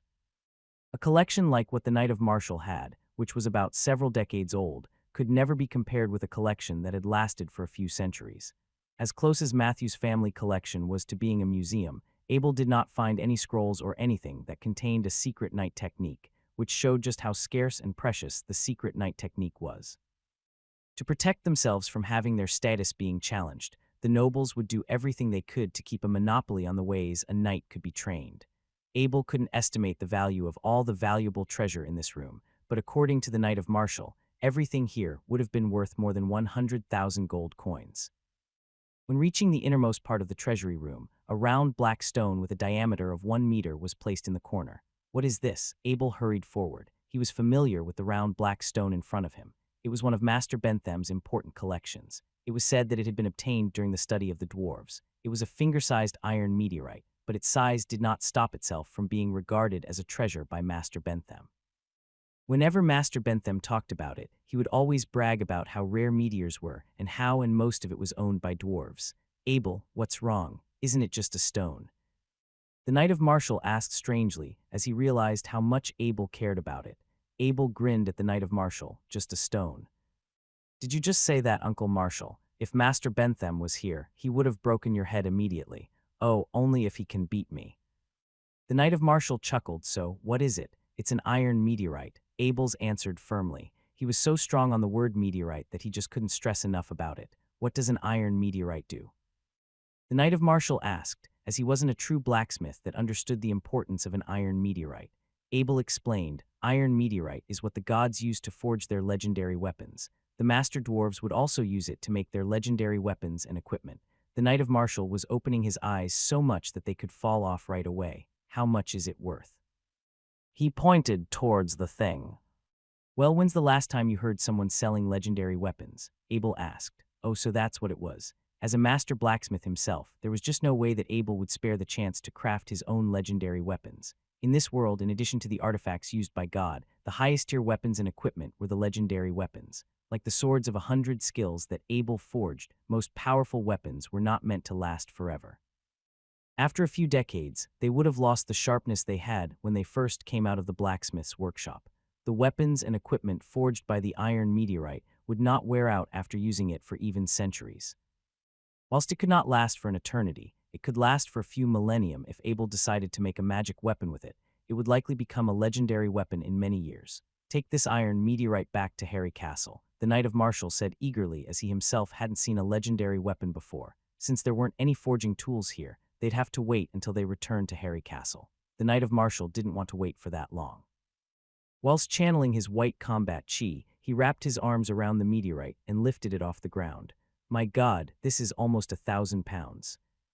The Knight of Martial exclaimed with slight anger in his voice, Take it back, boy. Just put it back to where it's from. Abel stepped forward and lifted the huge iron meteorite from the bottom with one hand. He pinched his hand and said with certainty, Yeah, it is pretty heavy. You're right, uncle. It definitely weighs more than 1,000 pounds. The Knight of Martial looked at Abel silently. He felt very uncomfortable with being humiliated like this. His total strength was about 600 pounds. After releasing his combat chi, he could reach a maximum of 1,200 pounds. If it wasn't for the round shape of this iron meteorite, he would have just had enough strength to be able to carry it around. Only Abel, whose strength was much more powerful than the weight of iron meteorite, could hold this huge iron meteorite with one hand and easily walk around with it on his hand. The Knight of Martial hurried Abel out as he had lost his confidence for far too many times. Let's get out of this place. Abel's footsteps were heavy. When he walked out of the secret room, he felt the ground tremble at every step. Fortunately, the castle was built of megaliths, and it was very firm and sturdy. Ken saw Abel and the Knight of Martial come out of the study room. Although he was a little shocked by the huge stone that Abel was holding, he was polite enough to not be too expressive about it. Ken said to Abel, Master, would you like to see the guards and servants in the castle next? It's okay, you can arrange these things, Abel replied. Right now, all his thoughts were on the rock he had in his hands. He didn't have much time to care about his new castle.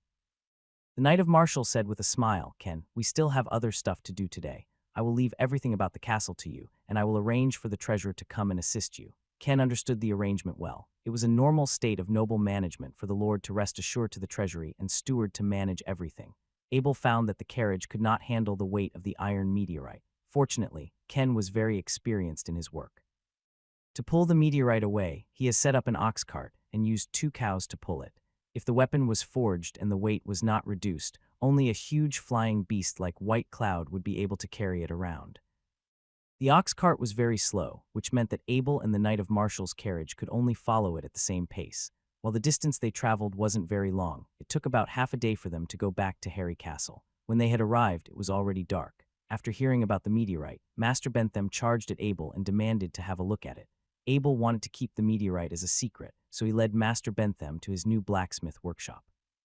To congratulate Abel for becoming a master blacksmith, the Knight of Martial built a one-man workshop for him with an extra-large vacant storage room. As for the temporary workshop before, it was moved back to its original location after the Orc invasion was over. After entering his new workshop, Abel placed the meteorite in the center of the room. Master Bentham was holding the light and carefully touching the surface of the iron meteorite with his hands. He took down the oil lamp from the lamp holder and shone back and forth on the stone. Master Bentham observed for a long time, meanwhile almost flipping the meteorite by its bottom. He finally murmured something after examining it for about 5 minutes. Yes, this is an iron meteorite. I have never seen such a huge iron meteorite when I was with the dwarf. What kind of weapon do you think this iron meteorite is suitable for? Abel asked. He had some doubts about what to do with this iron meteorite. The most important thing in his mind was to forge a super heavy sword, which is almost unbeatable when he holds it on his hand. In my opinion, your level is still improving now. You can't find a second piece of iron meteorite, so you should forge it when your level is high enough. Master Bentham knew very well about Abel's potential. While the boy was still improving at a very rapid pace, it'd be better if he didn't waste the meteorite right now. I agree with you, Uncle Marshall. For now, let's just leave this meteorite where it's at. Abel thought of his recent surge of his power of the will, and there was Rune that he could discover from time to time. When he could master more runes and have a more powerful willpower, by discovering the method of using rune language to forge equipment, and then use this iron meteorite to forge, a very powerful rune language would be the best choice. After training it using the mount enhancement technique, he gave it a massage using his combat chi. Abel smiled as he thought, grow up quickly, be very, very strong, my little puppy. When you grow up, your task will be to carry me and my weapons around. Black Wind suddenly shivered up its back. It widened its eyes, looked at its master in doubt, and wondered what made him have such a big grin on his face. Black Wind's reaction was pretty amusing for Abel. Not only was it kind of dumb in a cute kind of way, but it was also growing a lot lately, which proved that the mount enhancement technique had worked. If the priest of the orcs could see the growth of Black Wind, it will be surprised at the growth speed of Black Wind. This is because Abel's golden combat chi is more powerful than ordinary combat chi, so the effect of the enhancement was more obvious. After settling the Black Wind, Abel asked Black Wind to play on his own, and he was about to start combining the potions. Abel took out 27 blood fusing potion, 270 replenishing potion, and 162 essence condensing potions from the boxes. He placed them in front of him and merged them 3 at once with his Horadric cube. As the potion was turned from beginner to a greater level, it began to glow with a shade of blue. The resulting product was 9 bottles of the greater blood fusing potion, 90 bottles of the greater replenishing potion, and 54 bottles of the greater essence condensing potion. Then, it was from greater potion to the greatest potion. As Abel merged the bottles into fewer yet more concentrated portions, the resulting liquid began to glow with a luxurious ring of gold. It was 3 bottles of the greatest blood fusing potion, 30 bottles of the greatest replenishing potion, and 18 bottles of the greatest essence condensing potion. Finally, it went from the greatest potions to the master's potions. What remained was 1 bottle of the master's blood fusing potion, 10 bottles of the master's replenishing potion, and 6 bottles of the master's essence condensing potion. All of them had a dark golden glow on the outside. As he was done with the fuse, Abel took the bottles away to a safe location. Abel took out the master's blood fusing potion. Abel closed his eyes, poured the potion into his mouth. The night breathing technique started, and he immediately felt the blood began to boil. As the blood inside of him began to boil, it started vaporizing and shrinking in volume. The golden combat chi in his blood began to gather up. While the quantity of it was not too much at all, it was about 10 times better than what he gathered up under normal conditions. That being said, the progress he was making now was much more efficient than before. After about half an hour, Abel began to kind of weak from the inside out. The blood fusing potion was making him lose in blood. What a shock this was. This was not what the blood fusing potion was known to do. Wouldn't his blood level just stop decreasing if it became too dangerous for him? Abel quickly poured a replenishing potion into his mouth. After the master's blood fusing potion entered his body, it felt like his whole inside was burning like a lit oil barrel. It felt better later on, and he soon got used to this feeling. A new meridian did take form, but there wasn't much combat chi inside of it. It was an empty meridian. If it wasn't for the supplements he's made, it would take years for Abel to fill them in with his chi pressure point. Abel didn't expect a master's blood fusing potion to be this effective. If he didn't make any replenishing potion, he would have been the first knight to be turned into a mummy by a potion. Speaking from history, Abel didn't know if there was anyone who had drank a master's blood fusing potion before. According to Miss Yvette from the Edmonds boutique shop, with the current amount of supplies the market could provide, the best blood fusing potion available to this world would only be in the intermediate level. Frankly, what that meant was that Abel had just turned himself into a guinea pig for a first-time ever experiment. It was a very frightening experience, he thought to himself. From what Abel had noticed, the ratios used to make the blood fusing potion and the replenishing potion were the same. It was always a 1 to 10, but a master's potion had none of the side risks that could be posed to its leaders. Better yet, it was effective after just one consumption. After drinking 1 bottle of the master's blood-fusing potion, Abel would have to drink 10 bottles of the master's replenishing potion to recharge his body. This kind of training would at least cost him 4,000 gold coins, a sum he could buy a whole potion store with. If Abel kept doing this, he would have got to spend a tremendous amount of money to fuse his master's potion. As for whether the Edmund's boutique shop could have enough supply, or whether making such large purchases would bring any suspicion, these were all very practical issues that Abel would have to think about. After drinking the blood-fusing potion and the replenishing potion, Abel took out a master's essence condensing potion and drank it down his throat. Once its content had entered his body, it became this hot stream of energy that went straight into his chi core. If he used his power of the will, he could even feel his chi core contracting at a strength that he wouldn't normally notice. Abel took out another bottle that was crafted by his Horadric cube. After he did, he felt a soft contraction in his chi core again. For more bottles, Abel felt it with his power of the will. It would have to take at least 100 bottles of such potion to make any qualitative changes. These 6 bottles of the Master Class potion had cost Abel 1,600 gold coins. 1 bottle was 2,700 gold coins, and this number was multiplied by 100, so the total summed 270,000 gold coins. Abel felt like robbing a bank right now. Although he had a divine item like his Horadric cube, there was just too much time and ingredients he would have to expend to use it. Besides, selling the finished product was not an easy task at all. It'd be difficult to explain their source. There would certainly be a lot of trouble for him if people started suspecting him. Abel decided that, in addition to some necessary training and experiments, the rest of his time would be used to forge weapons and sell them for money. The fastest way to make money was by crafting weapons. It was also the most non-controversial way to engage in trade. Drowned in his thoughts, Abel entered into his dreams and saw himself on top of a mountain of treasures. All the treasures were different potions that he had made. He was spending every hour making a master's potion. The only time that he didn't was when he had finished making them and falling asleep right on the spot. Without having a sense of time, Abel's face felt kind of itchy. He opened his eyes and saw Black Wind licking his face with its stretched-out tongue. "Ah, damn it," Abel called out. He didn't finish making his potions. Even while sleeping, Abel worked hard all night to combine his potions. As a result, he didn't get to drink a single bottle of them. Abel thought for a while, picked up Black Wind, and started scratching on the belly of the Black Wind, while Black Wind twisted his little body as it felt itchy from the top to bottom. After playing with Black Wind for a while, Abel started his night practice every morning. He ate his breakfast and came to the workshop that he's built inside the castle. As there was simply too much of his creation that had to hide away, Abel had become even more cautious than when he first came into this world. He would often use the Horadric cube in his forge, and while doing so, he would need to use a lot of special techniques, most of which he'd rather not let the others know about. From now on, he decided that he would only make tools inside his workshop. When Abel entered the operation room, he found a gorgeous carriage parked in the operating room. "Lindsay's pretty fast, isn't he?" Abel mumbled to himself. Abel stepped forward for a closer look at this carriage. Its entire structure was made completely out of wood. On the surface were engraved with the pictures of the heroic battle of the first king of the Duchy of Carmel. There were 4 such pictures on each side, each depicting a famous battle that was recorded in the nation's history. Such art style was very common throughout the land. The interior wall of the carriage was lined with soft padding, and the outside was wrapped with animal hides. The seat was soft, too. With these features in place, it could be said that the designer wanted the carriage to have some sort of shock-resistant properties. The wheel of this carriage was made out of wood. The outer ring was surrounded by a layer of a thin iron sheet to protect the interior structure. The middle axle was all forged by forged steel. It wasn't like Abel was unpleased with the design of carriage. If anything, he was very satisfied with it. The most he needed to add was some small modifications. As for decorations, there wasn't a need for it. Compared to those car repairers back on Earth, the way Abel disassembled a vehicle was very simple. First, he loosened the buckle of the wheel. He then lifted the seat off of the wheel axle, and the wheels were unloaded automatically.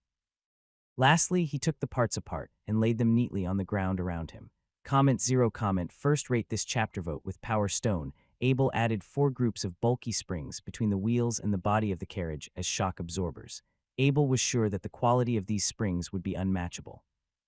This was not only because Abel remembers how to make the spiral springs from his past incarnation, but it was also due to his incomparable strength.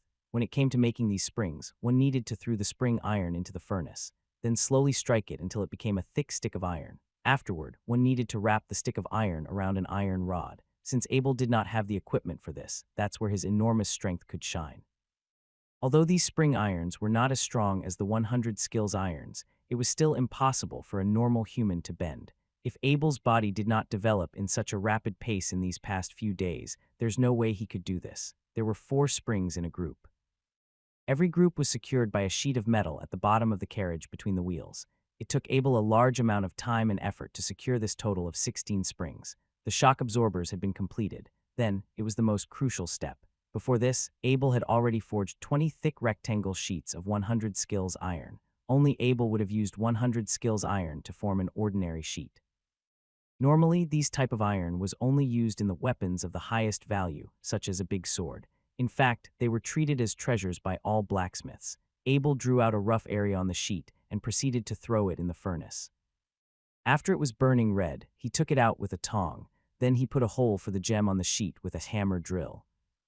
After Abel drilled a hole in all 20 of the sheets, he threw them all into the water for cooling. After he whipped them dry, it was rune drawing time. He had prepared to draw some ice magic runes, which he was way too familiar with. However, this time he would be using the intermediate ice magic rune ink he had combined. The rune path created by these intermediate rune ink was often very fragile, so it was better to still be very careful. On top of that, Abel would be using this on his own carriage, so safety was definitely a priority. However, these rune inks were combined anyway, so it didn't actually cost that much. Since Abel's power of the will had increased, drawing runes were like a walk in the park. He had drawn 5 runes in a roll until he felt his power of the will depleting. He rested for 30 minutes before drawing another 5 runes. Just like that, 10 ice magic runes were complete. Abel then took out the intermediate fire magic rune ink and turned the other 10 iron sheets into fire magic iron sheets. In the hole of each of the sheets, Abel separately placed 10 blue gems and 10 red gems. All of these gems were combined by Abel, so the cost was low as well. Afterward, Abel used some normal iron to forge 2 large boxes. He then put some small holes on it with a hammer drill and placed each of them on each side of the carriage. Then, Abel secured some fan arms onto each of the holes inside the cupboard. There were conveyor belts connecting the fan arm to the wheels, allowing it to spin. That's where the 20 sheets of iron could show its power. He secured the 10 ice magic iron sheets on each of the 10 fan arms on one of the large boxes. Outside the cupboard, Abel added a handle. There were 10 different modes to the handle. If one pulled on the handle on the lowest mode, it would only ignite to 1 ice magic iron sheet, thus only unleashing a small amount of ice magic power. As the gears went higher, the more magic sheet it would ignite, thus the ice magic power would increase as well. When the carriage was moving, the conveyor belt would spin these sheets inside the large box according to the motion of the wheels. When the ice magic power was ignited, cool air would blow out from those small holes of the box. This was a special ice magic air conditioner designed by Abel. It used the same technology as those ice magic big sword of his. Since a big sword normally would be sold for 20,000 gold coins in an auction, if each sheet of iron worth the same amount of a big sword, this air conditioner could worth more than 200,000 gold coins. Of course, if you want to calculate the price of this thing, who could forget about the intermediate rune ink? Since the material for these ink was extremely rare, they were almost priceless. Therefore, it was very hard to calculate the actual price. With the same method, Abel installed the 10 fire magic sheets into the other large box, thus creating a fire magic heater. This entire air conditioning system could cost well over 400,000 gold coins. Abel wondered if he should mass produce it. A mere air conditioning system like this could pay for the training fees for his entire life. Normally, when a horse carriage was made, the gap between the wheels and the body of the carriage was only filled with some lubricants. This method seemed very outdated to Abel. Since he had now installed the springs onto each of the wheels, they could continue moving despite the bumpy roads. It would also go faster since it required much less effort for the bull or horse to pull. Abel also did some upgrades to the wheels of the carriage. He wrapped layers of orc skin on each of its rims. The outermost layer was equipped with the highest quality orc skin. These orc skins were found in the secret collection of the Knight of Martial. Due to their small surface area, they could not be turned into armors. Therefore, they were just gathering dust in the storage. Only until now, Abel had taken it out to use it as tires for the carriage. Just like that, the super luxurious horse carriage has completed its upgrade. Abel called in some carpenter from the castle. He told them to secure the 2 large boxes of the air conditioner with wood and turn it into 2 tables. Now both the front and back of the carriage was equipped with 2 sofas, 2 tables on each side, and under which was an air conditioning system. Abel had sacrificed 3 days of effort to make this horse carriage, or bull carriage since it would be pulled by inferno bulls. He was sure that the Lord of Marshall would be very satisfied to receive this as a birthday gift. Abel then took out the 2 different rune signs he got from the worgen. Although he had never seen these runes before, according to the Knight of Saroya, who was the leader of the Knight Brigade that battled the orcs, a worgen had also taken out a sign like this when it was being attacked. It hugely reduced the impact of the 33 knights' combined combat chi strike. As far as Abel could remember, there weren't many runes in Diablo 2 that could reduce impact.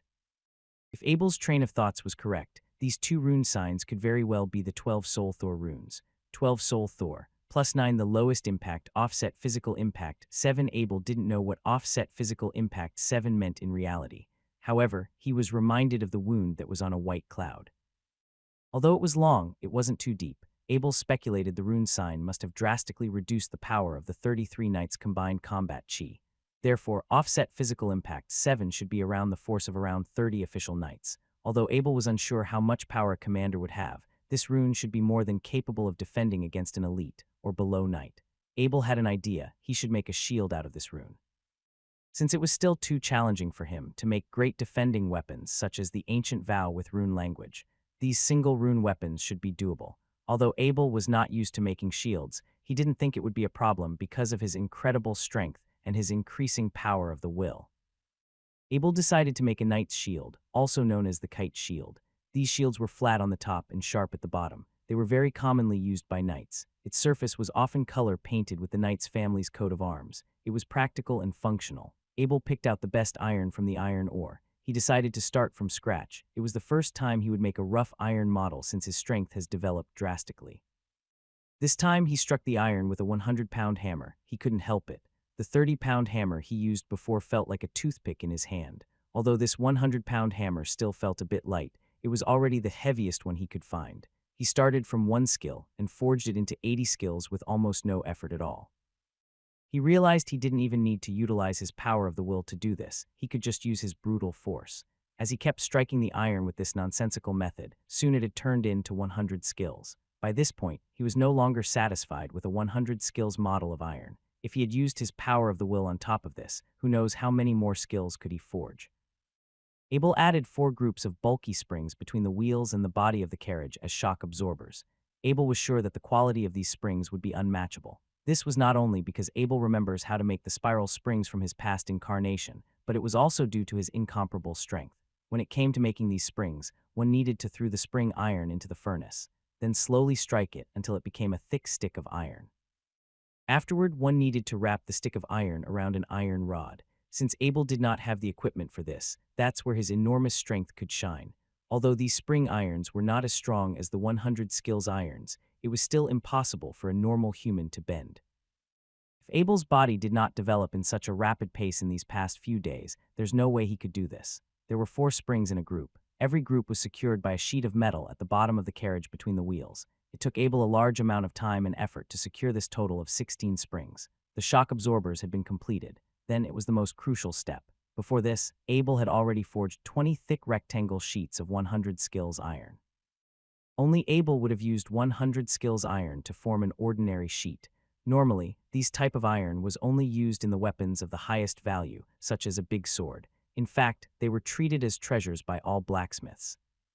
Abel drew out a rough area on the sheet and proceeded to throw it in the furnace.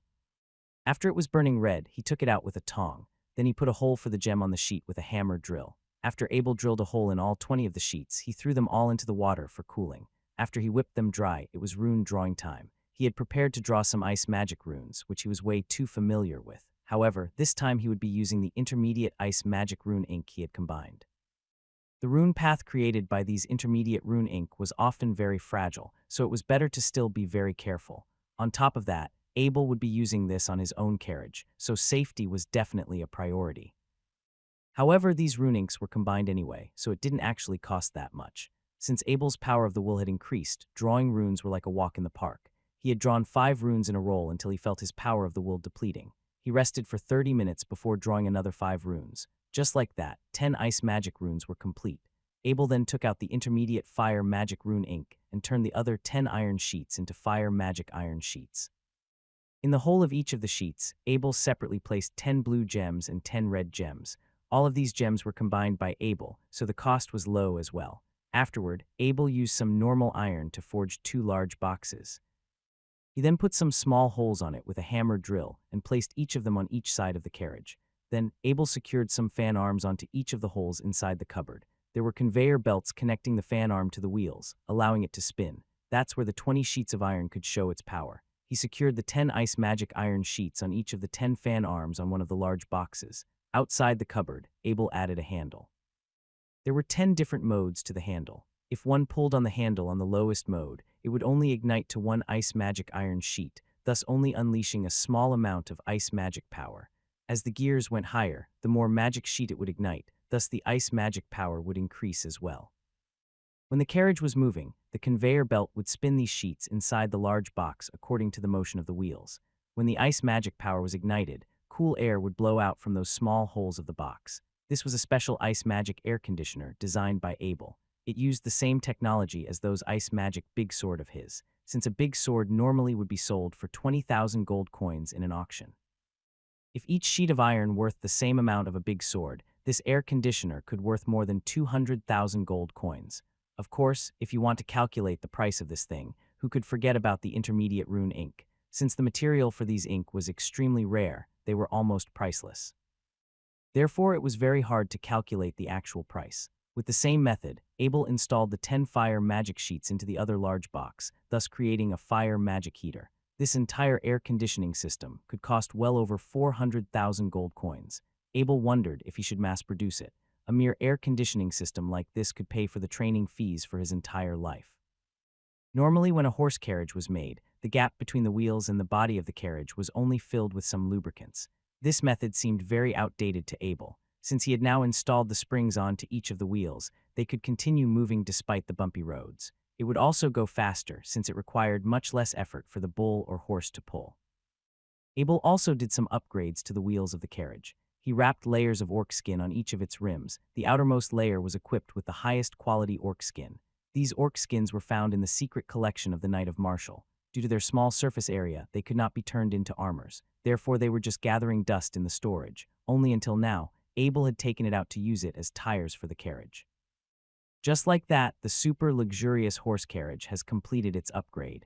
Abel called in some carpenter from the castle. He told them to secure the 2 large boxes of the air conditioner with wood and turn it into 2 tables.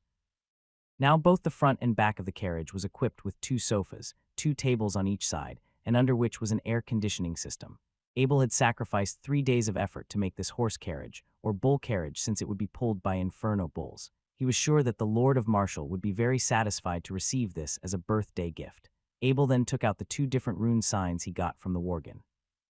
Although he had never seen these runes before, according to the Knight of Soroya, who was the leader of the knight brigade that battled the orcs, a worgen had also taken out a sign like this when it was being attacked. It hugely reduced the impact of the 33 knights' combined combat chi strike. As far as Abel could remember, there weren't many runes in Diablo 2 that could reduce impact. If Abel's train of thoughts was correct, these 2 rune signs could very well be the 12 Soul Thor runes. 12 Soul Thor, +9 the lowest impact, offset physical impact 7. Abel didn't know what offset physical impact 7 meant in reality. However, he was reminded of the wound that was on a white cloud. Although it was long, it wasn't too deep. Abel speculated the rune sign must have drastically reduced the power of the 33 knights' combined combat chi. Therefore, offset physical impact 7 should be around the force of around 30 official knights. Although Abel was unsure how much power a commander would have, this rune should be more than capable of defending against an elite, or below knight. Abel had an idea he should make a shield out of this rune, since it was still too challenging for him to make great defending weapons such as the ancient vow with rune language. These single rune weapons should be doable. Although Abel was not used to making shields, he didn't think it would be a problem because of his incredible strength and his increasing power of the will. Abel decided to make a knight's shield, also known as the kite shield. These shields were flat on the top and sharp at the bottom. They were very commonly used by knights. Its surface was often color-painted with the knight's family's coat of arms. It was practical and functional. Abel picked out the best iron from the iron ore. He decided to start from scratch. It was the first time he would make a rough iron model since his strength has developed drastically. This time, he struck the iron with a 100-pound hammer. He couldn't help it. The 30-pound hammer he used before felt like a toothpick in his hand. Although this 100-pound hammer still felt a bit light, it was already the heaviest one he could find. He started from 1 skill and forged it into 80 skills with almost no effort at all. He realized he didn't even need to utilize his power of the will to do this. He could just use his brutal force. As he kept striking the iron with this nonsensical method, soon it had turned into 100 skills. By this point, he was no longer satisfied with a 100 skills model of iron. If he had used his power of the will on top of this, who knows how many more skills could he forge? He began to apply his power of the will to the base of 100 skills. Since there wasn't a normal method to initiate 100 skills, under Abel's power of will, he felt that he was able to continue to forge. Abel then lifted the 100 pounds hammer higher and forged layer on top of layer as he threw the base into the furnace again and again. 101 skills, 102 skills, 103 skills, 120 skills. When Abel had reached 120 skills, he realized this base was no longer viable and he could no longer strike it with his old method. The structure was much more compact than those normal base of 100 skills. As the stiffness was much higher than he had expected, Abel decided to name this base as the base of 120 skills. From the process of base to shield forming, all Abel had to do was tap slowly. When a typical knight shield was forged by Abel, he always did a cut on the handle which allowed him to place a gem inside. For the selection of the runes, Abel decided to proceed with the intermediate attribute rune ink. This particular rune ink was very easy to draw. Abel had a lot of experiences in transforming them. This time, Abel decided to not modify the rune body, but instead decided to add an energy rune circuit that was connected to the handle. This type of rune drawing can only be successful once. However, there were 4 examples that he could use it for reference.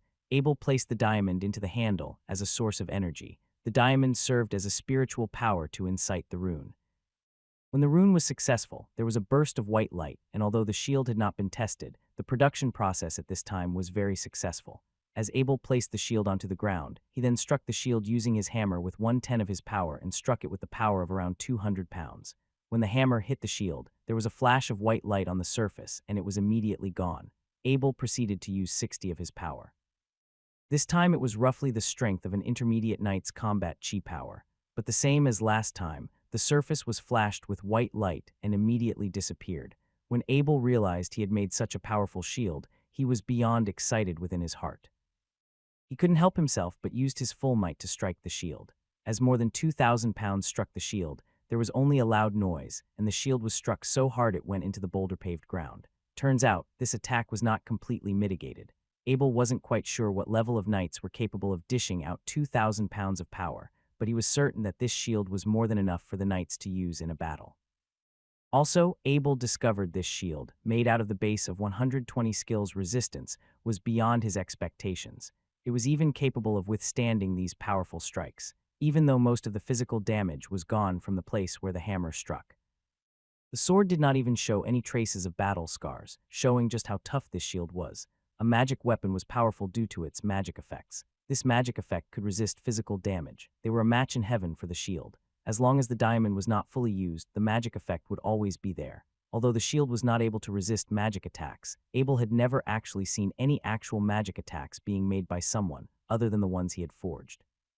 The shield that was built to absorb the physical impact was complete. However, it was ugly. Its surface was empty with no leather lining. Abel had doubt in his mind. Although he had forged a base of 120 skills today, it was a little bit different from the method Master Bentham had told him. According to the master, the highest skills that the base of iron could reach was 100. Therefore, Abel decided that he would take it to Bentham to take a look. On top of that, he also needed to ask the master to identify the material used on that black armor he acquired from Fowler earlier. Abel went back into his room, took that black armor and rode off towards the blacksmith guild. "Is this your new work?" Master Bentham looked at Abel's shield on his hands and took it curiously.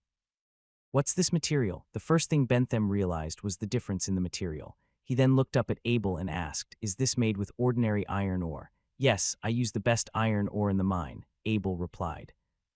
"Impossible, although this material is inferior to an iron meteorite. It exceeded the common 100 skills. What method did you use to forge this shield?" While Master Bentham knew that it was not polite to ask someone so directly about the forging method, even if it was his nominal disciple, but he still blurted out the question out of sheer curiosity and love for his profession as a blacksmith. This was the materials obtained from a 120 skills base. Said Abel, he told Bentham everything he knew except for that little secret about himself. 120 skills. How can it be 120 skills? Master Bentham immediately felt deeply in himself that everything he had learned had been shattered. But he did not doubt what Abel said. Firstly, Abel did not need to lie to him, and the materials of the shield did seem different. All right, let me forge one in front of you. Abel quickly saw the change in Bentham's expression as Abel requested to forge in front of Bentham. Come to my workshop. Master Bentham then grabbed Abel and dragged him into his workshop. Afterward, Master Bentham picked through a pile of iron ore for a while and took the best piece of iron out. He then placed it on the operating table and said to Abel, "This is the best iron ore I have. Check if it's good enough. If it's not, I will go back to the mine to get better ones." "Nah, it's fine, this will do." Abel then stretched his hands through in iron ore furnace. When he took the large 100-pound hammer from the side, Bentham's eyes were buckled. Using a 100-pound hammer to extract essence, this was something that he had never heard anyone has done. The 100-pound hammers were only used for flattening tools, but not for extracting the essence. Normally, it would take more than a few thousand strikes until it became a 100 skills. How could anyone persist for so long with such a heavy hammer? But when Master Bentham saw Abel pulling the iron ore out of the stove for forging, he realized that Abel was using the 100-pound hammer with more ease than himself, using his 30-pound hammer. And by listening to the hammering sound between the hammer and the base iron, he could tell that Abel was using a tremendous amount of force. Master Bentham always knew that Abel had enormous strength, but from his memory, it was never this powerful. Abel's strength must have increased tremendously these past few days. From 1 skill to 80 skills, Bentham nodded as he looked at Abel's forging method as he was using his method that he taught. When he saw Abel striking the base until 81 skills, he knew that Abel's abilities had already exceeded his. Abel no longer needed to use his power of the will, which was not how his old method had suggested. Abel only increased his strength and continued to strike. By this point, Master Bentham felt like he was no longer watching a man forging the base of the iron. Instead, he was watching a stone monster hammering the ground, and with each strike, the master felt the ground trembling below him. Normally, the base should not longer be refined with so much force at this point, yet it continued being struck violently, over and over again. When it had reached 100 skills, Abel began to use his power of the will. This was because he was not experienced enough. If he had enough experience, he would have been able to continue without his power of the will. With Abel's last hammer strike, the base iron on the table had been refined 120 times. When Bentham saw the outcome, he looked at it silently, completely speechless. "How strong are you?" Master Bentham finally remembered this important question. The reason he had asked Abel this question was because if this technique is to be used by others, they had to first acquire a tremendous amount of power. But what kind of power can be achieved to make such a base with 120 skills? "About 2,000 pounds, Abel whispered. When Master Bentham heard what Abel said, he was shocked and frightened. 2,000 pounds, Master Bentham said to himself, monster. How much power is there if you don't use your combat chi? It suddenly occurred to Master Bentham that Abel was a knight and that his strength was increased by fighting. 2,000 pounds was when I don't have to use my combat chi, Abel explained, but he didn't dare say the figure that was included with the combat chi as he was really afraid to frighten Master Bentham. Aya. Master Bentham sighed and shook his head in frustration. Not to mention blacksmiths, there were not even many knights who could obtain such power. It seemed like Abel was the only one in this world who could forge a base of 120 skills. To his surprise, there was a gem installed. He could not help but ask, "Is this a magic defense guard?" "Yes, it's my new invention. It can absorb the impact of attacks," Abel explained. "Your abilities are miles ahead of me at this point," Master Bentham exclaimed. The master did not know how the impact could this shield absorb. If he knew, he couldn't be so relaxed like this. "I found some armor. Can you help me take a look at it?" "I'm not sure what material is it made out of," said Abel as he placed the black armor on to the hands of Master Bentham. It was only at this moment Master Bentham realized Abel was carrying another thing with him. When the master received the armor, he almost dropped it. The weight of the thing was drastically lighter than its appearance. "Holy Wolf's treasure, how did you get this?" Master Bentham asked shockingly. "It's my spoil of war. A few days ago I killed a virgin and took it from him. Is this thing called the Holy Wolf's treasure?" Abel was unsure why Master Bentham was so shocked, so he honestly replied, "This is a holy object of the virgin. If they knew that you had this armor, they would do anything to get it back." Master Bentham then proceeded to say, "Remember how I told you about the legendary equipment? This armor is legendary." Master Bentham continued to explain. According to the Virgin Totem, a holy wolf had slaughtered the young of a black dragon. Although the dragons tried to hunt the holy wolf down, the holy wolf escaped eventually, while being badly injured. He brought the core of the young dragon back to the virgins, and their blacksmith had turned it into armor. so the Wirgin you had killed must be a high-status royal Wirgin. Abel was reminded of the Wirgin long spear technique. He was certain what Master Bentham had said was correct. The best thing you can do right now is to lock this armor up somewhere safe. Never let anyone know you have it, Master Bentham suggested. When Abel realized the danger of this armor, he decided to follow what Master Bentham had suggested. The Wirgins were one of the greatest nations of the Orc Empire. The idea of getting hunted down by them was not a pleasant one. Just thinking about it sent a shiver down Abel's spine. At first, Abel was thinking of wearing this armor if he decided to transform into a Wirgin, so he could gain some protection. Luckily, he had asked Master Bentham before doing so. If he was going to wear this armor around the Orc Empire, it would be suicide. As he carried the Holy Wolf's treasure back to the castle, Abel didn't just hold it in his hand as he did before. He put it in a box and directly locked it up in his personal operation room as soon as he got back. He was the only person who had the key to this operation room, so it should be safe. As time passed, the atmosphere of Harry Castle was filled with more and more excitement. Since the Lord of Marshall's birthday was coming up, and both he and his adopted son had just been promoted to Lord, the Lord of Marshall decided to throw a huge banquet to celebrate all three of these good fortunes. He invited all the nobles of Harvest City, neighboring lords, and of course, the Knight of Bennett and his family. Other than going to the forest to comfort his lonely white cloud in his free time, Abel spent all his days in the blacksmith guide trying to forge weapons. He had prepared a lot of things to be auctioned at Edmund's boutique shop. Of course, they were not all magic weapons. If there were too many magic weapons in the market, it would definitely impact its value. Edmund's boutique shop was a boutique shop within the Duchy of Carmel. Since the duchy's spending was limited, Abel had prepared 10 120 skills big sword and 2 magic swords. These weapons were a lot better than any other ones on the market, so they should sell very well. On the 10th of June, the Harry Castle had transformed into a fiery red castle from a distance. All the walls were decorated with a huge red coat of arm rugs, which would only be brought out when there were some important events. All the roads connecting towards the castle had been cleaned, the servants had put on their new fitted suits, and even the guards were wearing their best armor. Just that Harry Castle was ready to welcome its guests. Although it was supposed to be a dinner banquet, the guests had already been arriving since noon. You could see countless busy servants roaming around the castle since every guest was someone with high status. Since the Lord of Marshall's status had increased, his social group's status had also increased. Although it was only a lord position, this position was very hard to achieve in Duchy of Carmel. Therefore, all the lords were very well respected. Especially, since the Lord of Marshall was a lord with a fiefdom, he became one of the top members of the Harvest City's royal circle. Abel had already put on his luxurious suit before the banquet even started, since he had never been to a king's wedding. He did not have a coat of arms in his chest pocket. Other than that, his suit was designed according to the status of a lord. This was because before this banquet, the Lord of Marshall had specifically invited the best tailor in Harvest City, Lady Candace, to make this suit for Abel. Abel was irritated by how complicated it was to put on this suit. In hot weather like this, clothes with so many layers like this suit had made him feel like he was being locked up in a box. However, according to the words of the Lord of Marshall, being a noble was not about how much money you had, but how much money you looked like you had. To Abel, this meant that you want to show off, you suffer. But of course, he would not say it out loud. You could see how much the Lord of Marshall cared about this banquet from all angles. The wine was all imported, which he had to order from the Havis cities many days prior. It was the Duchy of Thunder's 10-year edition wine. The silverware on the tables were all brand new, and even the chefs were specifically invited to Harvest City to cater to this banquet. Generally speaking, the Harry Castle did not have the rich historical significance of those 100 to 1,000-year-old castles. Although the Lord of Marshall was born in a large family, since he had gained his fiefdom and castle, by law he was no longer related to the Harry family in Bakong City. Also due to the long distance between their two cities, their relationship was not that close. Under these circumstances, the Knight of Marshall was very strict on the standard of this banquet. He was a man with dignity, and everything has to be perfect.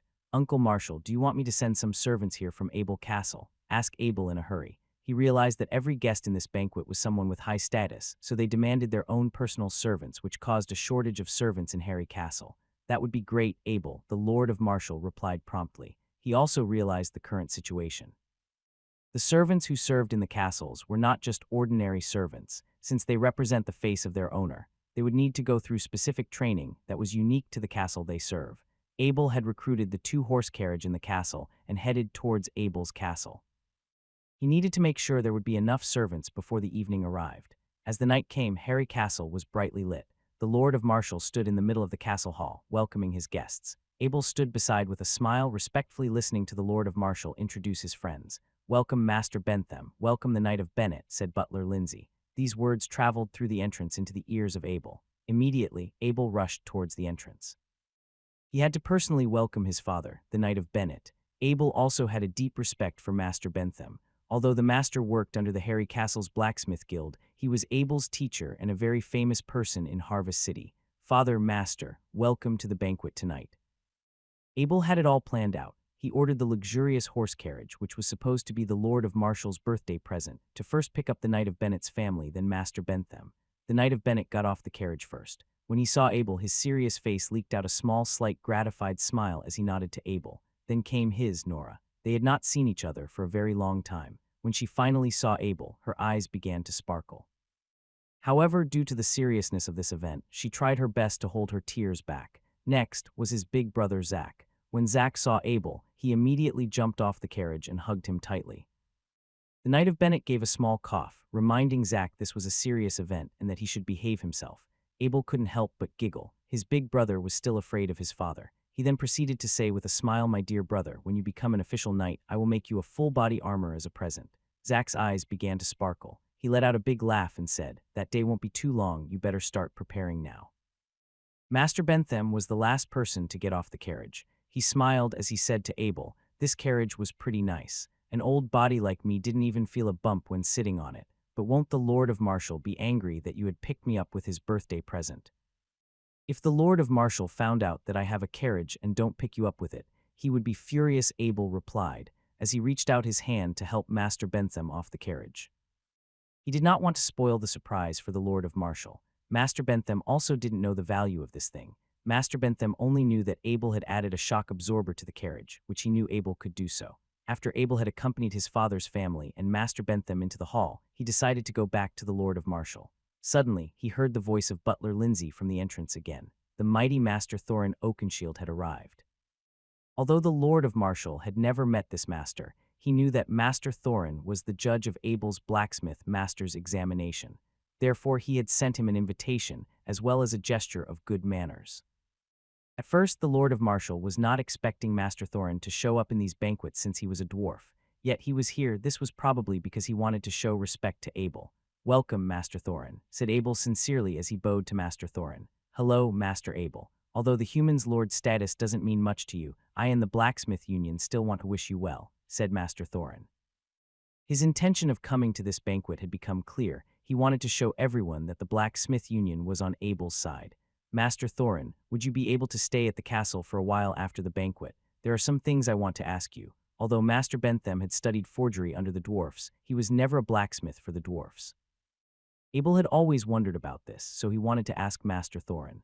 At first, Abel thought about visiting Master Thorin after everything was settled, but since Master Thorin was here, why not ask him today? "Of course, Master Abel, you must have some interesting ideas to discuss. I will stay." Master Thorin thought. Master Abel only asked him to stay because he had come up with some new inventions. Master Thorin was very happy to share his forging experience. Lord of Harvest, the Honorable Viscount Dickens had arrived. Fourth Prince of Duchy of Carmel, the Honorable Majesty Prince Wyatt George had arrived.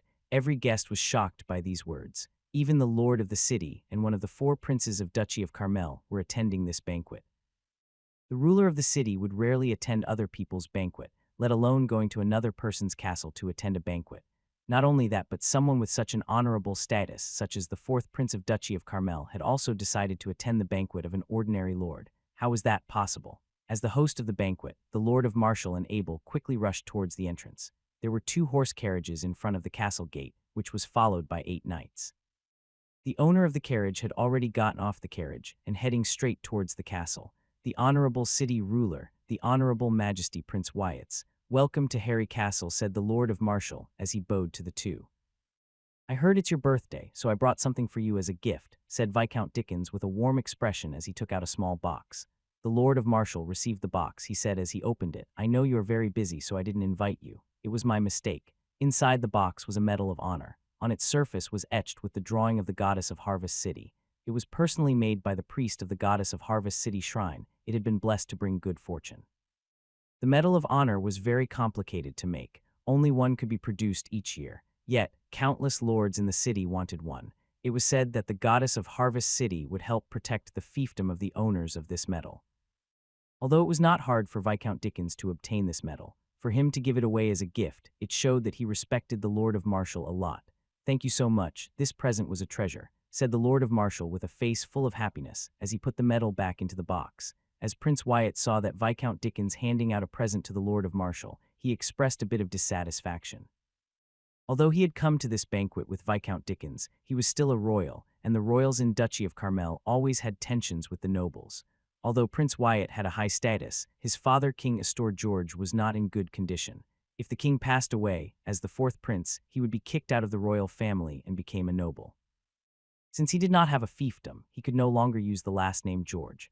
Moreover, if his offspring could not obtain enough outstanding military service, they would have become ordinary citizens. Therefore, other than the oldest prince, every other prince was trying their best to obtain an outstanding military service during their time as a prince.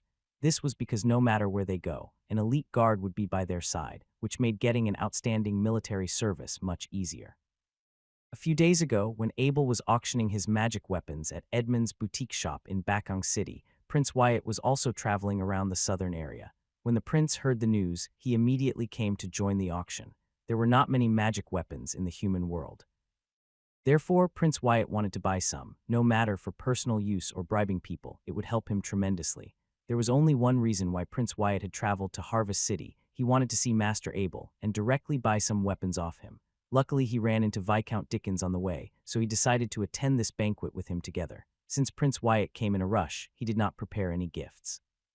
Everything that he brought along with him was either too expensive or too cheap. There was nothing suitable as a gift. On top of that, this act by Viscount Dickens was trying to impact the prestige of the royals. Prince Wyatt was also not fond of the last name of Harry.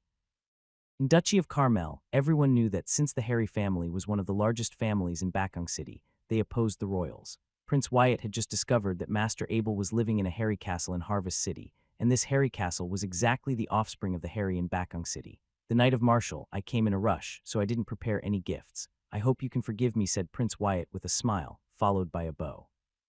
Abel watched from the side. He noticed the arrogance within the smile of Prince Wyatt. Moreover, he called the Lord of Marshall as the Knight of Marshall. Although his position had not been officially declared by the royals, according to the noble tradition, the name should still be changed with the title of a lord. "Your Majesty, your presence is the biggest gift to Harry Castle." The Lord of Marshall also disliked Prince Wyatt, but he still spoke with a face full of smiles. The two prestige guests had arrived at the hall. Suddenly, the atmosphere began to light up. The highest status nobles began to approach and chat with Viscount Dickens and Prince Wyatt. While the nobles who were not prestige enough to chat with the two royals, they were also very excited for the fact that it had a banquet alongside the ruler of the city and Prince Wyatt. This was something to brag about. "Master Abel, I came here today was all because I want to buy a magic weapon," said Prince Wyatt as he approached Abel holding his wine glass. At the time, Abel was talking to Master Thorin about forging experiences, and the prince had interrupted their conversation. "All my magic weapons were sold through Edmund's boutique shop. If you want to buy one, feel free to join one of our auctions," said Abel with a slight sense of irritation as he thought about ignoring Prince Wyatt. He wasn't trying to gain anything out of the prince, and since the prince had disrespected the Lord of Marshall earlier, Abel was utterly in a bad mood. The dwarf's Master Thorin curled his eyebrows. The request of the prince was unreasonable. Although blacksmiths would sell their weapons privately, they were often only reserved for their close friends. Blacksmiths needed to make a living too. The cost of producing these weapons often had an astronomical number, and buying them through an auction was the best way to support and motivate a blacksmith to raise their quality standard. "I will give you 10,000 gold coins for one of your magic weapons." Prince Wyatt didn't seem to catch the rejection Abel had made since he proceeded to speak with a sense of arrogance. Abel could not understand this prince. How could he show such bad manners in a banquet? Even Master Thorin, who did not say a thing, was shocked by the prince asking Abel to buy his weapons directly. Abel asked as he looked at the somewhat dumbly self-righteous prince, "Does it cost more 10,000 gold coins?" Prince Wyatt was unaware of the actual price of these weapons. However, he quickly realized that maybe he was underestimating the price. He proceeded to say in a strong voice, "The auction price was inflated. As the prince of the duchy, I will pay 10,000 gold coins for your magic weapon," which was more than enough.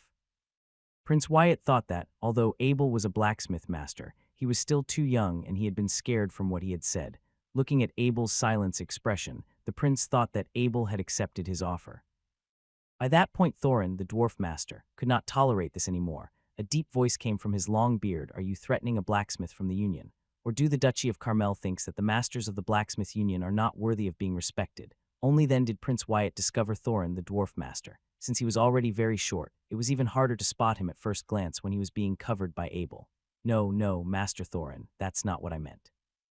Prince Wyatt promptly explained. Prince Wyatt didn't have a lot of money on him at the moment. Since the king's health was deteriorating, the prince's times as a royal was coming to an end. This was why recently he was spending a lot of time in the Duchy of Carmel, crazily trying to spend as many gold coins as possible, so his life would be easier in the future. To protect his valuables, he must recruit elites. With Abel's magic weapons being any knight's dream equipment, it would for sure to persuade any high-level knights to serve him. Wyatt's desperation made the situation seem like a death struggle before he lost his title as the prince. Not only so, but this process also seemed to make him lose his mind completely. Master Abel's work is worth 20,000 gold coins, but you want to force him to sell it to you by force for 10,000 gold coins. You then threaten him with your identity as the Duchy Prince. Do you know how angry the Union would be if I told them what you did? Thorin's voice became higher and higher, ultimately ending in a growling voice. It was no longer Abel's business since he was a part of the Union. Something like what the prince had done would be in defiance of the Union as a whole, and they would not tolerate such behavior. The roar of Thorin, the dwarf master, startled all the nobles at the banquet. When they realized what Prince Wyatt had done, there were signs of anger revealing in their faces.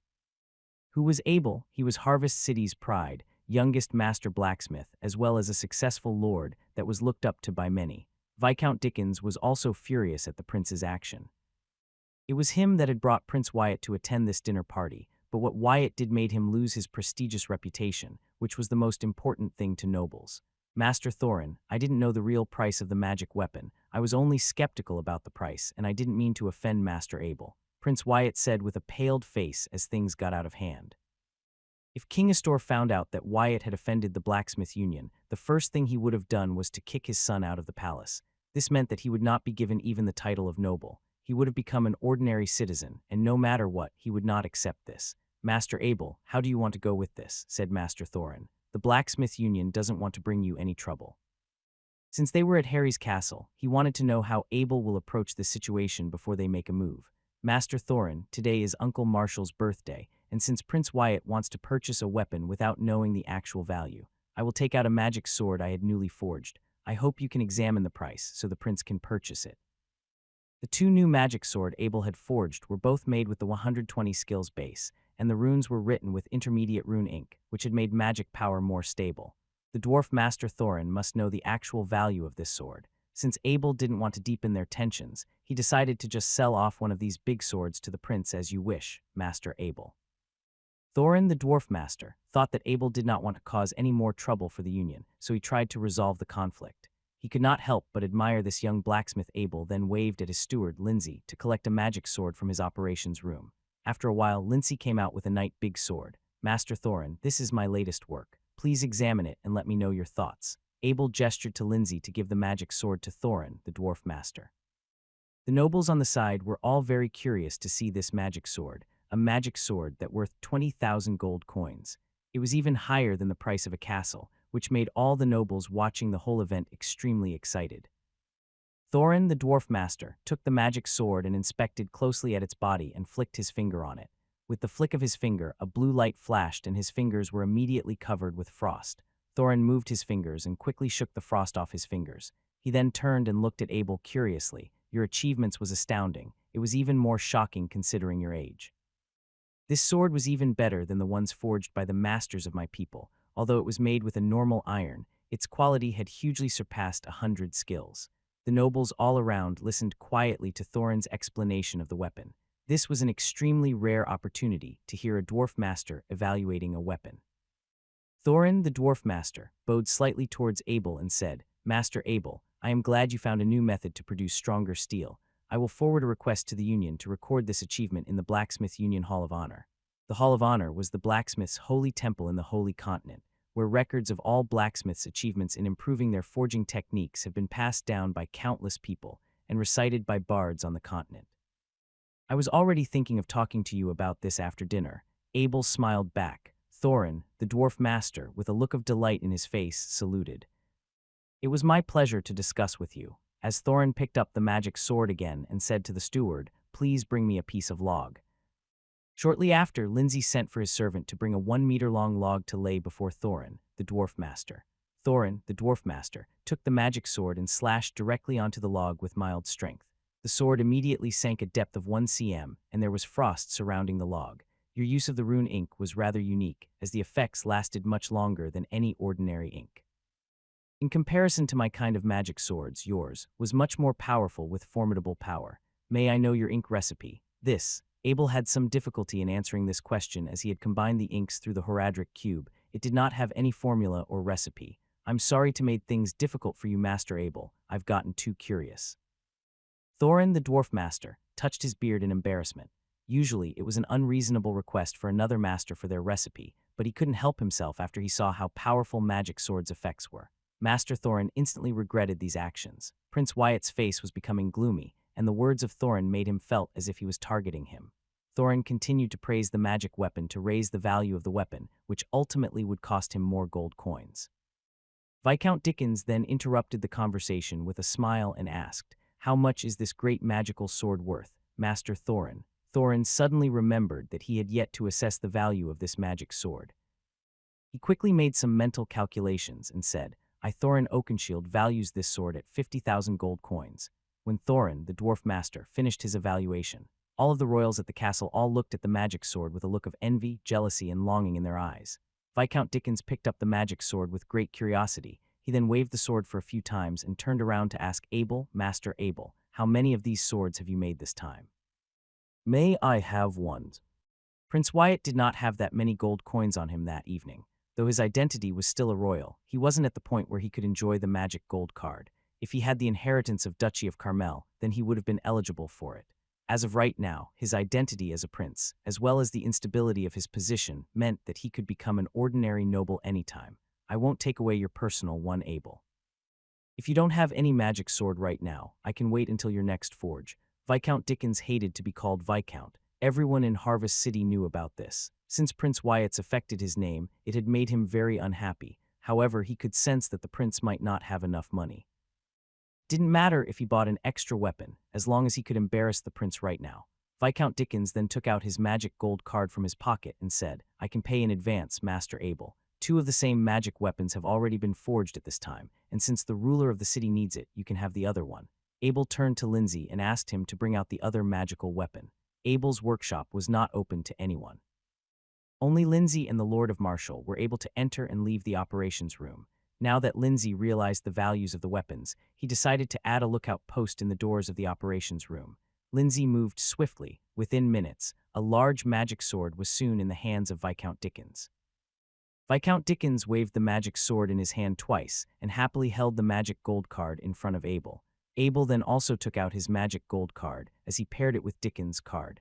Abel's balance then jumped immediately from 1750 to 51,750. Abel was very short of gold until now. He had never held so much gold in his hand, but he was still too slow in earning these gold coins, considering the 270,000 gold coins were the amount he needed to pay for the potions required for his training. At that moment, everyone was staring at Prince Wyatt. The price of the magic weapon had been set by Master Thorin, and one had already been purchased by Viscount Dickens. Now it was up to the prince, who had no reactions, to make his next move. "Master Abel, may I discuss with you privately?" Prince Wyatt said to Abel in a dried-up tone. "Your Majesty, Prince Wyatt, this way please," Abel said as he pointed towards the guest room. When Abel and Wyatt came back, there was a small smile on both their faces. Abel had a genuine smile, while the prince had a slightly bitter smile with his eyes sparkled darkly. Abel immediately raised his awareness as he came back from his discussion. By this time, Abel, who had superior mental strength, was aware of Prince Wyatt's malice. "This magic sword is yours now," as Abel handed the last of the magic sword to Prince Wyatt's hands. This dramatic scene within the banquet of the Hairy Castle gave all of the nobles that were attending a tremendous surprise and shock. First, it was the fact that the ruler of Harvest City, as well as one of the 4 royal princes, was attending. Then they were shocked that one piece of Abel's forgery was able to reach up to 50,000 gold coins. When all the guests had left the castle with satisfaction, Thorin and Bentham were still talking with each other as they were staying over to exchange their forging knowledge. When the guests had all left, the Lord of Marshall immediately asked Abel impatiently, "What did the prince give you in exchange for the magic sword?" The prince exchanged a yard on the 1000th level of Triumph Avenue in Bakong City for the magic sword, Abel replied. The yard on Triumph Boulevard. Lord of Marshall's eyes lit up and he laughed. "It's the best place in the entire duchy," he said. "I just wanted to settle it and get it over with, that's why I agreed." Abel was not afraid that Prince Wyatt would trade his cheap yard with him since that would risk angering the Blacksmith Union. "Where's my birthday present?" The Lord of Marshall was very jealous of the new magic swords. From Master Thorin's introduction, it was certain that the newly forged magic sword was much more superior than the old magic sword. "Uncle Marshall, how can you not have a birthday present for your birthday?" "I have already prepared it for you. Let's go and have a look." Abel then led Lord of Marshall to the square, and when Master Bentham saw that Abel was going to show Lord of Marshall's birthday present, he took Master Thorin with him to look around. "That's it." Lord of Marshall looked disappointingly at the carriage in front of him. The two fiery bulls were his and Abel's spoils of war. It was the best cart in Harvest City, but it was far from what he had imagined. Abel made a lot of changes to the carriage. "Master Bentham spoke from the side when he picked me up in this carriage. I noticed it was very stable. Not bad." Lord of Marshall was a little relieved, and though his intermediate knight's body did not mind the stability of the cart. It was still better than a normal carriage, as Abel had taken a lot of effort to modify this carriage. Abel saw Lord of Marshall's face and knew that he was thinking of getting his magic weapon. Abel laughed and said, "Uncle Marshall, come inside the carriage and look." The four of them got into the carriage together. The spacious compartment was not crowded even with 4 people, and there was no problem at all if there were 2 more people. Lord of Marshall looked at the tables on either side and said, "That's a good idea. I can now put fruits on the 2 tables. How convenient." Abel gave Lord of Marshall a scornful look and said, "How could I possibly modify just a little, knowing your interests?" The Lord of Marshall looked indifferent. The greatest happiness in his life was meeting his wife. The greatest fulfillment was guarding the castle that he and his wife built together, and the greatest luck was to have Abel as his adopted son.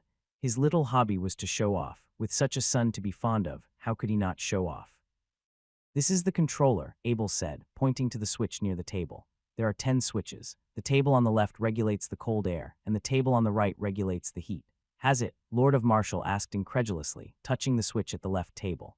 Master Thorin and Master Bentham looked curiously at the 2 cupboards which could regulate the temperature of the carriage, and both were astonished at the apparition of a device that was said to have been used to control the temperature by magic. "The car needs to be moving before you can turn it on. Then you can press the controller to change the temperature," Abel explained. "Enough talking, let's go for a ride." The Lord of Marshall called impatiently to the driver sitting outside. As the 2 bulls took their steps and began to run, Lord of Marshall and Master Thorin both found that the carriage was much more stable than they had imagined. Since they had all finished the banquet, all 4 of them felt a bit hot. The Lord of Marshall pressed the start button and turned the air conditioner to the coldest mode, although they could not see how the machine operated. The fan was tied to the wheels of the carriage with a conveyor belt. With the movement of the carriage, the magic metal sheets began to spin, unleashing the ice magic power from the box to the rest of the carriage. "This is incredible." Master Thorin was the first to exclaim. "How did you do that?" Master Bentham asked. "It's a great treat." Lord of Marshall sighed. "It was easy." Abel opened the door under the wooden table on his left to reveal the iron cabinet inside. When the cabinet was opened, all 3 of them were shocked. Is this a magic sword?" The Lord of Marshall was certain that it wasn't a magic sword, but it was just with the appearance. Other than that, there were barely any differences. "Your way of thinking's left me speechless." Aid Master Thorin, looking somewhat dumbly at the 10 iron plates in the cupboard.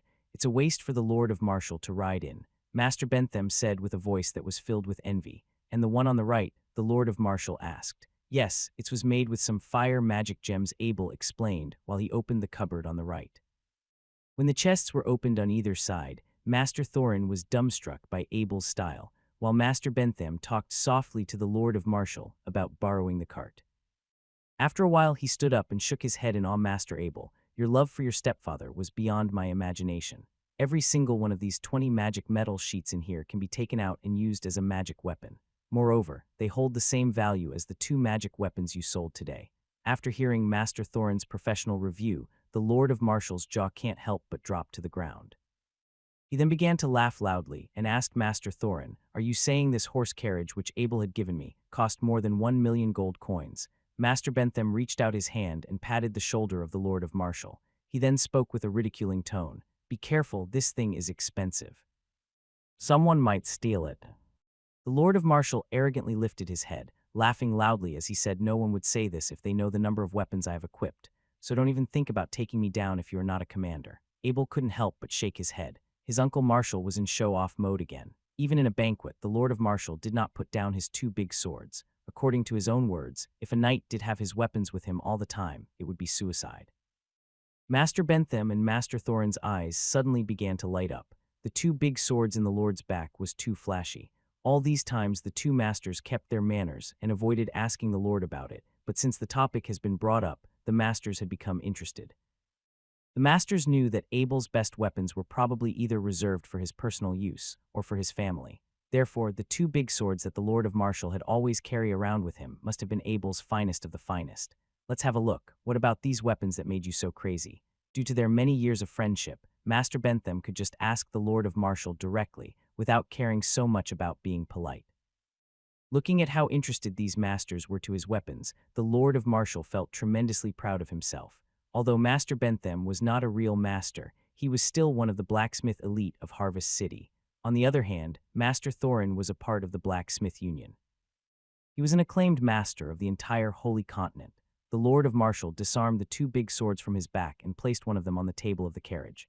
In regards to the other one, he was not willing to let go of his hand. He turned to Abel and said with dissatisfaction, "This ice magic sword isn't even as good as the sheets of metal in the carriage. How can I show it to people?" The masters looked at each other and smiled. Abel said with a choice fine, "I'll make a new one for you the next few days. Just put up with this one for now." The masters then looked at the magic sword on the table. They mutually told each other that they could have a look first. At last, it was Master Thorin who took out the sword out of the sheath. Master Thorin lightly flicked the blade of the sword with his finger. The strange thing was that this big sword doesn't seem to be too different from those ordinary ones. It doesn't seem to have any special effects, and since the gem in the handle was covered with decorations, Master Thorin felt a bit confused. He turned and asked Abel, "Is this a magic sword?" Of course, this sword would only unleash its power when attacking. Lightly flicking on the blade doesn't count as attacks. Abel honestly explained. "What magical attribute is this sword?" Master Thorin proceeded to ask. "None, it only has the ability to rumble off enemies," said Abel. "No way, that's impossible." Master Thorin was a bit lost for words. He then picked up the sword and said to the Lord of Marshall, "The Lord of Marshall, can you please step off the carriage with me and test out the ability of this sword?" "Of course, Master Thorin," said the Lord of Marshall as he opened the carriage door and jumped off. After everyone had got off the carriage, Master Thorin lifted the magic sword and struck towards the sword of the Lord of Marshall, who was already in defense position. When the swords came to contact, a white light flashed from the magic sword in Master Thorin's hand. Afterward, the Lord of Marshall could not help but get knocked back for 10 steps. Master Thorin still could not believe what he saw. He exchanged sword with the Lord of Marshall, but the result was the same. Master Thorin, who was now holding the magic sword, had been knocked back for 10 steps. "My God, this is a golden weapon. Master Abel, you could produce a golden weapon. Do you know what does this signify?" There were only 2 blacksmiths in the entire nation of dwarfs who could produce a weapon of this level. Master Thorin proceeded to spoke with excitement. "You had become the greatest blacksmith of the Holy Continent, or in other words, a perfect master." Abel didn't seem to be too excited by these words from Master Thorin. This was because his goal was no longer to increase his rank as a blacksmith. All he wanted now was to become a wizard. Everything else was pale in comparison. Master Bentham was there to witness each step of Abel's transformation from an amateur to the master he was today. Now, Abel's level had increased once again. He could not help but exclaim, "Abel, your growth has been tremendous. Now I can only look at you from afar, hoping you can make good use of your gift as a blacksmith." "How much money do these magic weapons?" asked the Lord of Marshall curiously. Interruption: the masters. After Master Thorin heard that the Lord of Marshall was trying to put a price on a golden weapon, he couldn't help but felt a bit angry. However, since he was the stepfather of Abel and the owner of this golden weapon, the master has no choice but to shook his head and said it was very hard to calculate the cost of these golden weapons. There were very little records of them being auctioned in history, as most of them were sold privately. However, if I really have to put a price on it, I'll say above 200,000 gold coins. These words made the Lord of Marshall's knees felt weak. His spirit was impacted once again. Since when does the price of the things in his castle gain so many zeros? He thought about the castle's income and his life saving. It doesn't even come close to the price of this sword. However, after he thought about it for a bit, he realized he was actually the owner of this sword, and Abel was his successor. The Lord of Martial's mood was lifted again. He stood up straight, strongly affirming himself. At first, Abel thought about showing Master Thorin the magic big shield he had just made. However, this magic sword he had made long ago had already brought such a shock to Master Thorin. If he kept bringing out more and more magic weapons, it would make him come across as a bit of a show-off. On top of that, Abel also realized he had underestimated the value of these magic weapons, so he decided not to show Master Thorin any more of it. After they returned to the castle, Abel was reminded of the evil intent of Prince Wyatt, so he brought the Lord of Martial to his private operating room within the castle. "Abel, what's happening?" the Lord of Martial asked in confusion. "Uncle Martial, I have a feeling that the situation with Prince Wyatt will not be settled that easily. You have to be careful when you go out," said Abel quietly, expressing his worries. "No worries, the big sword in my hand will not be afraid of him," said the Lord of Martial carelessly. He was a survivor of the Orc attacks, not just an ordinary knight. His glory was built on the corpses of orcs. Seeing the arrogant look of the Lord of Martial's face, Abel had gotten ever more worried. Therefore, he had taken out the magic big shield he just made and handed it to the Lord of Martial. He said, "Here, take this shield, don't let go of it the next few days." The Lord received the shield with a face full of excitement. Everything his adopted son made was a treasure. Since everything he owned would be under Abel's name in the future, he had never rejected any of Abel's gift. "What rank is this shield?" asked the Lord of Martial. "According to the words of Master Thorin, this should be a golden-level shield," said Abel after he thought for a bit. "What's its ability?" The Lord of Martial proceeded to ask with care. "It can at least absorb the combat chi attack of an elite knight." Abel replied, "Then what am I afraid of? Prince Wyatt can come right at me. I have two 200,000 gold coins weapons, a 1 million gold coins horse carriage. That kid doesn't even have enough money to buy a 50,000 gold coin weapon. How can he ever compete with me?" At that moment, the Lord of Martial seemed to forget how much money he had in his wallet. All these outrageously luxurious equipment had made his self-esteem even higher than Mount Budapest. The coffee on his table had gone cold long ago. "Your Majesty, don't be so angry. It's not good for your health," said the elite knight guard of Alsop. He was trying his best to carefully comfort Prince Wyatt.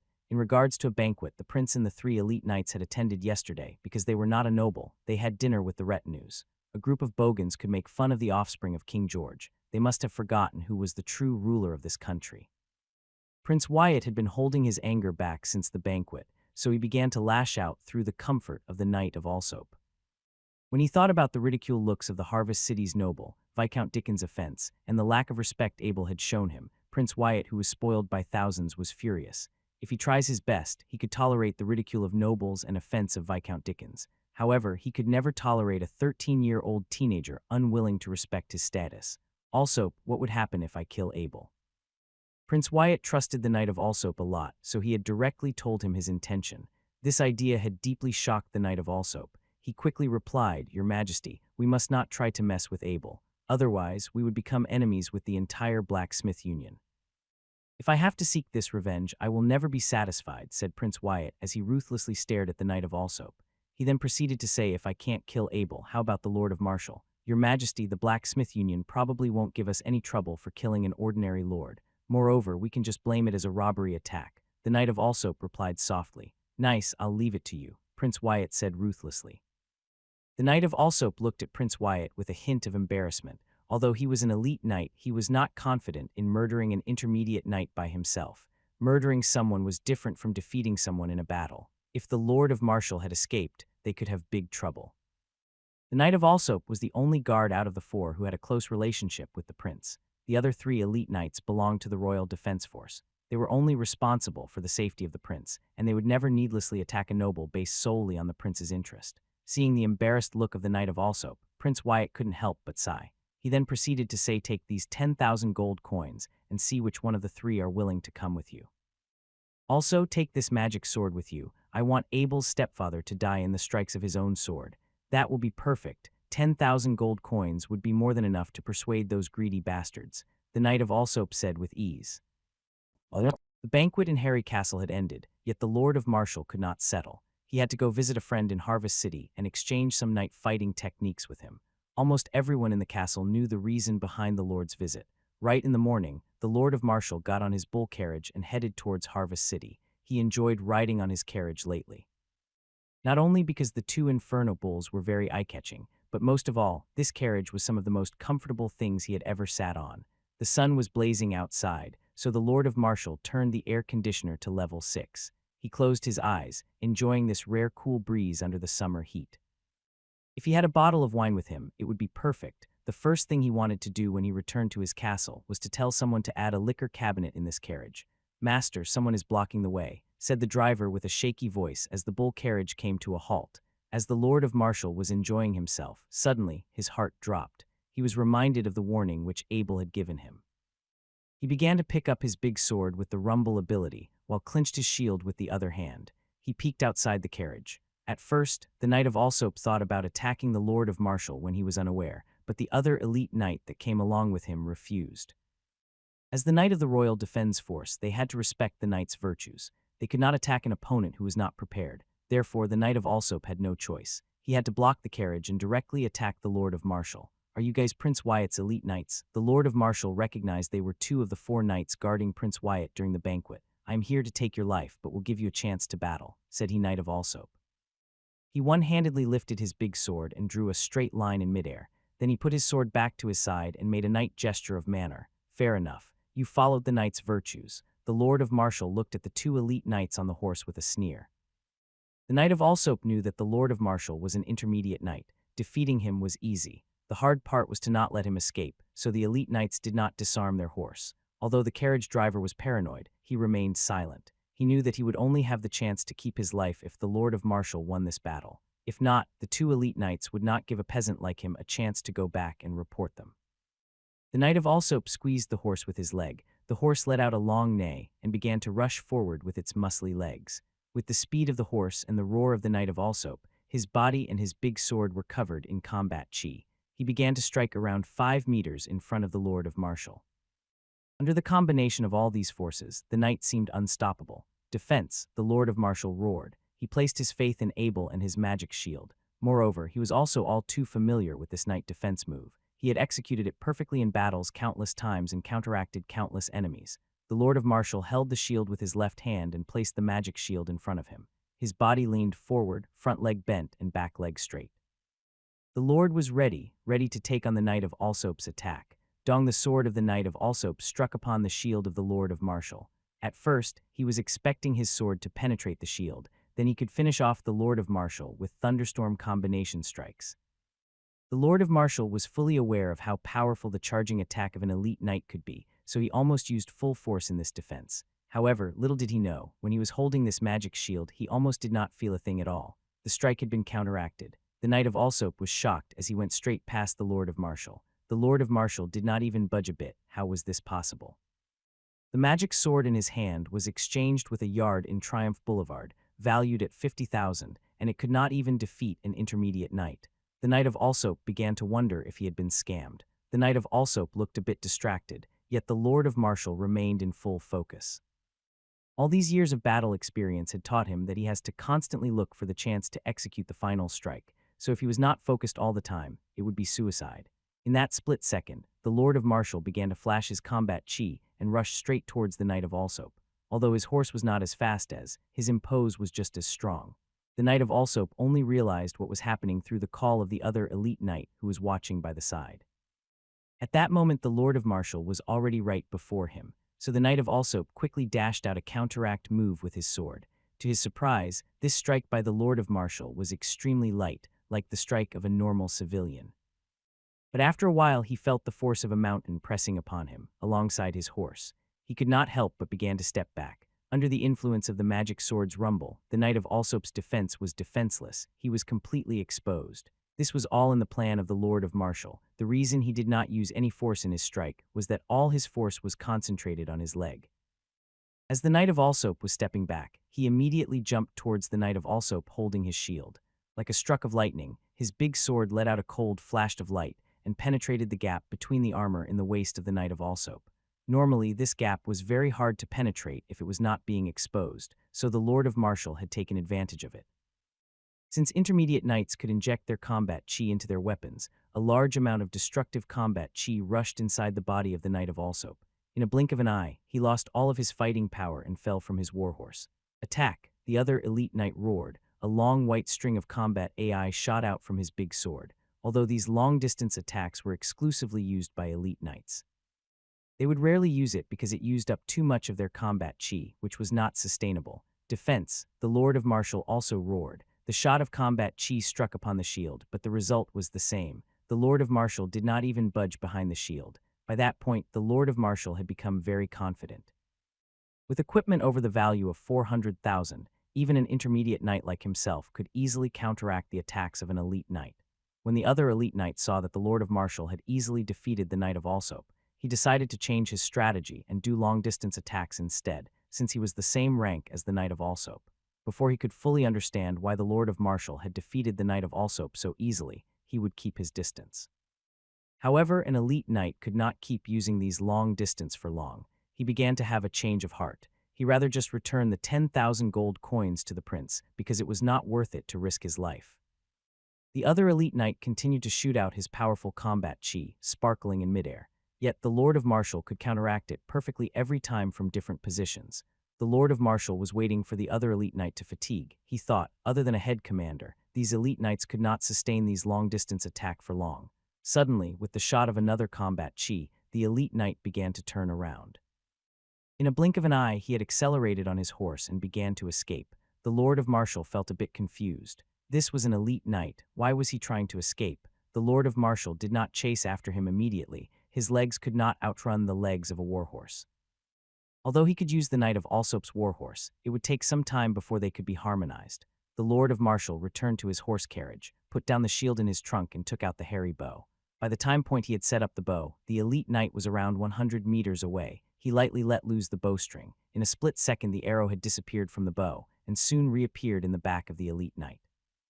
Elite knights were not only powerful due to their ability to use combat chi, but it was also because they had very sharp alertness to danger. Although it was almost impossible for a normal person to avoid this arrow, in a blink of an eye, the elite knight lightly twisted his body. The arrow traveled through his right arm and struck right in the center of his warhorse's skull. The warhorse skidded and fell to the ground, sending the elite knight flying forward. The moment when the knight was about to hit the ground, he did a body roll and stood up straight away. He did not stop as he continued to unleash his combat chi, madly running towards the forest nearby. Only a dead warhorse and the blood of his right arm was left on the ground. All of these things had taken place in almost no time. Before the Lord of Martial could install another arrow, the elite knight had already disappeared. The hairy bow was too weak, the Lord of Martial concluded. He failed this time was because the bow only had 400 pounds worth of strength.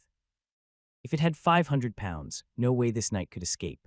The Lord of Martial must have forgotten. The strongest bow in this world could only possess about 200 pounds worth of strength. Only this composite bow that Abel had modified could have such power. The Lord of Martial knew he could not chase after this knight anymore. However, he had already badly injured an elite knight and scared off another. The knights even left their mounts behind, so the Lord of Martial was very pleased with how this battle had turned out. He then walked towards the body of the Knight of Alsop. At the time, the knight had already stopped breathing. The first thing the Lord noticed was his magic sword. Isn't this the sword Abel had forged? The Lord of Martial was surprised to find this sword, and he was happy to take it as his spoils of war. This way was a lot better than asking Abel directly. His two ways of acquiring these magic weapons would make a night and day difference when he would brag about it to his friends. The Lord of Martial had secured the Knight of Alsop's warhorse behind the back of his carriage and threw the dead body of the Knight of Alsop on top of it. He no longer felt like going to his friends as he headed straight towards the city palace. The Country Defense Force elite knight returned to the Cosmo Hotel covered in blood. With the help of the other guards, he entered the room of Prince Wyatt. Upon seeing that only one of the two elite knights he sent had returned, not only that but covered in blood, Prince Wyatt can't help but get angry. He roared the Knight of Kyle, "Where is Alsop? Why only you had returned? Your Majesty, the accident had failed. The Knight of Alsop was badly injured. I'm not sure if he's dead or alive. I've only got lucky and escaped." The Knight of Kyle's face was drenched in sweat. He continued to use his combat chi to escape after being injured. His current condition was not looking too well. If he doesn't recover probably, he might not be able to preserve his elite knight's power. As the guard of the prince, it was his responsibility to report what had happened. Therefore, no matter what, he had to hold back his pain and rush back here. Rubbish. Two elite knights can't even defeat an intermediate knight. Why didn't you die in the battlefield instead? Prince Wyatt roared furiously as he threw his wine glass at the Knight of Kyle. The other knights saw that the Knight of Kyle was about to faint, so they quickly stepped up and held him by the arm. The knights made eye contact with each other. Their gaze showed a sense of anger, sorrow, and dissatisfaction for the prince. There was a price to a knight's loyalty. No matter what, they have to be loyal to the person they were loyal to. The prince didn't even seem to even care if the Knight of Alsop was dead or alive. All he cared about was if they had completed the mission for him. The knights all felt a sense of disappointment and sorrow. How many opponents did you had? Asked Prince Wyatt, ignoring the poor condition which the Knight of Kyle was in. Only the Lord of Marshall. The Knight of Kyle said with a lot of effort. How can Marshall be that powerful? He was only an intermediate knight and he could defeat elite knights, said Prince Wyatt suspiciously. Suddenly, he remembered something. He ruthlessly stared at the Knight of Kyle, where is the magic sword that the Knight of Alsop had brought along with him. Your Majesty, I have no choice but to escape. I did not have time to retrieve the magic weapon, said the Knight of Kyle. His face had become paler. That thing worth 50,000 gold coins and you didn't retrieve it, said Prince Wyatt. His suspicions continued to increase. Suddenly, an idea flashed in his mind. But as he looks at the wound on the Knight of Kyle, he couldn't help but groan. Suddenly, the prince had another idea. He began to mutter, if the Lord of Marshall could defeat 3 elite knights, will he come after me? Damn, I should have brought more guards along with me. At this moment, the prince no longer cared if the Lord of Marshall was dead or alive. He was only an ordinary lord after all. The only thing that was worrying about was if the Lord of Marshall would urge to come to Harvest City and find him. The guards next to him could be no match with the Lord. Prepare the horse, we have to leave now. Prince Wyatt shouted at the healthy guards. With the current condition of the Knight of Kyle, he cannot ride a horse, said an elite knight pointing at the Knight of Kyle. We'll leave him here, just give some money to the servants and tell them to take care of him. Now let's hurry and get out of here, said Prince Wyatt. He looked at the blood-drenched Knight of Kyle, and it sent shivers down his spine. He thought if the Lord of Marshall decided to seek, he might end up like the Knight of Kyle. This action by the prince had made the elite knights utterly disappointed. They decided that the first thing they would do when they got back was to resign from the country's defense force. A majesty like this doesn't deserve to be served by them. Not long after Prince Wyatt had left, Viscount Dickens led a few men into Cosmo Hotel. They realized that the prince had already escaped. They captured the Knight of Kyle, who was been left behind. He was the son of King Astor in the Duchy of Carmel. This meant that his attempt would significantly deepen the already tense relationship between the royals and the nobles. As a knight who has been awarded the title of lord through attaining outstanding military service, and with Abel as his adopted son, who was also a newly promoted lord and a blacksmith master, Harry Castle within Harvest City could be found in the discussion among every noble in Duchy of Carmel. This family with a unicorn as their coat of armor had produced 2 lords, and both of them gained their fiefdom through outstanding military service. The Lord of Marshall had suddenly become the idol of many nobles and knights. There was only one opportunity every 4 or 5 years to become an owner of a knight estate. That's why it was every knight's dream to achieve this title. When the Lord of Marshall was young, he fought bravely against the orcs and was granted fiefdom, and ultimately he was awarded the title of a knight due to this heroic deeds, as well as demonstrating the valor in the code of chivalry. His love for his wife, infatuation for life and death, and his effort in guarding the castle where his wife was buried in, all showed how Marshall had truly kept the knight's declaration of, I swear to love and death. He alone had defeated 20 orcs, the majority of them, and protected the castle against attackers. He rescued Matthew's castle with the identity of an intermediate knight alongside Abel. Together, they repelled against the attacking enemies. Everything the Lord of Marshall had done was noticed by the world due to his title as a knight.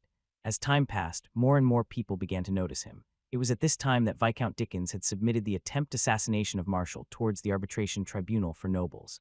The 2 elite knights, one dead and one alive, who were responsible for the assassins were both captured and brought to court. When the news had spread, there was an uproar amongst the nobles. They were called the nobles due to their prestige identity, and they were honored and respected by many. In the nobles' circle, any hatred for between any nobles would be solved by a formal duel. The duel would invite the noble to arbitrate. A private attack on the nobles would generally be a felony. However, if it was an ordinary person, showing any signs of hostility would have already been a serious crime.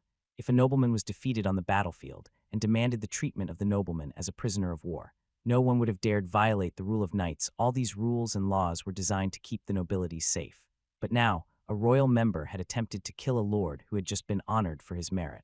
This made the nobles even angrier than before. After the noble court of honor had collected all of the pieces of evidence, they informed every noble family in the city. The 4 big noble families of Bakong City, led by the Lord of Marshall's relatives, the Harry family, fired a report to King Astor Gorge, demanding Prince Wyatt should be punished harshly. At that moment, Abel was sitting on White Cloud. When he heard that Marshall was being attacked, He immediately went into the operations room and forged 4 exploding big swords. He even placed the scroll of Town Portal, which had never left him, into a metal box. As Abel filled the Horadric cubes with 4 exploding big swords, he took a spear from the weapons rack and called out White Cloud from the forest behind the castle. "White Cloud, let's go faster today," Abel said softly as he gently patted White Cloud on the neck. White Cloud gave a little tweet, indicated that it understood what Abel said, and promptly flapped its wings. Knowing Abel's hurriedness, it quickly flew as fast as it could, and its huge body passed through the clouds and broke it apart. Abel assumed that Prince Wyatt and his guards must have been rushing back towards Bakong City as soon as possible. When the direction was confirmed, Abel carefully examined the ground and quickly regretted not completing his telescope.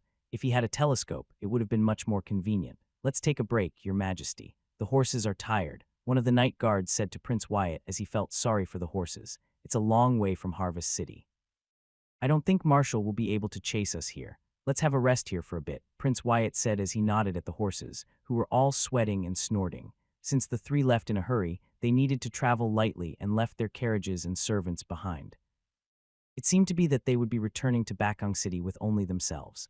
A night guard lit a bonfire, while the other went hunting, who was overqualified to do so as an elite knight. Within a short moment, he had already caught 2 rabbits and a wild chicken. Soon, it was on the fire, ready to be served as food. "When I get back to Bakong City, I'll get my men together and walk all over Harry Castle," Prince Wyatt ranted as he ate the tasteless food. The elite knights were silent, quietly eating their food while ignoring the prince's words. Prince Wyatt noticed the silent protest from these knights. He became very dissatisfied with their attitude since he believed that they were supposed to protect him with their lives. Although Prince Wyatt was born a royal, he was only the 4th prince. There were 3 brothers that were above him and below him, successful in their own rights. Hence, in the kingdom, Wyatt was not the king's favorite child. Alongside his mother's early death, it meant that he was raised by a steward. This led to his wild and arrogant behavior. Apparently, education within the royal family couldn't seem to change this habit. When things were going well, Wyatt tended to be polite. However, when he felt hurt, he sought reckless acts of revenge. By this time, Wyatt was convinced that it was Abel's fault. It was Abel who had caused these chains of events that made his life miserable. Hence, Abel had to pay the price. The royal warhorses were the best of the best from the Duchy of Carmel, but within half a day's pursuit, White Cloud took around an hour to catch up. Looking down from the sky, Abel recognized Prince Wyatt and his 2 elite knights. Wyatt's distinctive royal dress, as well as the golden armor of the knights, made it easy to spot. Abel then took the necklace out of his coat, placed it on his hands, and began chanting the ancient orc spell.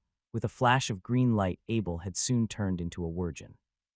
In his heart, he commanded White Cloud to dive down. The mark of the Horadric square on his hands began to flash as White Cloud's body drew a beautiful curve and came swooping down. "Look out. Something's up there," said an elite knight. Their sense of awareness was very sharp. Reacting to attacks was an instinct for them. The knights immediately flashed their combat chi and shook their bodies while they moved in front of Prince Wyatt to protect him. "It's a sky sparrow, it's an orc attack," said the knight. He looked up at the sky. There was a huge sky sparrow came swooping down. When White Cloud was around 20 meters above the ground, it began to fly back up. Abel quickly took the 4 exploding swords from his Horadric cube, which were resting at the time.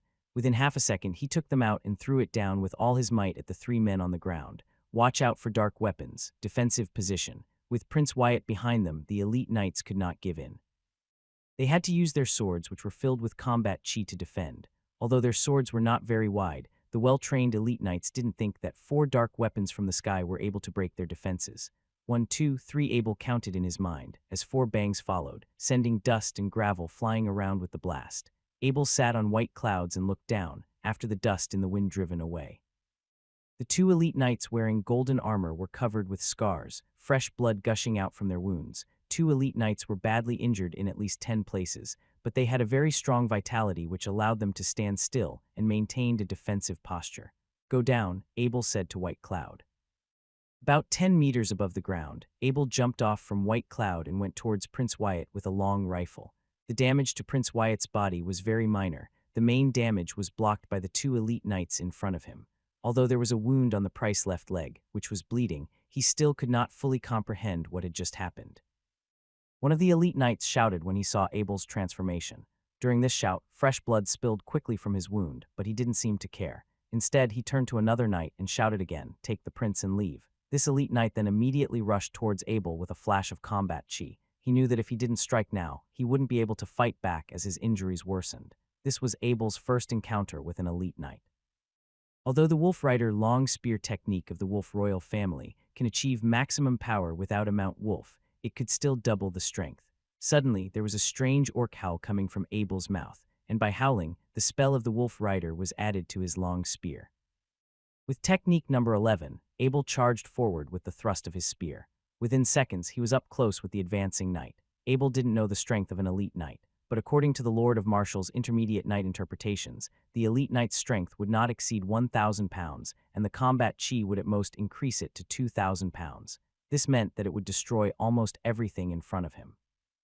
Abel's strength was about 2,000 pounds, with an incomplete bonus of 3,000 pounds using the Wolf Rider's rifle. Alongside with the elite knight being already wounded, he doubted the knight could even reach 2,000 pounds. When the spear and the sword collided, the elite knight's sword directly flew off, but Abel's long spear did not stop.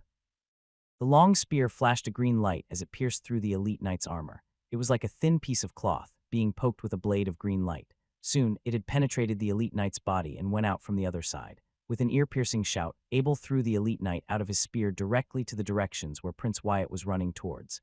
Another elite knight was covering Prince Wyatt as he ran towards the horse, heard a sound, and looked back. To his surprise, he saw the dead body of his fellow knight come flying over. The other elite knight couldn't think of how was this possible. It all took place in a few blinks of an eye. Even an injured elite knight could not be killed in such a short period of time. That elite knight did not use his sword to block the body as it would risk damaging it, so he just used his let it fly directly towards him.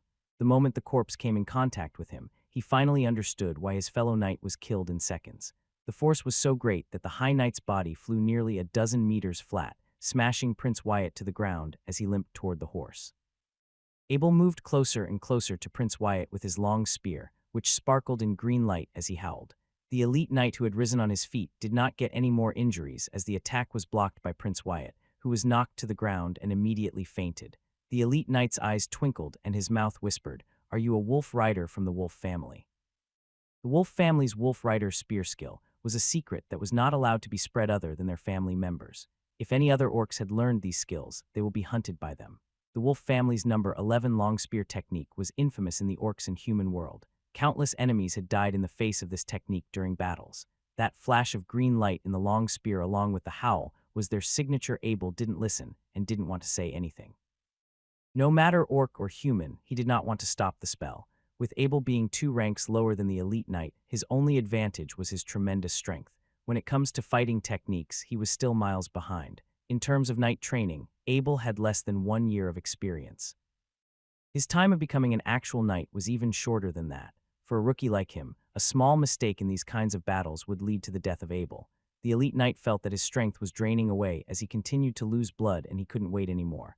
A swirl of combat chi flew out from his big sword. This was the elite knight's long-distance combat chi attack. Abel couldn't help but quickly step back. In the face of an attack like this, Abel had no choice but to keep stepping back and try his best to away the combat Y with his green long spear. Luckily, this royal virgin technique lived up to its name. Every time the combat chi had gotten near him, he could always it away, which allowed him to keep stepping away. The attacks of the elite knight were getting weaker and weaker.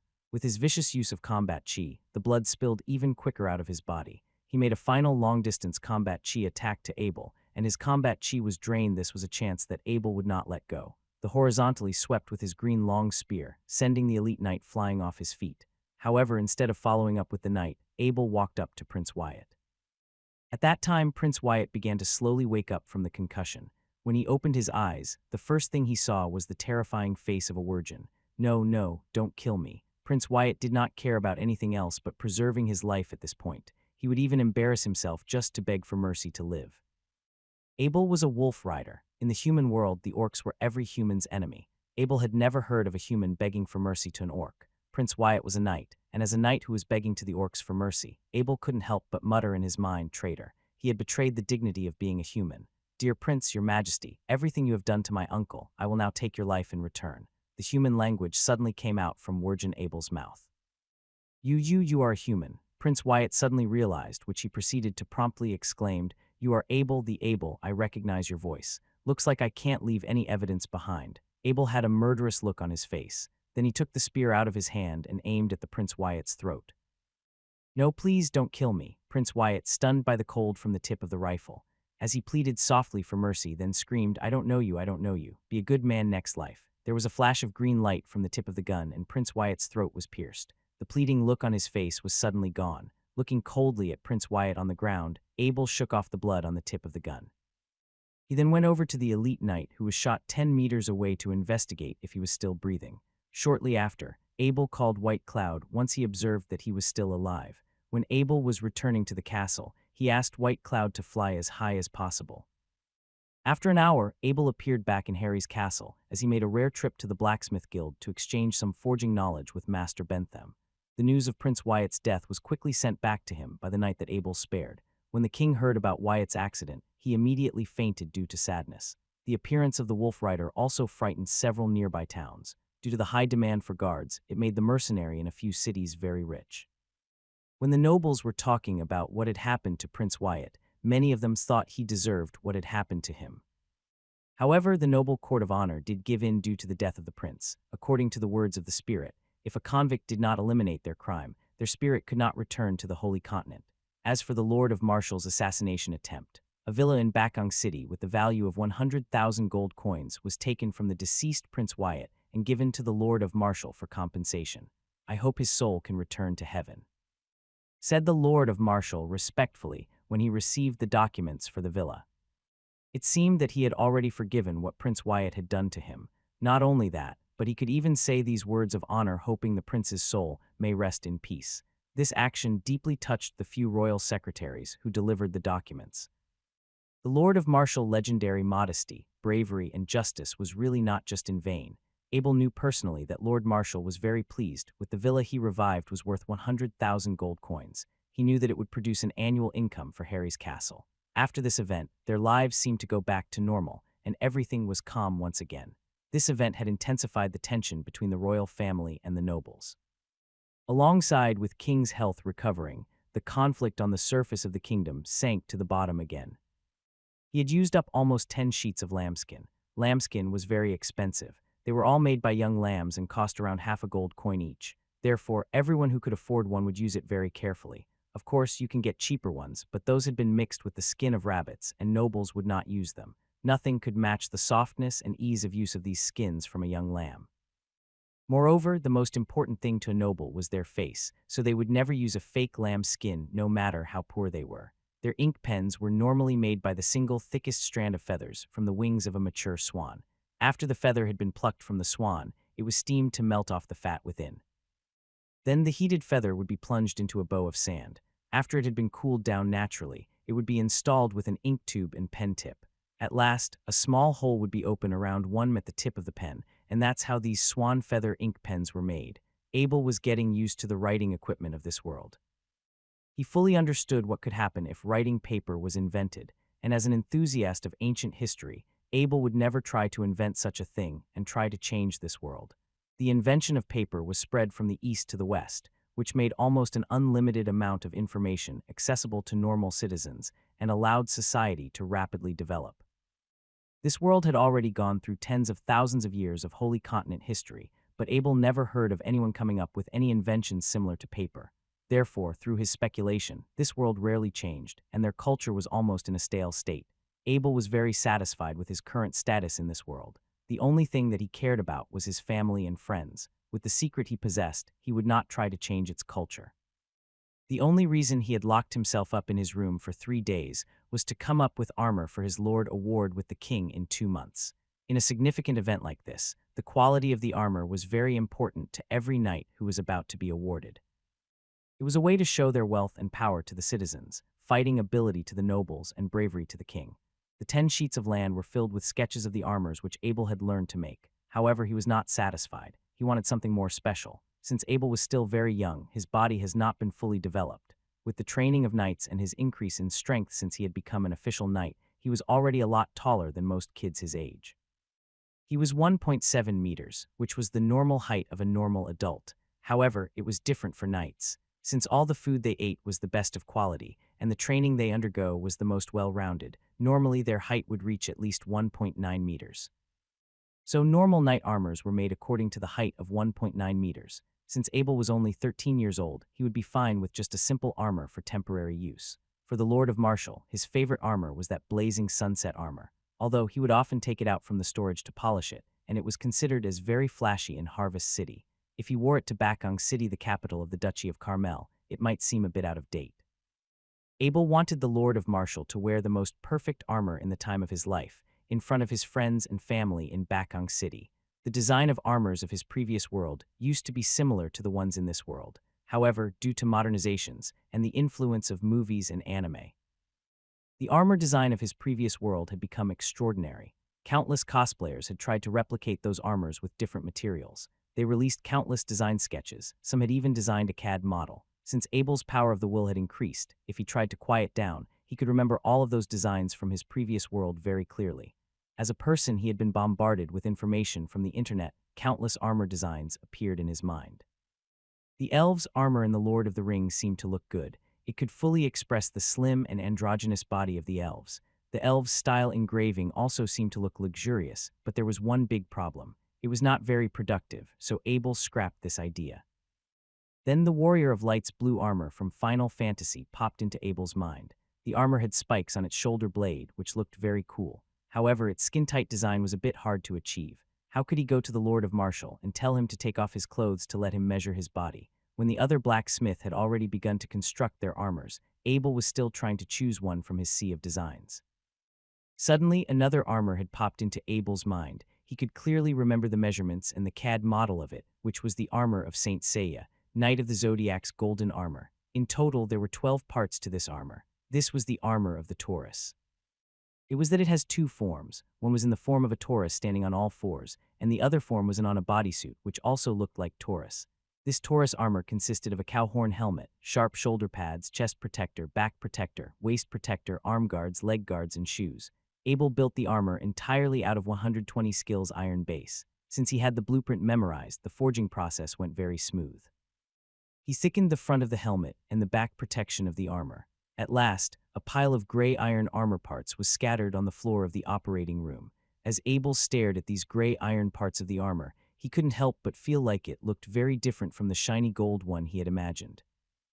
Gray was the natural color of iron. Although the quality was top-notch, the color looked quite ugly. There was other interesting equipment in Abel's operation room. For example, he was about to use the foot pedal polisher, which he often uses to polish his finest work. This thing held rapid spinning power by attaching a conveyor belt to the turntable. During the polishing process, whetstone was placed on the turntable as burnish, which was secured by straps of leather. Abel had created this machine so he didn't have to do hand polish. This machine could save him a lot of time, and the result was a lot better as well. Abel picked up the parts of the armor one by one and placed them on the machine to polish, and then burnish. Soon the surface of the parts was completely smoothed, shining in cold lights. Although the color was still not perfect, it was much better than before. The material he was about to use had toxic mercury inside them. Therefore, Abel had worn a face mask for safety. He took out the gold leaf steward Lindsay had brought and cut them into long, thin strips. Afterward, he threw them into the furnace and added some mercury. Abel then used a gold rod to stir. After the gold leaves had completed dissolved into the mercury, he put them into a bowl of cold water for cooling. Soon the mercury had become a silvery gold paste. As Abel looked at the silvery gold paste, suddenly he was struck with an idea. Could these gold paste count as a liquid? What if I combine them? Will I get better ones? Since Abel was spoiled with money, he decided to shove the 3 chunks of silvery gold paste into the Horadric cube. After he pressed the start button, the 3 chunks of paste disappeared, and soon a dark-style crystal glass appeared inside the cube. Within the glass was some dark gold paste. Abel took out the dark gold paste from the Horadric cube and closely examined it. Although he didn't know how the Horadric cube ranked different liquid, he knew this dark gold paste he was holding was the most perfect and their highest quality. He mixed the gold paste with salt and alum until it became liquid. Then, he painted it on top of the parts of the armor. Afterward, he placed these parts of the armor on top of the furnace. He continued to spin them until their surface began to shine in gold, and soon the mercury had been expelled. He continued to heat the armor parts on top of the furnace. As more and more mercury had been expelled, the gold of the parts became even shinier. Not sure if it's because this gold paste was combined into Horadric cube, it was shining in a unique, yet eye-catching tone. The surface looked perfect. It was flawless even without any touch-ups. Abel did not care about the manufacturing cost. He continued with this gold paste formula for 3 more times. At least all the parts of the armor were shining in gold. Abel put the leftover gold paste into a jar so he could use it for repairing the armor in the future. The armor had been forged. Afterward, he installed a diamond and began to draw the 12th Thor rune with his rune pen onto the armor. The only step left was to ask the tailor and cobbler of the castle to design the lining of this armor. It took Abel 10 days of harsh labor to complete this armor. It was the longest time he had ever spent on making any equipment. They included armor, a shield, and a knight's spear.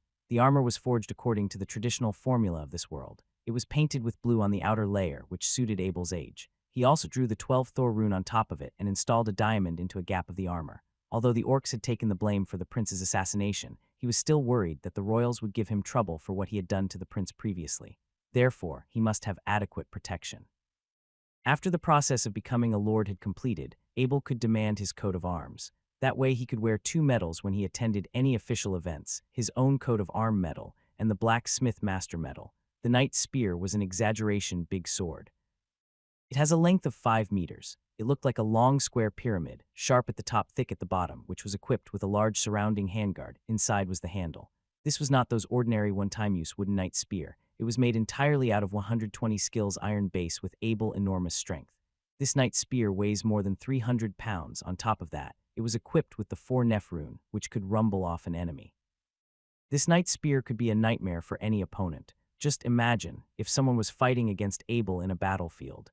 They would be continuously knocked back by this knight spear's special ability along with Abel's enormous strength.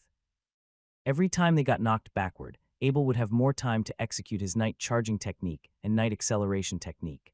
The power of these techniques would just more powerful with each strike. Therefore, under these conditions, Abel's opponents would be continuously knocked backward while being strike until their life had come to an end. Although Abel had already simplified his armor and could only equip himself with his original ice magic sword. If anyone was to purchase this equipment in the market, its value would still be an astronomical number. At this point, Abel just wished his Mount Wolf Black Wind could grow up faster. If he could ride Black Wind while equipped with this equipment, it would be perfect. The little Mount Wolf Black Wind had entered its rapid growth phase after it has been cast with the Mount Strengthening spell.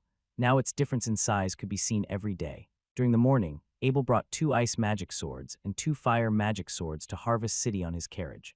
The Lord of Marshall was concerned about the orcs' attack, so he strongly demanded Abel to bring at least a brigade of 6 beginner warriors along with him.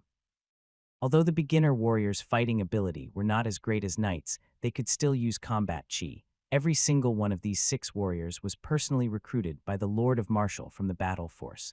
They were all around the age of 40, which was the prime time of warriors. Abel couldn't explain to the Lord of Marshall that there wasn't actually any orc attack. However, he felt that the fewer people who knew about the attack on the royal family, the better. The blame had been pushed to the Wirgins anyways. Therefore, from now on, every time he goes outside, he would need to bring a brigade of warriors with him. When Abel was approaching Edmund's auction house, the shop assistant immediately noticed the hairy castle coat of arms on the carriage from a distance. As soon as Abel got off the carriage, Ms. Yvette was already standing in front of the carriage waiting for him. "Edmund's auction house welcomes you, Lord Abel." Ms. Yvette then bent her knee and gave a quick salute. She was treating Abel with more and more respect. This miraculous teenager had become one of the most well-known people in Harvest City and was a godly role model for the child of every family. Abel felt very fortunate he could take on this role. "Thank you for the welcoming, Ms. Yvette." Abel then waved at the guards to take out the 4 magical weapons from the carriage trunk, which were wrapped in orc skin. When Lady Yvette saw the package, her eyes were filled with excitement. Since the attack on the Lord of Marshall as well as the killing of Prince Wyatt, the value of Abel's magic weapon would increase. Now, they had become the focus of all nobles, auctioning around the price of 50,000 gold coins. "Lord Abel, please come into the VIP lounge." Ms. Yvette saluted to Abel and led him into the VIP lounge.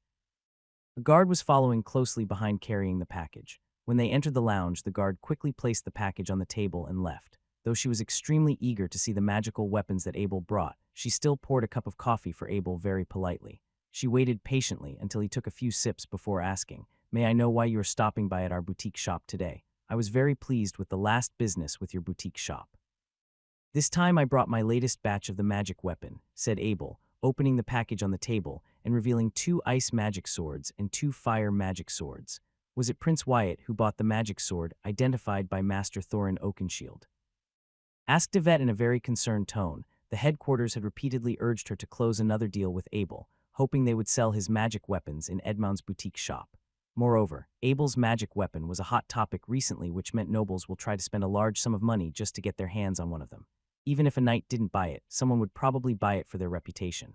Yes, these 4 magic swords, 2 ice magic, and 2 fire magic.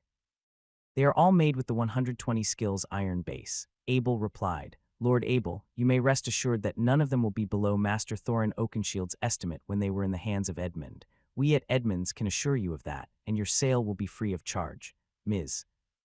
Yvette didn't have that authority, but the message from headquarters demanded that she had to close a deal with Abel at all costs, so they gave her the most power in the matter. Edmund's boutique shop didn't really need to make any money off this auction.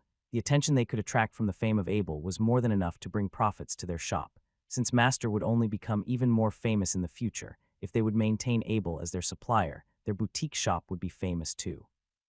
I'm very pleased with your service, Ms. Yvette. Abel accepted Ms. Yvette's offer with a smile. As it was the first time this kind of ice magic sword had been offered for auction, Abel explained to Ms. Yvette the power of the ice magic sword. He flicked the blade of the sword with his finger. It flashed a blue light, and soon his finger was filled with a layer of frost. Abel then proceeded to say, the ice sword can attack enemies with 2 effects. One is to slow them down with the frosting power of the sword.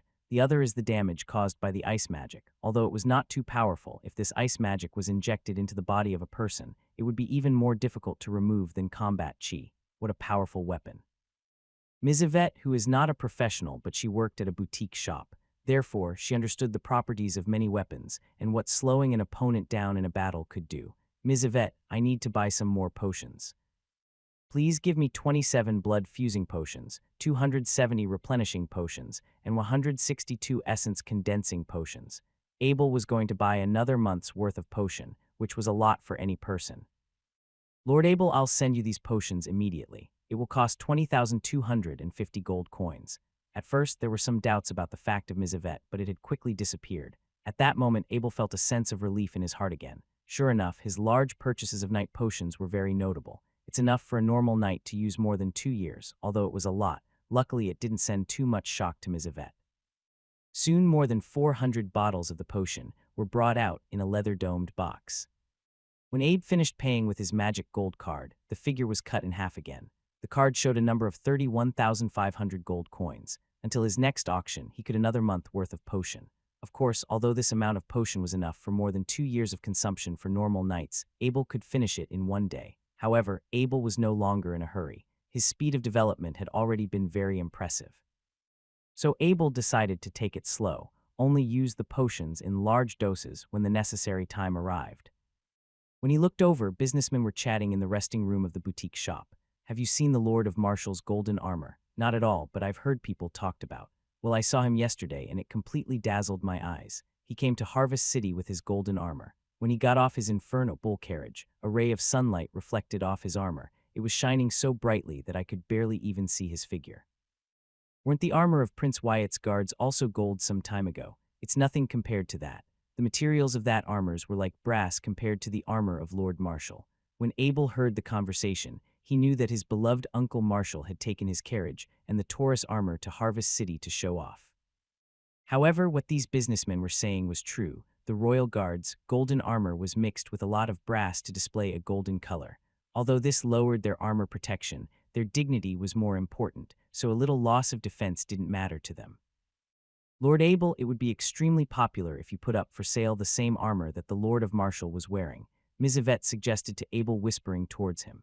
Abel chuckled, waved his hand and said, that suit of armor took too long and took too much effort to forge. I don't think I will be making another one for a while. Abel had decided not to sell any items that were identified as golden rank by Master Soren, Oakshield.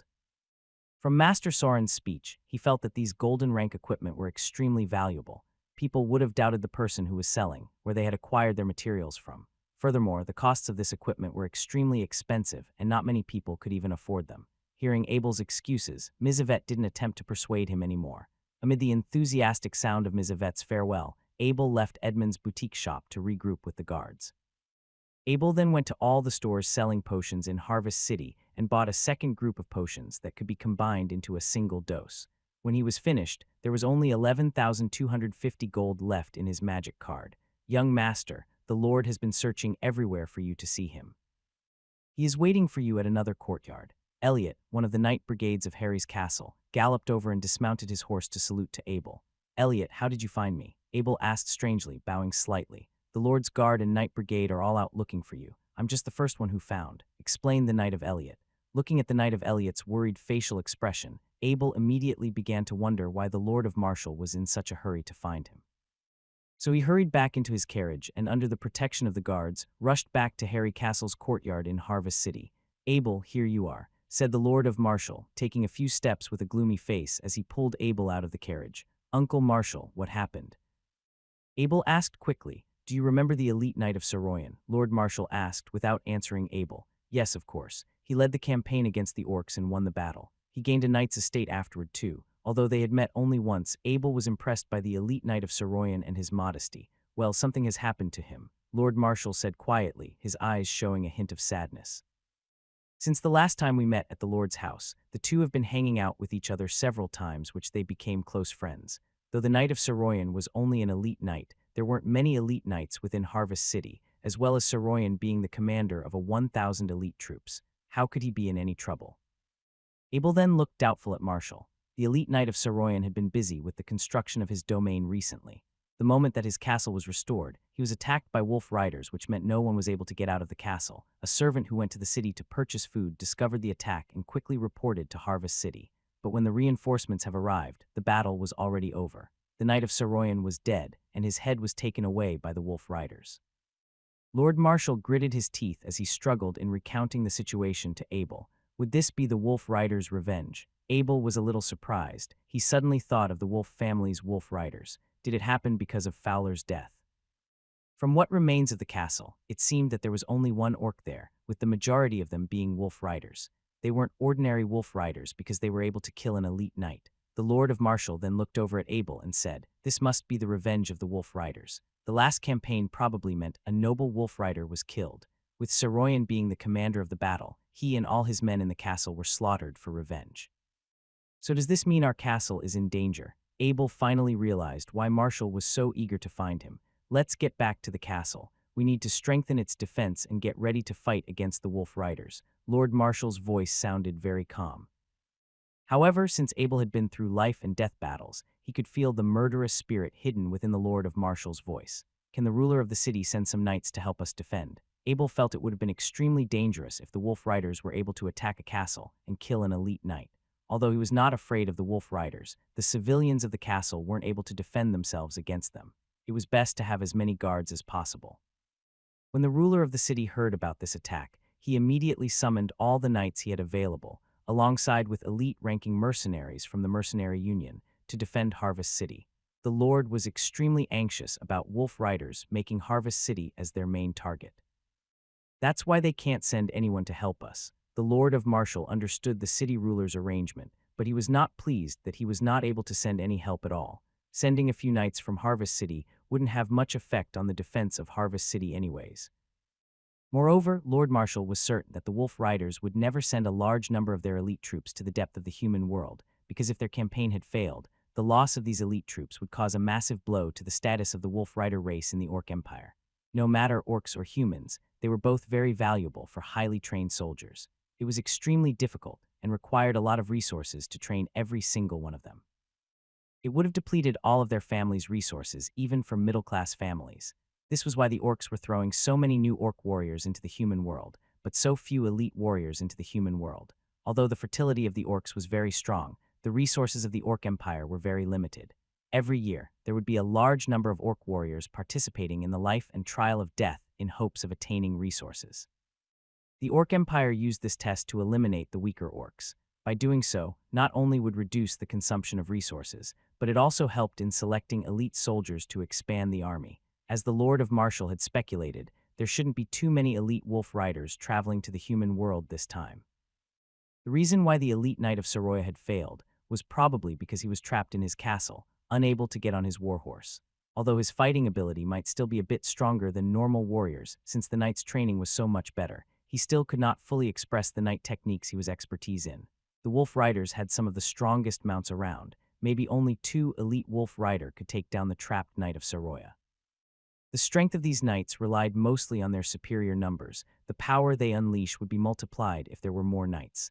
A knight could face a wolf rider, and 10 knights would have easily defeat 50 wolf riders as long as they are given time to charge. The survival ability of a lone knight was much lower. Preparing for a possible battle, Abel said to the Knight Brigade, "Elliot, please help me buy small gems in bulk and send it back to Harry's castle as soon as possible." As he spoke, Abel placed his hands on the Horadric cube inside his coat and took 500 gold coins and placed them into a money bag to give to Elliot. "Yes, master." Elliot did not inquire about the purpose of the gems, but quickly took the coins and rode away. When the Lord of Marshall and Abel returned to Harry's castle, they found it safe and looked at each other with a sigh of relief. In regards to Abel Castle, there shouldn't be any worries since it was mostly empty. Moreover, very few people knew that the previous Marshall Castle had now become the Abel Castle. Before Abel's lord title was officially declared by the king, no outsider would even know that he had gained a fiefdom. He knew that even if he decided to hand them back the Holy Wolf's treasure, it still wouldn't guarantee that they would stop seeking their revenge.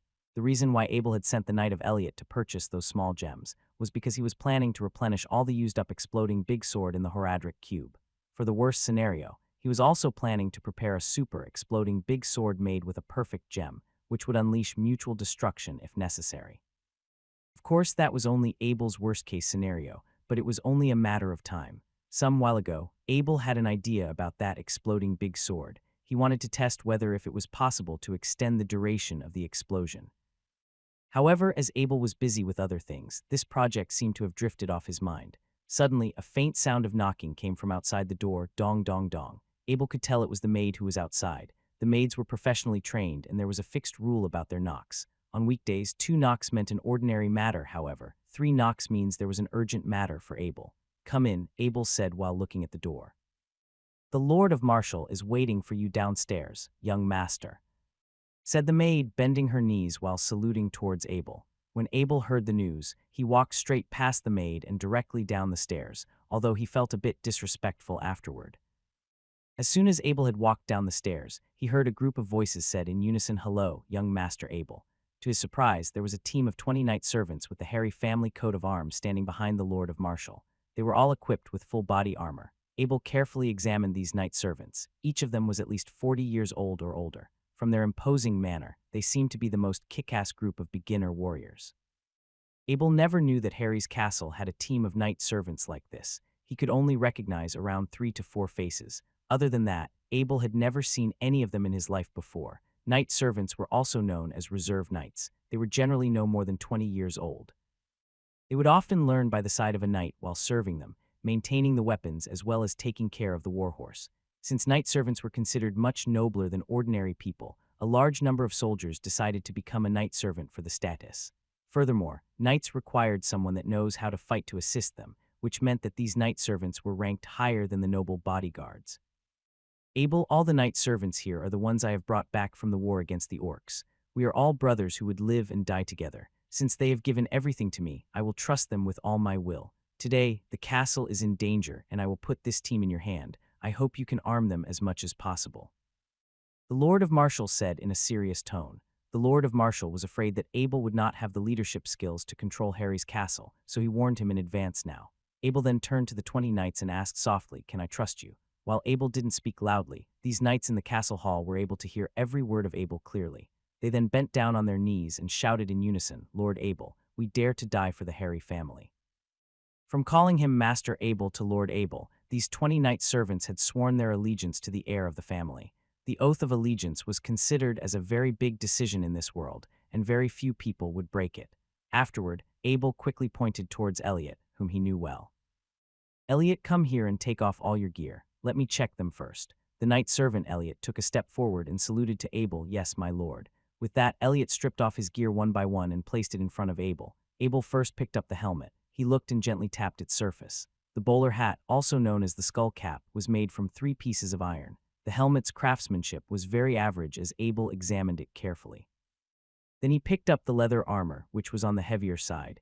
Its surface was covered with small pieces of iron. This was typical armor, and it seemed to have a decent defense. The right-hand weapon was a one-handed long sword with 80 skills. When Abel held it on his hands, he quickly realized that it was the work of Jedon, who was one of Master Bentham's apprentice. It was carefully crafted, and the quality was very good as well. The left-hand weapon was a round shield, which was also made of 80 skills iron base, and also the work of Jedon. It didn't seem to be very big. It would not only not get in the way during attacks, but it could also effectively protect the important positions on the body. Everybody put down your swords and shields. Elliot, get 2 men to bring the sword and shield to my operation room. Abel ordered. The quality of the weapons and shields that these knight servants used were good enough. They meet the basic requirements for rune drafting, so Abel decided to convert them into magic weapons. After saying goodbye to the Lord of Martial, Abel took out his rune pen and ink from upstairs, as well as the large bag of broken gems that was brought back by Elliot. He then took all of these stuff into his operations room. In the operations room, Knight Servant Elliot had already placed his sword and shield in the empty space of the operations room. He then stood on the side with his hands bound, as he waited for Abel's orders. "Don't let anyone bother me while I'm making magic weapons," said Abel. "Yes, Lord Abel." When Elliot went out, he immediately called the other 19 knights to the door of the operations room. They did not know whether Abel's process of making magic weapons was dangerous or not, so knight servants would not let anyone get anywhere close to Abel. It basically blocked the entire operating room entirely. One could only access it if all 19 knights died. In the operations room, Abel first combined a bunch of small broken stones into ordinary stones. He realized the price the Knight of Elliot had paid was much cheaper than the price he normally pay. It seemed like buying things with the noble title was a scam. He then combined a bunch of red gem into a piece of perfect red gem. This was in preparation for the super exploding big sword. The next step was to make magic weapons. Abel was about to draw a rune on a non-self-made weapon for the first time. Previously, he had full control over every single process of making his magic weapons, from forging the iron base to the rune drawing. Abel picked up a single-handed longsword made by Jedon with his hand. He used his power of will to carefully inspect for any small mistakes. There was a minor flaw, but it shouldn't matter too much. After inspecting the weapon, Abel realized the items that were left over from the previous days had made quite a mess on the operations table. Abel then flicked his hand and threw the single-handed longsword into the Horadric cube. After tidying up the mess on the operations table, Abel's spirit sank into the Horadric cube. He was about to retrieve the one-handed longsword. However, a startling scene stopped him when Abel's power of the will rested on the one-handed longsword in the Horadric cube. A set of characters appeared on its surface. It was in Chinese.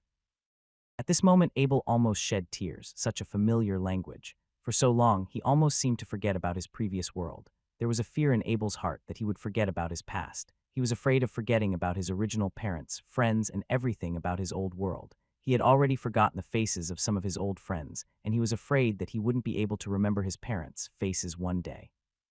The Horadric cube that came with him into this world was his only hope in remembering his past. It was the foundation of his peaceful existence in this world. With the cube beside him, he felt that his previous world was almost supporting him. Since Chinese characters had appeared once again, his doubt has been confirmed. The Horadric cube really did come from his previous world. The Chinese characters were all white and red. One-handed sword, normal single-hand damage, 2-3 durability, 21x24. Abel was shocked to realize that the Horadric cube was able to display the properties of a weapon, although not as fully equipped as Diablo 2. This world was a real world, and it made sense that it was completely different from the world of a game. Nevertheless, Abel was very happy to see that the statistics of these weapons were being displayed. But how come the weapons he put in the Horadric cube before never displayed any properties? No one could answer Abel. After careful speculation, there could only be 2 reasons. One reason might be that every weapon he had shoved in the Horadric cube before was forged by himself. Another reason might be that since his power of the will had increased tremendously, it unlocked more features within the Horadric cube. His power of the will was fully fixed on it, and soon a message appeared. Big Sword of Frost, normal single-hand damage, 3-7 durability, 24-24 plus 1-2 ice damage. Effect lasts for 2 seconds. The words Big Sword of Frost normal was written in a bold blue font. It was unlike the single-hand longsword before, which was entirely white. Turns out that single-hand longsword was considered as a white weapon, and this ice magic sword was considered as blue weapons, also known as magic weapons. When Abel saw the font of the word Frost that appeared, he noticed it was the same style of font as the one from Diablo 2, Frost meaning damage caused by ice magic. However, the original property of 10 Thul Rune suggested, plus 314 ice damage. The effect lasts for 3 seconds. Ice defense increased by 30 due to the material used in the rune ink in the big sword. The effect remained at 1-2 damage, and it lasts for 1 second less. Abel had no idea how he could increase the power of this rune. The new discovery had given Abel a lot of motivation. He picked up the single-hand longsword with a tong and threw it into the furnace. After it had been heated, he took it out and put a hole in it. He then repeated this process for 19 more times and ended up with 20 single-hand longswords with holes. Since he was in a hurry, and he did not rest at all during this process, the process of writing runes was very smooth as well. Since his power of the will had increased tremendously, he could draw runes on 5 of these longsword before taking a rest. Just like that, he only spent the night, ruthlessly working until noon of the next day before all 20 longswords were finished. Since Abel had been working non-stop, during lunchtime he sat in the dining hall of Harry Castle, viciously munching on a big bowl of leopard meat. The Lord of Marshall understood the reason behind Abel's lack of table manners, so he did not say a thing. He only looked at the often well-mannered Abel gorging his food, with a smile. "Uncle Marshall, I am a little hungry today," said Abel as he noticed the attention of the Lord of Marshall. He suddenly realized the way he was eating was lacking in manners. Manners were very important on the dining table of nobles, and Abel was a bit ashamed of himself. Normally, Abel was very careful when it came to small details like these. He had been in this world for more than 2 years. Although he took precaution in the beginning now, he found himself fitting in quite well. It was only after a day of intense labor when his power of the will could no longer function did he forget about this little detail of manner. Don't worry about it. "That's my boy," the Lord of Marshall exclaimed. Since Abel had arrived at Harry Castle, everything he did was very mature, so he had never been a worry to the Lord of Marshall. Because of this, the Lord of Marshall never really had any parenthood experience. When the topic of Abel came up during the conversations with his friends, he would always just say that Abel was very well behaved. He could not fully express the impose of being a stepfather. The Knight of Bennett and the Lord of Marshall held a similar place in Abel's heart. When the Knight of Bennett first suggested that he wanted Abel to be adopted by the Lord of Marshall, Abel did not resist too much. This was because the Abel currently did not want to just replace the old Abel, and by being adopted by the Lord of Marshall, he could fully become the new Abel, an Abel that was more true to himself. "Uncle Marshall, I am no longer a child," Abel emphasized. In this world, a 13-year-old was considered a young adult. He would not allow anyone to call him a kid. This was another way for Abel to come across as he had fully fit into this world. If he was still on Earth, the adult Abel would never say such a thing. "You are right, you are not a kid," said the Lord of Marshall while laughing loudly. "How are the magic weapons going?" asked the Lord of Marshall with a caring tone. If things continued to escalate, it seemed like the Wolf Rider might attack Harry Castle in 2 days. The latest news from the scout stated that a small group of Wolf Rider was roaming around outside Harvest City, but the Lord of Marshall's experience told him that this was probably just the Wolf Rider's plan to keep the Harvest City military forces within the surrounding Harvest City. Viscount Dickens must have noticed this too, but he could not take the risk. Therefore, he was damned to continue guarding Harvest City with all his military force. However, the Lord of Marshall was wrong to blame Viscount Dickens. In reality, Viscount Dickens sensed the presence of a Wolf Rider who possessed the same fighting ability as a commander knight roaming outside the city walls. That's why he was not willing to send any military force outside of Harvest City. At the same time, the head commander Wolf Rider would not show itself easily. It knew that the moment he showed himself would be the time where he would fight to the death with Viscount Dickens. This was the responsibility of Viscount Dickens. All the luxury of being a ruler of the city came with a price, and that was protecting the city and its citizens with all his will. If Viscount Dickens had sent some people to support Harry Castle, it would lower the chance of him winning against this head commander Wolf Rider. He could not take this risk for the entire city, just for the safety of a single castle. The 20 single-handed longsword was almost complete. "We should be able to give them to the knights along with a shield by tomorrow," Abel said, as he placed his cutlery on the table. "Wow, that's quick. Even though we are in a hurry, you should take care of your body too," said the Lord of Marshall. He felt like there was no way he could change Abel's crazy working style. "It's nothing compared to the time where I was making that bull carriage for you," said Abel with a smile as he whipped the oil of his cheeks with a napkin. Cough, cough. The Lord of Marshall began to blush upon hearing these words of Abe.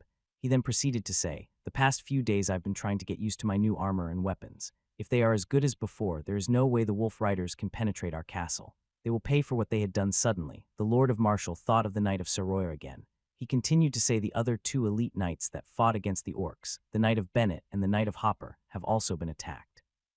Luckily, they were prepared for it, and they safely returned to Harvest City with only some light injuries. "What a bunch of arrogant Wolf Riders," said Abel, with a slight hint of anger in his voice. This area was located in the center of the human world, so it should be the safest place for humans. However, due to the series of Orcs Attack, it had sent anxiety into every home around here. I had heard the news that the elites from Duchy of Carmel had been ordered come here, but still, it would take at least 3 days. So if he can stay strong in these 3 days, everything will be fine, said the Lord of Marshall. Finally, there's some good news, but 3 days are more than enough time for the Wolf Rider to finish their good deeds. Can't the elites come faster? Abel complained. The Lord of Marshall then explained it's already the fastest they can go. The closest big city from here is Sidor City. Even for them, 3 days is very fast. The country elites who come from Bakong City might take even longer, but of course, this is one of the fastest elite recruitment. Apparently it was a Wirgin who had killed Prince Wyatt, so King Astor George was extremely angry. When he heard that the Wirgins started to attack again, he immediately began to recruit a large number of elites from all the big cities. Abel felt an odd sense of happiness lurking within him. He was the one who actually killed a Prince Wyatt, but he successfully blamed it on the Wirgins. Now, the king wanted to seek revenge by sending help, and the person he was sending help was exactly the person who had killed his son. After Abel finished his lunch, he requested the servants to deliver the food straight to his operation room during dinner time. After he finished his dinner, he continued working again. After 20 times of diamond installation and 20 times of the power of the will guiding, 20 single-handed longswords were complete. Abel then put one of these 20 long swords into the Horadric cube. He concentrated on it with his power of the will, and these statistics appeared. Single-handed longsword normal, single-handed damage, 2-3 durability, 24-24 plus 1-2 ice damage. Effect lasts for 2 seconds. The world's single-handed longsword normal was written in a bold blue font, which meant that it was a qualified magic weapon. It stated that it could absorb impacts. Not only that, but Abel had discovered its ability to absorb impact was greater than the game had suggested. It took another day until Abel could finish drawing the runes and installing diamonds on to all 20 of these shields. When he threw the shield into the Horadric cube, these statistics appeared. Absorption round shield normal defense, 5 durability, 12-12 absorb physical impact. Although the blue font suggested that this was a magic shield, it could not fully unleash the power of the rune and achieve the ultimate absorb physical impact 7. Abel thought that this was a bit strange. According to what Master Soren Oakenshield had said, this shield should be considered as a golden weapon. But the Horadric cube still showed that it was a normal magic weapon. Abel guessed, maybe this was due to the different interpretations of 2 worlds. Abel tried his best to resist his exhaustion. He opened the front door of the operation room and demanded that the 20 knight servants come inside. The 20 knight servants excitedly entered the legendary Blacksmith Master operation room. Immediately, they were stunned by the single-handed long sword and round shields that were scattered on the floor. Before they had entered, they already knew that everything in here was a magic weapon, but still, it was the first time they had seen a pile of them together. It was also the first time they had seen someone just carelessly put these magic weapons on the ground. Everyone began to pick up their longsword and shield from the ground. Although they all looked similar, every knight could clearly identify their own weapons due to their intermediate relationship with their weapons. Abel began to speak. All of these long swords were been turned into ice magic swords. When you strike your enemies with it, it will not only slow them down, but also hurt them with ice magic. In regards to the round shields, they now have the ability to absorb physical impacts. So as long as you have this shield, an elite knight or below will not be able to hurt you. Abel was still a bit unsatisfied with these shields. They were only 80 skills after all, which might not be able to withstand the attack of an elite knight, but it should be fine against anyone with an intermediate occupation. Thank you, my lord. I will pledge my life to protect the castle. The 20 knight servants shouted in unison as they kneeled on one knee. Their eyes flashed with a fiery passion of excitement. No matter what occupation, every fighter held an ultimate passion for their weapons. Let alone a magic weapon, no, 2 magic weapons, one for attack and one for defense. Let's keep it a secret, Abel added. From the outside, it's very difficult to tell that these weapons were magic weapons. Their effects would only unleash during battles. There were actually 2 reasons why Abel wanted to keep this secret. One reason was that if people realized even knight servants could attain a piece of magic weapons, they might think they were very easy to make, therefore causing a drop in market value. Another reason was that it was better to catch the enemies off guard. That way these weapons could fully take advantage of its power. Abel let the 20 knight servants go back to defending the castle, while he went back to his room. Just like that, he rested for half a day. The intensive rune drawing session had drained almost all energy in his body. He had pushed his power of the will to the ultimate limit. When Abel had woken up again, it was already night time. Immediately, he went back to the operating room. There were still 3 exploding big swords and 1 super exploding big sword he needs to finish. He already had all the material required on the spot. There was around 10 big sword of 120 skills with gem holes, just casually lying on the ground. All he needed to do was to rank up the rune ink. After he converted a bunch of them into intermediate rank, he began rune drawing. The process was simple as always. As he was guiding the runes, he purposefully added some more random rune paths to it. He only installed the red gem in the last step. Abel had gotten a lot more creative this time around. He intentionally picked a fire magic sword to increase its exploding power. He also purposefully chosen the intermediate rune ink to help the fire magic spread more easily. Most of all, he had chosen the 120 skills iron base because it could make the explosion more vicious. According to the experience he gained from assassinating Prince Wyatt, the previous version of his exploding big sword could already penetrate the defense of an elite knight. Therefore, after these upgrades of the better iron base, high-quality rune ink should be able to badly injure an elite knight, if not blow the life of them. Abel emptied his Horadric cube. He took out the scroll of Town Portal and locked it in a box. He began guiding the exploding big sword with his power of the will. As soon as the sound of shattering glass began to appear, Abel quickly shoved the exploding big sword into the Horadric cube. The Horadric cube could freeze time, which allowed the big sword to maintain at a state before the massive explosion. At first, Abel was a little skeptic when it came to making this super exploding big sword. Despite his previous one being made with a 100 skills iron base, it already had an earth-shaking power of the explosion. This time, he would need to make one with a 120 skills iron base. If something had gone wrong, the entire Harry Castle would be blown into pieces. But Abel had no choice. He was on the road of no return. If things had gone wrong, at least he could end in mutual destruction with the enemy. In regards to Harry Castle, he no longer cared. Abel clenched his teeth. He began to draw a fire rune onto a big sword of 120 skills. At this point, it was easier for him to draw a perfect rune than intentionally drawing one incorrectly. Abel then took out a perfect red gem and stared at the gorgeous, brilliant red color of the gem. Who could have guessed? In a flash of a second, such beauty could turn into a nightmarish force of destruction. The super exploding big sword he made last time was an ice magic one. This time, it was a fire magic one, so Abel was fully aware of its power of destruction. If he could not control its power properly, the only purpose for this super exploding big sword was to give mutual destruction for him and his enemy. This thing was way too dangerous. It might even injure innocent people. Abel gave out a sigh and placed the perfect red gem into the gem hole. As he was guiding it with his power of will, a massive amount of fire magic power rushed towards his power of the will like an exploding volcano. If he was still an amateur, or if his power of the will had never developed, it might get completely blown away by this massive amount of fire magic power. Soon, the super exploding big sword began to shine in white light. It seemed like it was about to be completed, but Abel did not relax in the slightest bit. He unwaveringly locked his power of the will onto the super exploding big sword. The white light flashed for a few more times before it turned into red light. The red light intensified. It was so bright, Abel could no longer even open his eye to examine the condition of the super exploding big sword. Luckily, Abel still had a lot of power of the will left over. He continued to ruthlessly lock it on to the super exploding big sword. He felt that everyone was still under control. Alongside the blinking red light, the originally rigid body of the big sword of 120 skills began to vibrate. It seemed like With was trying to withstand this vicious force of fire magic. Although the 120 skills iron base had already exceeded the strength limit of iron, it was still normal iron.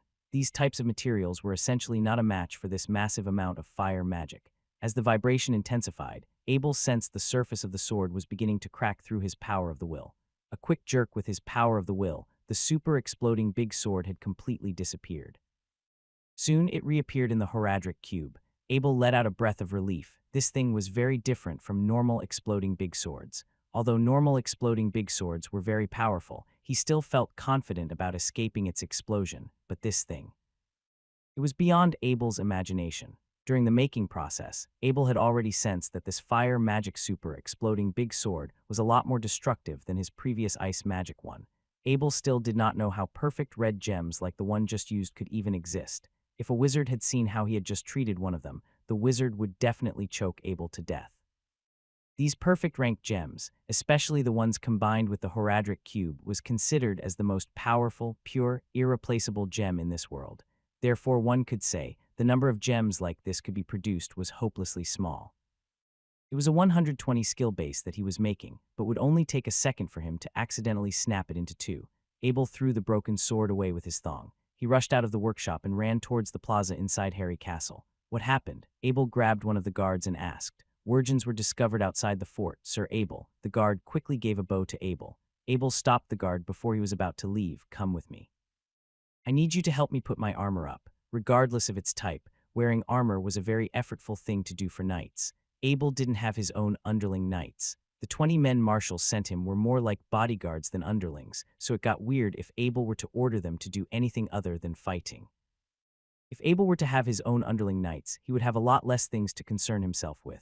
Underling knights could do many things for him, such as helping out with chores, maintaining armors and weapons, taking care of horses, changing armor for his master, supplying extra weapons, and etc.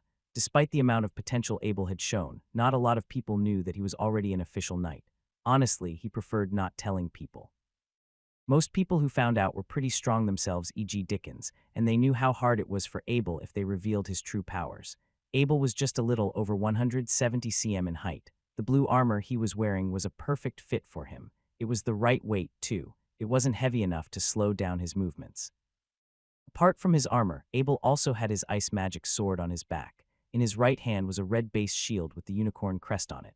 Lastly, he's held a 5-meter, 300-pound lance in his left hand. These were the equipment he was wielding when he was climbing the Harry Castle wall. You've come, Abel, Lord Marshal greeted in his golden bull armor. For a man who had been waiting for a virgin invasion for days, he seemed very relaxed at the moment.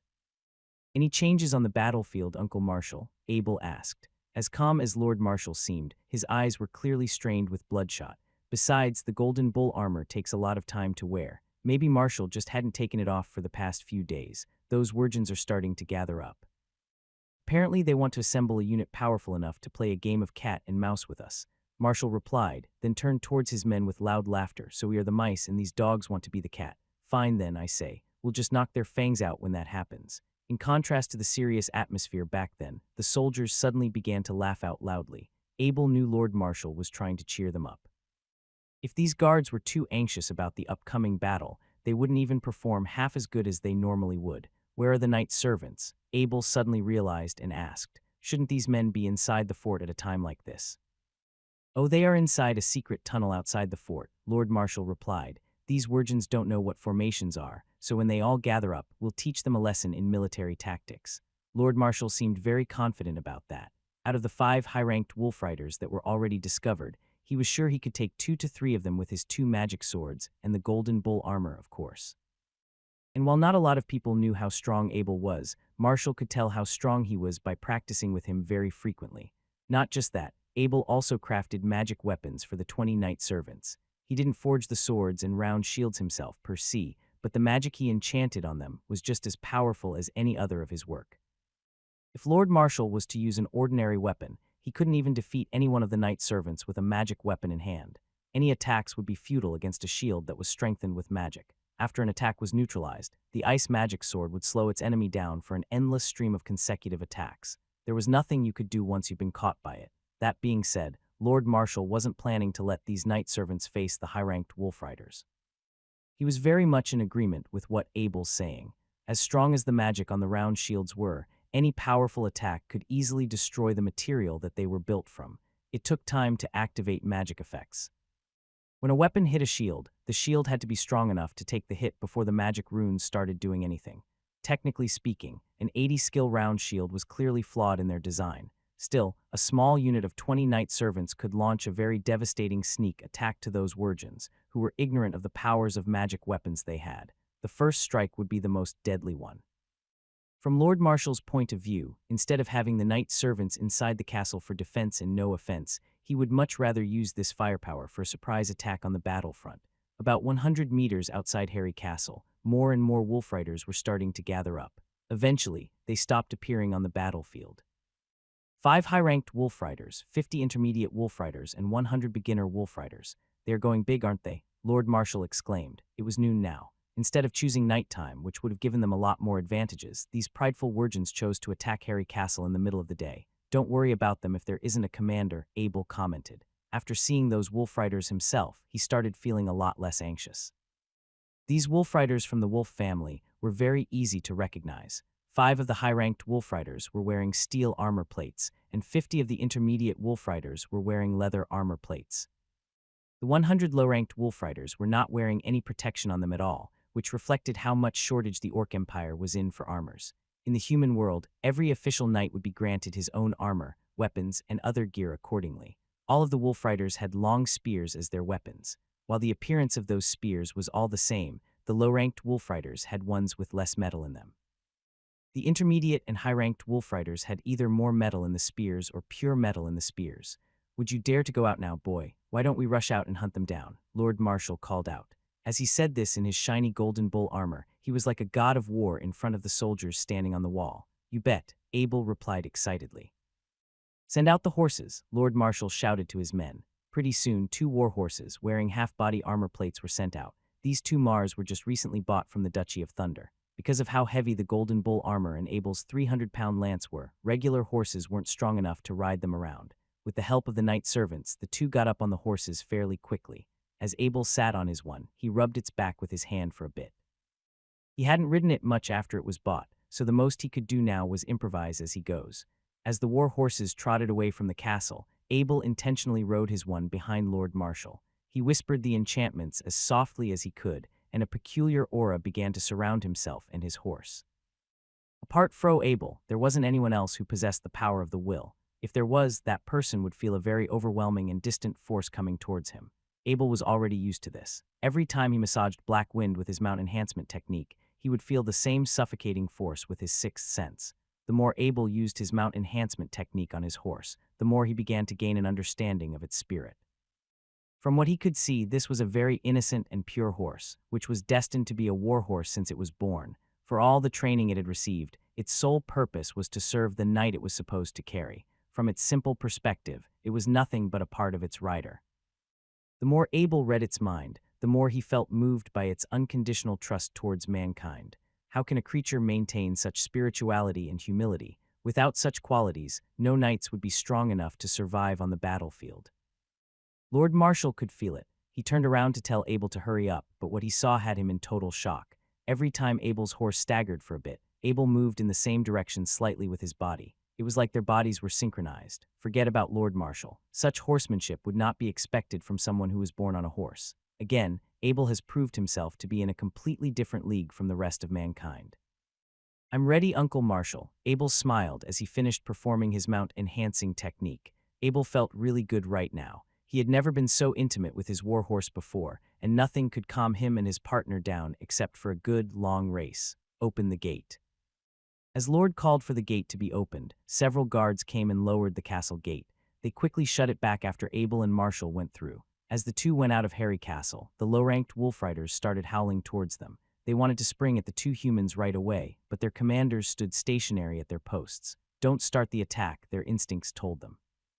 As Marshal and Abel's horses started trotting instead of galloping, Abel could feel himself very excited for the upcoming battle. Again, it wasn't just him. His horse was ready for action, too. He could feel every inch of its muscles bulging at the sight of the wolf riders in front of them. As Abel's horse began to accelerate, it quickly went ahead of Lord Marshal and charged straight towards the wolf riders. Yes, it went solo into the enemy troops, and everyone was watching Abel from inside the Harry Castle. They did not know what their young master was planning, but they certainly felt admiration for his brave decision. "Combat Chi," Lord Marshal screamed at the top of his lungs, and white combat Chi started flashing out his body.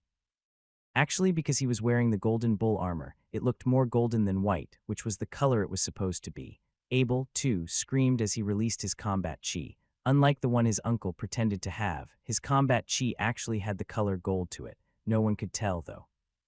He was wearing a blue set of armor, so blue was the color that was reflected.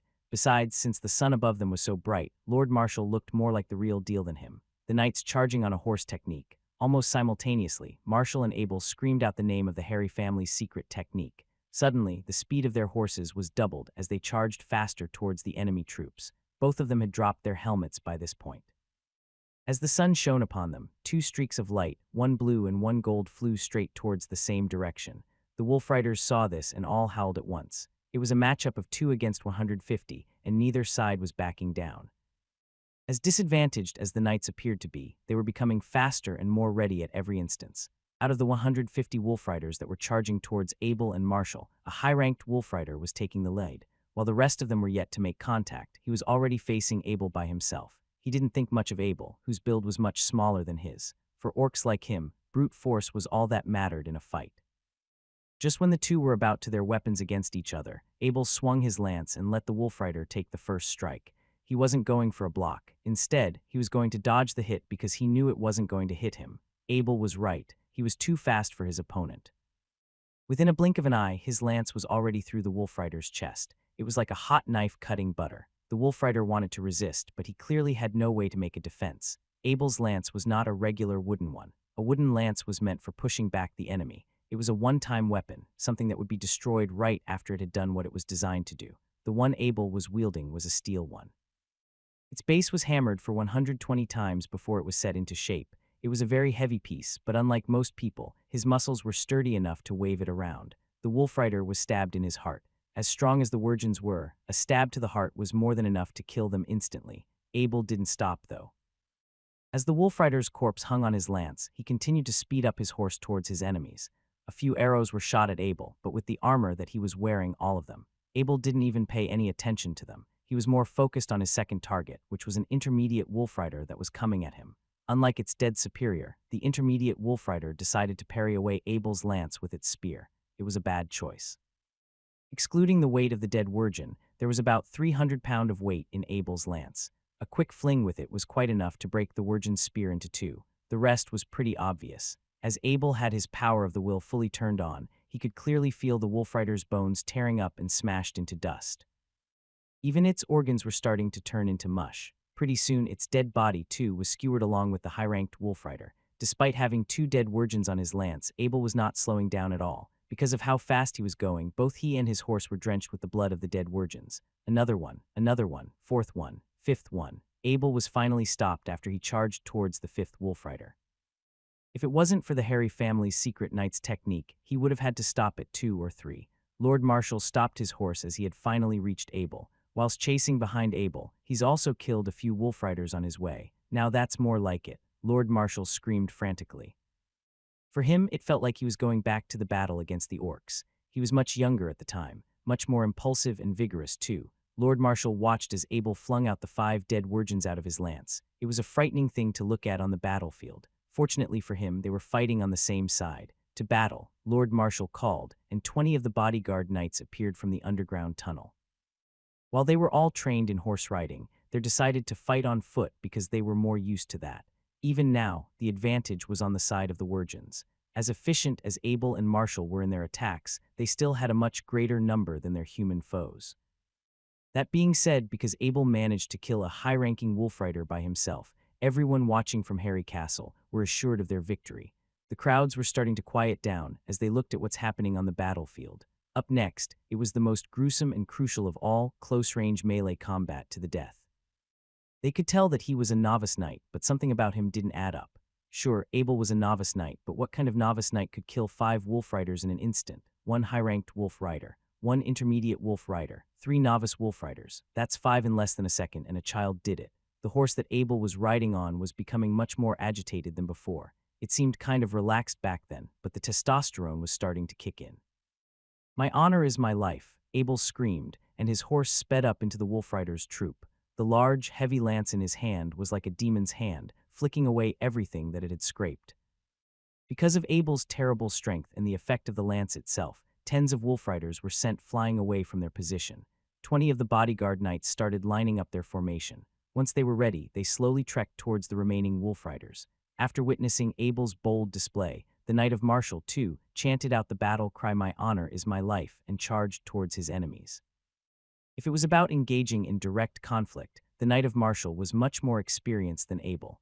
The way he killed his enemies might not be as flashy, but the golden bull armor he was wearing was quite invincible against almost any attack. Under the command of their superiors, the novice wolf riders howled and charged towards Abel. They couldn't match him with their skills, but they could sacrifice their bodies to slow down his movements. And that's what they did. As several of the low-ranked wolf riders clung themselves onto Abel's lance, they have effectively sacrificed their lives to slow down his movements. If Abel wanted to, he could throw them all away in just one swing, but he clearly had no time to do that. With the little time that the wolf riders had stopped him for, a high-ranked wolf rider struck towards his chest with its long spear.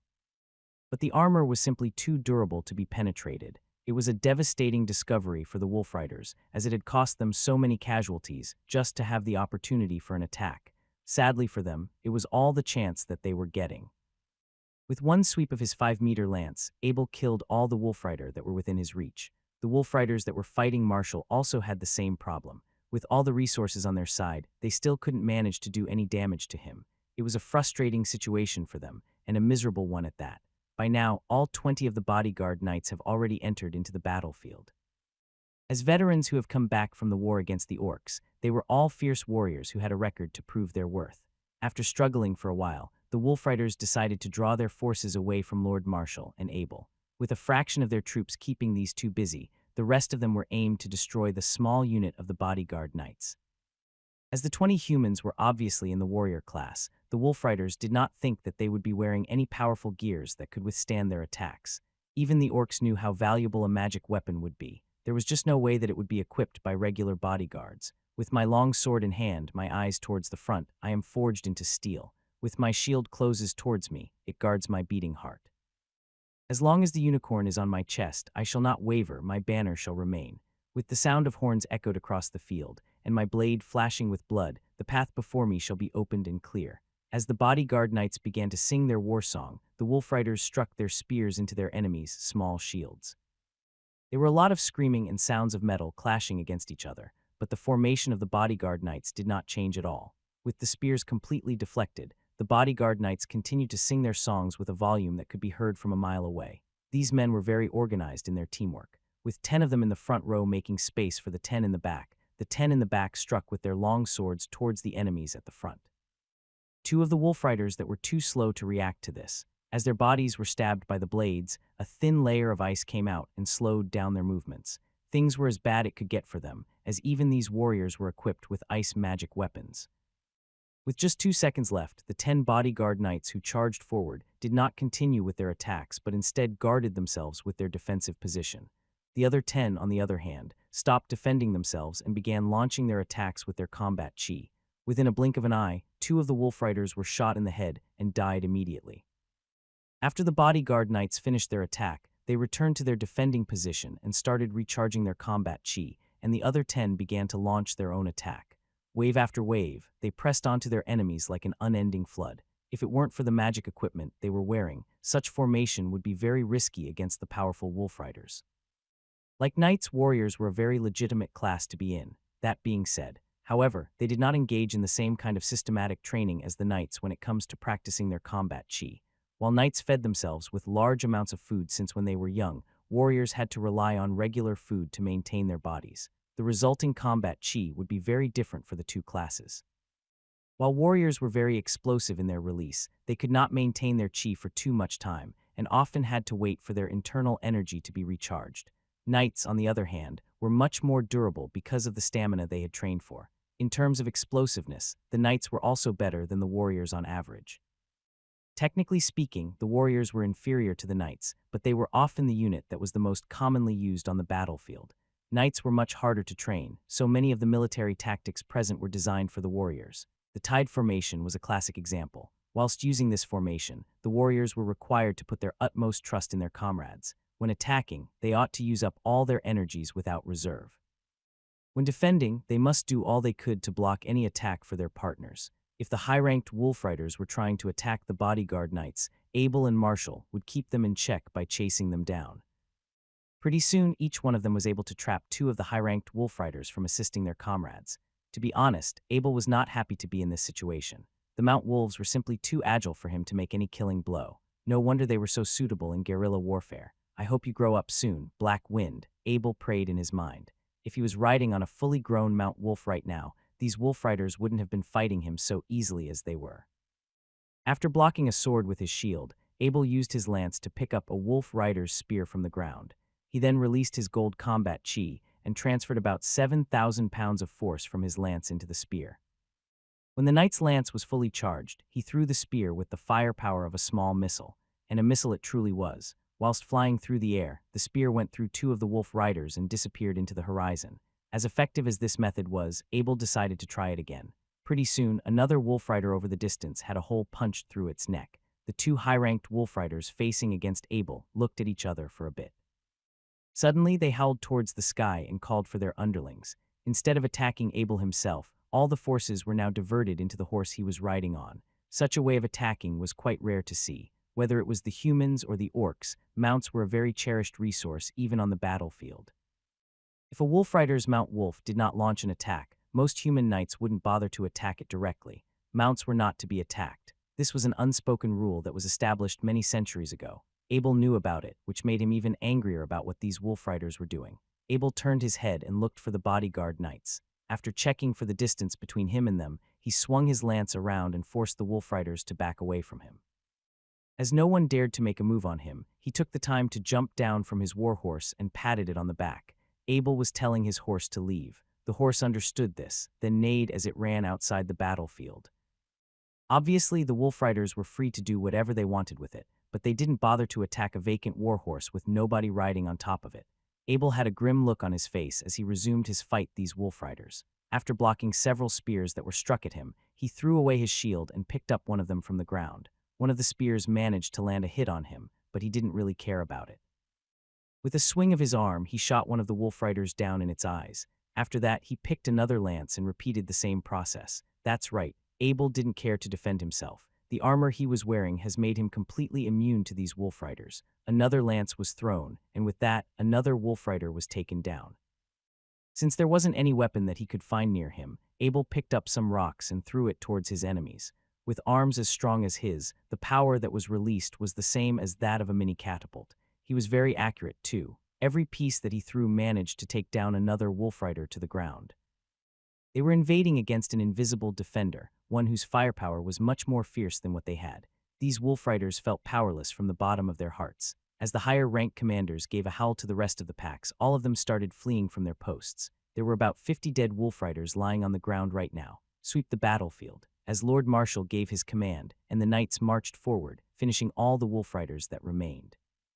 Whether they were dead or not, all of them were stabbed with a knife in their chest. The veterans seemed used to this situation. They all had a blank look on their faces when they got rid of mount wolves that were guarding their masters' dead bodies.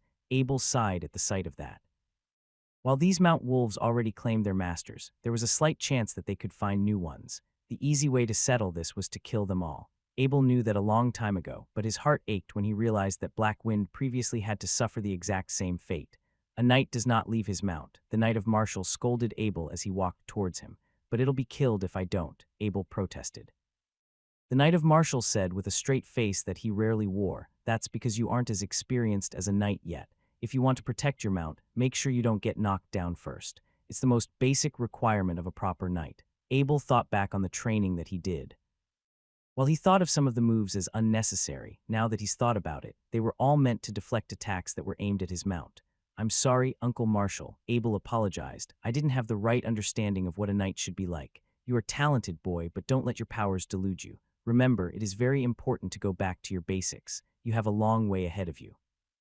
While the Knight of Marshall condemned Abel for his immaturity, he was glad to see that Abel was sincere enough to learn from his mistakes. For geniuses like him, pride was a very big obstacle to get over with. Once the Knight of Marshall and Abel returned to the castle, everyone was cheering for them at the front gate. Not only had they won, but they also did with 0 casualties. Such a feat would be impossible if they weren't strong enough, and everyone who lived on this land took pride in their lord's strength. A real man waits 10 years for his revenge. Abel didn't really agree with this saying. For him, he believed that it's best to settle things down before the sun sets up again. As Abel waved his hand at the Knight of Marshall, he equipped himself with a full set of armor, took the hairy bow, and walked towards the forest behind the hairy castle. Hey, White Cloud. Abel came to an empty spot inside the forest. He called out for his Sky Sparrow's name in his mind, and soon he received a reply coming from the sky. It was White Cloud, and its huge body quickly made a landing on the ground next to him. White Cloud was making a lot of noise when it first saw Abel. It was complaining that Abel didn't spend a lot of time with it, so Abel had to pat its head for it to calm down. Abel laughed as White Cloud lowered its head towards him. Come on, White Cloud. Let's fly for a bit. After he said that, Abel jumped on White Cloud's back and readied his flight. White Cloud gave a loud shriek in response and quickly leaped into the sky. They were already flying pretty high in the first few seconds, but Abel told White Cloud to go even higher. Pretty soon, both of them were at the same level as the clouds. This was about as high as White Cloud could fly. Everything on the ground looked so tiny from Abel's view. Actually, that's what he preferred this time, because there were a lot of targets he had to allocate. There were 100 wolf riders that he had to find, and it was easy to do so if he was, literally, sitting on a bird's back. It didn't take long for Abel to find what he was looking for. The wolf riders were moving very fast when he had found them. At first, Abel had thought that they were trying to move their wounded soldiers to a safe location, but judging from how determined they appeared to be, they must have known what their destination was already. Follow them, White Cloud. Abel commanded White Cloud telepathically, and White Cloud lowered its speed as it flew over the wolf riders. After 3 hours of tailing behind these wolf riders, they eventually found a fruit grove that belonged to the humans. Abel did not saw that coming. He didn't think that there would be humans who would welcome a pack of Wurgens. So these Wurgens did have a secret hideout in the human realm, but just who would be so daring as to collaborate with them? Abel took out a map from his pocket. What it showed him was, while this fruit grove was technically still inside Harvest City, it was much closer to Sidor City, an area that was too desolate to have many records to it. Even the map that Abel had wasn't showing a lot of information about it. Abel tapped White Cloud on the back. Pretty soon, it lowered itself down and made a landing behind a mountain far away from the fruit grove. After Abel jumped down from its back, it was now free to move however it wanted. Luckily for Abel, he didn't have to do much to keep White Cloud in check. As big as sky sparrows were, they were very timid creatures that would rarely do anything to catch attention. Apart from their mealtime, they would often fly so high that nothing would be able to catch it. Most people wouldn't even notice its existence, because from what they would see, these birds were just clouds that were floating around the sky. After tidying up his equipment for a bit, Abel quickly ran towards the direction of the fruit grove. As he ran, he thought about how he didn't have to run anymore when Black Wind was old enough to carry him around. Black Wind would take care of short-distance travel, and White Cloud would take care of long-distance travel. If Abel wanted to go somewhere, he would just let White Cloud take him there first and then ride Black Wind on his way down. He could use a horse to do the same job, but the horses had to recover for a while after they've spent some time in high altitude. Abel had to stop his feet when he was about 1 kilometer away from the fruit groves. There were simply far too many Wurgens inside, and their sense of smell could have easily tracked him if he was any closer. Abel rested his lance under a tree and climbed up its branch for a better view inside the fruit grove.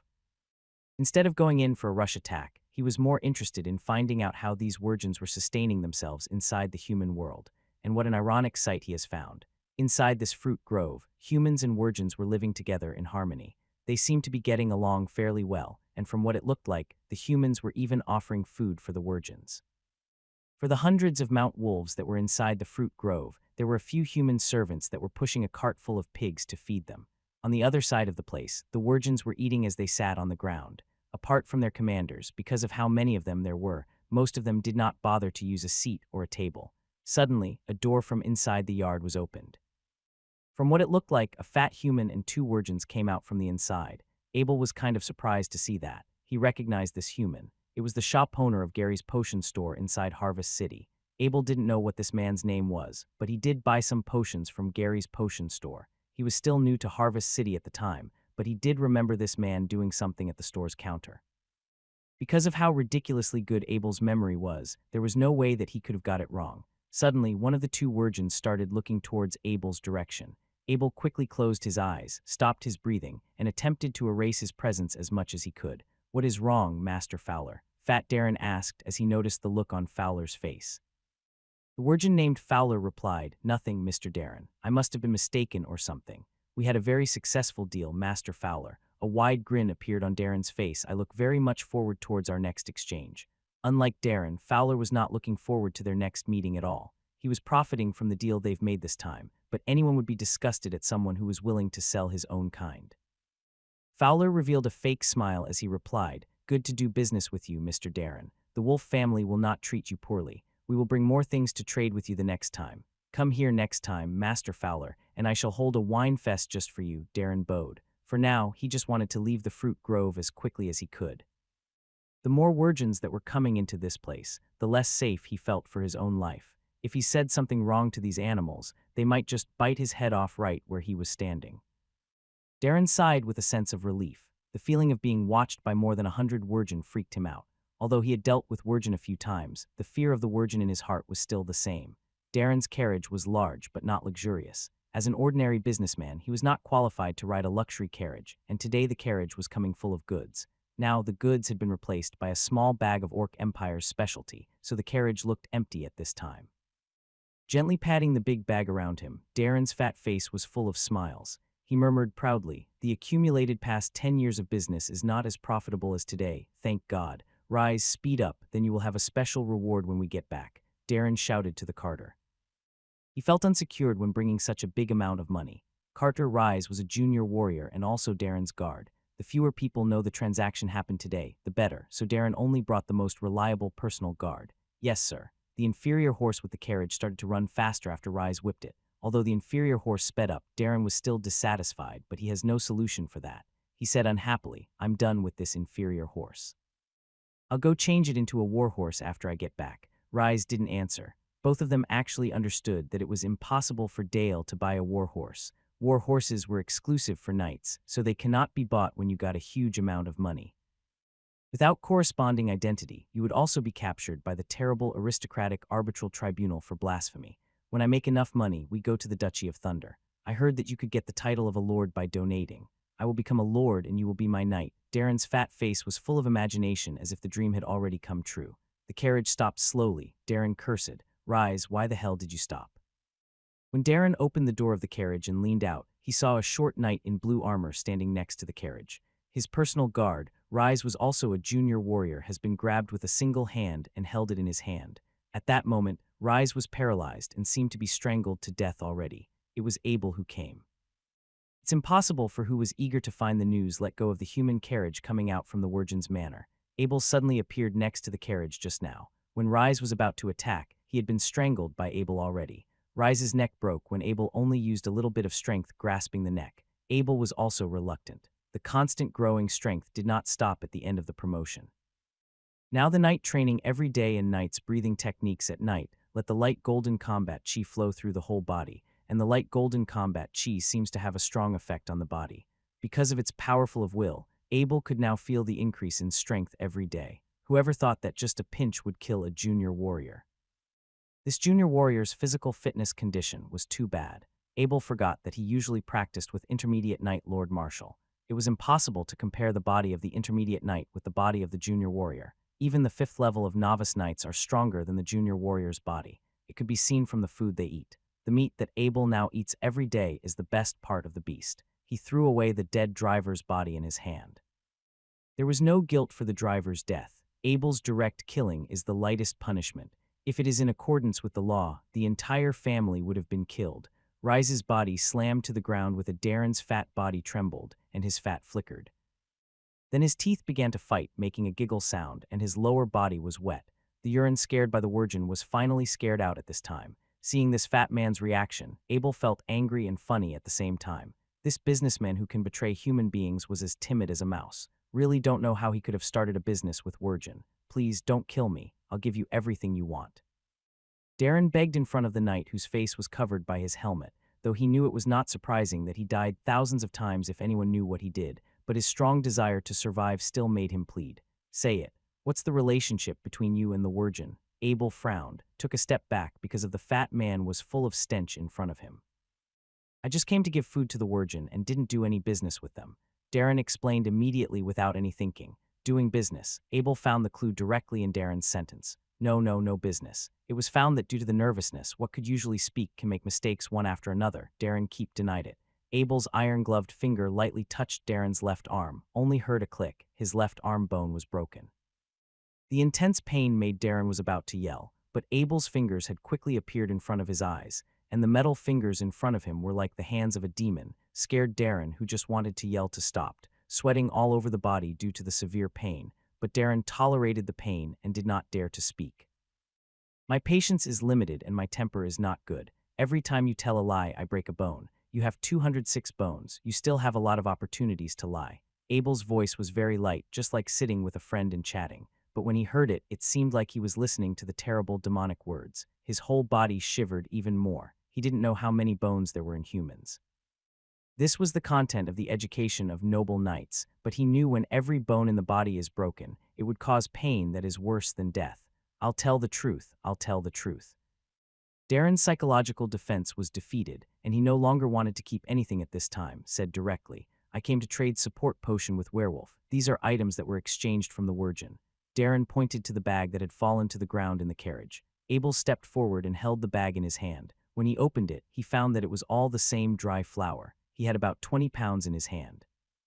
Abel was not familiar with flowers and plants and asked, What is this? This is the Dementor grass. Ordinary people would be addicted to it and indulge in hallucinations, but it is the element for most promotion potion, and the human world produced very little. Darren realized that there was no life danger at the moment, so tried to answer everything Abel asked. Abel couldn't help criticizing, aren't this just drugs? If it wasn't the element for promotion, I'm afraid it would be the same as drugs in another world. Say it, how did you contact the Wirgins? Don't tell me you can contact them by yourself, Abel asked. Darren looked at Abel with a sense of embarrassment. His eyes turned around, and he was about to come up with some excuses, but then Abel's iron fingers appeared again in his eyes. It's the seventh prince, Prince Middleton George, and I was his deputy in Harvest City. Darren almost cried to say the whole sentence. What kind of asshole son did King Spence George bear? Abel could not help but curse, then looked at Darren with a smile and asked, I'm done, the last question. What do you have to save your life? Darren seemed to see the hope of life, and his strong desire to survive made his eyes piercingly pleaded and said in succession, I hid 20,000 gold coins in the basement of Gary's potion store in Harvest City. There are a lot potions in stock. I'll give them all to you. Please let me go. Basement, where is it? Abel asked. Under my bed. Darren has found something wrong right after he said it. The method of interrogation used by Abel is a surprising way of interrogation that he saw in previous lives. It can be seen in many films and television works, and it turned out that people who hadn't seen movies and televisions were immediately uttered. Darren looked terrible at the moment. As the last chip was handed over, what was waiting for him is already obvious. A bag full of soul-catcher grass hung on the treetop of the tree. This time, Abel wouldn't take a second look at the Wirgin's hideout. He's caught the attention of the Wirgin just by looking at Darren. Fortunately, he responded quickly and changed his sight in time. Such keen senses did not belong to a high-ranked wolfrider. That Wirgin was a high-ranking commander. A wolfrider commander was here. Rushing out hastily to inquire would be suicidal. Abel thought that his equipment was not enough to protect himself. This wolfrider was in the same rank as Viscount Dickens, whose aura was frighteningly powerful for anyone to dare close in on him. Such an opponent could not be defeated with just magic weapons, but Abel didn't want just to leave. The wolfriders who attacked Harry Castle were right in front of him. Whilst being put in a dilemma, he suddenly thought of the transformation necklace. Maybe the necklace can transform him into a Wirgin. For someone like Abel, once he thought of something, he would start doing it right away. After stripping off his armor, he hid all his equipment under a tree and took out his transformation necklace. He held it in his hand, chanted out the words he said so many times before, and was turned into a Wirgin under a familiar green light. Apart from getting my muscles and bones torn up, the necklace is actually pretty nice, Abel said in a half-praising, half-sarcastic manner. As Abel walked to the manor, he started planning for his escape if he were to fail this infiltration. He pressed his hand on his Horadric cube and looked at the 3 improved exploding big swords. If his disguise was blown, he would probably throw these 3 exploding big swords to his pursuers, and then quickly run away by summoning White Cloud. With a backup strategy in mind, Abel was now much more confident to walk inside the manor, and because of how relaxed he was, the Wirgin that was guarding the door didn't seem to bother checking him at all. Seriously, not even a body check. And these dogs want to invade the humans, Abel thought to himself. If the security measure here were a little stricter, he would have been running away by now. In fact, Abel couldn't blame the guarding Wirgin for such negligence of duty. This manor was usually tightly guarded. A signal whistle could be heard here all day long. Anyone approaching had to be examined by the human guard first, and then by the Wirgins themselves. In just today, there were more than 100 wolfriders in the manor house, and many wounded people were brought in. A large number of people were serving these wolfriders. With so many in here, no one would dare to spy here. Abel was kind of a particular case. Without checking a second time, the guard just assumed that Abel was also one of those Wirgins, and when Abel entered the manor, the wolfrider who rested in the yard thought that Abel was a Wirgin in the manor. In this way, Abel is able to get inside the manor with just a few nods of his head. The low-ranked wolfriders were eating. Judging from the way they've talked amongst themselves, failing the invasion made them feel humiliated, and they became fearful of the humans who lived in Harry Castle. They actually thought that their opponents were blessed with some sort of divine gifts. This was the simple mentality of ordinary Wirgins. Any invincible opponent would be deified by them. Such a habit made Abel want to laugh at them, but at the same time, it was also reassuring to hear that they wouldn't harass Harry Castle again. At the same time, Abel learned that the highest leader here was a wolf rider commander called Fowler. Fowler was here, and the distance from here to Harvest City was enough to avoid the detection of masters like Viscount Dickens. Besides, by standing his post here, Fowler could also support the wolf riders without letting anyone take away this precious hideout. The manor was purchased by the Wolf family from the 7th Prince, Middleton George. It was also a trading place for business with Prince Middleton. Prince Middleton was happy to trade with Wergen in this remote place. After all, trading with orcs was risky. Abel did not hesitate. Most of the time after he came to the manor, he observed the manor. The warehouse and the house where Commander Fowler stayed gained most of Abel's attention. After an hour, there was a sharp howl from a far direction, and then another cry, but this howl was closer than the previous one. It was audible. Then a howl came again not far from the manor, and a guard hurried toward the Commander Fowler. "What's going on? Why would you use this kind of emergency messaging?" one of the wolf rider asked another. It seemed that the wolf rider next to him was a Wergen who was familiar with the signal. The Wergen said with pride, "The message just passed said that there was a situation 20 miles ahead. Not sure what the situation was. Howls like these can't convey information that is too complicated. 20 miles. Was the carriage discovered by the Wergen scout? The more Abel thought, the more likely it was. While Abel was thinking, a shadow came out of the middle house of the manor. It was Commander Fowler, he howled, and then another faint black shadow rushed and stopped suddenly at the side of Commander Fowler. This rapid deceleration was a violation of the laws of physics. Such powers and keen senses Abel admired. As Commander Fowler turned towards the Mount Wolf, it charged straight towards the gate without a care for the fence in front of it. Its leap was about 4 meters high. Everything was so fast that Abel couldn't see it properly. This was a scarce opportunity. Abel stood up, and while all the Wergens focused on the Commander Fowler, he turned close to the room left by Commander Fowler and opened the door gently. Abel found that the Wergen's body was more flexible than the human body. Despite all the movements he just did, no sound was made at all. The reason was that the Wergens had meat pads on their hands and feet. They could withdraw their claws while sneaking and extend their claws to attack. He entered into Commander Fowler's room. The furnishings in the room were straightforward. A large bed, a table, a chair, a night pearl illuminated above the head, and that was all. A small bag was placed on the table. Abel stepped forward and opened the small bag. From the outside, it was a small bag, but after opening it, he felt that inside the bag had a vast space, about the size of a room. Abel was very excited to see this. This was the first time he saw the first space storage item other than a Horadric cube. He had never heard of such a storage item before. He settled down anyway. It was already his once it was in his hands, Abel thought. He did not know how the Wergen used this storage item. He directly entered it with his power of the will. It was full of potions. Abel was very familiar with these potions. The blood-fusing potions, replenishing potions, and essence-condensing potion. The 3 combat chi enhance potions were special medicine that is strictly forbidden to flow out of the human world.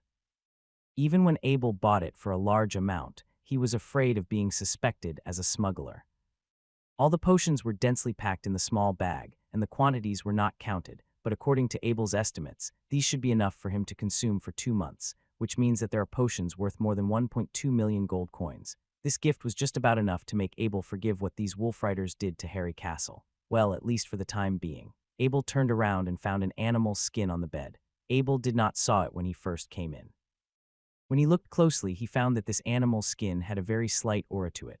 Although this aura was barely noticeable, weirdly enough, it was found on a dead animal's hide and not from a living beast. Just how powerful was this beast when it was alive? Abel stopped thinking.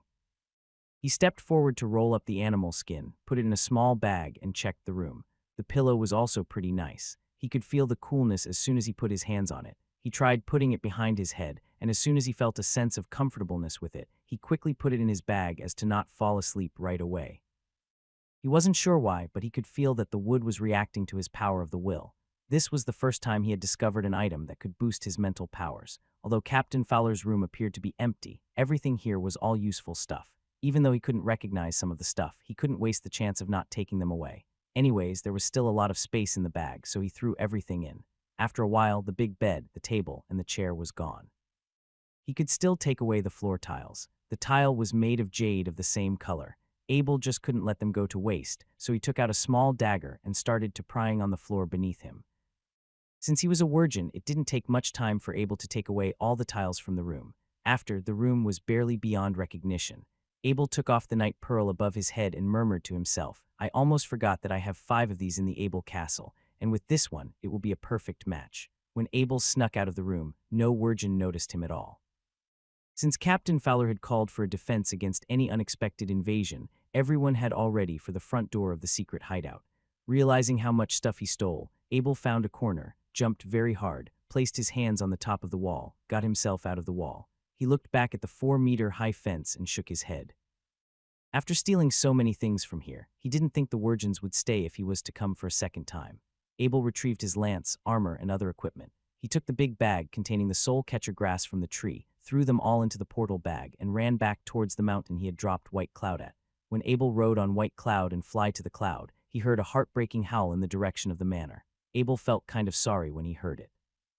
Yeah, who wouldn't be sad when a thief had robbed everything from one of their rooms? After Captain Fowler heard about Darren, he rode his Mount Wolf to the place where the incident happened, only to find out that the fat man was killed a few hours ago. After checking Darren's carriage, Captain Fowler guessed that he was targeted because of his money.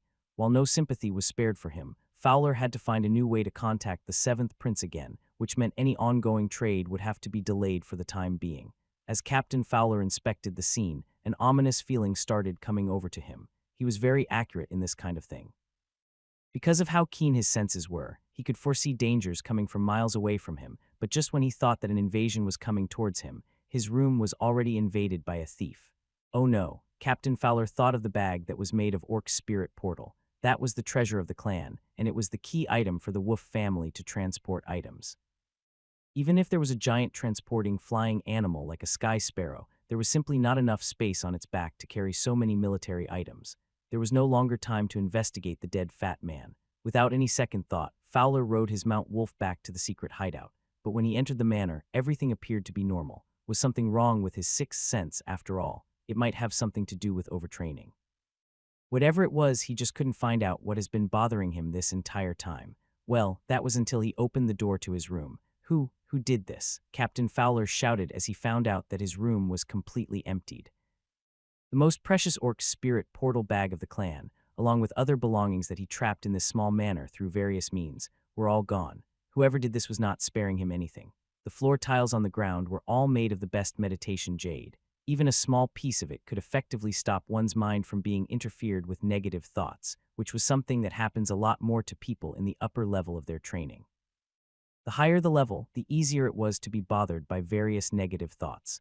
Meditation jade was always an extremely precious asset for trainers, not just from the humans. For the past 100 years, Fowler has been stealing and robbing it from anywhere he could live in the Orc Empire. He would then gather all the jade he's got and store it inside his room. Beds, tables, and chairs were made of the same kind of wood, which was only produced in Dragon Abyss. According to the legends, this timber was cut from the ambergris trees, which were trees that were watered with the saliva of dragons. When an ambergris tree grows, it will secrete a substance on its skin, which would attract dragons to come feed of it. And when the dragons fed themselves off the trees, more of their salivas would be poured and would help with the plant's growth.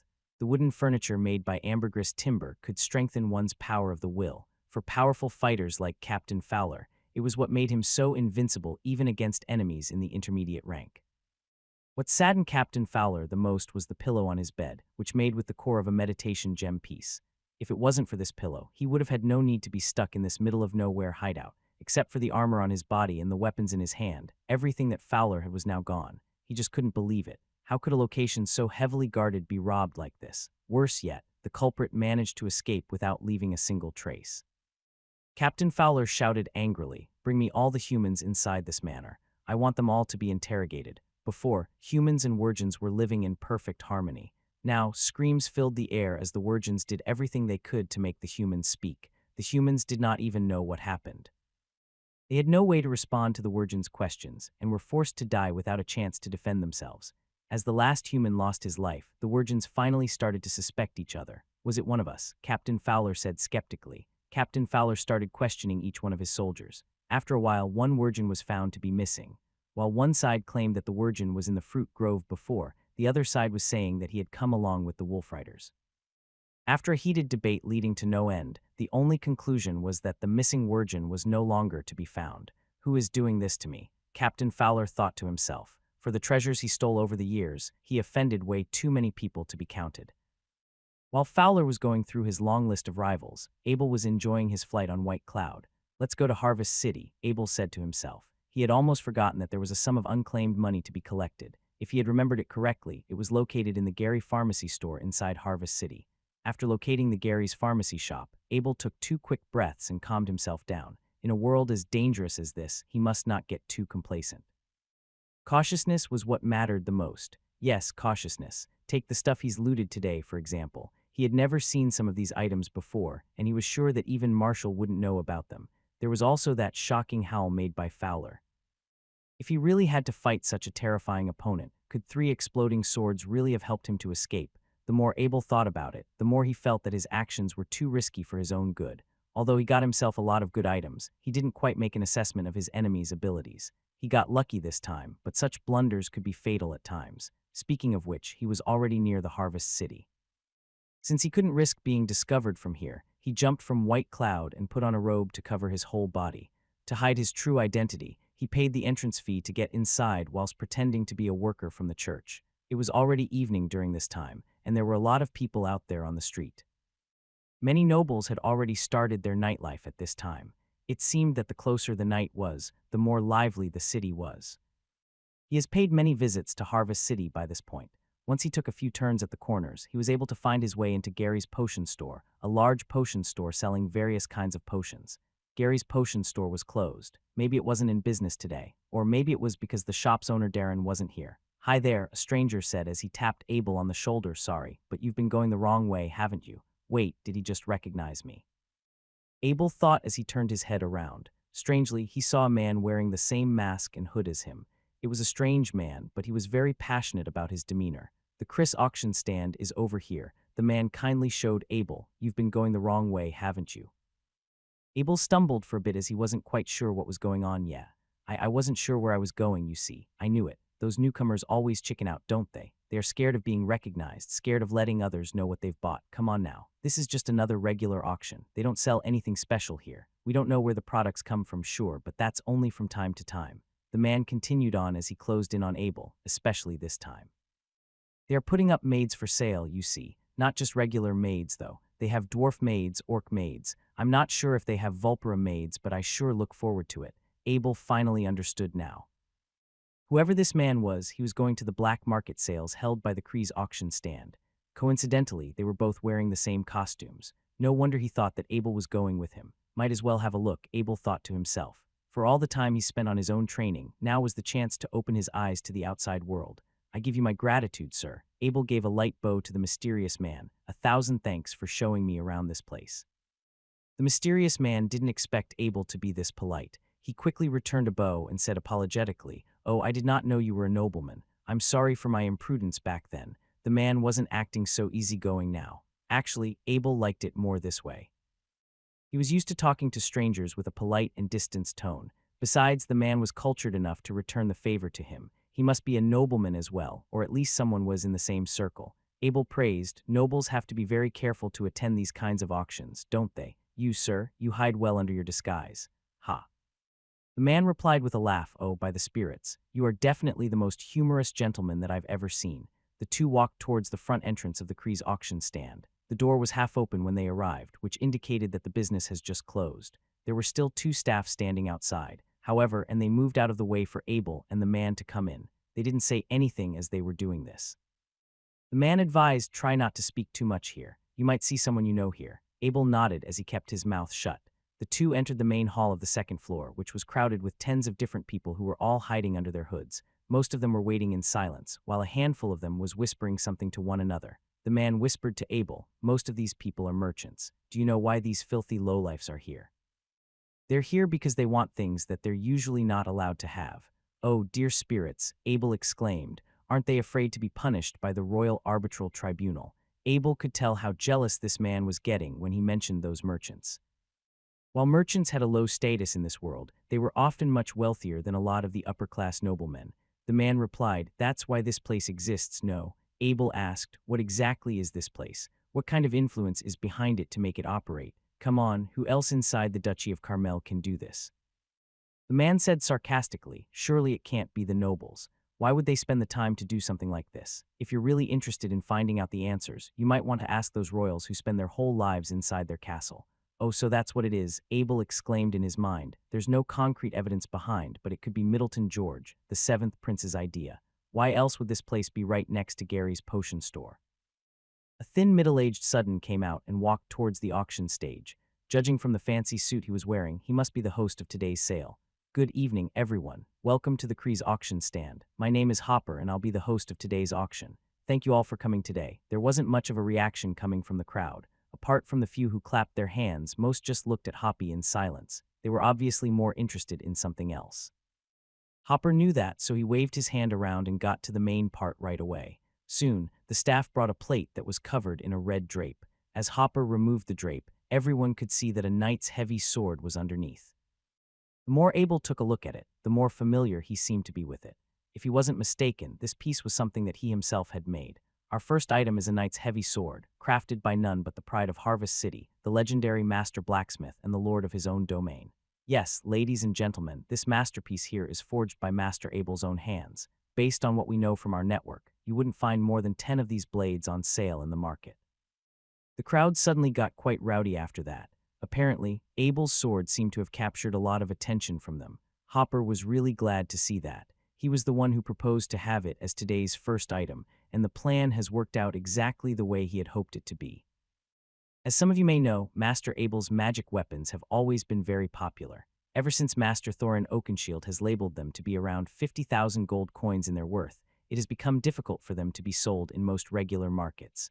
Because of this, we had to move this piece right here all the way from Bakong City. Hopper continued on with a very dramatic tone. The bottom price will be 1,000 gold coins. 100 gold coins for every time someone raises the offer. I repeat, everyone raise is 100 gold coins. We will now begin the auction with a knight's heavy sword that Master Abel has forged. Abel could tell for sure now. It really was a sword that he has made. It wasn't his finest work, but it was a sword of 100 skills. It was strange to see it here, though. It was a knight's heavy sword, something that could only be wielded by a knight or a nobleman. Most people couldn't even lay their eyes on something like this. 1,000 gold coins. A low voice came over. Whoever called it out, Abel could tell that he was trying to hide his real voice. 1,100. Another raised his left arm and shouted, 1,500, 1,800. That was already twice the normal price they would sell in an ordinary market. These people were simply mad. Abel couldn't find other ways to explain this. Anyone wishes to bid higher. Remember, this is a sword that Master Abel has made himself. Whether you want it for a collection or for training purposes, this is about the best option that you are going to see in a very, very long time. As Hopper continued to tempt the crowd, the price was finally raised to 2,200 gold coins. Hopper decided to call stop here. 2,200 gold coins now. Does anyone want to raise? Okay then, 2,200 gold coins once, 2,200 gold coins twice, 2,200. A voice suddenly called out from Abel's side, 2,300 gold coins. What the hell? Abel turned his head around. He didn't see this coming at all, but the man who brought him in was the one who called out 2,300 gold coins. The man laughed as he saw Abel looking at him. It would be a disgrace towards Master Abel if his work were to be sold to a merchant. I can't allow that to happen, can I? The price is now raised to 2,300 gold coins. 2,300 once, 2,300 twice, 2,300 thrice. Congratulations, sir. You have earned yourself a knight's heavy sword made by none but Master Abel himself. As Hopper congratulated the man, a staff approached him and received a bag filled with the sum that was called out, nothing less coming from a prodigy. The man scanned the sword's blade as he revealed a part of it from the sheath. Abel really liked this man now. Whoever he was, a man with such a good taste in weapons must also have a great character to him. If Abel's got the chance, he'd love to be friends with this strange fellow. Consisted of a necklace, 2 earring pieces, and a ring. The complete set was made of gold and purple gems. Hopper continued his introduction in a cheery tone. Not only are they made of some very fine jewelry, but Master Lisa has also added a lot more artistic value to them with her craftsmanship. The base price of this set of jewelry was 800 gold coins, and every bid must not be less than 50 gold coins. Abel had already lost his interest when he heard the word jewelry. Harry Castle had no mistresses in the first place. Besides, Abel was way too young to have a girlfriend. Abel looked at the people around him. Although he could not see their face, judging from their actions and forms, he could roughly guess what these people do for a living. Most of these people were businessmen. Abel could tell from the way they spoke. Some people deliberately learned to speak and act like nobles, but the etiquette they've used was incompatible to the current scenario. Abel was sure that some of them were trained since childhood. Most people might not realize it, but Abel could easily tell them apart from the others. These nobles rarely raised their hand to raise the price. Instead, they seemed to be waiting for something else to come up. Abel was kind of the same. He, too, had no interest in the next dozen or so items that were put up for sale. Most of these items were items previously used by mistresses of noblemen. Since most people had no access to them, they were directly auctioned here in the black market. Actually, if the ones who sold these items were not nobles to begin with, they would have been arrested by the noble arbitral tribunal if they decided to wear those in public. Looks like you haven't bought anything at all. Were you also waiting for the last item? The man next to Abel asked. I'm not really interested, Abel replied. Something's been bothering me though. Just why are there so many people hooray out to buy these luxurious items? Surely most of them aren't nobles, so what would they do if they actually get their hands on them? Aren't they scared of getting arrested? You don't know a lot about merchants, do you? The man said and explained, you see, the merchants are an insignificant and prideful bunch. Apart from the gold that they have, not much else is enough to give them any comfort.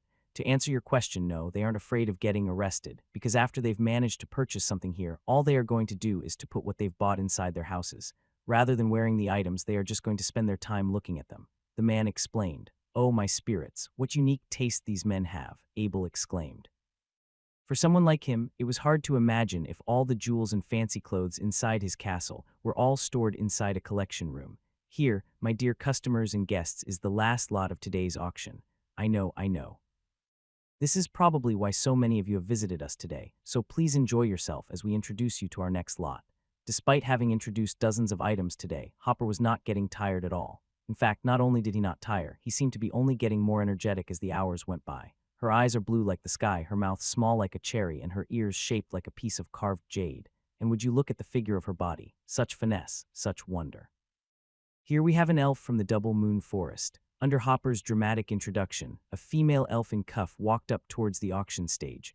There was a small iron chain attached to her handcuffs, and the other end of the chain was pulled by the guard. The female elf looked young, childlike even. This was an underage elf girl with a fearful look on her face and a lot of distress showing from her pair of blue eyes. This is an elf who has yet to lose her virginity. The bottom price is 10,000 gold coins and the minimum bid is 500 gold coins. We'll start the bid now, Hopper shouted. 10,000 gold coins. Someone shouted as soon as Hopper finished speaking. 11,000 gold coins. 11,500 gold coins. 12,000 gold coins. The auction became very lively now. There were several who hadn't called out any prices yet, and they were going all out at the same time. Abel frowned and asked the man next to him, the principality has banned the sale of any slaves other than orcs. How is that we have an elf on sale here? I also don't know either, the man responded and suddenly screamed as he checked his wallet. Oh no, I didn't bring enough money today. Abel shook his head at the sight of this. It was probably Prince Middleton George who was responsible. For someone who could trade with the Wurgens, selling elves would most certainly not be taboo for him. 15,000 gold coins. One of the customers yelled as he looked around for anyone willing to compete with him, the murderous spiritki starting oozing out of his body. An elite knight, Abel was shocked. He did not expect that an elite knight would appear on such occasions. While this man was not as powerful as Viscount Dickens or Fowler, the chi he released was not something anyone could possess. This man actually used his chi in public, and not to mention that it was targeted at normal people. Some people were already collapsing because of this. As weak as the aura of an elite knight was, it would still take about a month for most people to recover from it. Why don't you continue the auction? The elite knight spoke with a rather cocky tone in his voice. He seemed kind of proud to have injured so many people all by himself. How dare you? Hopper scoffed without fear as he knew how well connected the Kree's auction stand was. Instead of complying with this troublemaker who was trying to order him around, he decided to turn to the guards. Catch him, Hopper told his men, but boy, he really made a miscalculation here. In a blink of an eye, all 6 intermediate night guards fell on the ground and started moaning in pain. Like how any fight between a child and a grown-up was, the combat chi of an elite knight could easily crush any intermediate knight in his way. Abel knew that the elite knight was holding back. He wasn't looking to commit murder in Harvest City, obviously. While the black market was not protected by law, as long as no one died here, no one would bother to report on the elite knight. Looks like I've saved 15 grand for myself, the elite knight laughed, then kicked Hopper off the auction stage with one kick. He didn't even look at Hopper's bodyguards, as they were all too frightened to even stand up on 2 legs. Without anyone in his way, he came straight towards the enslaved elf. "Greetings, my lovely elf lady. I have always wanted an elf as a maid. You will be my exclusive maid from now on. From this point onward, I will be your master till the end of my days." The elite knight feigned politeness as he introduced himself to the elf. The elf girl was too shocked to say anything. While looking around with her big pair of eyes, she desperately searched for any help that could come and rescue her. Abel did not want to get involved, but when he saw the helplessness and despair in those eyes, he was reminded of the time when he first came to this world. He was reminded of being scared and alone every single day, just like this elf girl was. She was now in the human world, surrounded by malicious people who wanted nothing but to exploit her. The elite knight reached out and grabbed the chain on the elf's handcuff. While doing so, a mysterious force interfered and stopped him right where he was at. "Who the hell are you?" The elite knight was very annoyed. If he didn't know that elves were up for sale here, there was no way that he would be coming to this dirty place today. And to have someone interfering him from getting what he wants, that just pissed him off even more. Abel looked at the elite knight in front of him and found it funny because Abel just found out that the elite knight in front of him didn't bring his weapon in order to hide his identity. Finally, an opportunity to fight an elite knight empty-handed. Abel thought to himself. Lord Marshall no longer wanted to fight empty-handed with Abel in Harry Castle. Lord Marshall and every knight in the world seriously lacked the skill of fighting empty-handed, so the reason that Lord Marshall refused to fight empty-handed was that the knights never learned any empty-handed fighting skills. "I'll try not to drag you into this." The fairy girl could sense Abel's good intentions, but she couldn't understand what he meant. As more relaxed as she seemed to be, she wasn't moving at all. Abel sighed as he saw this. He tapped the fairy girl on her back, then led her to the auction stand. While doing so, he kicked the bodyguard down from the auction stage. Such disrespectful move angered the elite knight. He charged towards Abel and began grabbing him by the front chest. He was fast, but Abel was able to respond on reflex. Abel grabbed the hand that was reaching towards him with his left, pulled it towards his behind, and the elite knight flew out by his own force. The elite knight slid on the floor for about 4 meters. Didn't hurt him though, as Abel was just returning the force that was directed towards him. As it turned out, the short, young boy was not an ordinary fighter. He was much more experienced than his age showed. The elite knight quickly calmed himself down. Abel was no longer someone to be looked down upon. Rather, he was a real opponent to be recognized. The elite knight carefully took a step forward. As his front foot closed in, his back leg quickly followed. Such footwork was typically used by knights to send their enemies back. Since the auction stage was behind Abel, if he had no choice but to step back, he would have had to take the elite knight's full blow up front. Abel was not that predictable. The experience he's gained from his past life has made him see through a weakness in the elite knight's movements. While the footwork was meant for an armed assault, using it for closed, ranged combat would leave no chance for defense. Just when the elite knight was about to hit Abel diagonally, Abel bent his knees and drew his distance forward. He didn't use this chance to go for a countermove. Instead, he faked a hit and spun his body one more time. Next thing the elite knight knew, his enemy was right behind him. All the guests who were attending the auction were just about to come to their senses. They had been too frightful to do anything, and since the intruder was not looking to harm them, he just wanted to take to a ferry, they decided to stay and enjoy watching the fight. Sadly for them, everything seemed to happen so quickly. Without catching everything that happened, the intruder slid out of the fight. The second round was barely about to start, but the stranger Abel was already preparing for an attack behind the elite knight. The move Abel was using was called the bridging German suplex, a killer move that was used in professional wrestling. After he grabbed the elite knight by his back, he straightened his legs and arched his whole body backward. The elite knight wasn't sure what's happening, but he screamed as loudly as he could when he was lifted in the air and clamped right down to the ground. As the elite knight's head made contact with the ground, his mind was just a tad away from completely fading out. He was a very strong man, however, and was able to stand up again after shaking his head a few times. Instead of continuing with his attack, Abel decided to let the elite knight recover for a bit. Such a sturdy opponent was rather hard to find, and he was really keen on reviving his memories as a martial arts trainer in the gym. "I want you dead." The elite knight roared and pulled away his cape.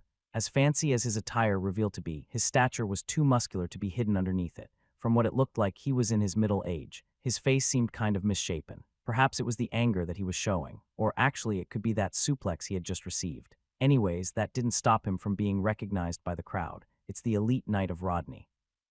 My spirits, how could it be him? I can't believe he's that kind of person. The elite knight of Rodney was an elite knight who served under the Lord of Harvest City. He was a direct subordinate of Viscount Dickens, and because he had no title nor land under his name, He had to pledge himself to other big families once his masters could no longer provide for him and his training. Seeing that the others could tell who he was, the elite knight of Rodney didn't care to hide any longer. "I, the elite knight of Rodney," he exclaimed, "I declare a duel with you. Please, reveal your true identity and face me to a fair fight."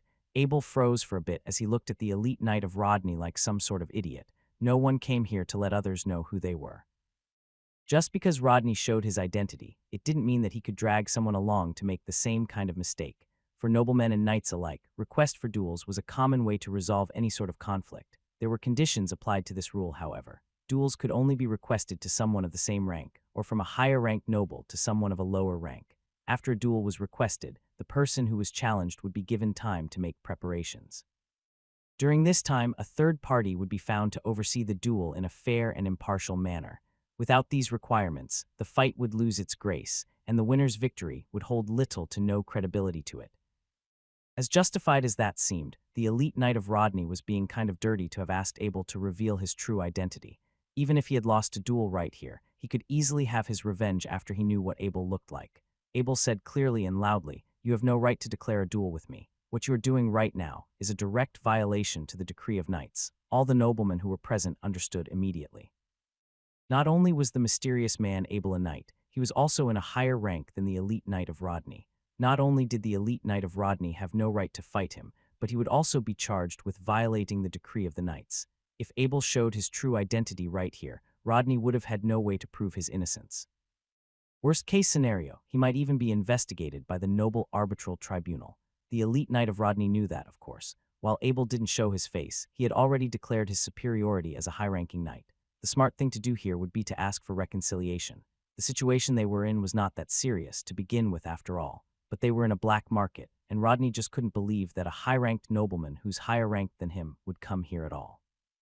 He was already in a very upset back then, and now Abel was accusing him of a crime he might just get out of. "How dare you disgrace me?" Rodney screamed. "Show me your face now, or I'll smack you down right here." After saying that, the elite knight of Rodney covered his entire body with his white combat chi. Everyone watching was already running away by now. Unbelievable, just unbelievable. How dare the elite knight of Rodney release his combat chi right here? Rodney was taking a gamble with this bold move. He didn't think any good citizen would go tell on him for releasing his combat chi. Besides, as long as Abel was not a nobleman, it wouldn't matter if he melted his limbs off with his combat chi. Is he out of his mind? Abel thought to himself. When he just became a beginner knight, the first thing Lord Marshal told him was to not show his combat chi in the city or in front of any nobleman. Without respecting this rule, a knight would no longer be considered civil by his community. From Rodney's perspective, he was really starting to get scared. Instead of running away like the others, Abel was just starting there and observing his next move. Such composure and mentality could only belong to a true upperclassman. Fine, if that's how it is, he thought. It was too late to stop here anyway, so he quickly reached for Abel's hoodie with his chi-covered hand. Abel's eyes turned cold as he saw the hand coming at him. He still hadn't revealed his combat chi up to this point, and Rodney's chi could have easily killed any ordinary person who didn't have his own chi. Combat chi was an extremely erosive and dangerous substance, and direct contact with it could have killed most people on the spot. So that's what it was. Rodney wasn't looking to see how skilled Abel was at fighting. Even if Abel was the best martial arts fighter in the world, if he didn't have his own chi core to cover himself in combat chi, Rodney could have just neutralized him by touch. Without hesitation, he grabbed the elite knight of Rodney by his combat chi-filled hand. Immediately, Abel jumped off the ground. He used one of his legs to lock down the neck of his opponent and the other locking down the chest. Abel squeezed both of his legs, tightly hugging the waist for his dear life. He would not let the knight of Rodney escape. At the same time, the two men fell onto the floor. Abel madly pulled with his arms, and the knight of Rodney let out a scream of agony. Just like that, a perfect Yud-Hishigajujigadim grappling technique was executed. The knight of Rodney had been fully secured on the floor. He was filled with confusion. Why was his opponent not afraid of his combat chi? His opponent had grabbed his hand full of combat chi without hesitation. Not only that, but his opponent had also willingly made contact with his body, which was also filled with combat chi. No one from the crowd, even the knight of Rodney, had noticed that Abel was using his own combat chi as well. It was just that Abel's combat chi was shining in a pale gold color underneath his skin. This kind of combat chi could not increase your strength. It could only avoid other people's combat chi getting into your body. The knight of Rodney continued to scream as Abel doubled down on his force. His neck was harshly pressed by Abel's leg through the perfect Yud-Hishigajujigatim grappling technique. The Knight of Rodney began to lose his ability to breathe, and he felt like his arms were about to break through Abel's reverse lock. This excruciating amount of pain caused the Knight of Rodney to lose control over his body. All he could do now was to continue gushing out his combat chi. Both Abel and the Knight of Rodney was fully engulfed in a white flash of combat chi. Abel realized something strange. This was the first time he had attacked an official knight with his physical body while using his combat chi. Since he was a beginner knight, he could not inject his combat chi onto his weapons. He could rarely make contact with an opponent's combat chi. Even if he did have a chance, it wouldn't last long. Abel just wanted to have fun. He knew that the Knight of Rodney did not bring any weapons along with him, so Abel could finally have a chance to test his skills out on an official knight. Abel was very confident in his karate grappling techniques, so that's why things had ended up like this. Abel could felt the vicious combat chi of the Knight of Rodney rushing towards his body. However, when it was just about made contact with his pale gold combat chi, the vicious combat chi suddenly calmed down. When both of their combat chi finally made contact, the Knight of Rodney's combat chi suddenly got evaporated into those pale gold combat chi of his, like ice blocks on a heated stove. When Abel realized his body was immune to other people's combat chi, he longer cared how much combat chi the Knight of Rodney was injecting in his body. On the other hand, the Knight of Rodney also realized Abel was not putting up any defense towards his combat chi. He began to feel hopeful, so he doubled down on unleashing his combat chi towards the body of Abel. As Abel continued to let massive amounts of white combat chi enter his body, yet they were all evaporated by his pale gold combat chi, he felt his body expanding, and this feeling only escalated as time passed. Soon, he felt like he was about to explode. Suddenly, he was reminded of the knight's breathing technique.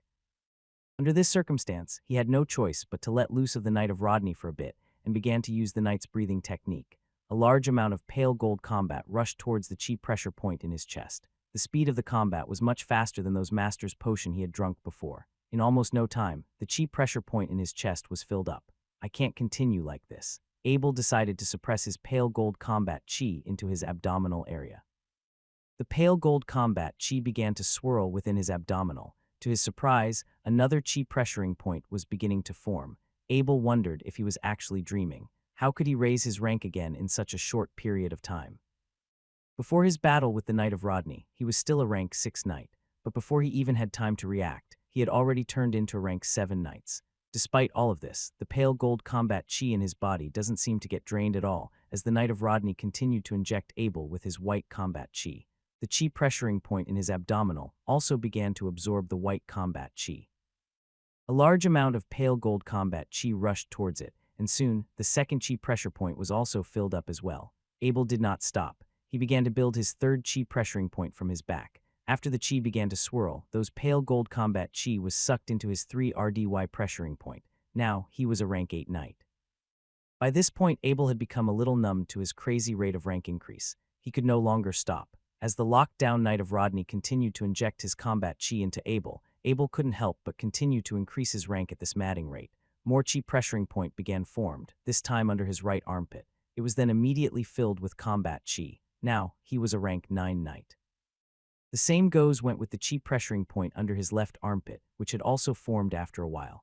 Finally, he was a rank 10 knight, or in other words, an intermediate knight. The Knight of Rodney began to notice that something must have gone wrong. His combat chi was starting to drain. It was like his combat chi was being swallowed by something terrifying.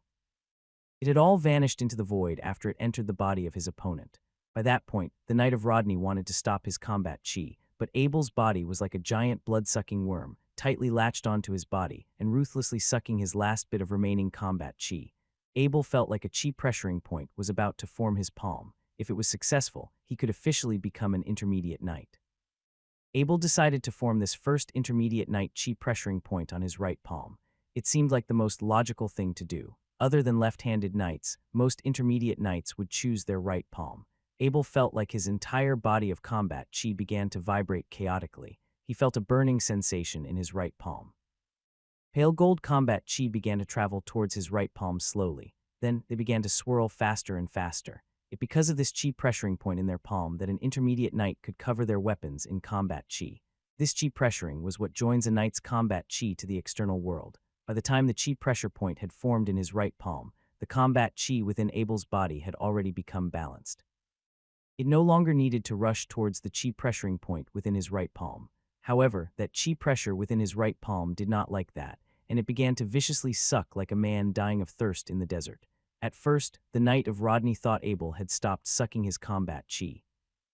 As he was just about to enjoy a sense of relief, suddenly, an immensely powerful sucking force came from the right palm of Abel. Even the last remaining bit of combat chi within the Knight of Rodney had been forcefully sucked dry by Abel's right palm. Even after all these sucking, Abel's right palm was still only half full. Could this be the star inhaling Defa? Abel was a bit confused. He had only practiced the knight's breathing technique. It was nothing special.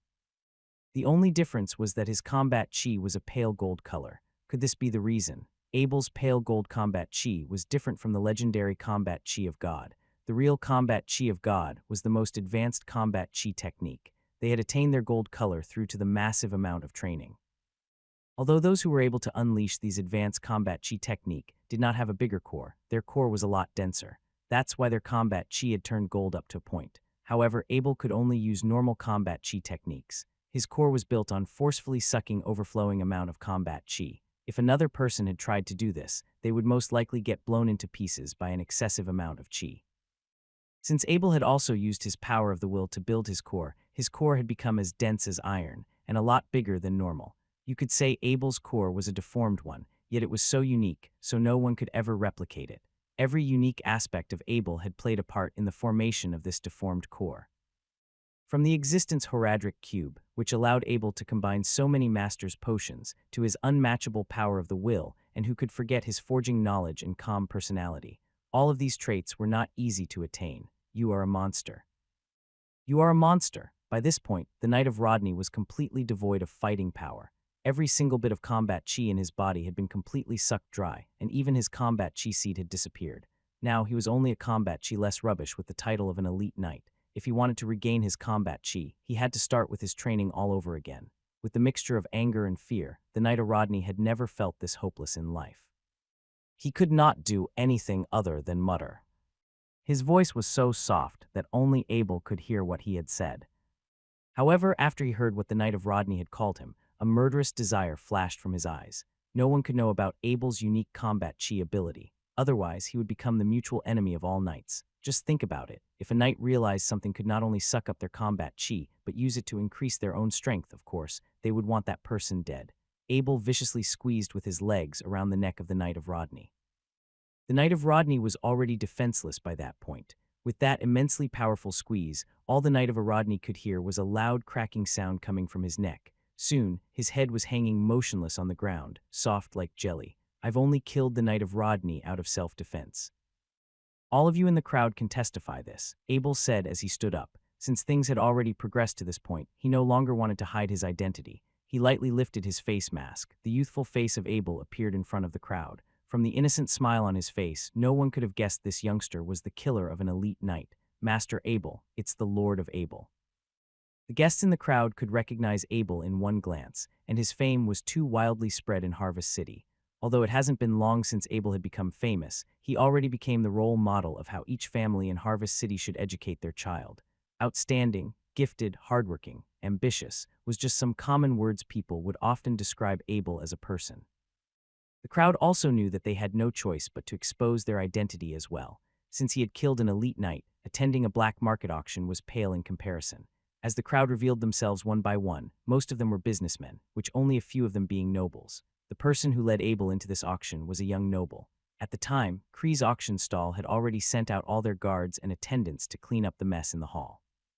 The people in the crowd were being treated accordingly to their status. Abel was sitting on a chair, drinking a dense, aromatic coffee while chatting to that young noble. The Honorable Lord of Abel, I am Polly Kuiki. It's my pleasure to meet you, said that young noble as he bowed to Abel. Hello, are you from the Kuiki family? Abel had heard of the Kuiki family. Although they did not have an estate, they were a famous noble family specialized in trades. I am the wildest son of the Kuiki family. I am so glad you heard of us. It is my honor. Polly seemed to be very well-mannered. He gave another bow after he finished his sentence. Abel slightly bowed back. As long as you've been to Harvest City, who would not know about the Kuiki family? It's a pity that this glory of my family will soon get dimmer because of me, said Polly with a bitter smile. Abel knew that Polly's father, the current inheritance of the Kuiki family, was a lord According to the law of the Duchy of Carmel, in order to inherit all the possession of a family, one must become a knight. Therefore, Polly had to become an official knight before his father passes away. Polly looked at Abel with admiration. He said with his eyes fixed on Abel, "I will one day to be like you, becoming a noble with an estate." Seeing someone a lot older than him looking it down with admiration, Abel couldn't help but let out a smile. He then said, "Hope your dreams come true. Harry Castle will be glad to welcome you for a visit." Polly was very excited by Abel's invitation. The social circle of these noble with estates were very hard to join. Forming a strong relationship with Abel would definitely make it a lot easier and undoubtedly bring along a lot of benefits in the future. Abel didn't often socialize much with people. Since Polly seemed like a nice person, he decided to give Polly an invite.